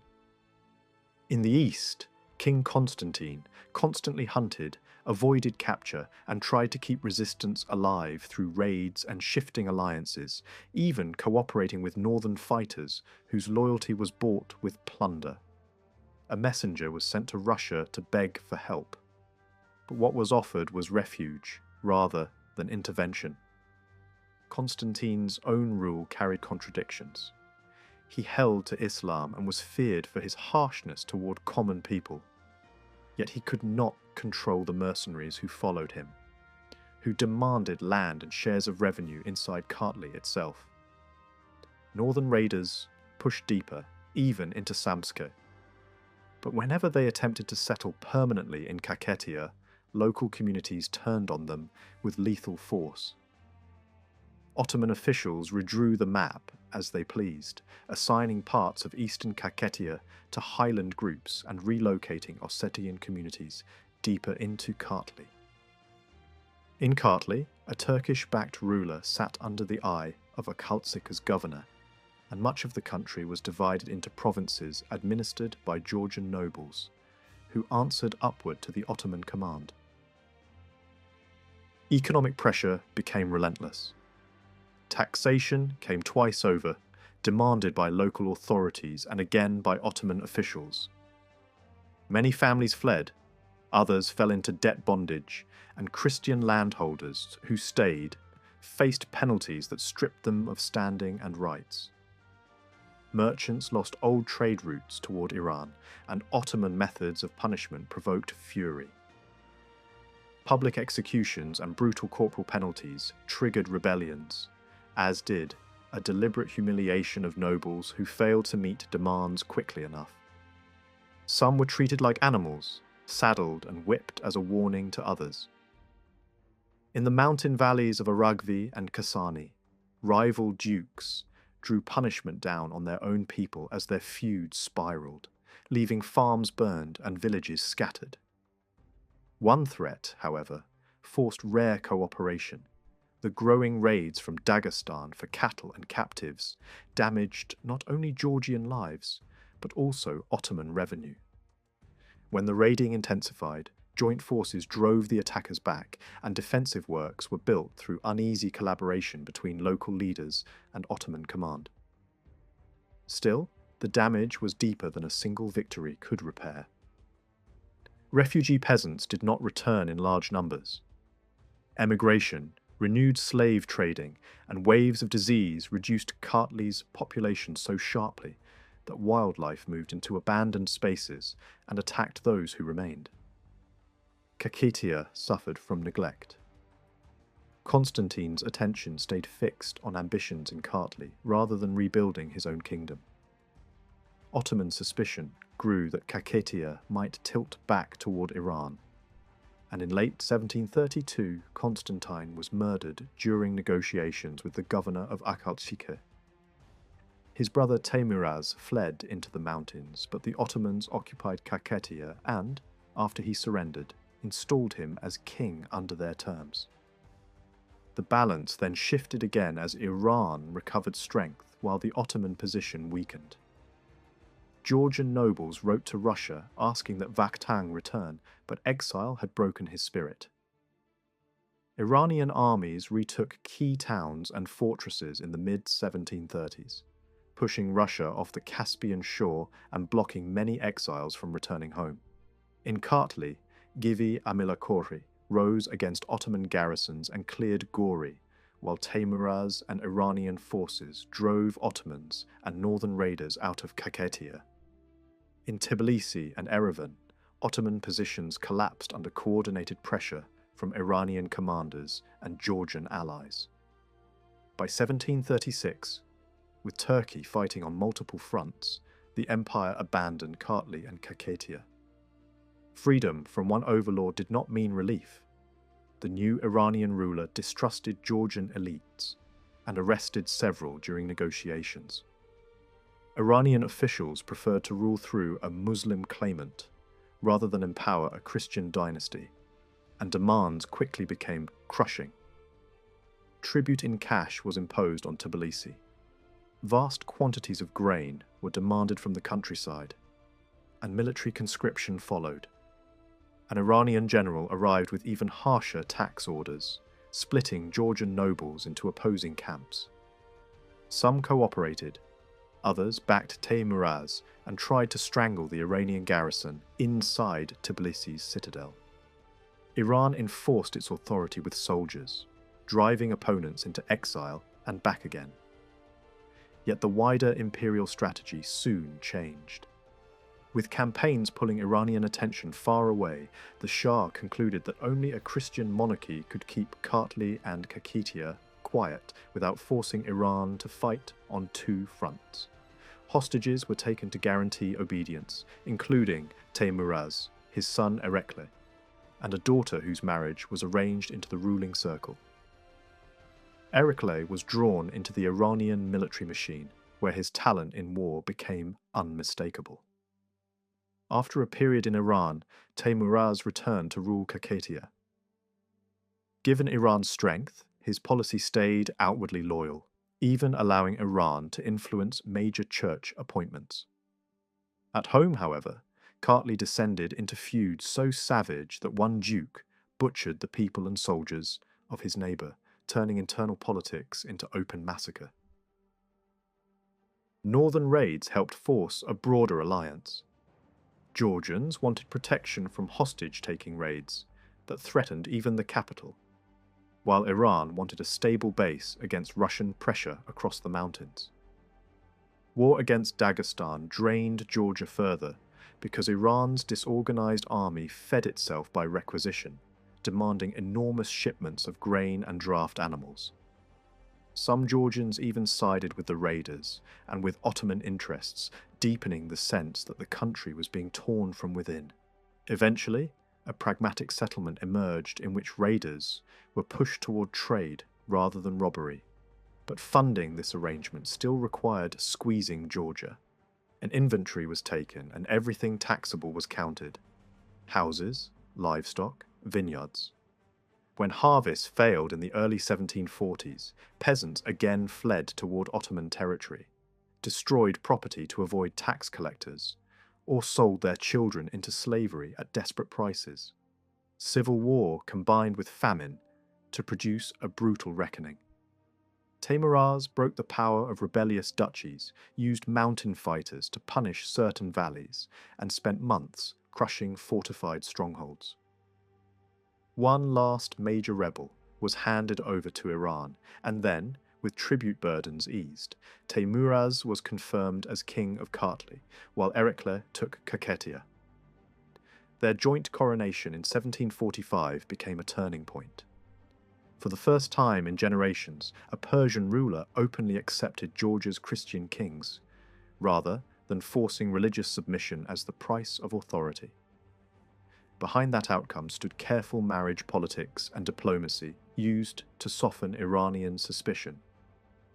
Even after recognition, danger returned. The Iranian ruler increasingly unstable, armed former prisoners, and threatened new punitive campaigns, then demanded that Erekle appear in Iran. Teimuraz went instead, calculating that persuasion was safer than defiance. Before any final confrontation, the Iranian ruler was assassinated, and the whole imperial structure fractured. Georgian leaders were suddenly courted as kingmakers in Iran's succession struggles. Iranian garrisons withdrew from Georgia and the country briefly breathed again. That vacuum invited new challengers. A rival claimant in Kartli raised rebellion, and Tbilisi became a battlefield. Cannon fire smashed palaces and shattered churches, towns were burned, and fear kept people awake for nights on end. Erekle crushed the revolt and then moved outward, raiding neighbouring khanates and forcing dependencies that restored something like Georgia's older frontier lines. Teimuraz returned in 1749 to a transformed political landscape. Eastern Georgia could now influence events beyond its borders, and foreign observers remarked that Erekle's power seemed to eclipse many competitors around him, limited only by the fact that he remained Christian in a region where the highest throne was expected to be Muslim. As Iran's succession wars continued, Georgian exiles and captives began drifting home. A forgiving Iranian ruler even overlooked the killing of an Iranian garrison in Tbilisi, instead sending gifts and honours, naming Teimuraz a commander and Erekle his deputy for the northern frontier. With Iran weakening, eastern Georgia entered a period of recovery. Wastelands began to bloom again, and the population, badly reduced earlier in the century, grew rapidly within a generation. Slave-trading nobles were pressured into public repentance before church authorities. Borders stabilized, and Imeretia's king remained tied to the eastern court through marriage alliances. Cultural work resumed as well. Printing restarted in Tbilisi with the goal of producing standardized religious texts and a consistent written language. The press was installed alongside the mint and staffed by skilled specialists from mixed backgrounds, later passing under local printers. Over decades, dozens of titles appeared, mostly liturgical, printed in substantial numbers, suggesting a deliberate attempt to rebuild institutions as well as morale. Western Georgia did not share fully in this upswing. Ottoman influence still weighed heavily on the coast and on strategic fortresses, and Alexandre V faced the same feudal storms that had ruined earlier rulers. His authority depended on Mingrelia's ruler, Bejan Dadiani, who avoided betrayal partly because the king surrounded himself with devoted guards. Together, they seized a fortress from a powerful churchman tied to the Racha elite and destroyed a key castle that symbolized local defiance. Yet the Ottoman grip remained. Castles such as Geguti and border points like Shorapani sat in the empire's shadow. In 1728, a trap was laid. An Abashidze leader requested that Akaltsike send a young Ottoman commander to Geguti. Bejan agreed to meet him under assurances of safety, and was murdered the moment he entered the fortress. After Bejan's death, Alexandre felt briefly unchained. He even cooperated with Ottoman forces against pirates and raiders along the coast. But this choice backfired. Mingrelia's new leadership interpreted collaboration as hostility, and Imeretia was suddenly treated as an enemy rather than an ally. Alexandre withdrew just as anti-Ottoman guerrilla action gained strength, but by then conspiracies were already forming. Mingrelia's ruler, the Abashidze faction, and the Duke of Racha plotted to unseat him. A rival candidate was promoted through marriage ties, and rebels blocked Alexandre inside Kutaisi's castle. They avoided artillery fire, not out of mercy, but out of fear that loud violence would trigger immediate Ottoman intervention. Alexandre tried to defend himself with new marital alliances, marrying into the Abashidze family, and binding Guriya by marrying his daughter into its ruling house. Plots continued anyway. The Duke of Racha and Mingrelia's ruler wanted Alexandre eliminated, and the king responded with bribery and promotions, even granting a churchman permission to abandon clerical life and rewarding him with a secular title to create a counterweight. The struggle turned into open war during the brutal winter of 1732. Mingrelia's leader was wounded and captured, his close kin were killed, and prisoners from Racha and Mingrelia were sold to the Ottomans to remove them as future threats and to finance immediate needs. Throughout these years, Alexandre kept searching for Russian help. One envoy's message from the Russian court was lost on the way home, a symbolic failure in a century full of missed connections. When Russia captured Azov in 1736, hope surged again, and a larger delegation travelled north with maps, oaths of loyalty and plans for liberation, asking for tens of thousands of soldiers. That hope collapsed with a peace settlement that ended the Russo-Turkish War and removed any incentive for Russia to fight for Transcaucasia. Alexandre then attempted reconciliation.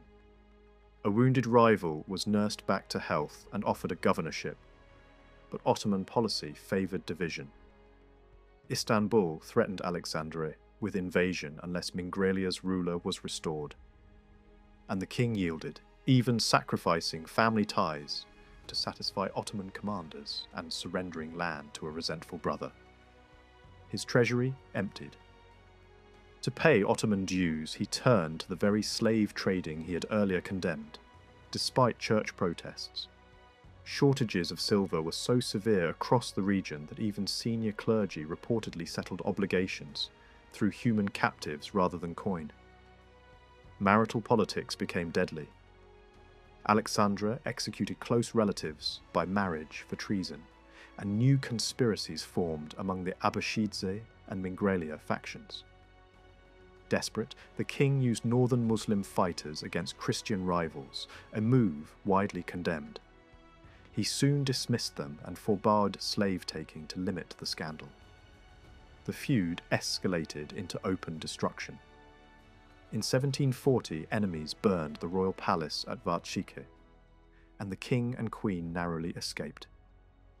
The following year, an Ottoman army forced Alexandre to surrender the throne temporarily and leave with his family.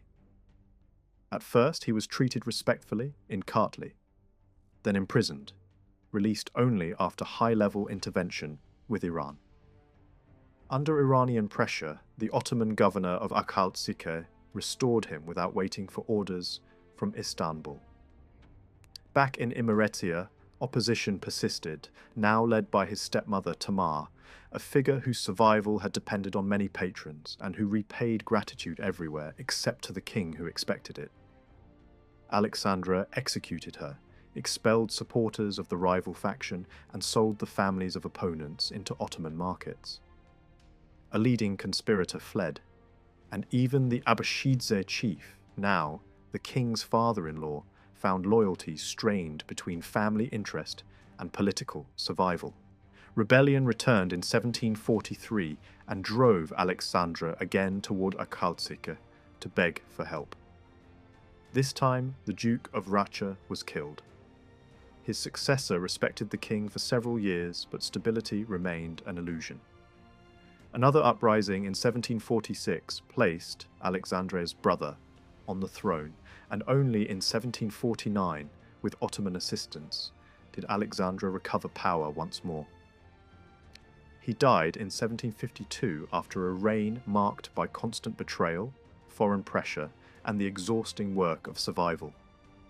In the east, Kartli and Kakhetiya stood in sharp contrast. Under Erikale II, the state was consolidated, the army strengthened, and administration reorganized with an eye toward more systematic governance. The crown sought to rebuild the tax base by repopulating emptied districts. Officials were appointed to bring runaway serfs home or settle them on royal land, sometimes by persuasion, sometimes by force. Migrants were drawn from Ottoman-held areas with promises of tax relief, and Christian highlanders were moved into productive valleys. Efforts were made to attract settlers from the north, including refugees and outsiders, though Russian authorities blocked some of these plans. Armenian communities were also relocated into strategic zones, such as southern Kakheta, Tbilisi, and Gori, not always by choice. Programs to restore vineyards and orchards were reported, and even families from Iran were brought in to rebuild certain towns. This repopulation did not mean gentleness. Erekle accepted coercion as a tool of order, and complaints from serfs were not treated with sympathy. At the same time, landowners were held responsible when peasants ran away, and abuses by nobles, including sexual exploitation, were punished more harshly than before. Laws were introduced to restrict the sale of serfs apart from land, and returning captives were promised freedom as peasants on royal estates. A growing category of free workers appeared, drawn from former soldiers, church dependents, and people who had survived captivity. Economic policy aimed at stability. New grains were introduced in the highlands, prices were managed to keep bread affordable, and famine became less frequent. Taxes could be paid in produce, not only in coin. Manufacturing expanded into sugar, glass, cloth, and weapons, while gunpowder remained under royal monopoly. Mines and foundries staffed by skilled Greek workers produced valuable metals and significant quantities of silver. Merchants gained legal protections that shielded inheritance from royal confiscation, and customs duties in Tbilisi rose sharply in the 1760s. Trade with Iran continued, but Russia became a major buyer of silk and horses, paying with manufactured goods, paper, and textiles. Institutions multiplied. Courts were reorganized. The royal council functioned as a standing high court and governing body, and ministries gathered into a smaller executive circle. Foreign affairs were handled through parallel offices representing different confessional communities, and the mayor of Tbilisi gained real influence. A police force was established, marking a shift toward more regular state control of urban life.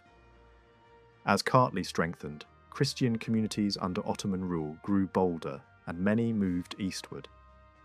Erekle welcomed them, seeing demographic change as a foundation for reclaiming regions lost to centuries of Ottoman dominance. This expansion of authority also triggered resistance. Landowners pushed harder, and peasants sometimes exploded in violence when demands exceeded customary labor obligations. Estates were attacked, churches burned, and stores of wine and produce seized.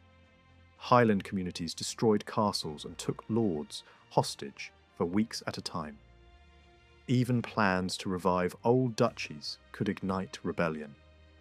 When the crown introduced compulsory loans from wealthy households to fund the state, resentment rose again, revealing the limits of reform in a society still marked by deep inequality and the lingering scars of war. Through the 1750s, Teymuraz and Erekle pushed outward with unusual speed and confidence, driving campaigns to the south and east that would have seemed impossible a generation earlier. Their troops pressed into Muslim-ruled districts, and the frontier zone that had long been a source of raids and tribute began, at least temporarily, to tilt toward Tbilisi. Local rulers in places like Karabagh and Ganja accepted Georgian dominance in practice, whether from fear, calculation, or the promise of stability. Erekle's ambition went further than border security. He reached deep into the Iranian political arena, at one point taking Tabriz and inserting himself into the struggles that followed Iran's internal fragmentation. When Azat Khan's Afghan and Uzbek forces challenged the authority of Shah Rukh, Erekle fought them, broke their momentum, and carried Azat Khan back to Georgia, where the defeated contender spent years confined in Tbilisi. These were not symbolic raids, but hard tests of strength, and they created a new reality. For the first time in many centuries, the main Georgian heartland was spared direct war. Battles raged beyond the borders, but the farms and towns of Kartli and Kakheti did not become the battlefield. The victories did not make the rulers invincible. A sharp reversal in early 1751 showed how fragile success could be. The Khan of Shaki surprised Erikles' forces, defeated them, and came close to capturing the king himself. That near disaster did not stop the broader momentum, but it reminded everyone that the frontier could still bite back. Foreign observers noticed the change.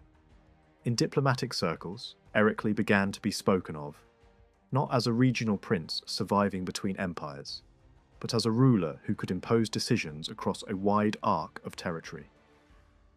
Even so, Georgia's growing reach created new anxieties. Russia, which once seemed the obvious patron, watched these conquests with mixed feelings. Open support now looked risky. St. Petersburg did not want to provoke the Ottomans, and it was unsettled by Georgia's increasing involvement in Iranian affairs, where Erikles' talent and luck could, in the eyes of some, carry him dangerously high. While campaigns expanded abroad, the old northern menace never disappeared. Dagestani raiders continued to test the frontier year after year. A peace understanding with one group in 1752 did not end the violence. Throughout the decade, Avar forces crossed into Kakheti and Kartli in large bands, often avoiding set battles but leaving destruction behind. They burned, looted, seized cattle and carried people off, then retreated into the mountains before a decisive confrontation could form. The pattern was exhausting and demoralizing, and it demanded pressure from the north if it was to be reduced. Teimuraz, still hoping for a protective partner, decided to take the request directly to Russia. In 1760 he travelled north, seeking troops or money to hire fighters, and he floated grand schemes meant to tempt Russian strategists, including the idea of reshaping power in Iran through a friendly figure. The timing could not have been worse. Russia was absorbed by a major European war and had little appetite for a costly Caucasian commitment. Teimuraz returned with nothing solid in his hands. On the journey back, he died suddenly in Astrakhan in January 1762, leaving Erikles to inherit both Kartli and Kakheti, and, with them, the full weight of the region's expectations. The northern journey had consequences even after Teimuraz was gone. In western Iran, the dominant powerholder, Karim Khan, interpreted Kartli and Kakheti as a potential wedge inside Iranian politics. From his perspective, Georgian diplomacy with Russia looked like a hidden blade. Erikles tried to calm the suspicion and denied that his father's plan posed a threat, but the distrust lingered. Karim Khan held back from invading, largely because local Azerbaijani rulers had aligned themselves with Erikles, and a major assault could have turned into a costly quagmire. Russia, however, complicated the picture further. European powers pressured it to avoid expanding Caucasian commitments, and St. Petersburg began playing a cautious, double-sided game. Alternative royal claimants were kept in reserve, and some of them had quiet support inside Georgia. One such figure was Parta, an illegitimate son of the exiled Vakhtang. He had real technical training, new artillery and cannon founding, and returned to Kartli in 1752, bitter and resentful after a life in Russia, constrained by a small pension and close supervision. His frustration found an audience among dissatisfied nobles and ambitious families, including factions that felt personally wronged by Erikles' decisions. A marriage dispute involving the king's sister became one spark in a wider fire. By 1765, a serious conspiracy was in motion, reaching beyond the court into the merchant world of Tbilisi, and even into the provincial lower classes. The plot did not collapse because of careful state surveillance, but because someone from the artisan class betrayed it first, exposing the network before it could strike. Erikla chose to make the reckoning public and political, rather than private and silent. A large council was assembled to hear the case openly, and it did not consist only of grandees. People of humble status were included in the proceedings, to underline that the state was judging treason as a crime against the whole realm, not merely against a royal household. Erikla himself appeared and testified, then deliberately refused to dictate the outcome, allowing the court to deliver verdicts and punishments. Many were acquitted, but the sentences for the core group were brutal. Paata was executed along with another leading conspirator.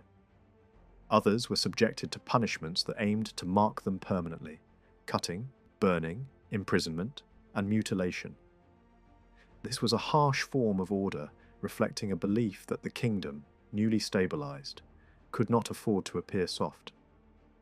After that crisis, Russian policy did not become friendlier. Another rival was pushed toward the Georgian scene, a prince raised in Russia with military experience and dynastic credentials as a grandson of Vakhtang. Released in 1766, he moved through Iran seeking backing, then turned toward western Georgia and attempted to stir trouble around Tbilisi. When that failed, he drifted toward Dagestan, linking himself to forces that had long been Georgia's scourge. At Erikli's request, Russian authorities eventually arrested him, and he died years later in a distant prison. The episode revealed the grim truth of Georgian diplomacy. Even when Russia restrained a rival, it did so on its own terms, not as an ally bound by obligation. By the 1770s, Erikli began reshaping his army with outside expertise, drawing on Russian advisors, manuals, and rank structures. A royal guard became the nucleus of a more permanent, paid force, though old habits persisted and soldiers still expected opportunities for loot. Weapons production remained improvised. Gunpowder was made in Tbilisi in a workshop that mixed ingredients through crude machinery, relying on human power and heavy tools more suited to a carpenter's yard than a modern arsenal. In 1774, a form of compulsory service was introduced. Each household owed one male for limited annual duty, equipped and fed at his own expense. The military effort moved forward, but civic life lagged behind. Visitors described the capital as crowded and unhealthy, its buildings fragile, its sanitation poor, its windows often covered with treated paper because glass was scarce. When plague struck in 1770, thousands died, and the city's weaknesses were exposed in the harshest way. In western Georgia, a different drama unfolded. In 1752, Solomon inherited the throne of Imeretiia while still a teenager, and his reign marked a turning point after decades of chaos. Hopes for Georgian reunification revived, at least in the imagination of Eastern rulers, who watched Imeretia's struggles with a mix of frustration and desire. Solomon possessed the determination needed to confront both Ottoman interference and the predatory habits of his own nobility. But he began surrounded by enemies, including members of his own family. Powerful figures forced him to flee to Akaltsike and place himself under Ottoman protection. The Ottoman governor sheltered the young king, expecting pliability, and Solomon played the role of a submissive client, just long enough to regain his position. Once restored, he moved quickly and ruthlessly. His mother was exiled, close relatives were imprisoned, estates were confiscated, and punitive expeditions were used to intimidate rivals in Guria. The message was clear. The throne would no longer be a prize passed around by factions. Solomon also understood that alliances were survival. He revised his marital ties with calculated coldness, breaking an earlier marriage and linking himself to Mingrelia, the strongest neighbouring principality, through a new queen who proved educated and politically useful. He then rebuilt relationships with former enemies and courted lesser nobles, trying to isolate the most dangerous oligarchs. Popular support mattered, and he sought it through campaigns framed as moral renewal, suppressing slave trading and resisting religious pressure from the Ottoman system. The problem was that Ottoman dues still had to be paid, and a devastated country lacked money and goods. Human beings had become the currency of the coast, especially young captives. Ottoman penetration had not merely occupied fortresses, it had warped trade, weakened institutions, and corroded the moral authority of the church, the traditional backbone of resistance. Solomon tried to reverse that. Church lands and dependents seized by lay lords were restored, and many church taxes were lifted. Then the king escalated further by making slave trading a capital crime, striking directly at the wealth of leading houses, who had used people to pay for everything from weapons to luxury items. The punishments were designed to terrify. Executions were carried out in ways meant to be remembered, and fear became an instrument of policy. Alongside brutality, Solomon pursued a practical recovery plan. He copied Eastern methods of repopulation and agricultural revival and tried, at least in one notable decree, to restrain the crushing labour demands that had driven peasants into flight. He also attacked the physical foundations of noble independence by dismantling the castles that made defiance possible. At the same time, he built a new structure of loyalty through a system of sworn service. Each year in mid-May, large assemblies formed in a meadow, gathering adult males bound by oath, their clergy carrying icons, and, during wartime, sizable armed contingents. The ritual combined religion, politics, and spectacle. Oaths were renewed and feasts followed, creating a shared identity around the crown. Sworn men gained direct access to the king and broad legal protections, with treason as the main unforgivable line. This domestic consolidation provoked Ottoman countermeasures. The governor of Akalsike tried to undermine Solomon by promoting rival claimants, stirring up the Abashidze faction, and leaning on the semi-independent Duchy of Racha, whose natural defences made it exceptionally hard to subdue. In 1757, an Ottoman-backed invasion moved into Imeretia under the leadership of Levan Abashidze. The country split along regional lines. Upper Imeretia rose against Solomon, while Lower Imeretia stayed loyal. Ottoman forces held the citadels, and the outcome seemed uncertain. Solomon responded by mobilizing every fighting man available, supported by allies from Guria and Mingrelia. The decisive clash came in December 1757 at Kresili, a battle that became a symbol of Imeretia's return from the edge. The Ottoman army was shattered at high cost, and in the confusion, key Georgian factions shifted sides. The Ottoman governor was killed, Levan Abashidze fell, and Rostam of Racha escaped back into his mountain stronghold. Fighting continued the next year, with setbacks followed by a final victory that confirmed Solomon's position. Ottoman pressure did not disappear. Solomon accepted tribute but refused to restart the export of slaves, drawing retaliation in the form of raids, plunder, and attacks on monasteries. In one dramatic episode, Solomon travelled to Akalsike to protest and returned with Ottoman troops supposedly assigned to punish the garrisons responsible for looting. Before these troops even crossed into Imeretia, Solomon's sworn men massacred them, turning a diplomatic manoeuvre into a bloodbath.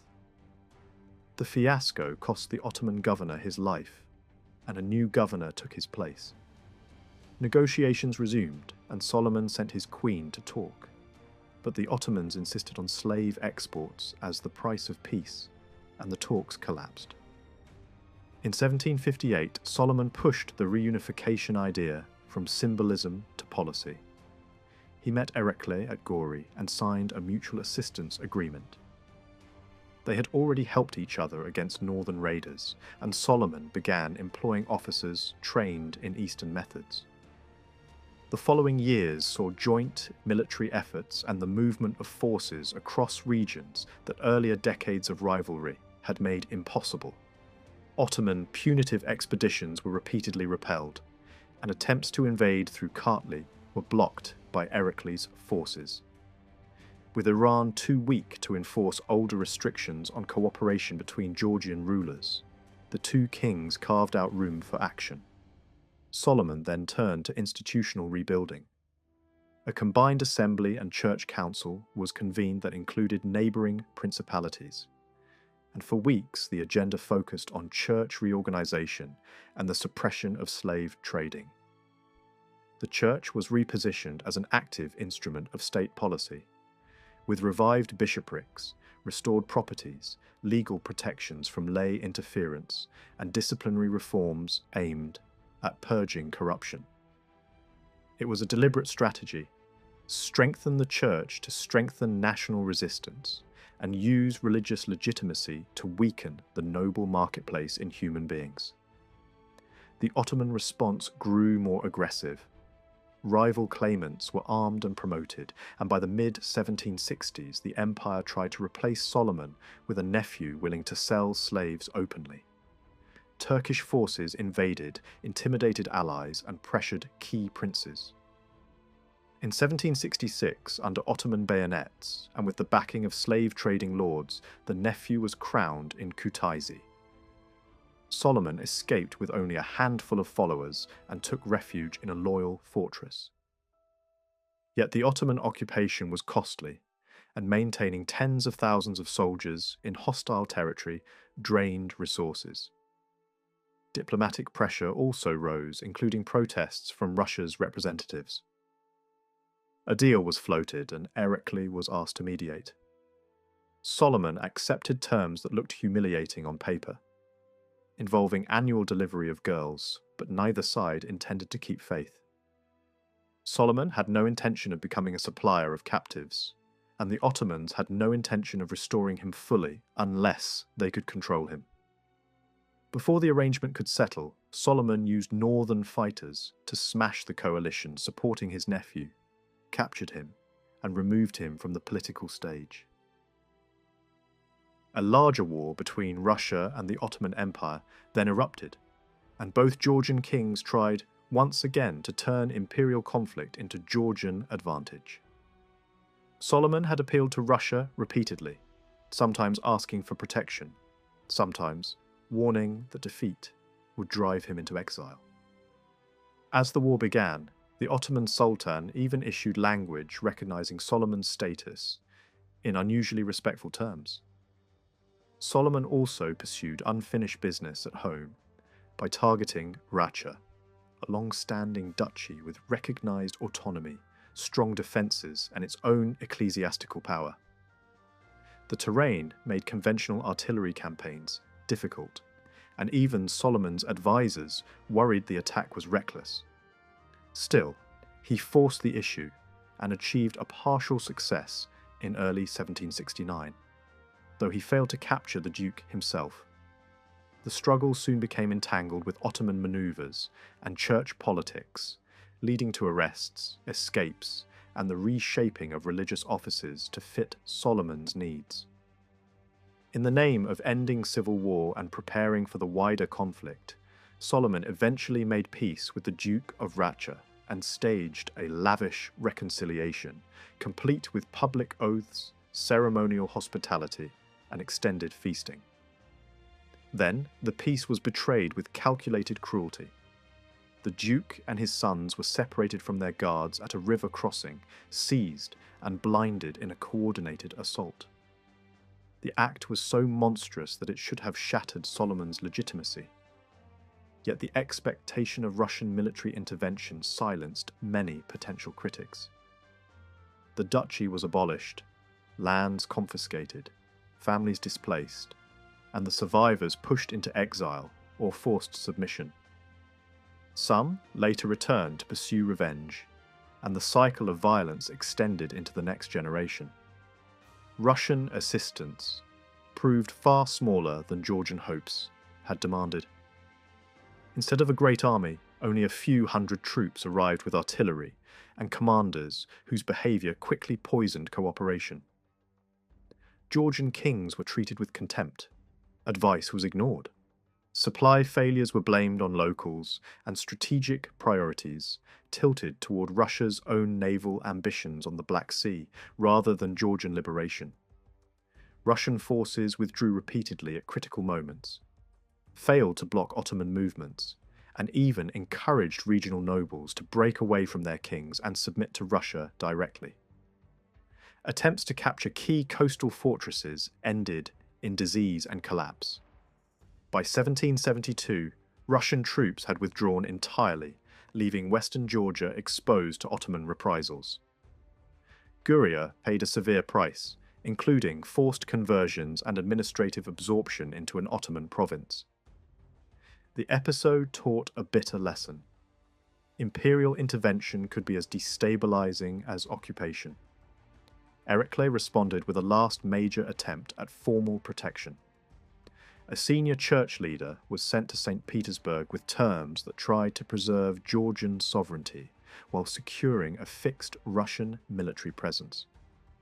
The offer included hostages, taxes, and supplies if key regions returned to Georgian control. Russia did not commit. Even so, Solomon and Erekle renewed their alliance and continued intermittent campaigns in Samtskhe, while Erekle acted as a mediator in Western disputes and helped repel Ottoman incursions. A major Ottoman treaty later restricted what Russia claimed it could do, but it also limited Ottoman claims over Imeretian captives and demanded pardons for certain acts of resistance. In practice, that legal language did not guarantee safety. South of the Rioni, Ottoman freedom of action remained broad, and the border world stayed dangerous. By the late 1770s, Solomon had achieved enough strength to subdue Mingrelia and the remnants of Guria, and Ottoman diplomacy shifted tone, sending an envoy with gifts to Kutaisi for the first time. The Western church hierarchy was reunified, and the regional political structure looked more coherent than it had in decades. Yet even at this point, the partnership between Solomon and Erekle began to fray. Each king had different strategic instincts. Erekle, facing threats on the eastern frontier and needing breathing space, chose to ease pressure on Ottoman territory and opened warmer communication with Istanbul, receiving honorific gifts that signaled recognition. Solomon preferred a counterweight in Iran and viewed Erekle's Ottoman accommodation as a betrayal of the Western struggle. A new danger rose in northern Azerbaijan, where a powerful leader began consolidating territory that threatened Kaketia's eastern edge. Tribute arrangements shifted, and Erekle found himself fighting to maintain influence over Ganja and nearby Sanatis. He pressed aggressively, occupying Erevan and demanding full surrender rather than negotiated submission. The city was looted, many Armenians were carried into Georgia, and governance was reshaped through a Georgian-backed authority. These actions alarmed both Russia and Iran, and they also forced Erekle to sprint back to Kartli to suppress a pretender supported from the north. Russian officials disliked not only Erekle's regional ambitions, but also his demographic plans, including proposals to settle northern peoples in Georgia to expand military manpower. To cool him down and limit his reach, Russia encouraged the rise of his Azerbaijani rival, making clear that Georgian strength would be permitted only up to the point where it did not interfere with imperial strategy. As Ottoman forces gathered again on Imeretia's edges in 1778, Solomon looked for leverage wherever it might still exist. He quietly dispatched the poet and seasoned envoy Besiki, known in court circles as Bessarion Gabashvili, on a risky journey through Astrakhan toward Iran. The mission had two purposes that did not sit comfortably together. One was defensive, to explore whether Iran could be persuaded, bought, or coaxed into distracting the Ottomans. The other was sharper and more cynical: to retrieve Alexandre Bakaris Dzey, a Kartlian pretender, and use him as a pressure point against Solomon's former partner, Erikle. In Astrakhan, the provincial authorities dragged their feet. Permissions were delayed, obstacles multiplied, and the traveller was treated as a nuisance. Eventually, the governor allowed Besiki to continue, and the decision was not hard to interpret. A pretender returned to Georgia would weaken Erikle, and a weaker Erikle suited Russian interests far more than a confident, expanding king on the southern frontier. Then the calculation shifted overnight. In 1779, Karim Khan died, and with him went Imeretia's last realistic hope of Iranian backing against Ottoman pressure. Still, Besiki did not return empty-handed.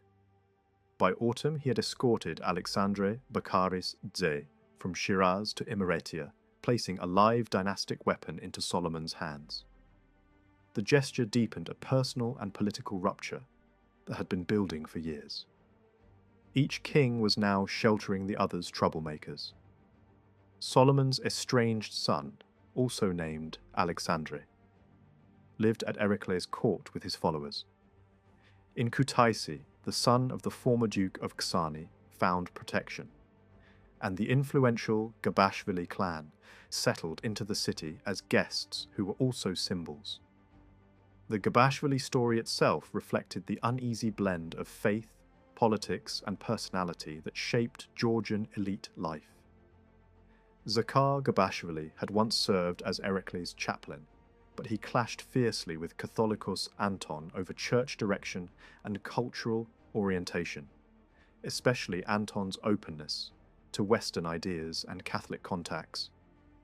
Anton stepped aside for a time and left for Russia, only to return later and regain his position.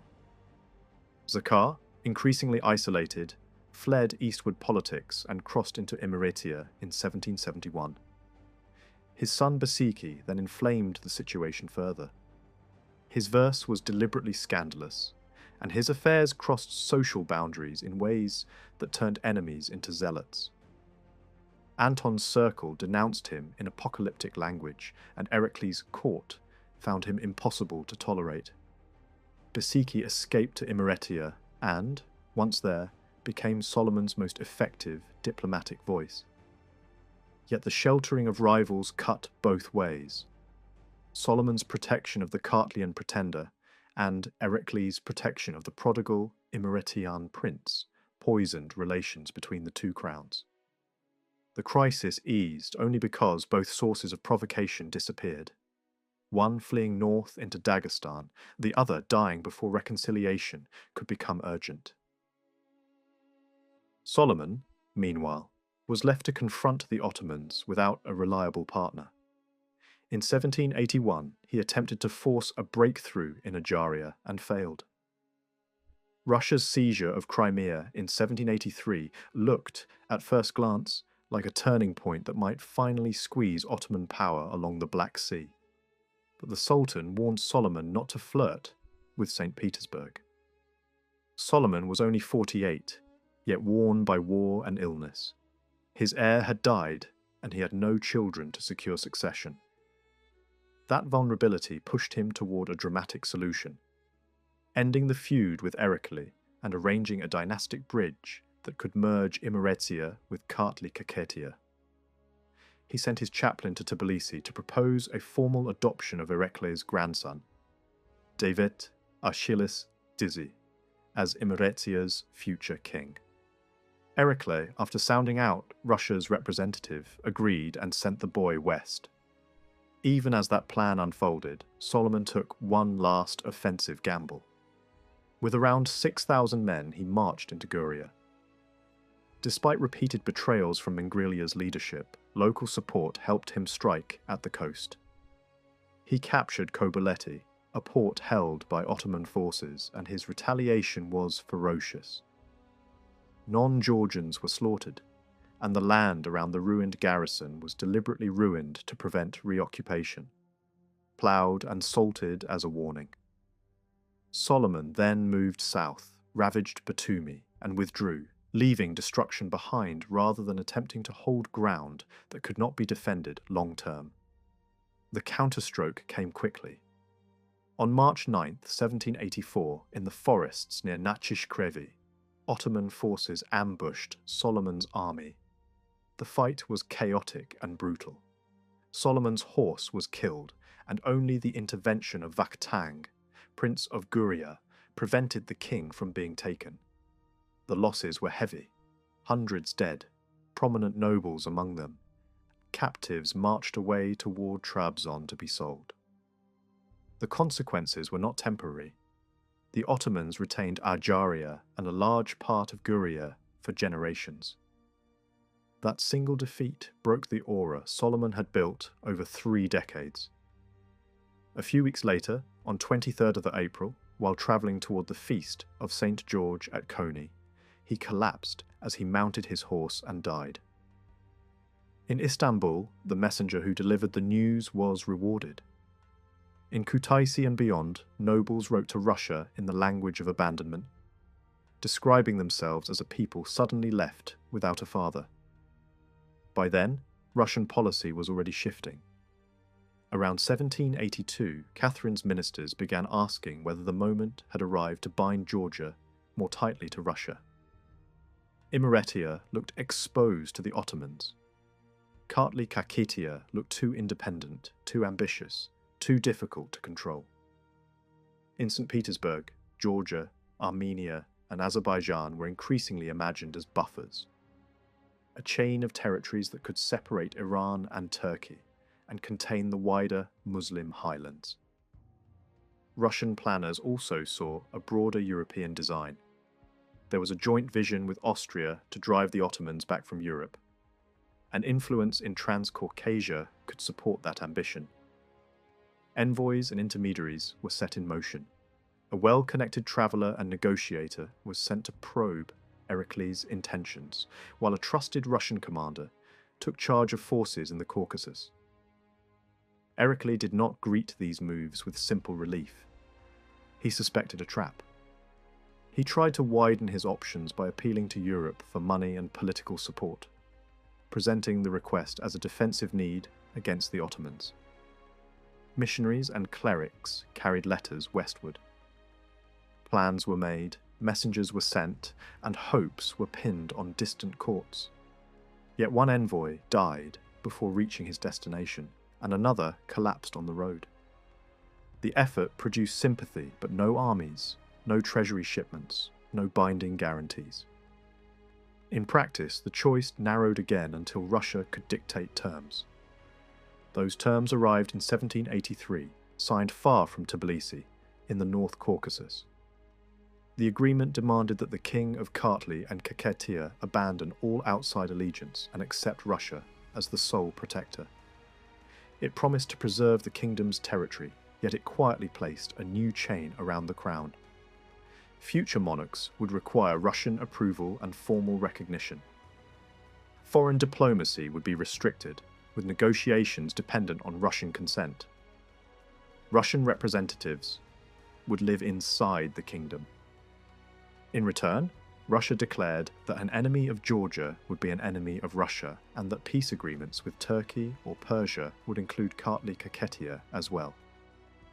The treaty also asserted that the throne would remain hereditary and that Russia would not interfere in internal governance, but the fine print pulled in the opposite direction. Other clauses revealed the imbalance. Georgia would support Russia militarily and align promotions and service with Russian interests. The head of the Georgian church would be placed under the authority of Russia's ecclesiastical hierarchy, an insult to the tradition of Georgian ecclesiastical independence and a warning signal to anyone who understood the deeper meaning of church autonomy. There were incentives meant to sweeten the pill. Nobles could be recognized within the Russian aristocratic order. Free men would have rights of movement and residence within Russia. Prisoners could be repatriated if expenses were paid. And merchants could trade with fewer obstacles. Secret provisions went further. Russia positioned itself as arbiter between Erekli and Solomon, promised infantry and cannon for Tbilisi, claimed command in any major war, and dangled the most tempting prize of all: the restoration of historically Georgian territories. Inside Georgia, not everyone saw this as salvation. Many judged the deal harsher than earlier forms of imperial overlordship because it strangled foreign policy at the very moment when speed mattered most. Crossing the Caucasus could take months, and waiting for permission could turn a warning into a catastrophe. Church clauses felt like an attack on identity itself. Military promises sounded impressive on paper. Yet everyone knew how unreliable the mountain passes could be and how often Russia's priorities shifted elsewhere. Erekli understood the risk better than most. He had been burned before by imperial games, watched stronger states partition weaker ones, and knew how quickly protection could become possession. Still, Erekli and his closest advisors concluded that there were no clean alternatives. Russia was advancing steadily across the region toward the Black Sea and the Caspian. Standing aside meant being treated as a problem to be solved later. Joining meant becoming a tool, but at least a tool that might survive. For a brief moment, the new arrangement looked as if it might work. In late 1783, a rival pretender was handed over to Russia, removing a dangerous wildcard. In January 1784, Russian regiments marched into Tbilisi under ceremonial salutes and ringing bells, and formal ratification followed. Lists of nobles were submitted. Russian commanders encouraged Erekli to think bigger, even hinting at a push toward the Caspian and scouting future battle zones. European powers watched with unease. The Ottomans warned Erekli not to allow Russian presence to spread into sensitive border provinces, and began recruiting northern fighters as a deterrent. Dagestani groups, now seeing Kartli, Kakhetiya, and Russia as a single hostile bloc, intensified raids. Instead of security, the treaty also painted a larger target on the kingdom. Solomon's death in 1784 shattered what stability Western Georgia had regained. The adopted successor was still an infant, and the throne passed to another David, a compromise figure whose position was fragile from the first day. To stay in power, he bribed nobles, surrendered border territory to Mingrelia, and cracked down on peasants who were killing tax collectors. He revived the Duchy of Racha and installed a relative there, reopening an old fault line. He also made marriage decisions that angered Erekli and rearranged the political map, with generous dowries paid in land. The Ottomans reacted by reinforcing coastal fortresses and supporting alternative candidates. Russia's representative urged the new king to fight, but David refused to turn his people into expendable soldiers for someone else's war. Imeretiya tried to seek protection directly, sending senior church figures north, pleading for help against both foreign pressure and internal rivals. Diplomatic protests in Istanbul achieved little. At times, Ottoman forces backed down only when it looked as though Erekli and Russia might intervene, then returned the moment the threat faded. The coast was blockaded. Mingrelian leaders begged St. Petersburg for action. Dagestani forces crossed Georgian lands and ravaged Lower Imeretiya. Only after strong Russian protests did Ottoman support for one claimant weaken, allowing David to stabilize briefly by buying off some enemies and driving others into exile. Even then, violence continued. Invaders were burned in their forts, threats of revenge followed, and peasant uprisings flared again as hunger and extortion squeezed the countryside. In 1787, David again turned to Besiki, sending him north under the cover of negotiations. Rumours swirled around the mission and around Besiki himself. He lingered for years in the borderlands of the Russian Empire, effectively blocked from reaching the court where decisions were made. Then, war exploded again. The Ottomans invaded Imertia in 1787, and David was forced to submit. The treaty that was supposed to bind Russia to Georgia did not translate into rescue, and Erekli, calculating survival, had already made a separate non-aggression arrangement with the Ottomans. David fought regional rivals with shifting alliances and found that even Russia, on the verge of new war, offered only words. In 1789, exhausted and cornered, he surrendered the throne to the child who had been marked as Solomon's successor.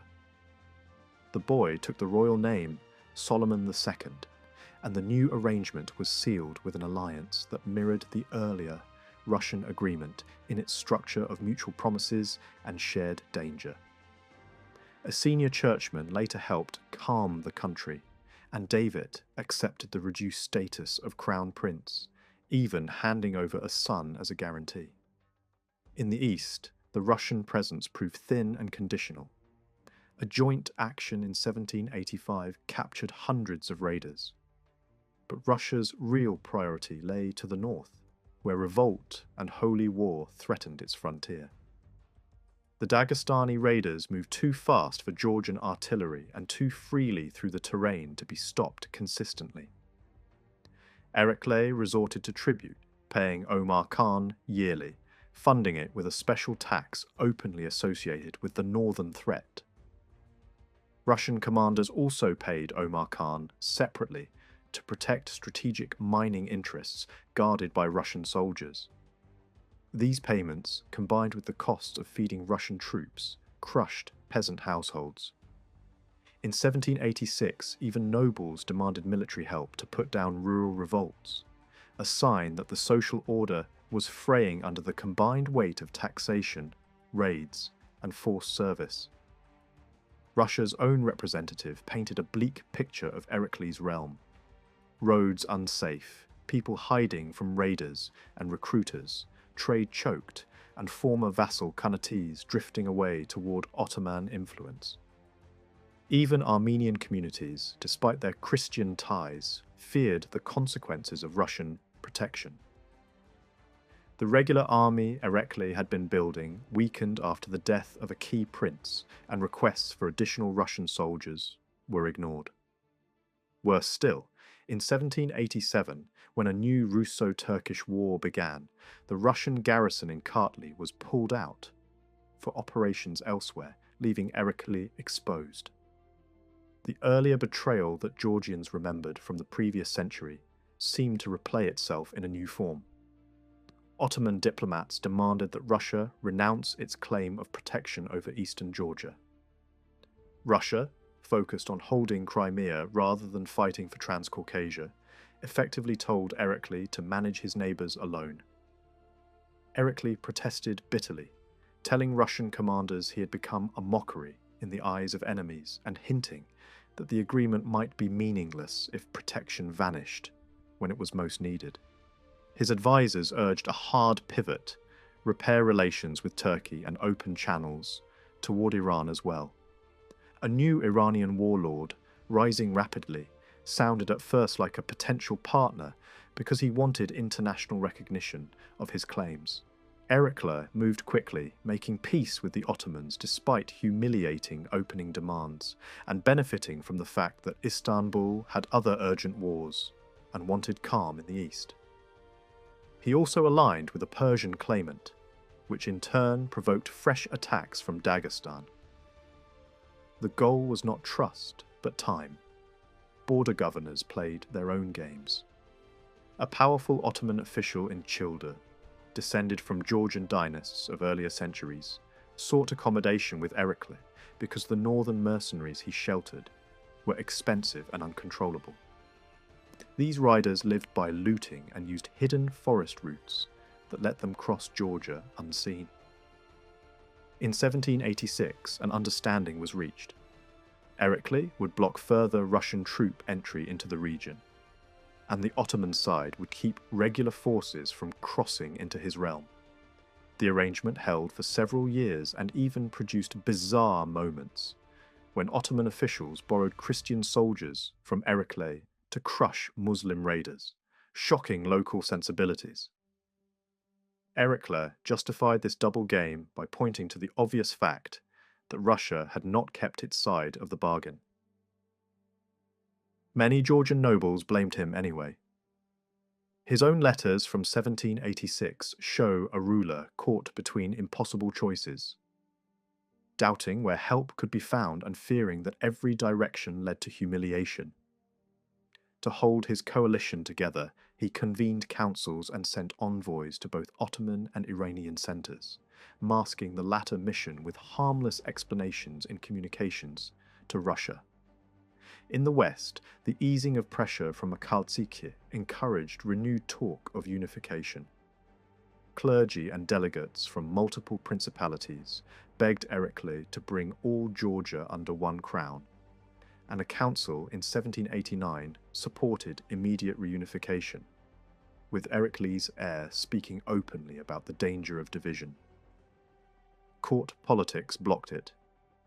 Erekle's second wife favoured a different dynastic future, wanted her own grandson to rule in the West independently, and her influence kept the kingdoms separate even when drafts for a formal union were prepared. The internal strain continued to rise.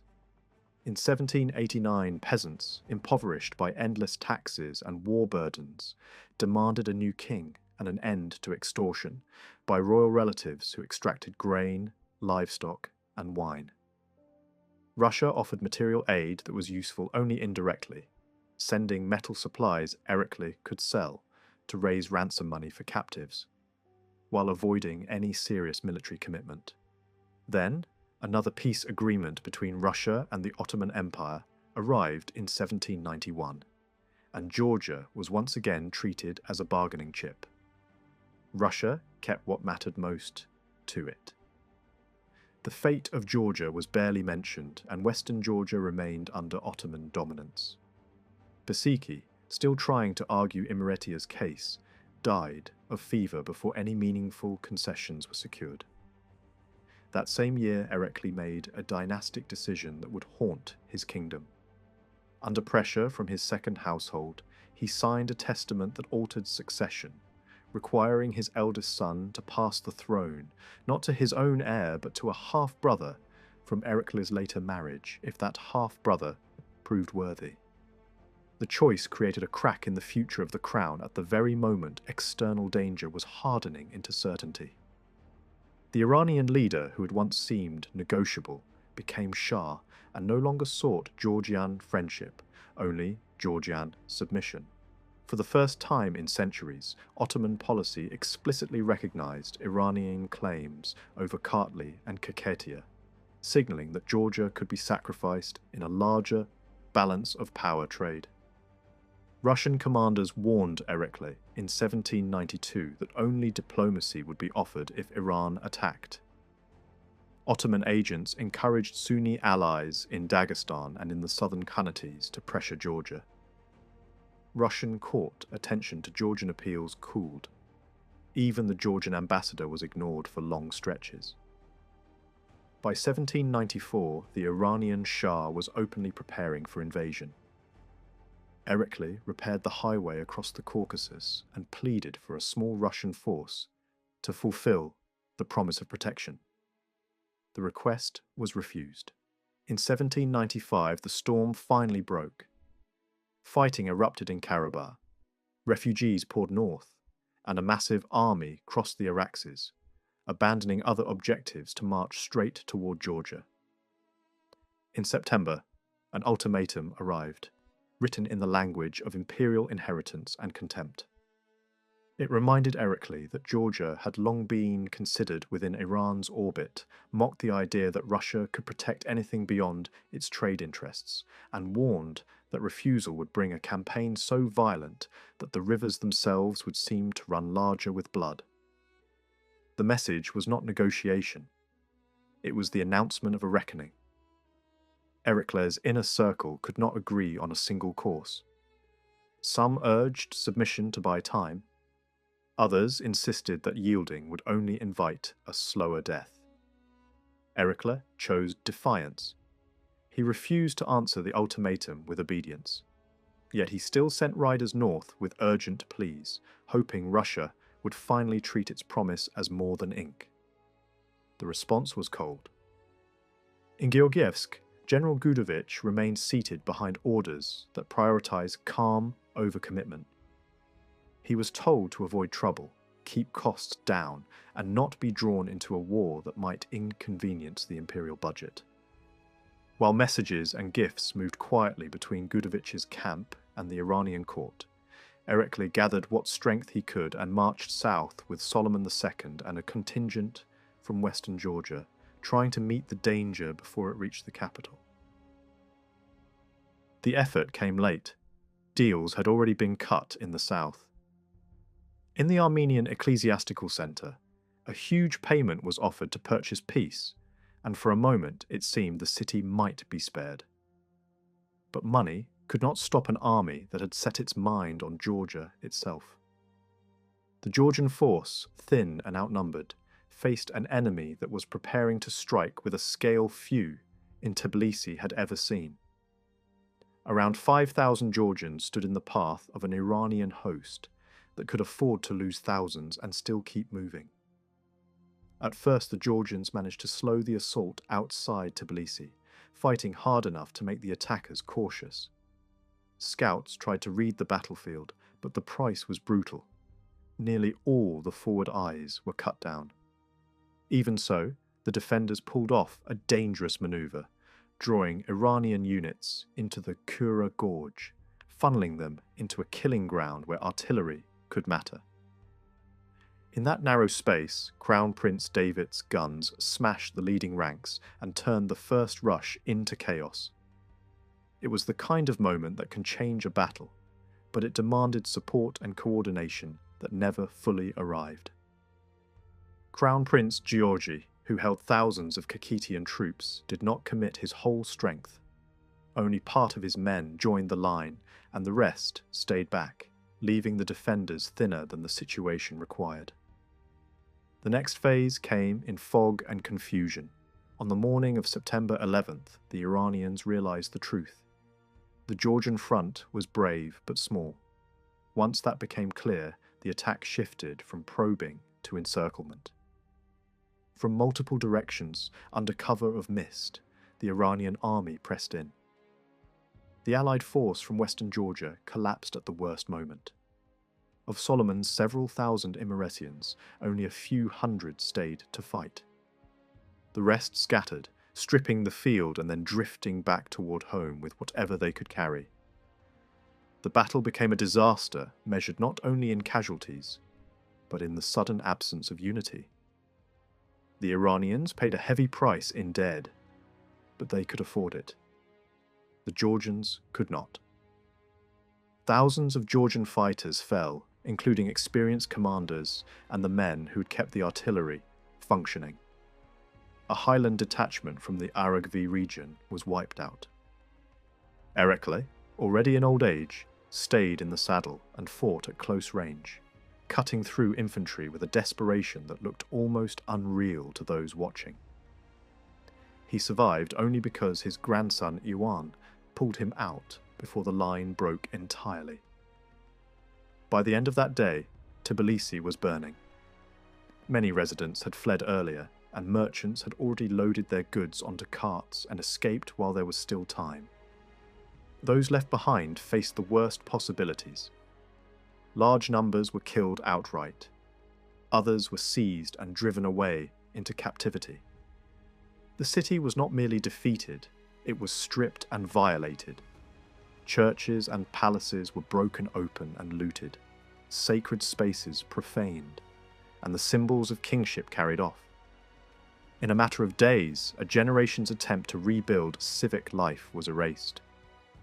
Schools and libraries disappeared into ash. The work that had gone into administration, military organization, printing, and public institutions was smashed so quickly that survivors later struggled to describe it as anything other than an ending. The violence did not stop at the city limits. Iranian forces pursued the remnants of Erikle's army northward into the Aragvi Valley. That chase ended only when a small band of Kevsur warriors, famed for ferocity and mountain fighting, threw themselves into the path of the pursuers and forced them back.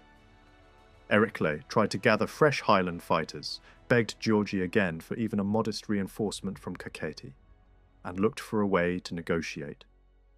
But the Iranian leader had already returned to the ruined capital and, after gathering captives and spoil, marched away. On 21st September, the army withdrew, taking tens of thousands of prisoners. The kingdom had been broken, not simply beaten. Erikle's reaction was not theatrical, it was human. He sank into a silence that those around him mistook for physical illness. For a time he sat wrapped in an old sheepskin, facing a wall inside a highland refuge, refusing to speak or meet eyes. When he finally moved, he chose Telavi and avoided Tbilisi, unable to bear the sight of his capital reduced to wreckage.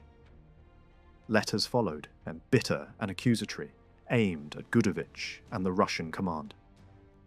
The sense of betrayal was sharp because the promise of protection had been one of the few pillars holding Georgian strategy together.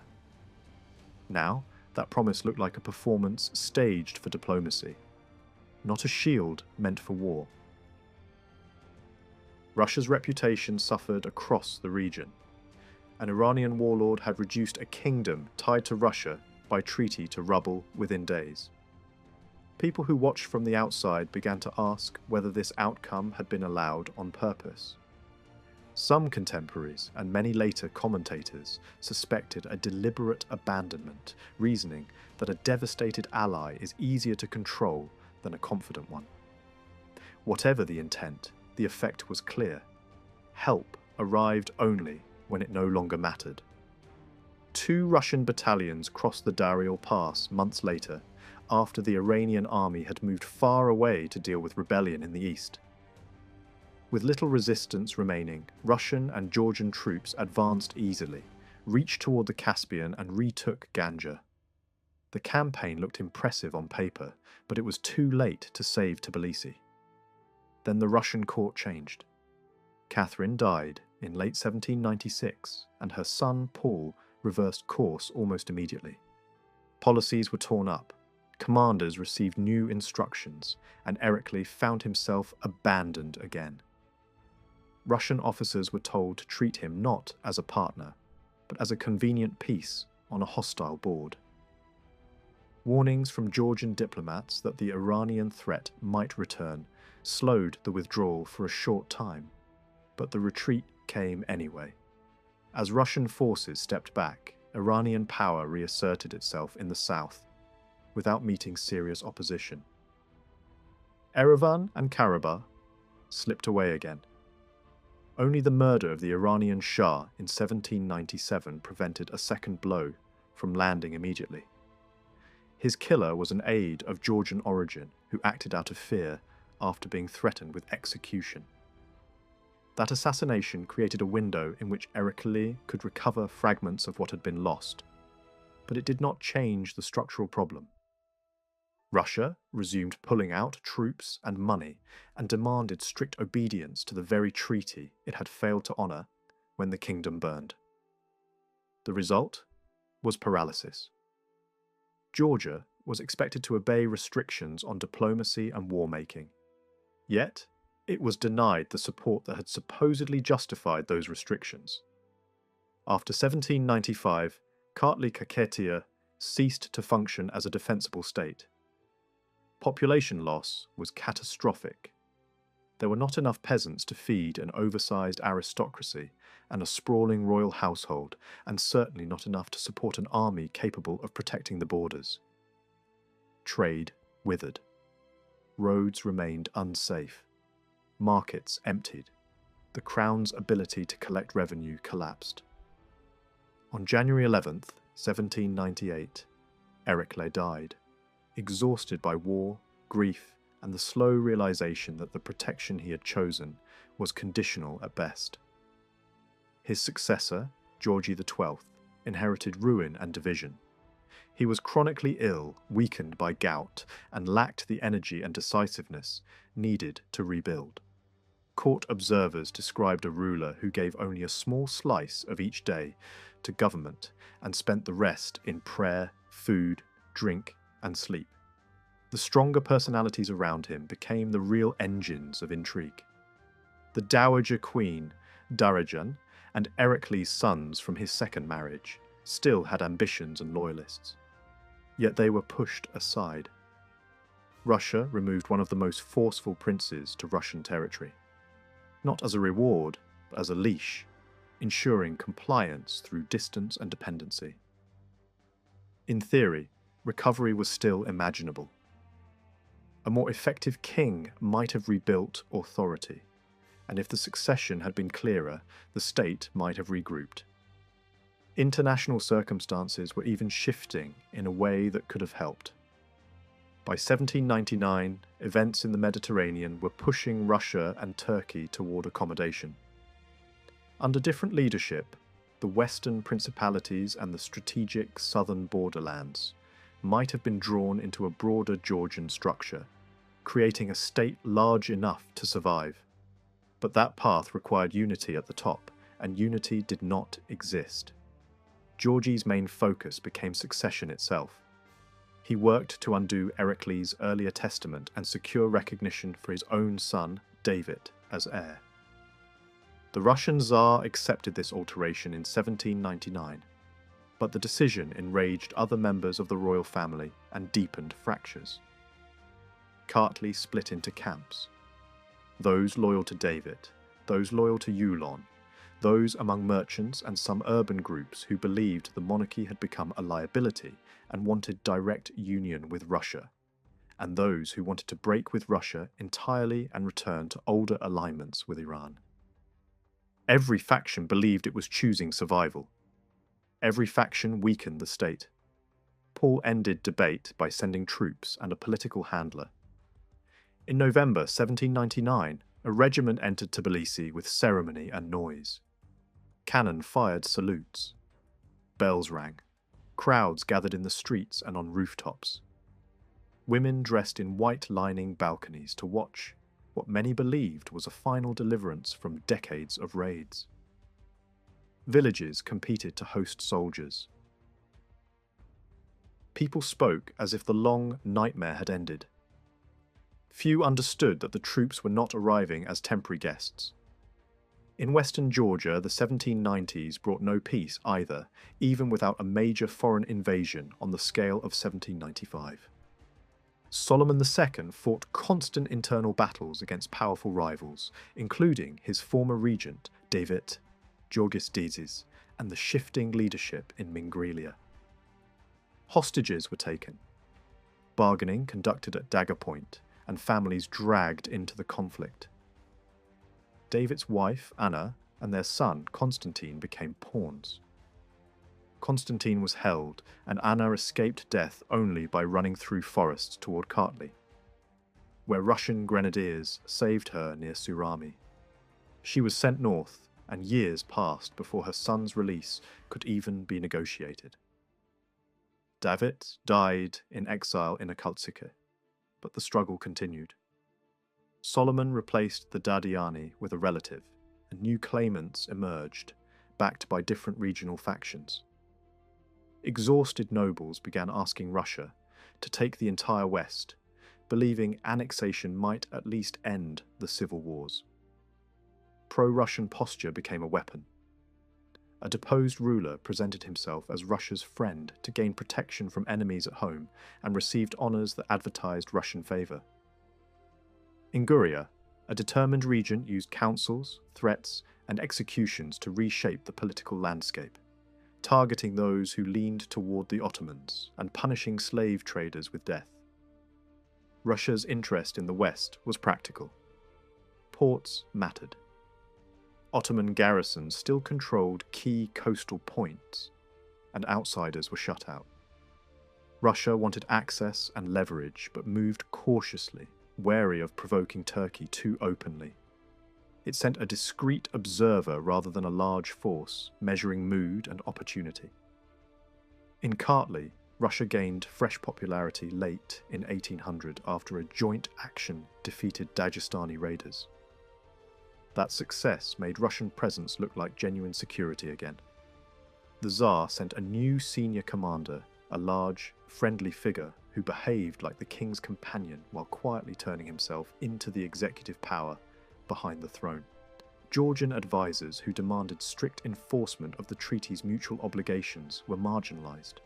Georgi himself behaved less like a sovereign negotiating terms and more like a petitioner begging for subsidies, requesting people to repopulate lands, and asking for pensions and estates for troublesome relatives in Russia. The price he seemed willing to pay was humiliatingly small, a symbolic monarchy with real control elsewhere. In late December 1800, Georgi died suddenly. Accounts differed immediately. Some claimed he entrusted his country to Russia with his last breath. Others insisted that he demanded his son be crowned. What mattered was what Russia had prepared in advance. Without telling Georgian envoys, Paul had already drafted an order that would block any accession and place the kingdom under direct Russian administration. The plan depended on speed, and commanders on the ground hesitated only because they feared announcing abolition before reinforcements could cross the winter-closed mountain pass. A more aggressive officer acted first. The nobility was summoned to the cathedral and told that the king's final wish was submission to Russia. Georgian voices protested in the moment, insisting that the statement was being twisted to deny David his inheritance. Arrests followed. Warnings were sent west. In early January 1801, ambassadors returned from Russia and declared David king, but only subject to confirmation. David sent them back to obtain formal investiture. It did not matter. Annexation moved forward anyway. Within weeks, Kartli-Kaketia was treated as a Russian province. Orders circulated to remove the royal family quietly, especially the male princes, and to move many women as well. The number of Bagratids was large enough that the operation had to be planned like a security campaign. The symbols of monarchy were locked away. The widow kept only personal relics. Paul's own murder did not rescue Georgia. Alexander I continued the same policy. Some ministers questioned whether unilateral annexation was necessary or lawful, but the machinery was already moving. David was deposed without ever being crowned. Russian commanders took direct control. When enough troops arrived to guarantee order, a manifesto was read publicly, presenting annexation as a humanitarian duty rather than territorial ambition. Georgian envoys protested that their country was being stripped of dignity and demanded that locals, not Russians, administer the land. The response was ceremony, backed by bayonets.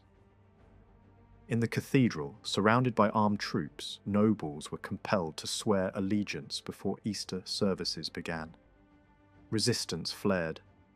Both dowager queens protested and dissident princes were arrested. Russian authorities laid out their program openly.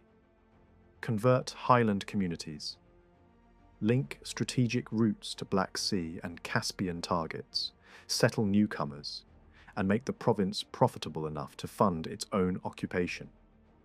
A new administrative structure appeared with multiple departments and police officials, courts reshaped, and separate arrangements for different ethnic communities. Russian became the language of administration, even though almost no one understood it. The old local legal code still applied in limited areas, but in practice authority shifted to officials who did not speak the country's language, and often did not respect its institutions. The first Russian administrators quickly became despised.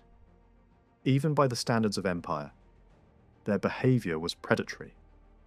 Markets were looted, princes insulted, women violated, punishments carried out with brutality. One official's arrogance toward Queen Darajan became a symbol of the new order, as did his corruption, currency schemes, and profiteering from state projects. Food prices rose. Abuse spread. In 1802, St. Petersburg removed the most notorious figures and installed a new military governor, a Russified Georgian noble with deep knowledge of language and society, alongside a Georgian civil governor.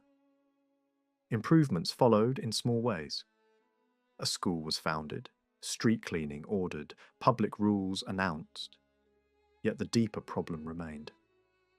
Russia sent many of its worst bureaucrats to the region, and even a capable governor could not fully restrain them. When the mountain pass reopened in spring 1803, deportations began in earnest. The Dowager Queens refused invitations to travel north voluntarily. Russian commanders expected compliance anyway. Then a scene unfolded that became legend. Soldiers burst into Queen Mariam's bedroom and told her the carriage was waiting. She snatched a dagger and killed the officer leading the operation.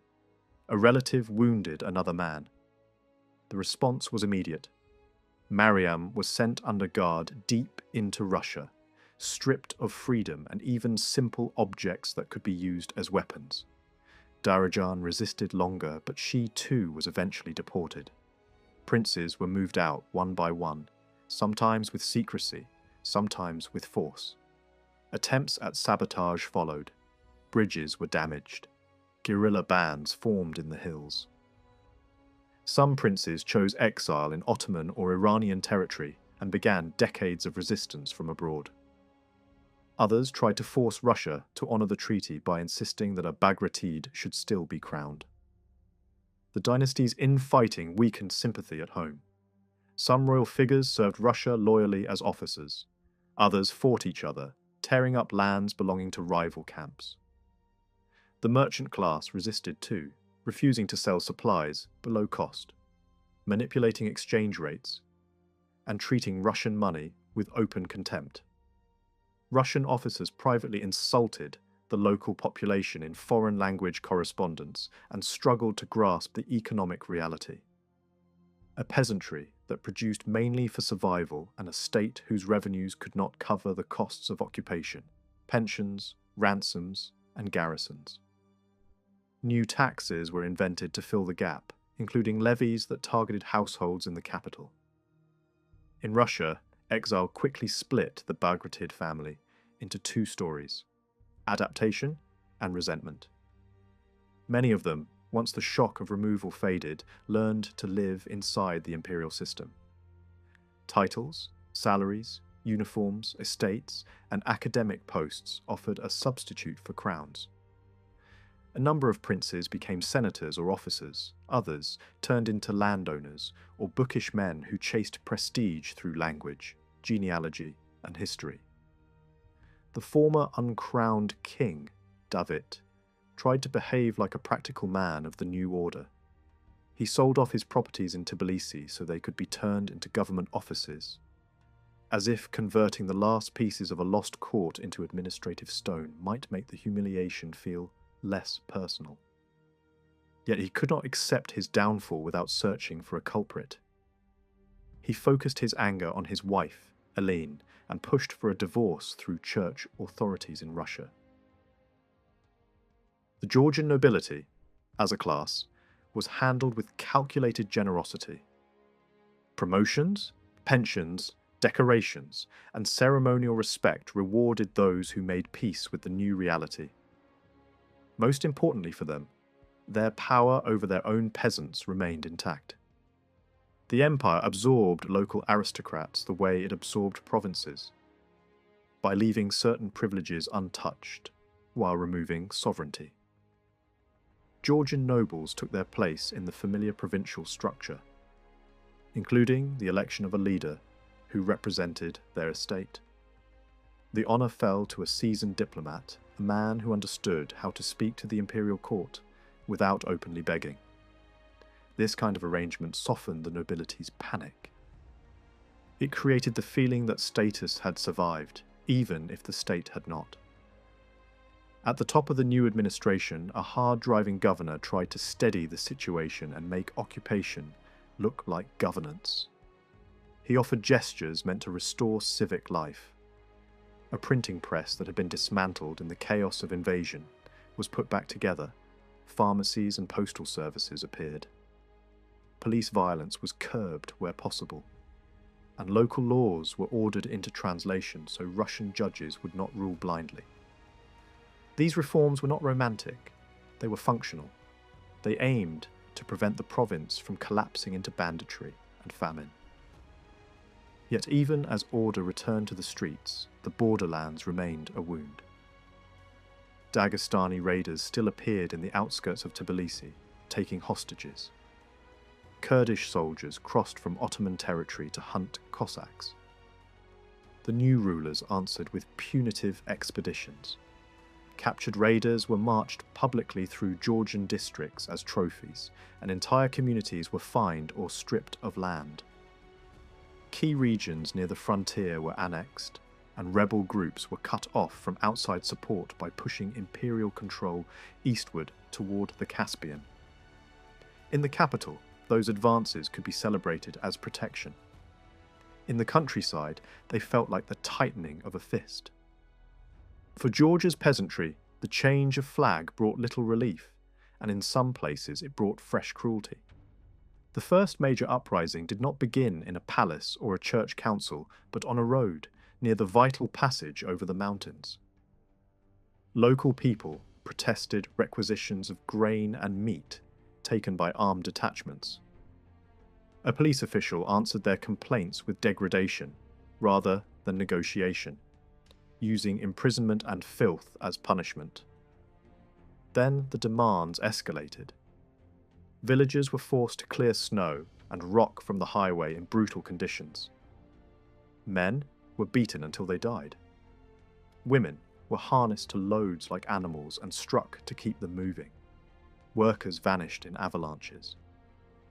Draft animals were driven to exhaustion and dropped on the road.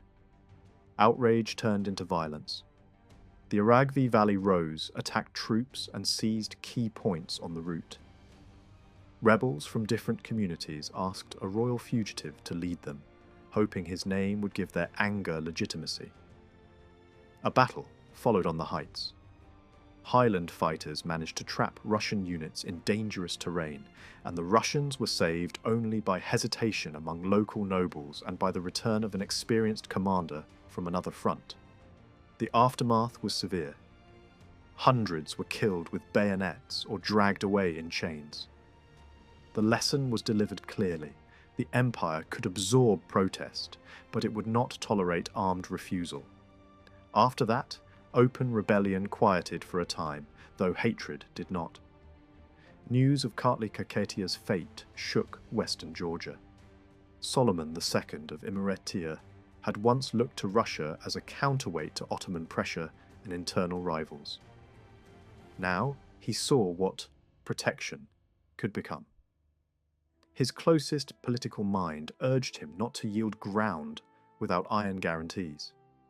When Russian commanders accused Imereti of sheltering rebellious princes, Solomon answered in the language of custom rather than ideology. Hospitality to relatives could not be denied, yet he claimed he would encourage peace with the imperial court. Behind this careful phrasing stood a harder position. Russian oversight would be acceptable only if Solomon's dynasty was preserved, if nearby principalities remained subordinate to his crown, and if key ports and trade routes were not taken out of his hands. It was a bargaining stance built on one belief. A king could survive as a client, but not as a decorative prisoner. Russia tested Imereti with pressure disguised as procedure. A hostage prince, long held in miserable conditions, was released after prolonged negotiation. He was sent to Tbilisi, dressed and mounted like a restored noble. A calculated display meant to show that mercy flowed from the empire. Then the tone changed. A Russian army entered Imereti under the excuse of opening roads to allied vassals on the coast. Solomon was informed that he must obey military orders, serve Russian interests, and accept terms similar to those imposed in the east. Promises were floated about restoring disputed territories as a reward. At the same time, assurances were quietly given to Solomon's rivals that no such restoration would truly undermine them. Practical problems slowed immediate annexation. Turkish objections mattered. Supply mattered even more. The countryside could offer little beyond millet, and Russian soldiers despised it, treating the land as incapable of feeding an army. Still, the direction was obvious. Guria leaned toward Russia, and Solomon found himself encircled by neighbours who were either Russian clients or eager to become them. Solomon reacted the way a threatened king often reacts, by looking for leverage everywhere at once. He complained to Ottoman authorities, negotiated with regional khans, and struck at nearby principalities to seize hostages. He demanded money he claimed was owed from earlier alliances and tried to block Russian troops from entering his capital. His behaviour grew sharper and more reckless. Envoys were mistreated, and violence became a political tool. Russian officials began to speak of him not as a partner, but as a problem that had to be removed. They also searched for hidden influences, convinced that the king was being guided by an outsider with a taste for intrigue. In western Georgia there was, indeed, a foreign priest whose presence blended medicine, religion, and politics into one unsettling figure. He was a rare trained doctor in a region where illness killed more reliably than bullets, and that alone made him powerful. He treated leading families and was rewarded generously, even with villagers. But he also involved himself in succession disputes and regional alliances with an energy that alarmed both church superiors and Russian commanders. When a prominent ruler died after a bout of sickness, rumours of poisoning spread instantly. Letters appeared suggesting that only the widow and the priest had been trusted with medicines and food. The priest was seized through a crude trap and interrogated for months. The widow later offered a different explanation, describing a pattern of illness brought on by excess eating and a fatal mistake with the wrong drug.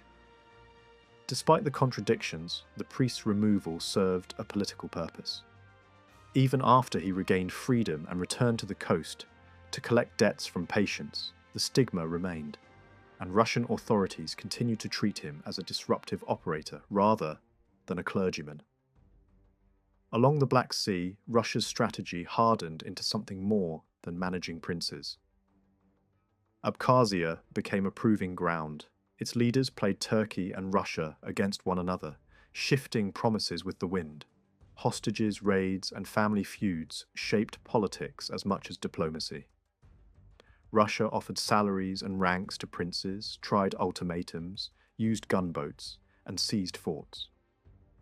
When a local strongman was murdered, the blame was assigned in ways that suited the moment, and a rival candidate was pushed forward as a new ruler under Russian support.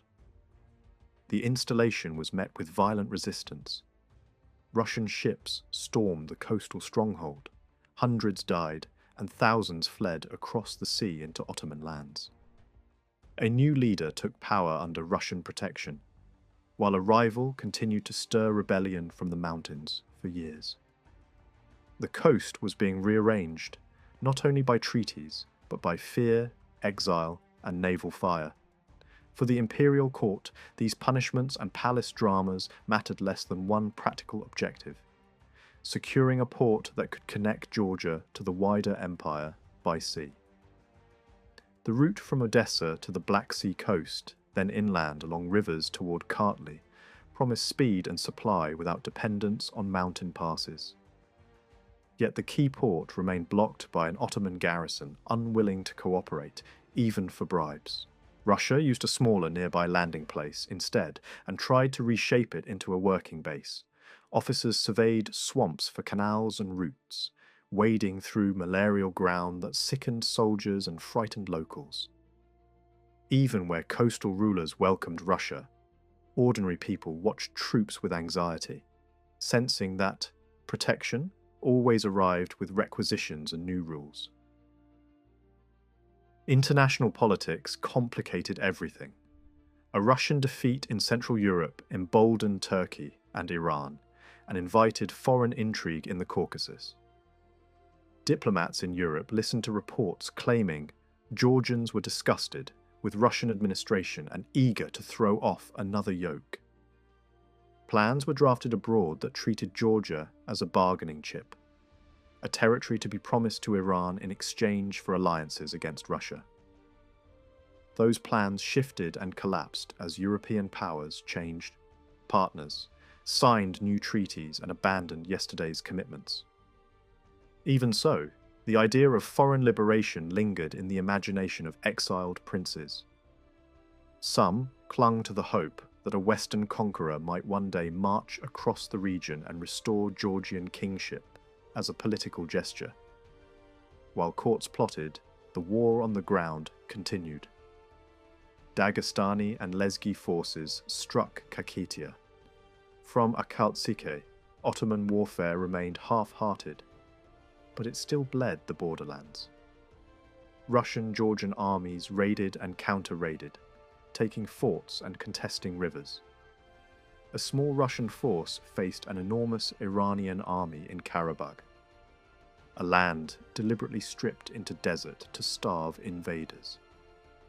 The Russians held their ground, but during negotiations an assassination ended the career of the most forceful imperial governor. His death did not stop Russia's advance. The army pushed on, and within a year large stretches of land between Georgia and the Caspian were absorbed into imperial control. His successor lacked the same grip. Administration thinned, civil officials died of fevers or went bankrupt. Revolt simmered in the highlands. Roads remained dangerous, sometimes passable only under escort. Even when taxes were reduced and customs fees abolished, resentment did not dissolve.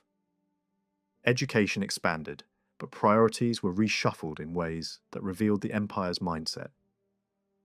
Practical discipline mattered more than classical learning, and teachers could be reassigned like clerks.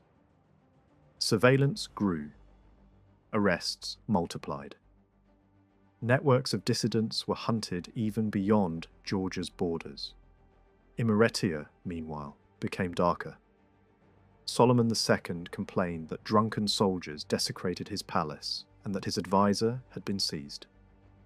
A boycott was organized to starve the occupying forces, relying on the simple logic that armies cannot live on promises.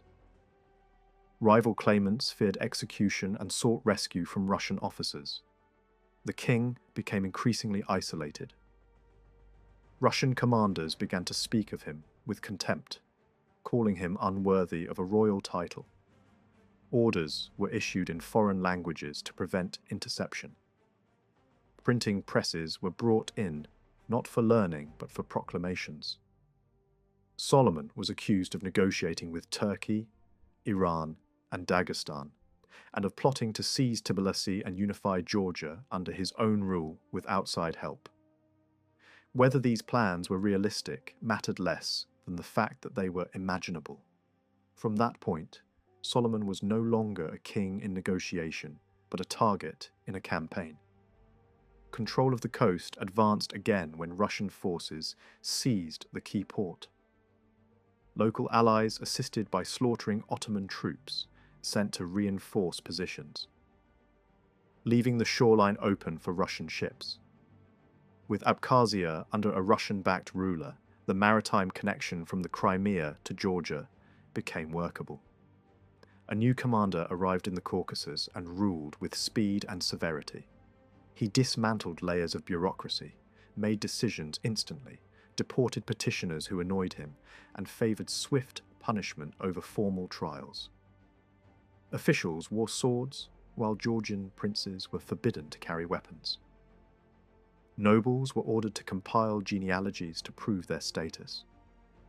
Yet this same man could be charitable in personal ways, helping orphaned students, forcing drunk teachers into rehabilitation, opening a seminary, and imposing building regulations so houses had proper foundations and sanitation. He granted asylum to immigrants fleeing Ottoman lands and encouraged printing for church use. Order and brutality travelled together. His obsession, however, was the remaining Bagratids. One prince had even turned Muslim and joined rebels in the mountains, moving between shelters and using hunger and terrain as defences. Attempts were made to lure him out with gifts, to arrest his hosts, and to negotiate through relatives. The prince answered with cruelty, torturing an envoy and selling him into captivity.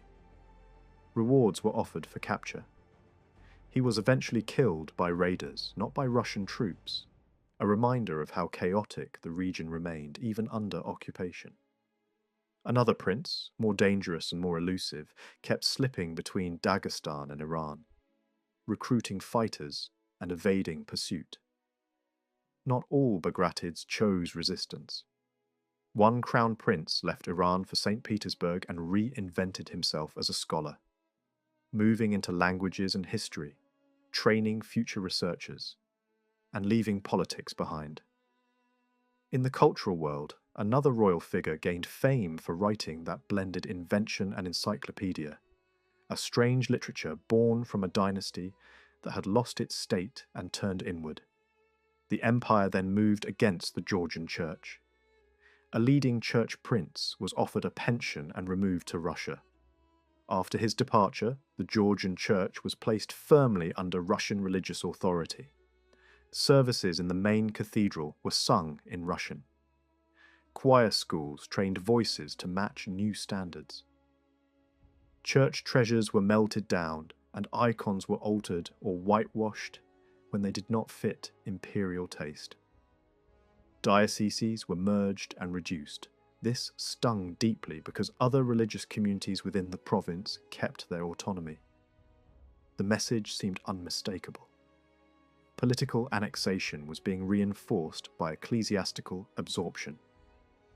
Imeritia responded with a surge of loyalty to Solomon II. Persecution turned him into a symbol. He gathered thousands of men, moved through forests, hid in mountain gorges, and refused to surrender. Envoys tried to trap him with negotiations, but neither side would grant the guarantees the other demanded. Russian commanders made the nobility swear allegiance and gave the king an ultimatum. Quiet midnight meetings took place. Dinners shared with advisors, offers floated and withdrawn. Then Russian troops struck. Solomon was formally deposed and hunted. In a feat of harsh mountain pursuit, he was trapped near a gorge before he could escape toward Ottoman territory. He was taken to Tbilisi and placed under house arrest, with surveillance designed to be strict but not humiliating. A month later, he escaped anyway, in a scene that embarrassed the administration across the Caucasus. Disguised and moving at night, he passed a sentry while a servant lay in his bed as a decoy. Horses waited beyond the city boundary. A small band rode hard toward Akhaltsike, slipping past guards who were too drunk to be diligent. The reaction was immediate and harsh. Officials were dismissed. Search parties were sent. Solomon's relatives were arrested, including his queen and close family, and they were moved to unhealthy places where fever could finish what politics began.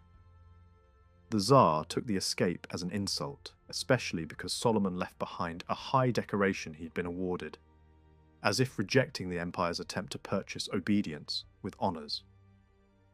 Courts martial followed. Sentences were savage, some punishments were softened later, but others were carried out publicly to make an example. Executions were staged before crowds on the riverbank, a theatre of discipline meant to warn every would-be helper. In Akhaltsike, Solomon reorganized his resistance. He spoke with relatives and advisors and appealed in every direction, from Istanbul to Iran, and even to Europe, presenting himself as a wronged monarch, seeking arbitration from the great powers. He conferred with the rebellious Georgian prince operating from Iran, and together they alternated between negotiation and raiding, offering to serve Russia if allowed to rule, then launching incursions when refusal came. Russia, fighting Turkey and Iran, found this activity intolerable.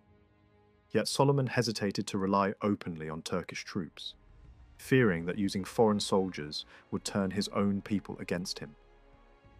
Still, the rebellion spread.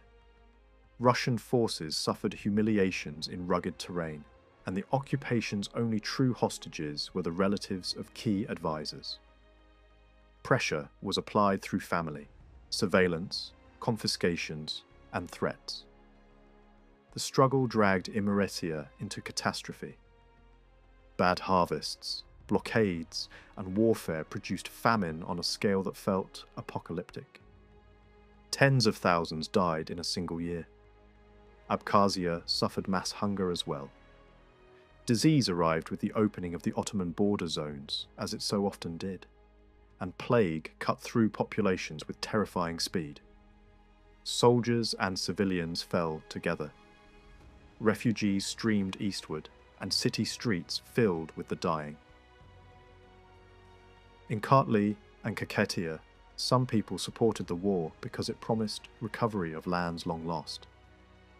In Tbilisi, many were disturbed by the sight of Western Georgians collapsing in the streets. The military governor, unmoved, framed the suffering as divine punishment for treachery. Administrative reforms continued anyway. Temporary government structures were imposed, old laws annulled, new courts introduced, and punishments applied to slave trading. As older economic patterns were disrupted, landholders found new ways to exploit peasants, mortgaging people instead of selling them outright.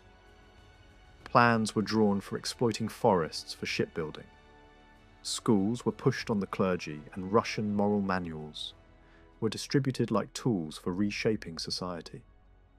Even while thousands searched for Solomon, the administration shifted to taxation, announcing that the province was pacified enough to pay.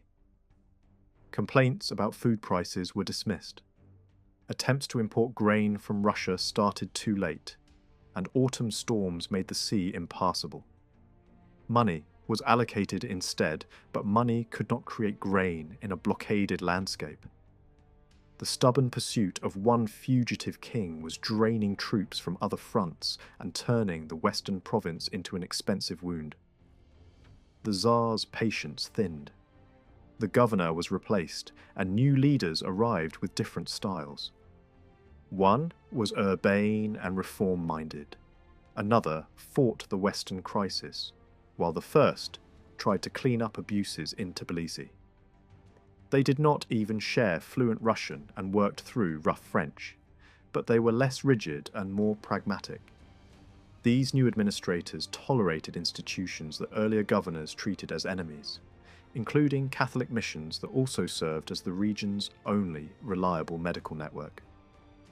They organized parishes and stipends, trying to keep doctors where disease was constant. They argued that hunting Solomon and the exiled prince endlessly only inflated their stature. Better to stabilize trade, collect taxes, and build administrative capacity than to chase legends through forests. Requisitions were managed, prisons and arsenals planned, courts and police structures expanded, and civil servants were imported from other provinces. Efforts were made to grow the class of free peasants and traders, hoping that economic life would do what bayonets could not. Yet plague still returned, shutting schools as parents fled with children. Wheat prices rose as hunger spread from the west. Experiments were attempted, distributing new seed, searching for craftsmen who could manufacture glass so wine might be bottled and sold more widely, trying to turn subsistence agriculture into export. The administration also continued to deal with unruly members of the royal family, using monasteries as prisons and removing compromised clergy when corruption became too visible. Even royal graves were repurposed for imperial narrative, with monuments rewritten to claim that kings had willingly surrendered their country. In the West, despair persisted. Fever and malaria raged. Thousands fled into Ottoman zones, simply to survive. Reports sent north grew blunt. The province was small, costly, and hard to govern, with impassable terrain and a hostile neighbourhood across the border. Authorities looked for practical agricultural solutions that could keep people alive and feed garrisons. Over time, maize cultivation expanded and began to replace older grains in the coastal regions, eventually feeding households, soldiers, and even creating a modest surplus for trade. It was not a heroic fix, but it was the kind of change empires prefer. Quiet, measurable, and useful. The conquest had begun with manifestos and salutes. It continued with prisons, roadwork, forced oaths, and hunger. In the end, it was also shaped by seeds and fields, because surviving the new order required food as much as it required obedience. Paolucci's real test was never paperwork or ceremonies. It was the problem that sits underneath every occupation. How to keep a country quiet when people are hungry, sick, and convinced they are being robbed. After the famine and the wave of disease, grain became expensive in Kakheti. Yet the army still demanded wheat and barley at a token price. Officials offered a small payment for each cartload, far below what farmers could get in the market. Villagers refused to sell. It was a simple strike, the only leverage peasants had. The response was brutal and immediate. Soldiers seized the grain anyway. Violence followed in the homes as well as the granaries, leaving a trail of outrage that turned an economic dispute into a political explosion. The first spark flared in winter. A punitive detachment sent to enforce obedience was driven off in Akhmeta, and the rebellion spread so fast it looked like it had been waiting for permission. Towns across Kakheti were taken. Telavi and Signagi fell into rebel hands. Local noblemen, cautious and divided, hesitated to commit themselves, but the movement no longer depended on their decisions. It pushed into the mountains, where resentment had been simmering for years. Even the great road through the high passes came under threat. Armed Highlanders gathered in large numbers, rallied by a mysterious figure whose name carried the smell of shrine and legend rather than court politics. Paolucci rushed back from the eastern frontier, where he had been dealing with threats beyond the Caspian, and found a province sliding out of control. By early spring, the revolt had reached a symbolic point. Thousands of insurgents killed senior officers and proclaimed a new king, trying to bring the old language of monarchy back to life as a banner for resistance. For Paolucci, that made the crisis clearer. It could no longer be treated as banditry or a local riot. He struck hard, broke the rebel forces and made an example of leaders through public executions. Then, once the immediate danger was contained, he changed tactics. The most hated local officials were removed. Grain seizures were restricted. A formal inquiry into violence and abuse was announced, framed as a cleansing of the administration rather than a surrender to rebels. It did not end armed resistance overnight. Guerrillas remained in the forests, but the campaign allowed Paolucci to leave the scene with the appearance of restored authority, an official triumph built on both repression and limited reform. When Rtishchov replaced him, the timing could not have been worse. France was marching into Russia and Iran was pushing into the Caucasus. Rebels in Kakheti believed the empire would be overstretched and distracted. Some nobles decided the moment had come to gamble on a royal restoration. They sent envoys south to bring back Crown Prince Alexandre and crown him. Rtishchov did not have Paolucci's instinct for bargaining and stagecraft. He shut down the investigative body that had at least promised accountability, but tried another approach. Generals were sent to offer amnesty to rebels who laid down arms. the offer came too late to calm the fever and too early to be backed by clear strength. Alexander returned with a small band, claiming a larger Persian force was close behind him. As Moscow burned far away, rebel groups cut the main military road, making the northern connection unstable again. Alexander's men tried to isolate Tbilisi and keep an escape route open toward the mountains. He had fast cavalry that terrified infantry and a better intelligence network than his opponents expected. Yet he lacked what mattered most in set-piece fighting: artillery. In September, he won a battle at Shilda against a Georgian general serving Russia, only to lose the advantage when reinforcements arrived at the critical moment. The conflict swung back and forth, driven by speed, rumour, and the psychology of a population that had lived through decades of raiding and punishment.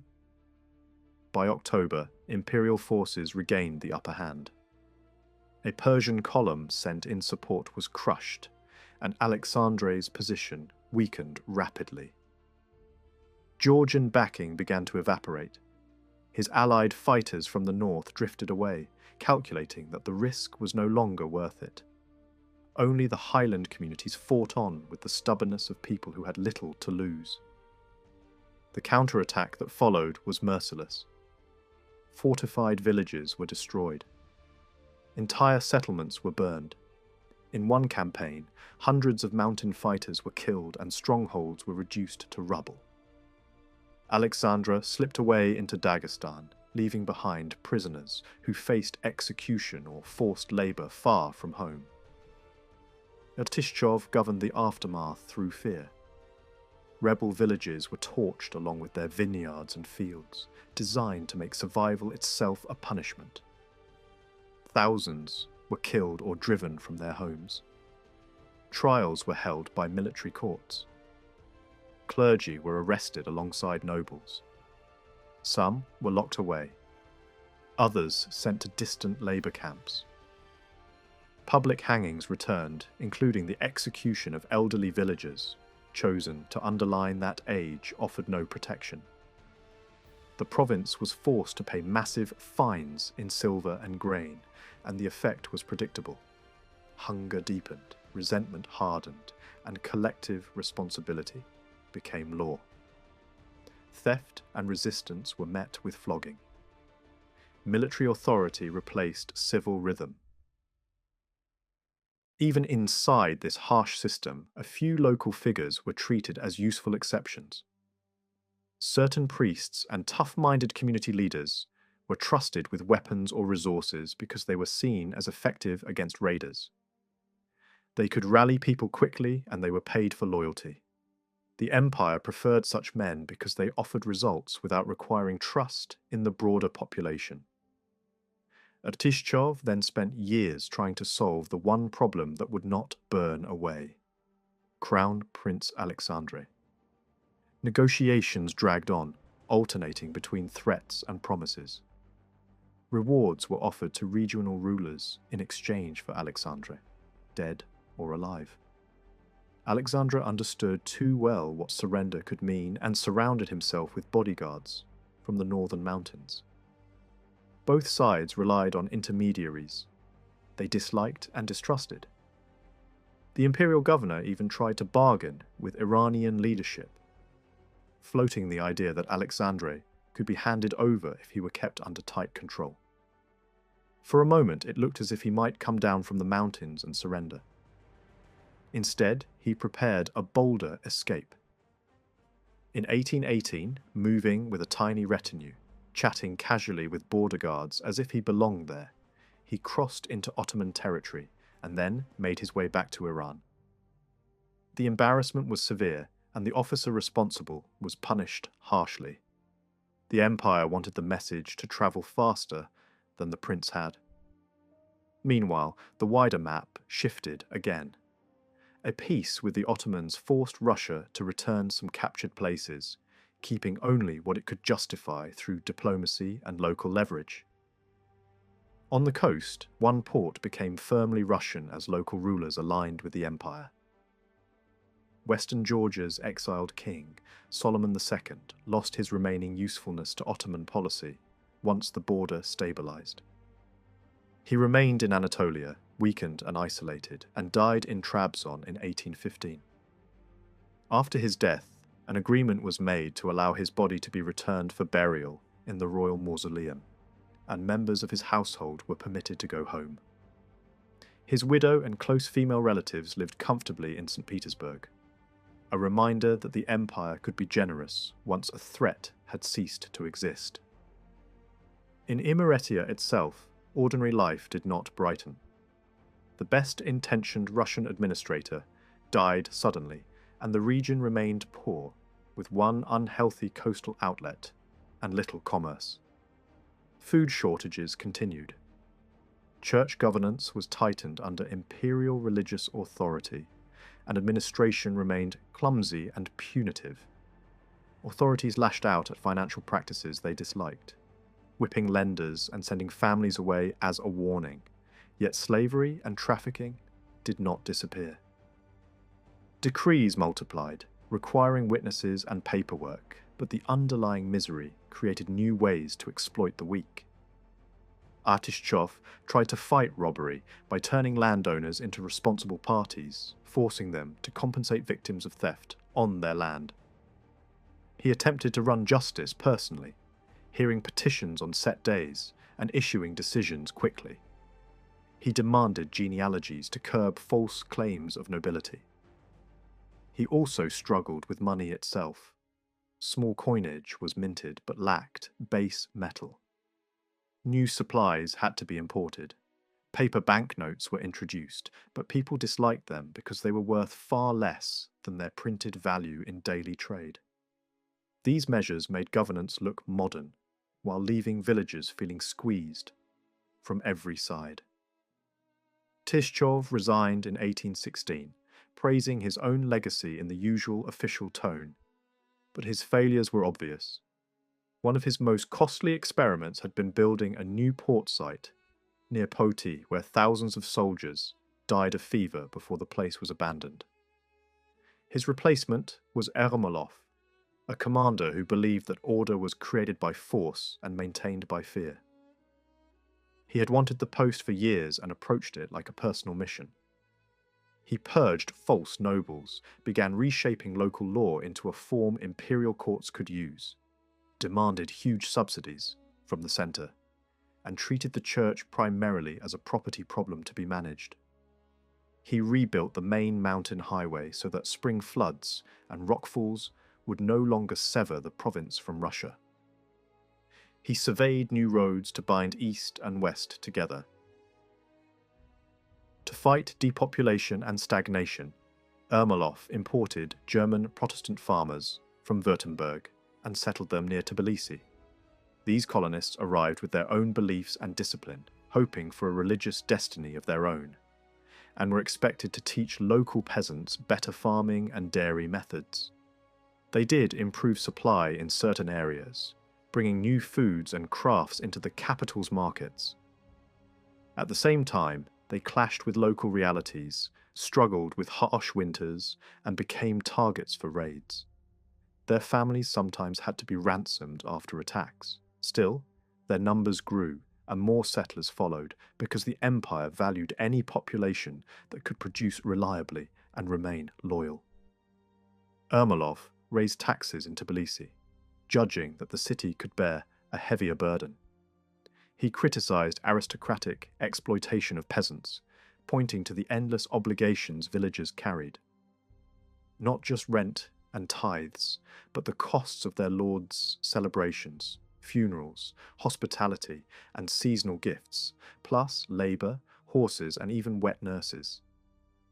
He tried to address labour shortages with state grants for officials and interpreters, recruited from other parts of the empire. He supported production of dye and silk thread, subsidizing European-style mills and craftsmen, and reorganized merchants into guild-like structures with tax exemptions and protected caravans. Foreign experts were invited to improve winemaking, though the lack of glass for bottles blocked wider export. Elite schooling expanded in the capital, creating a larger class of educated youth suited for bureaucratic service. Yet many plans collapsed in practice. Colonists resisted authority and shocked conservative observers with their social habits. Roads in the west remained weak. Ports handled only a trickle of ships, and supplies moved inland mainly to feed soldiers rather than to revive local commerce. Almost no money circulated in rural Imeretiya. Taxes rose, especially on church-bound peasants, and even villages once exempt for extreme poverty were now forced to pay. Travellers described deserted settlements still hollowed out by disease, and a ruined Kutaisi where the most active institutions were foreign missions caring for the sick. Raids from the Ottoman side continued, with kidnappings and ransom becoming part of the landscape. Loyal local rulers played double games, corresponding with Russia's enemies while presenting obedience to Russian commanders. Weapon supplies were reported crossing mountain routes. The region was heating again. By 1819 and 1820, armed revolt erupted in Racha and then spread wider. Officials fled. Russian commanders panicked and called for reinforcements. Local noble families pushed rival candidates for leadership, some naming a new king, others insisting that Crown Prince Alexandre should be brought back from Persia. The empire answered with a mix of retreat and steel. Certain church policies were rolled back to calm anger, and an unpopular religious official was removed. Yet in the same breath, oaths of loyalty were demanded, and repentance was required. Kutaisi was fortified. A civil war broke out among the nobility itself, splitting families into pro-Russian and rebel camps. Bishops who tried to mediate were seized and deported, one dying on the journey, a warning that even the church could be treated as a battlefield. In Guria, the uprising took a dramatic turn. A Russian officer, authorized to destroy resistance but pretending to conduct harmless surveys, tried to force the regent to surrender a fugitive claimant. A gesture of humiliation with a whip ignited murder. The officer was killed and his entourage taken hostage. Another column retreated rather than walk into ambushes. The imperial command branded the regent a traitor and promised terror. Hostages were seized from rival dynasties to prevent new claimants from becoming symbols. Large battles followed near monasteries and on river crossings. Rebels attacked the coastal fortifications and threatened the imperial supply route. Some local rulers proved loyalty by handing over their own relatives to Russian punishment. Russian commanders responded by burning villages, destroying orchards and vineyards, and hanging captives on the spot. When the murderer was produced, he was killed publicly in a ritualized ordeal meant to impress fear into the crowd. By autumn, rebel leaders fled into Ottoman territory, and many suspected collaborators were rounded up and sent away, to die in distant exile. The empire's logic was simple. Poverty itself would become the sentence. By 1821, the final pressure returned in full force. Western Georgia was crushed again. A few exiles managed to come back, only to be sent away once more. The region's economic hopes faded. Plans for timber exports and transit trade were blocked or abandoned. Sea traffic dwindled further. The dream that Georgia would serve as a great corridor for goods between Europe and Persia weakened as routes shifted elsewhere and foreign shipping concentrated on Ottoman ports. Local princely houses survived in reduced form, sometimes with family members in Siberia, sometimes with mothers in Russia, sometimes with fugitives beyond reach. In Guria, a young prince inherited a title inside what was essentially a military district, supervised by Russian power. Ermolov could not build the roads and bridges needed to knit the country together, and he struggled to force the economy into the shape he imagined. Merchants in Tbilisi defended their control of the retail market and resisted foreign competition. Agricultural schemes for cotton, indigo, and tobacco remained ink on paper.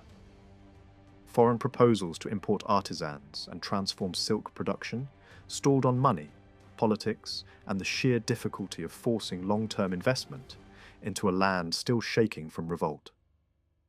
Yet the capital did change in visible ways.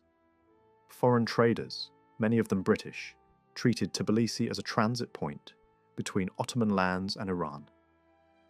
European restaurants and bakeries appeared. Gardens once reserved for the elite were open to polite society. The ruins left from earlier catastrophes were finally cleared, giving the city a cleaner face even as its deeper wounds remained. Ermolov's last major struggle inside Georgia was with the Ossetians over taxation. In the end, they received a special arrangement that spared them some of the harshest obligations imposed on Georgian peasants. Not long after, in 1826, Abbas Mirza struck again without a formal declaration of war and pushed into Transcaucasia. Ermolov judged that he lacked the means for an effective counterattack and abandoned Ganja. The new Tsar considered the retreat unforgivable. Ermolov was removed and replaced by Paskevich, who quickly proved his military value by driving the Persians out later that year. Paskevich was no philosopher and no gentle administrator, but he was effective. His victories against Iran brought Armenia and Azerbaijan firmly into the imperial system, and his later war with Turkey restored Akaltzike and secured Black Sea ports in a way that mattered directly for Georgia's geography and security.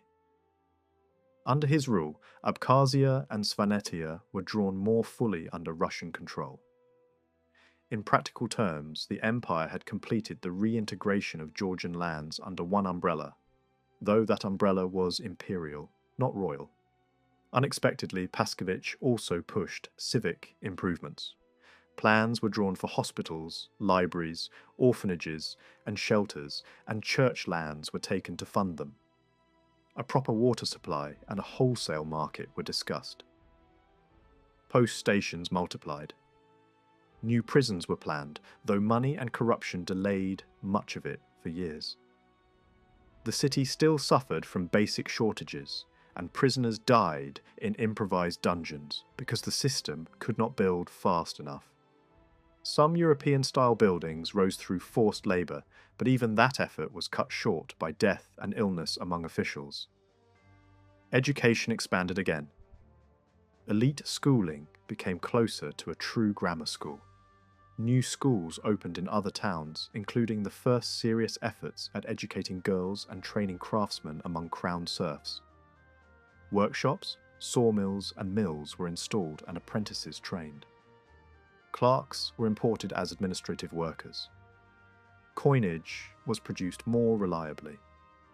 Paskevich sometimes overruled discriminatory orders when they collided with practical need, keeping skilled workers in the city because a capital without tailors and taverns cannot function. At the same time, exclusion still shaped life for minority communities. Taxes were demanded, but full benefits of the state were not shared equally. The machinery of empire could modernize a city while leaving entire groups on the margins by design. For centuries, Jewish communities in Georgia had lived with a kind of familiarity that was rare elsewhere. They looked and sounded like their neighbours. Their everyday clothing did not mark them out. Their Georgian was the Georgian of the street and the market, even if prayers and private expressions carried traces of Hebrew. Family names often blended into the same endings heard across the country, so that a stranger could pass a Jewish household without noticing anything different at all. They built sturdy synagogues openly and faced little resistance for doing so. They owned land, appeared as witnesses in legal matters, and in disputes among themselves they could often rely on their own religious law being respected. The old kingdoms had drawn one sharp line. Full entry into the privileged status of freemen required baptism. Yet even that boundary did not always carry the social poison that would be expected in other parts of Europe. People might know what a surname meant, but it did not automatically turn into a public brand. That long pattern began to crack in the 19th century. Hostility that had not been a defining feature of Georgian life suddenly appeared, and it did not arrive by accident. It came through the habits of empire. Imported regulations, imported prejudices, imported ways of sorting people into categories that mattered on paper and soon mattered on the street. By the late 1810s and again later in the 1820s, violence against Jews broke out. It was not simply a spontaneous outburst of local anger. It was the kind of change that happens when a new administration teaches society, quietly and repeatedly, that certain people are different and therefore fair targets when hardship bites. At the same time, the imperial system pushed another kind of transformation, the creation of a public voice in Russian.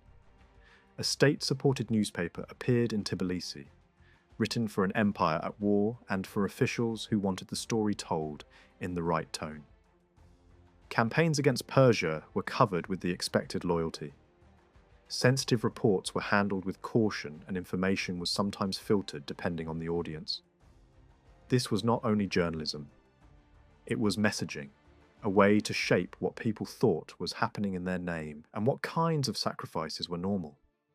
The new administration also faced a legal maze that few governors could master without simply forcing their way through it. Local traditions, imperial law, and the customs of Muslim communities all overlapped. Some officials tried to cut through the confusion by declaring rules and moving on. Others attempted a more pragmatic approach, carving out exceptions when necessity demanded it. Tax relief was granted to those ravaged by disease. Some communities guarding strategic roads were spared certain burdens.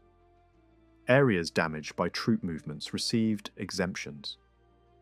Nomadic groups were treated differently, and key coastal settlements were handled with special caution because ports, even poor ones, mattered politically. Under Paskevich, the region was also pushed outward. Connections with Europe were encouraged, not out of sentimental admiration, but because Europe meant money, machinery, prestige, and leverage. Merchants travelled to major fairs. Goods moved along river and sea routes toward western Georgia. Yet the imbalance was obvious. Georgia did not suddenly become an industrial exporter.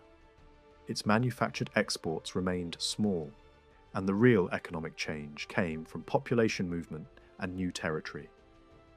The acquisition of Akaltsike pulled thousands of Armenian families into the imperial economy, expanding labour, trade networks, and tax base in ways that mattered more than any single factory. Paskevich promoted practical projects as well as symbolic ones. A bottle factory was built so that local wine could be shipped and sold in a more modern way, and so the empire could reduce its dependence on expensive imports. Model farms were established to demonstrate European methods. Plans were floated for steamships and for a commercial bank, as if modern infrastructure could be summoned into existence by decree. In gardens and laboratories, his curiosity turned into policy. Tbilisi's botanical collection was expanded with species ordered from abroad, chosen not only for beauty but for imagined economic benefit. New plants arrived alongside ornamental trees, and among them were crops that would later shape everyday life and trade. Not all of these experiments flourished, but the ambition mattered. The region was being treated as a place that could be engineered into productivity. Many plans failed for reasons that had nothing to do with paperwork and everything to do with human survival. Peasants did not reliably produce surplus. They grew enough to live and enough to meet demands, then stopped. German colonies struggled after invasions and epidemics and were forced to consolidate rather than expand. Foreign experts arrived with confident reports and sometimes died before they could see the first seed sprout. One French surveyor looked at swampy western lowlands and imagined large-scale drainage and citrus groves like those found across the border. He believed fever could be beaten with medicine and clearance. He submitted his recommendations and then succumbed to the same climate that had killed so many before him. In this landscape, even a good plan could be buried with the planner. On religion, Paskevich often chose tolerance when it suited stability. He did not make a crusade out of converting Muslim communities in the mountains, and he defended the right of highlanders to keep their shrines. Yet he could still act like a conqueror when symbolism mattered, converting a prominent mosque into a church and renaming it as an imperial monument. His personal attitude toward ethnicity was pragmatic rather than ideological. He could praise locals as more reliable than outsiders, not because he was a romantic, but because he measured theft, bribery, and competence by experience. Cultural life also intersected with power in unexpected ways.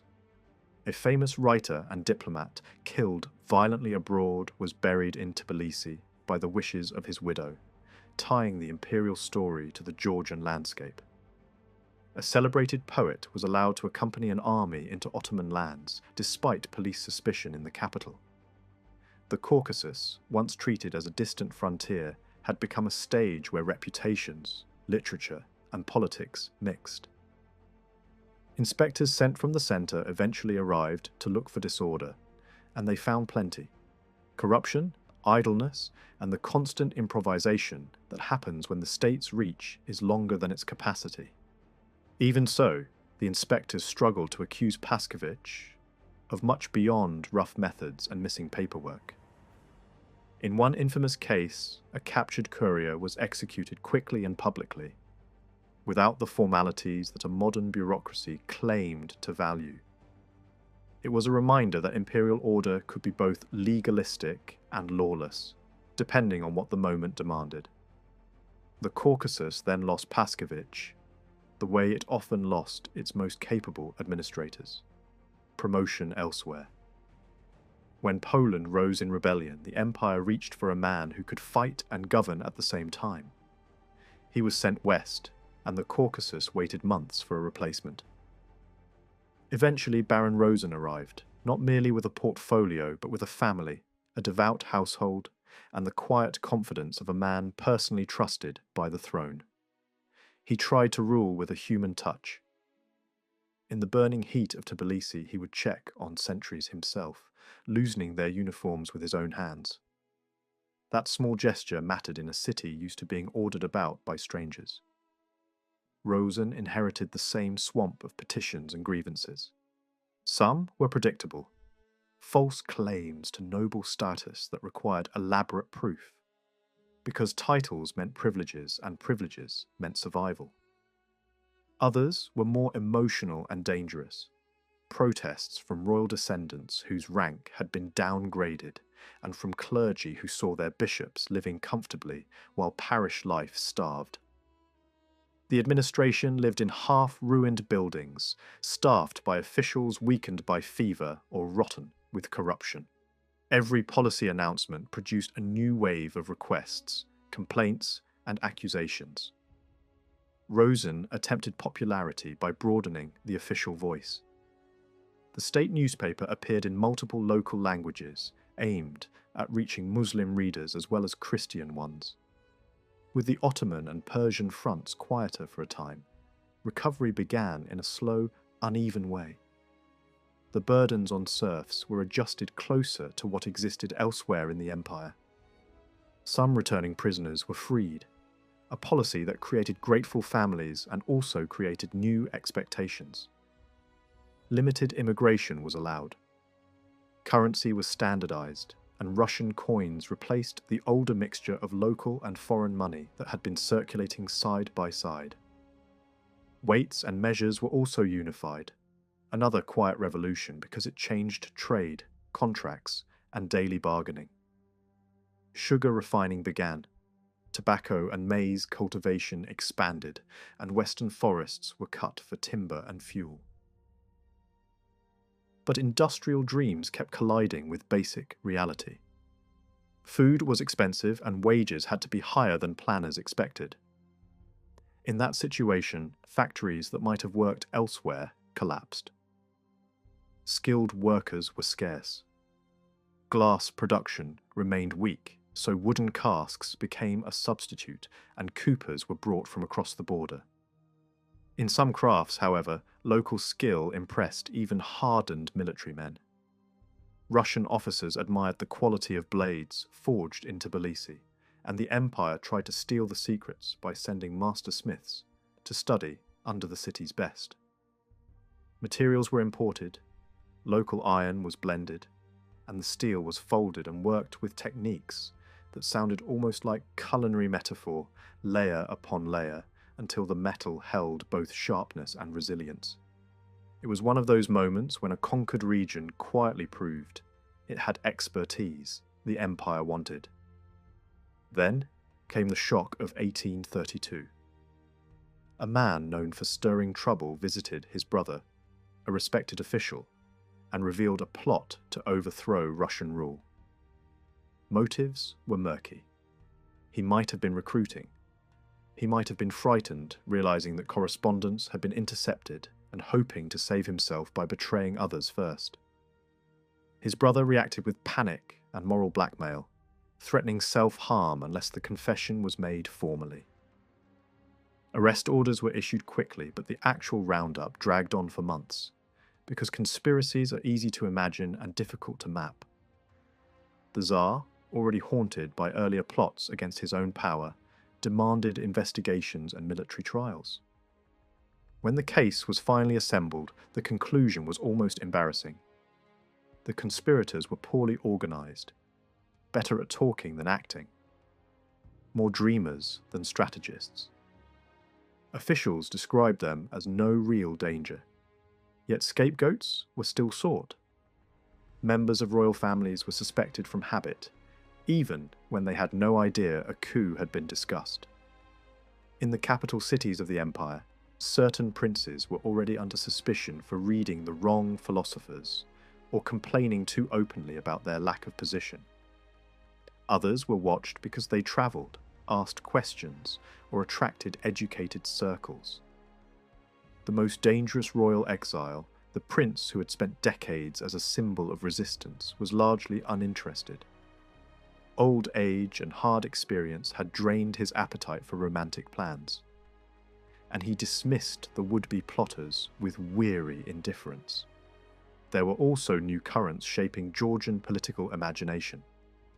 Some conspirators had seen earlier Russian rebellions and learned lessons from them. Some had fought in imperial wars and returned with sharper ideas about organization, weapons, and mistakes to avoid. Polish exiles and veterans sent to the Caucasus after their own defeat added another layer.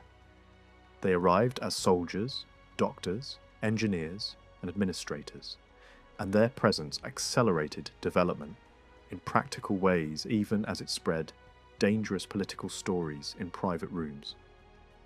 One Georgian conspirator even travelled south seeking support from foreign powers, the kind of desperate diplomacy that appears whenever people believe a small nation can be freed by the rivalry of empires. The secret society operated like many frightened underground movements. Strict compartmentalization, limited contact, and an atmosphere where rumour replaces strategy. At first, some imagined a bloodless takeover and European sympathy. Later, as the empire hardened and as news from elsewhere turned darker, they shifted toward violence. They imagined aristocrats bringing armed retainers into the streets, disarming Russian detachments, and seizing officials at a banquet. Yet the mechanics were never fully worked out. Even the shape of the future state remained vague. The most common dream was a constitutional monarchy, a king constrained by ministers and an elected chamber, a hybrid of local tradition and European ideas. It was a political fantasy stitched together from the 19th century's most fashionable hopes. When verdicts came, harsh sentences were announced. Then, Politics intervened. The empire needed Georgian cooperation against the jihad raging in the north. It also feared further damage to its reputation after bloodletting elsewhere. Executions were mostly commuted. Exile replaced hanging. Only a few individuals faced the heaviest punishments, including hard labour far away. Royal figures were scattered into provincial cities and placed under watch. Potential heirs and their families were handled cautiously, separated from one another, kept from crossing borders and absorbed into the safer world of St. Petersburg. The state's final gesture was calculated. Many conspirators were eventually pardoned and given posts in Tbilisi. It was a way to neutralize them by turning them into stakeholders. Rosen drew a clear lesson from the episode. Exclusion breeds plots. Inclusion, even limited, can turn enemies into administrators. Reform plans were drafted slowly and implemented even more slowly. The conspiracy became a turning point, not because it succeeded, but because it marked the end of a certain kind of hope. After that, the dream of restoring an old monarchy faded, and a new political generation began to prioritize social justice and modernization over crowns and ancient titles. With the capital temporarily calmer, Rosen turned his attention west. There, order was imposed through emergency methods, rather than deep reform. Military courts handled criminal cases. Old feuds and local tyrannies continued under a thin layer of imperial authority. Mingrelia was torn by family violence, and the governor had to force even basic acts like burial through threats. Local rulers dreamed of sudden wealth through timber and foreign trade, imagining new cities and grand names, but their territories remained fragile and internally divided. In Guria, instability followed the death of a regent, and children were removed and sent far away, leaving governance hollowed out. In Abkhazia, exiled princes returned under supervision, symbols of a frontier where loyalty could be bought and revoked. Even marriage became a political problem, with the administration trying for years to prevent scandals that might delegitimize authority or provoke wider unrest. By the late 1830s, Rosen's career collapsed suddenly, not primarily because of policy, but because of the Tsar's personal anger. During a royal tour, a carriage accident nearly killed the ruler, and symbols were erected to commemorate survival. Then, Rosen made a decision that looked normal by Georgian standards, and dangerous by imperial ones. He married his daughter into a powerful Western family. The son-in-law was soon exposed as abusive and corrupt. In a humiliating public scene, the Tsar stripped the man of rank and sent him away under escort. Rosen, who had protected him, was disgraced and reassigned. Soon after, illness struck him down. The message was clear. Personal rule had limits, and central authority would not tolerate local-style alliances that created independent power networks. After Rosen, the system shifted toward rigid centralization. Committees in St. Petersburg wanted the Caucasus treated like any other province. A new commander arrived with a blunt mandate: discipline, Russify, and prioritize war in the northern mountains above all else. Development continued in fragments. Schools, barracks, printing presses, irrigation works, and small improvements in certain towns. Yet infrastructure often collapsed faster than it could be rebuilt. Ports became useless when bridges failed. Workshops became military buildings. Refineries produced inferior goods. Observatories existed on paper without instruments, staff, or budgets. Roads swallowed money and still became impassable. Travellers described once famous stops as deserted or miserable. Russian settlement remained limited, and mixed families often found themselves rejected by both societies. In this era, prejudice also became policy. Anti-Jewish restrictions were enforced more aggressively. justified by complaints that Jewish peddling harmed peasants. Measures that sounded protective in official language functioned as exclusion in practice. At the same time, the administration could show unexpected flexibility on other cultural questions, choosing not to label certain Highland practices as pagan if baptism had been performed. Then came a new administrative overhaul. Large regions were fused into a single province under a commander-in-chief whose authority was fenced in by councils and bureaucratic layers. A city mayoralty was established with elected councillors, budgets, and taxes, a gesture toward civic life. Yet the influx of idle officials and the spread of petty corruption often strangled initiative and deepened frustration. The true crisis of this centralized period was the Georgian rebellion of 1841.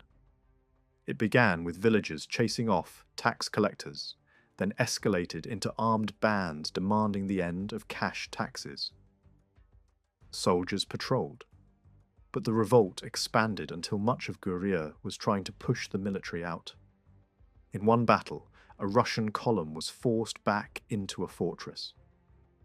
Weapons flowed from across the border and foreign consuls offered encouragement. For a moment, communication between Kutaisi and the sea was nearly cut. The uprising was eventually crushed by joint forces. Dozens died. Many were imprisoned and later pardoned. One leader was sent away to Siberia. The region was then reorganized as a military district, with locals turned into border guards in a model borrowed from Cossack practice. It was both punishment and incorporation, forcing service in exchange for survival. The commander who oversaw this period was replaced soon after, officially for illness. His successor ruled in relative stagnation. A census suggested that peace was finally producing demographic recovery, with births rising faster than deaths, though migration still drained people away. Small educational programs were launched, sending a handful of students to study languages needed for administration. Otherwise, the economy remained stubbornly limited. Akaltsike, cut off from old trade routes, did not become the engine some had imagined. Colonial sectarians caused new headaches, including extreme groups whose practices shocked even imperial authorities and were expelled or confined. Among German settlers, apocalyptic expectation spread again, and one charismatic elder tried to lead a mass pilgrimage on foot to Jerusalem. Cossacks blocked the movement, arrested ringleaders, and allowed only a few delegates. When those delegates returned disappointed, most settlers drifted back toward more mainstream religious life. Tax revenue increased, but industry in Tbilisi remained narrow. Borders were surveyed professionally, but roads could not be built at the required scale because money, skills, and honest labour were lacking. A declared free port remained largely closed to foreign shipping in practice. The northern war against Shamil continued to bleed the empire. When failure became too obvious, the Tsar sought a different kind of ruler, a viceroy with both military weight and administrative imagination. Vorontsov arrived as a true viceroy, with authority concentrated in his hands and responsibility directed straight to the Tsar. His entrance into Tbilisi was met with real celebration because people were desperate for competence and tired of petty oppression. His household mattered politically as well. His wife took an active role, especially in education, and sometimes acted almost as a co-administrator. Reforms came quickly. Landowners were allowed to free serfs voluntarily. Students from Georgia gained wider access to imperial universities. The unwieldy administrative fusion was broken apart, giving regions clearer structures and granting Kutaisi a stronger institutional presence. Schools reached even remote mountain communities. Steamships were ordered to connect ports and make travel less dependent on broken roads. Newspapers became more readable and public libraries appeared, signs of a civic culture the empire wanted to display. Not every change was liberal. Catholic missionaries, who had often served as the only doctors in many places, were expelled, and proselytizing among Orthodox Christians was forbidden.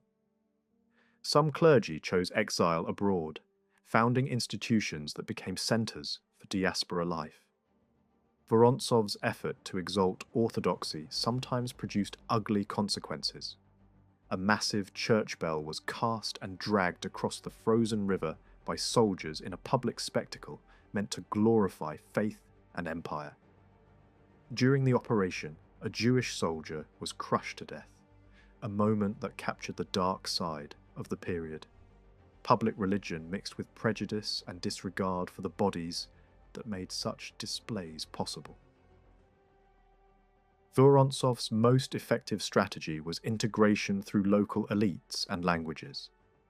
He was accused of favouring locals over Russians, and he did not always deny it. High-born Georgians were rehabilitated into high office. Provincial governorships and senior military posts were given to men with local roots. This helped legitimacy and improved communication.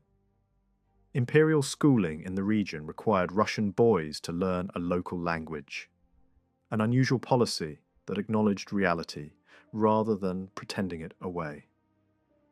Scholars were commissioned to gather manuscripts, translate chronicles, and travel the countryside recording monuments and traditions. Those journeys mattered because many old structures were already collapsing, and without records they would vanish from memory. Vorontsov still drew limits, arguing that the country was not ready for a university. But he expanded education steadily. Muslim communities gained schools. Seminaries emphasized practical skills like medicine and agriculture more than classical languages alone. The goal was not simply literacy, but a workforce capable of supporting an imperial province. Vorontsov's economic program never followed a single, tidy plan. It looked more like a series of experiments, driven by curiosity, connections, and a belief that the Caucasus could be pushed into modern production if the right seeds, animals, and machines were simply brought in. Tbilisi gained a match factory that actually worked and turned a steady profit, while more unusual goods entered the supply chain. Large quantities of leeches, still considered indispensable in military medicine, were purchased through a foreign dealer operating along the western coast and shipped out for use in army hospitals. New varieties of tobacco and cottonseed arrived from across the Atlantic. Tea seed was ordered from East Asia. Hard-working donkeys from the Mediterranean were imported in the hope of breeding stronger pack animals for mountain transport. Citrus saplings came from the northern shore of the Black Sea, where they had already been tried with some success. Russian beekeepers were encouraged to settle, Spanish sheep were brought in to improve wool, and vines were introduced from estates far from Kakheti. The results were mixed, sometimes absurdly so. Some seeds never took root. Some animals died quickly in the heat. The imported vines carried disease that later damaged local vineyards. Yet a few initiatives quietly paid off. German settlers near Gori grew tobacco that proved well suited to the local soil and climate. Tea, at first a fragile experiment, was planted deliberately in Guria in the late 1840s. And though it began as an uncertain garden project, it eventually turned into something far larger. Decades later, Georgian tea would be celebrated abroad and become a serious cash crop. Not because it was destined from the beginning, but because someone had insisted on trying it early and kept the idea alive long enough for conditions to change. Forests were treated as both a temptation and a national reserve. Valuable oak and walnut drew attention from merchants and opportunists. But large-scale export of such timber was blocked, protecting Guria from the kind of rapid stripping that frontier economies often suffer. Vorontsov also pushed against a habit common in occupying armies, using soldiers as cheap labor for civilian projects. By limiting that practice, urban craftsmen and guilds benefited, and the city's workshops gained room to grow. By mid-century, Tbilisi had heavy industry by regional standards, including an artillery foundry and metalworks, managed by German specialists. Outside the capital, market life was strengthened. Gori hosted regular farmers' markets. Signagi developed an annual fair. In 1850, the capital staged an agricultural exhibition, not merely as entertainment, but as propaganda for modernization. Through British contacts and international showcases, selected Georgian products were displayed abroad and even won medals, giving the administration a way to claim that the province was not only pacified, but progressing. For Vorontsov, however, the greatest weakness was not agriculture or factories. It was movement. Across Transcaucasia, transport was the permanent headache. Bridges vanished in spring floods. River crossings became dangerous bottlenecks. Money was poured into roads that still failed. Engineers built and rebuilt only to watch stonework crumble. One celebrated bridge at Gori, constructed by a foreign specialist, survived barely a season. Yet in Tbilisi, a major bridge linking the city's halves endured, becoming one of the few symbols of infrastructure that outlasted its political moment. The main military highway remained a running joke among locals, who said the state might as well have laid down the currency spent on it as paving stones. Progress came less from roads than from water. Shallow draft steamers could navigate the Kura from the Caspian and the Rioni from the Black Sea, at least in theory, as long as sandbanks and driftwood were managed. Coal mining in Racha was expanded in anticipation of a future transport system powered by steam, and outside consultants were brought in to explore routes that could connect Western Georgia to Europe via river and sea corridors. Customs revenue began to rise as steamships unloaded more regularly at the coast. A small prosperity appeared, fragile but visible. Yet even this carried an unexpected consequence. Cash in motion attracted violence. Coaches transporting government funds became targets for robbery, and corruption inside the army fed insecurity from another direction, with soldiers caught selling weapons and munitions into the mountains. Discipline was enforced through harsh military justice, and courts martial were used not only against bandits, but against officials and soldiers, whose theft threatened the entire system. Pacification in the West was handled with the same blend of bargaining and force. Border disputes between Abkhazia and Mingrelius were settled by taking contested land out of local hands and placing it under direct military oversight, while compensating a leading prince with a large payment to mute resistance. In Mingrelia, the death of rulers created openings for the centre to tighten control.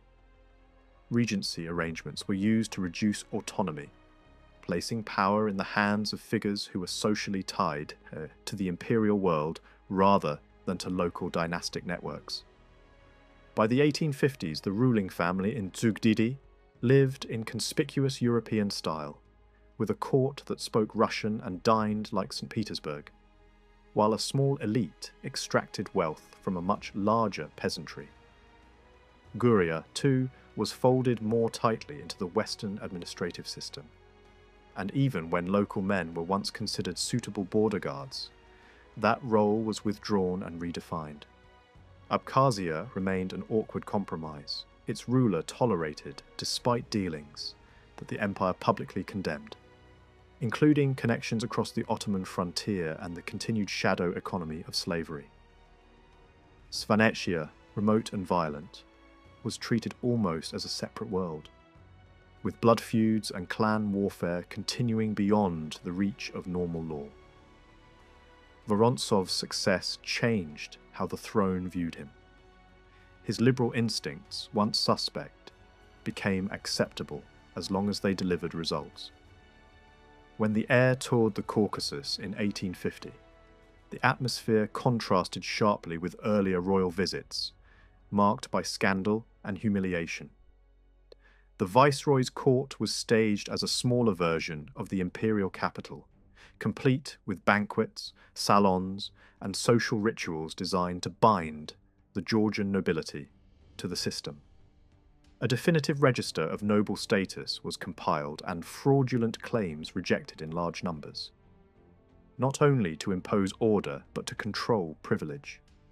Even emancipation of serfs, when it occurred, was required to pass through documentation, limiting impulsive acts that could destabilize property relations. Culture became a tool of governance. A theatre was established in Tbilisi and made into a showcase of European taste. Opera singers and ballet dancers were brought in, and a repertory tradition was launched with famous performers. The point was not only entertainment, it was to create a public sphere that felt modern and imperial, and to distract ambitious minds from conspiratorial politics. At the same time, Georgian language drama was allowed room to breathe, mostly in harmless comedy, yet it still mattered because it created writers, audiences, and a sense that local culture could exist within the new order. A leading Georgian playwright, once involved in earlier dissent, became a central figure in the city's cultural life, moving between bureaucracy, journalism, and the stage. A literary journal appeared as an outlet for fiction and prose. The theatre and the press helped deliver a new type of Georgian public figure, educated, urban, and capable of shaping opinion. Vorontsov himself cultivated an image that mixed soldier and gentleman. In the mountains, he pursued Shamil across dangerous passes and narrowly survived disasters that cost thousands of lives. After such bloodshed, he could swing toward pragmatism, arguing that endless fighting was not worth the cost, and that negotiation might achieve what campaigns could not. In the city, he played the role of a grand host, a man of appetites and charm, surrounded by rumours of romantic attachments and court intrigue. He managed scandals with the cold efficiency of someone who understood rank and discipline. Inconvenient lovers were sent to the front, and society was expected to pretend nothing had happened. Even opponents respected him, and he maintained working relationships across ethnic and religious divides, including with senior Armenian church leaders. That cultivated European reputation came under threat when Georgia experienced its first major blood libel panic. A dead child was found near Surami, and Jews were accused of ritual murder. Houses were attacked, and local power figures attempted to manufacture proof to satisfy public fury. Jewish representatives travelled to Tbilisi to appeal directly to authority. A trial followed, and the accused were acquitted. Abroad, influential Jewish leaders received polite assurances that such medieval accusations could not survive in a properly governed province. Yet the story did not end cleanly. Appeals and bureaucratic manoeuvring kept suspicion alive, and years later the higher courts still treated several of the acquitted men as permanently suspect, imposing exile and surveillance. In the background, prejudice persisted, and certain resorts and public spaces were quietly restricted to everyone except Jews, a reminder that modernization did not automatically mean equal rights. The Tsar intervened only once in a way that became public gossip. A large brawl erupted in a market, kiosks were destroyed, and a man was killed by a thrown brick. The ruler heard exaggerated reports of multiple deaths and demanded an explanation.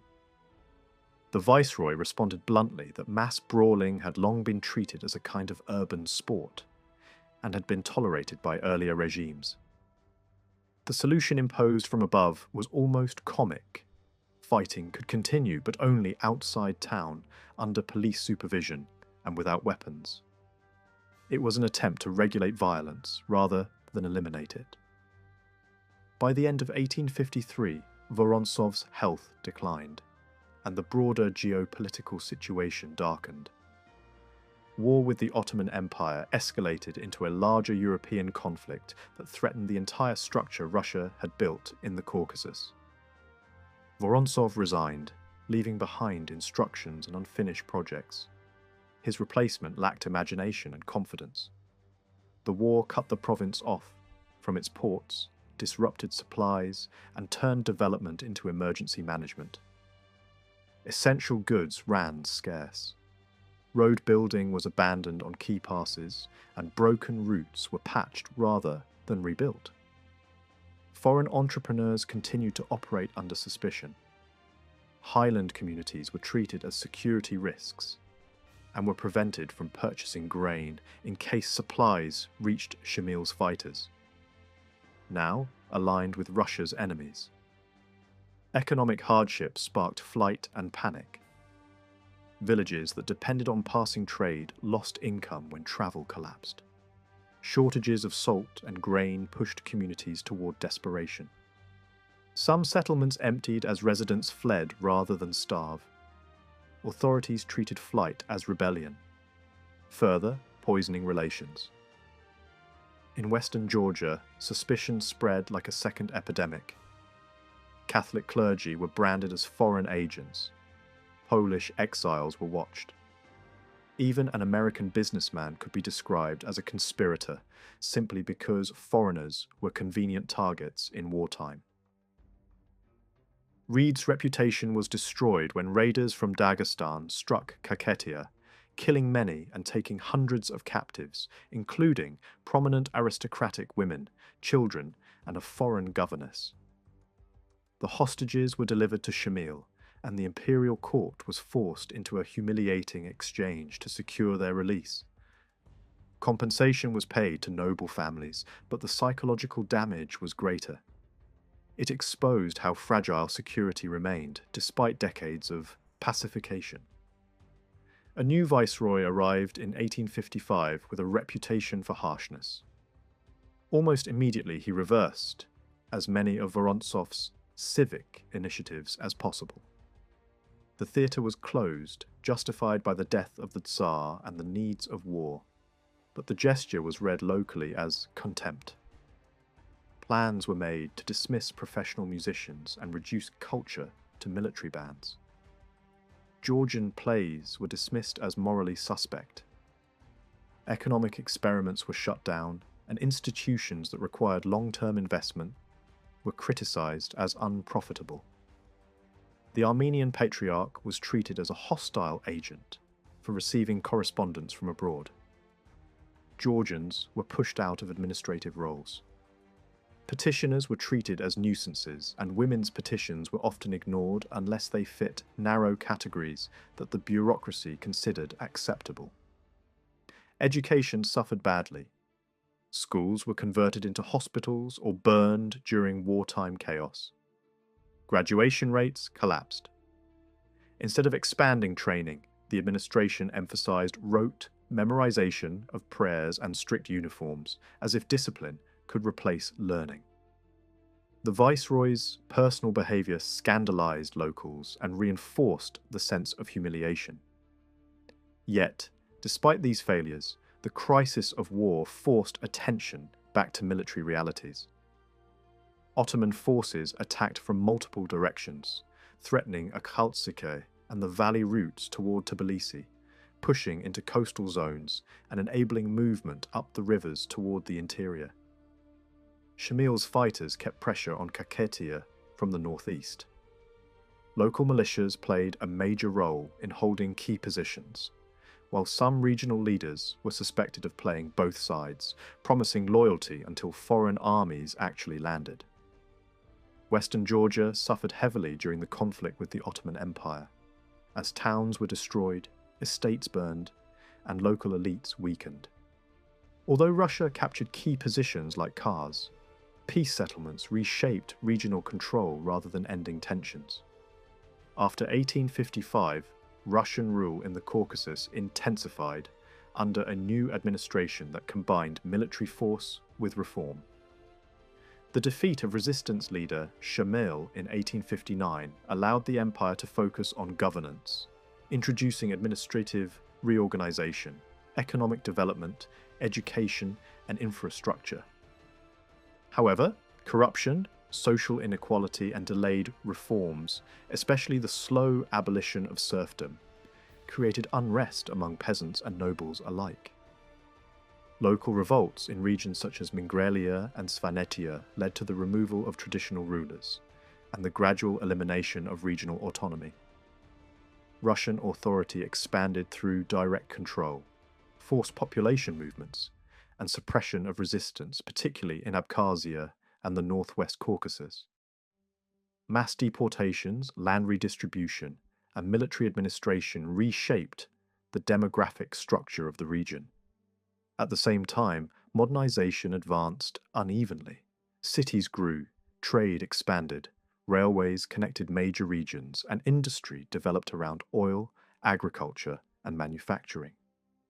A new educated class emerged, fostering cultural revival, print culture, and national awareness. Yet reforms often remained limited. Legal and political rights were restricted, and Russification policies sought to weaken local identities by imposing Russian language and administration. By the late 19th century, social and political tensions intensified. Georgian intellectuals promoted cultural renewal and political reform, while workers organized through socialist movements shaped by industrialization.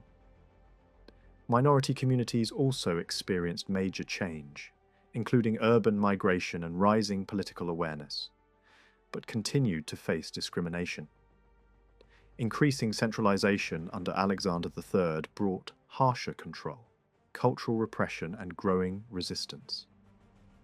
By the early 20th century, the Caucasus had become a region of strikes, uprisings, and political mobilization, entering a new era marked by modernization, stronger national consciousness, and deep conflict between imperial authority and local aspirations.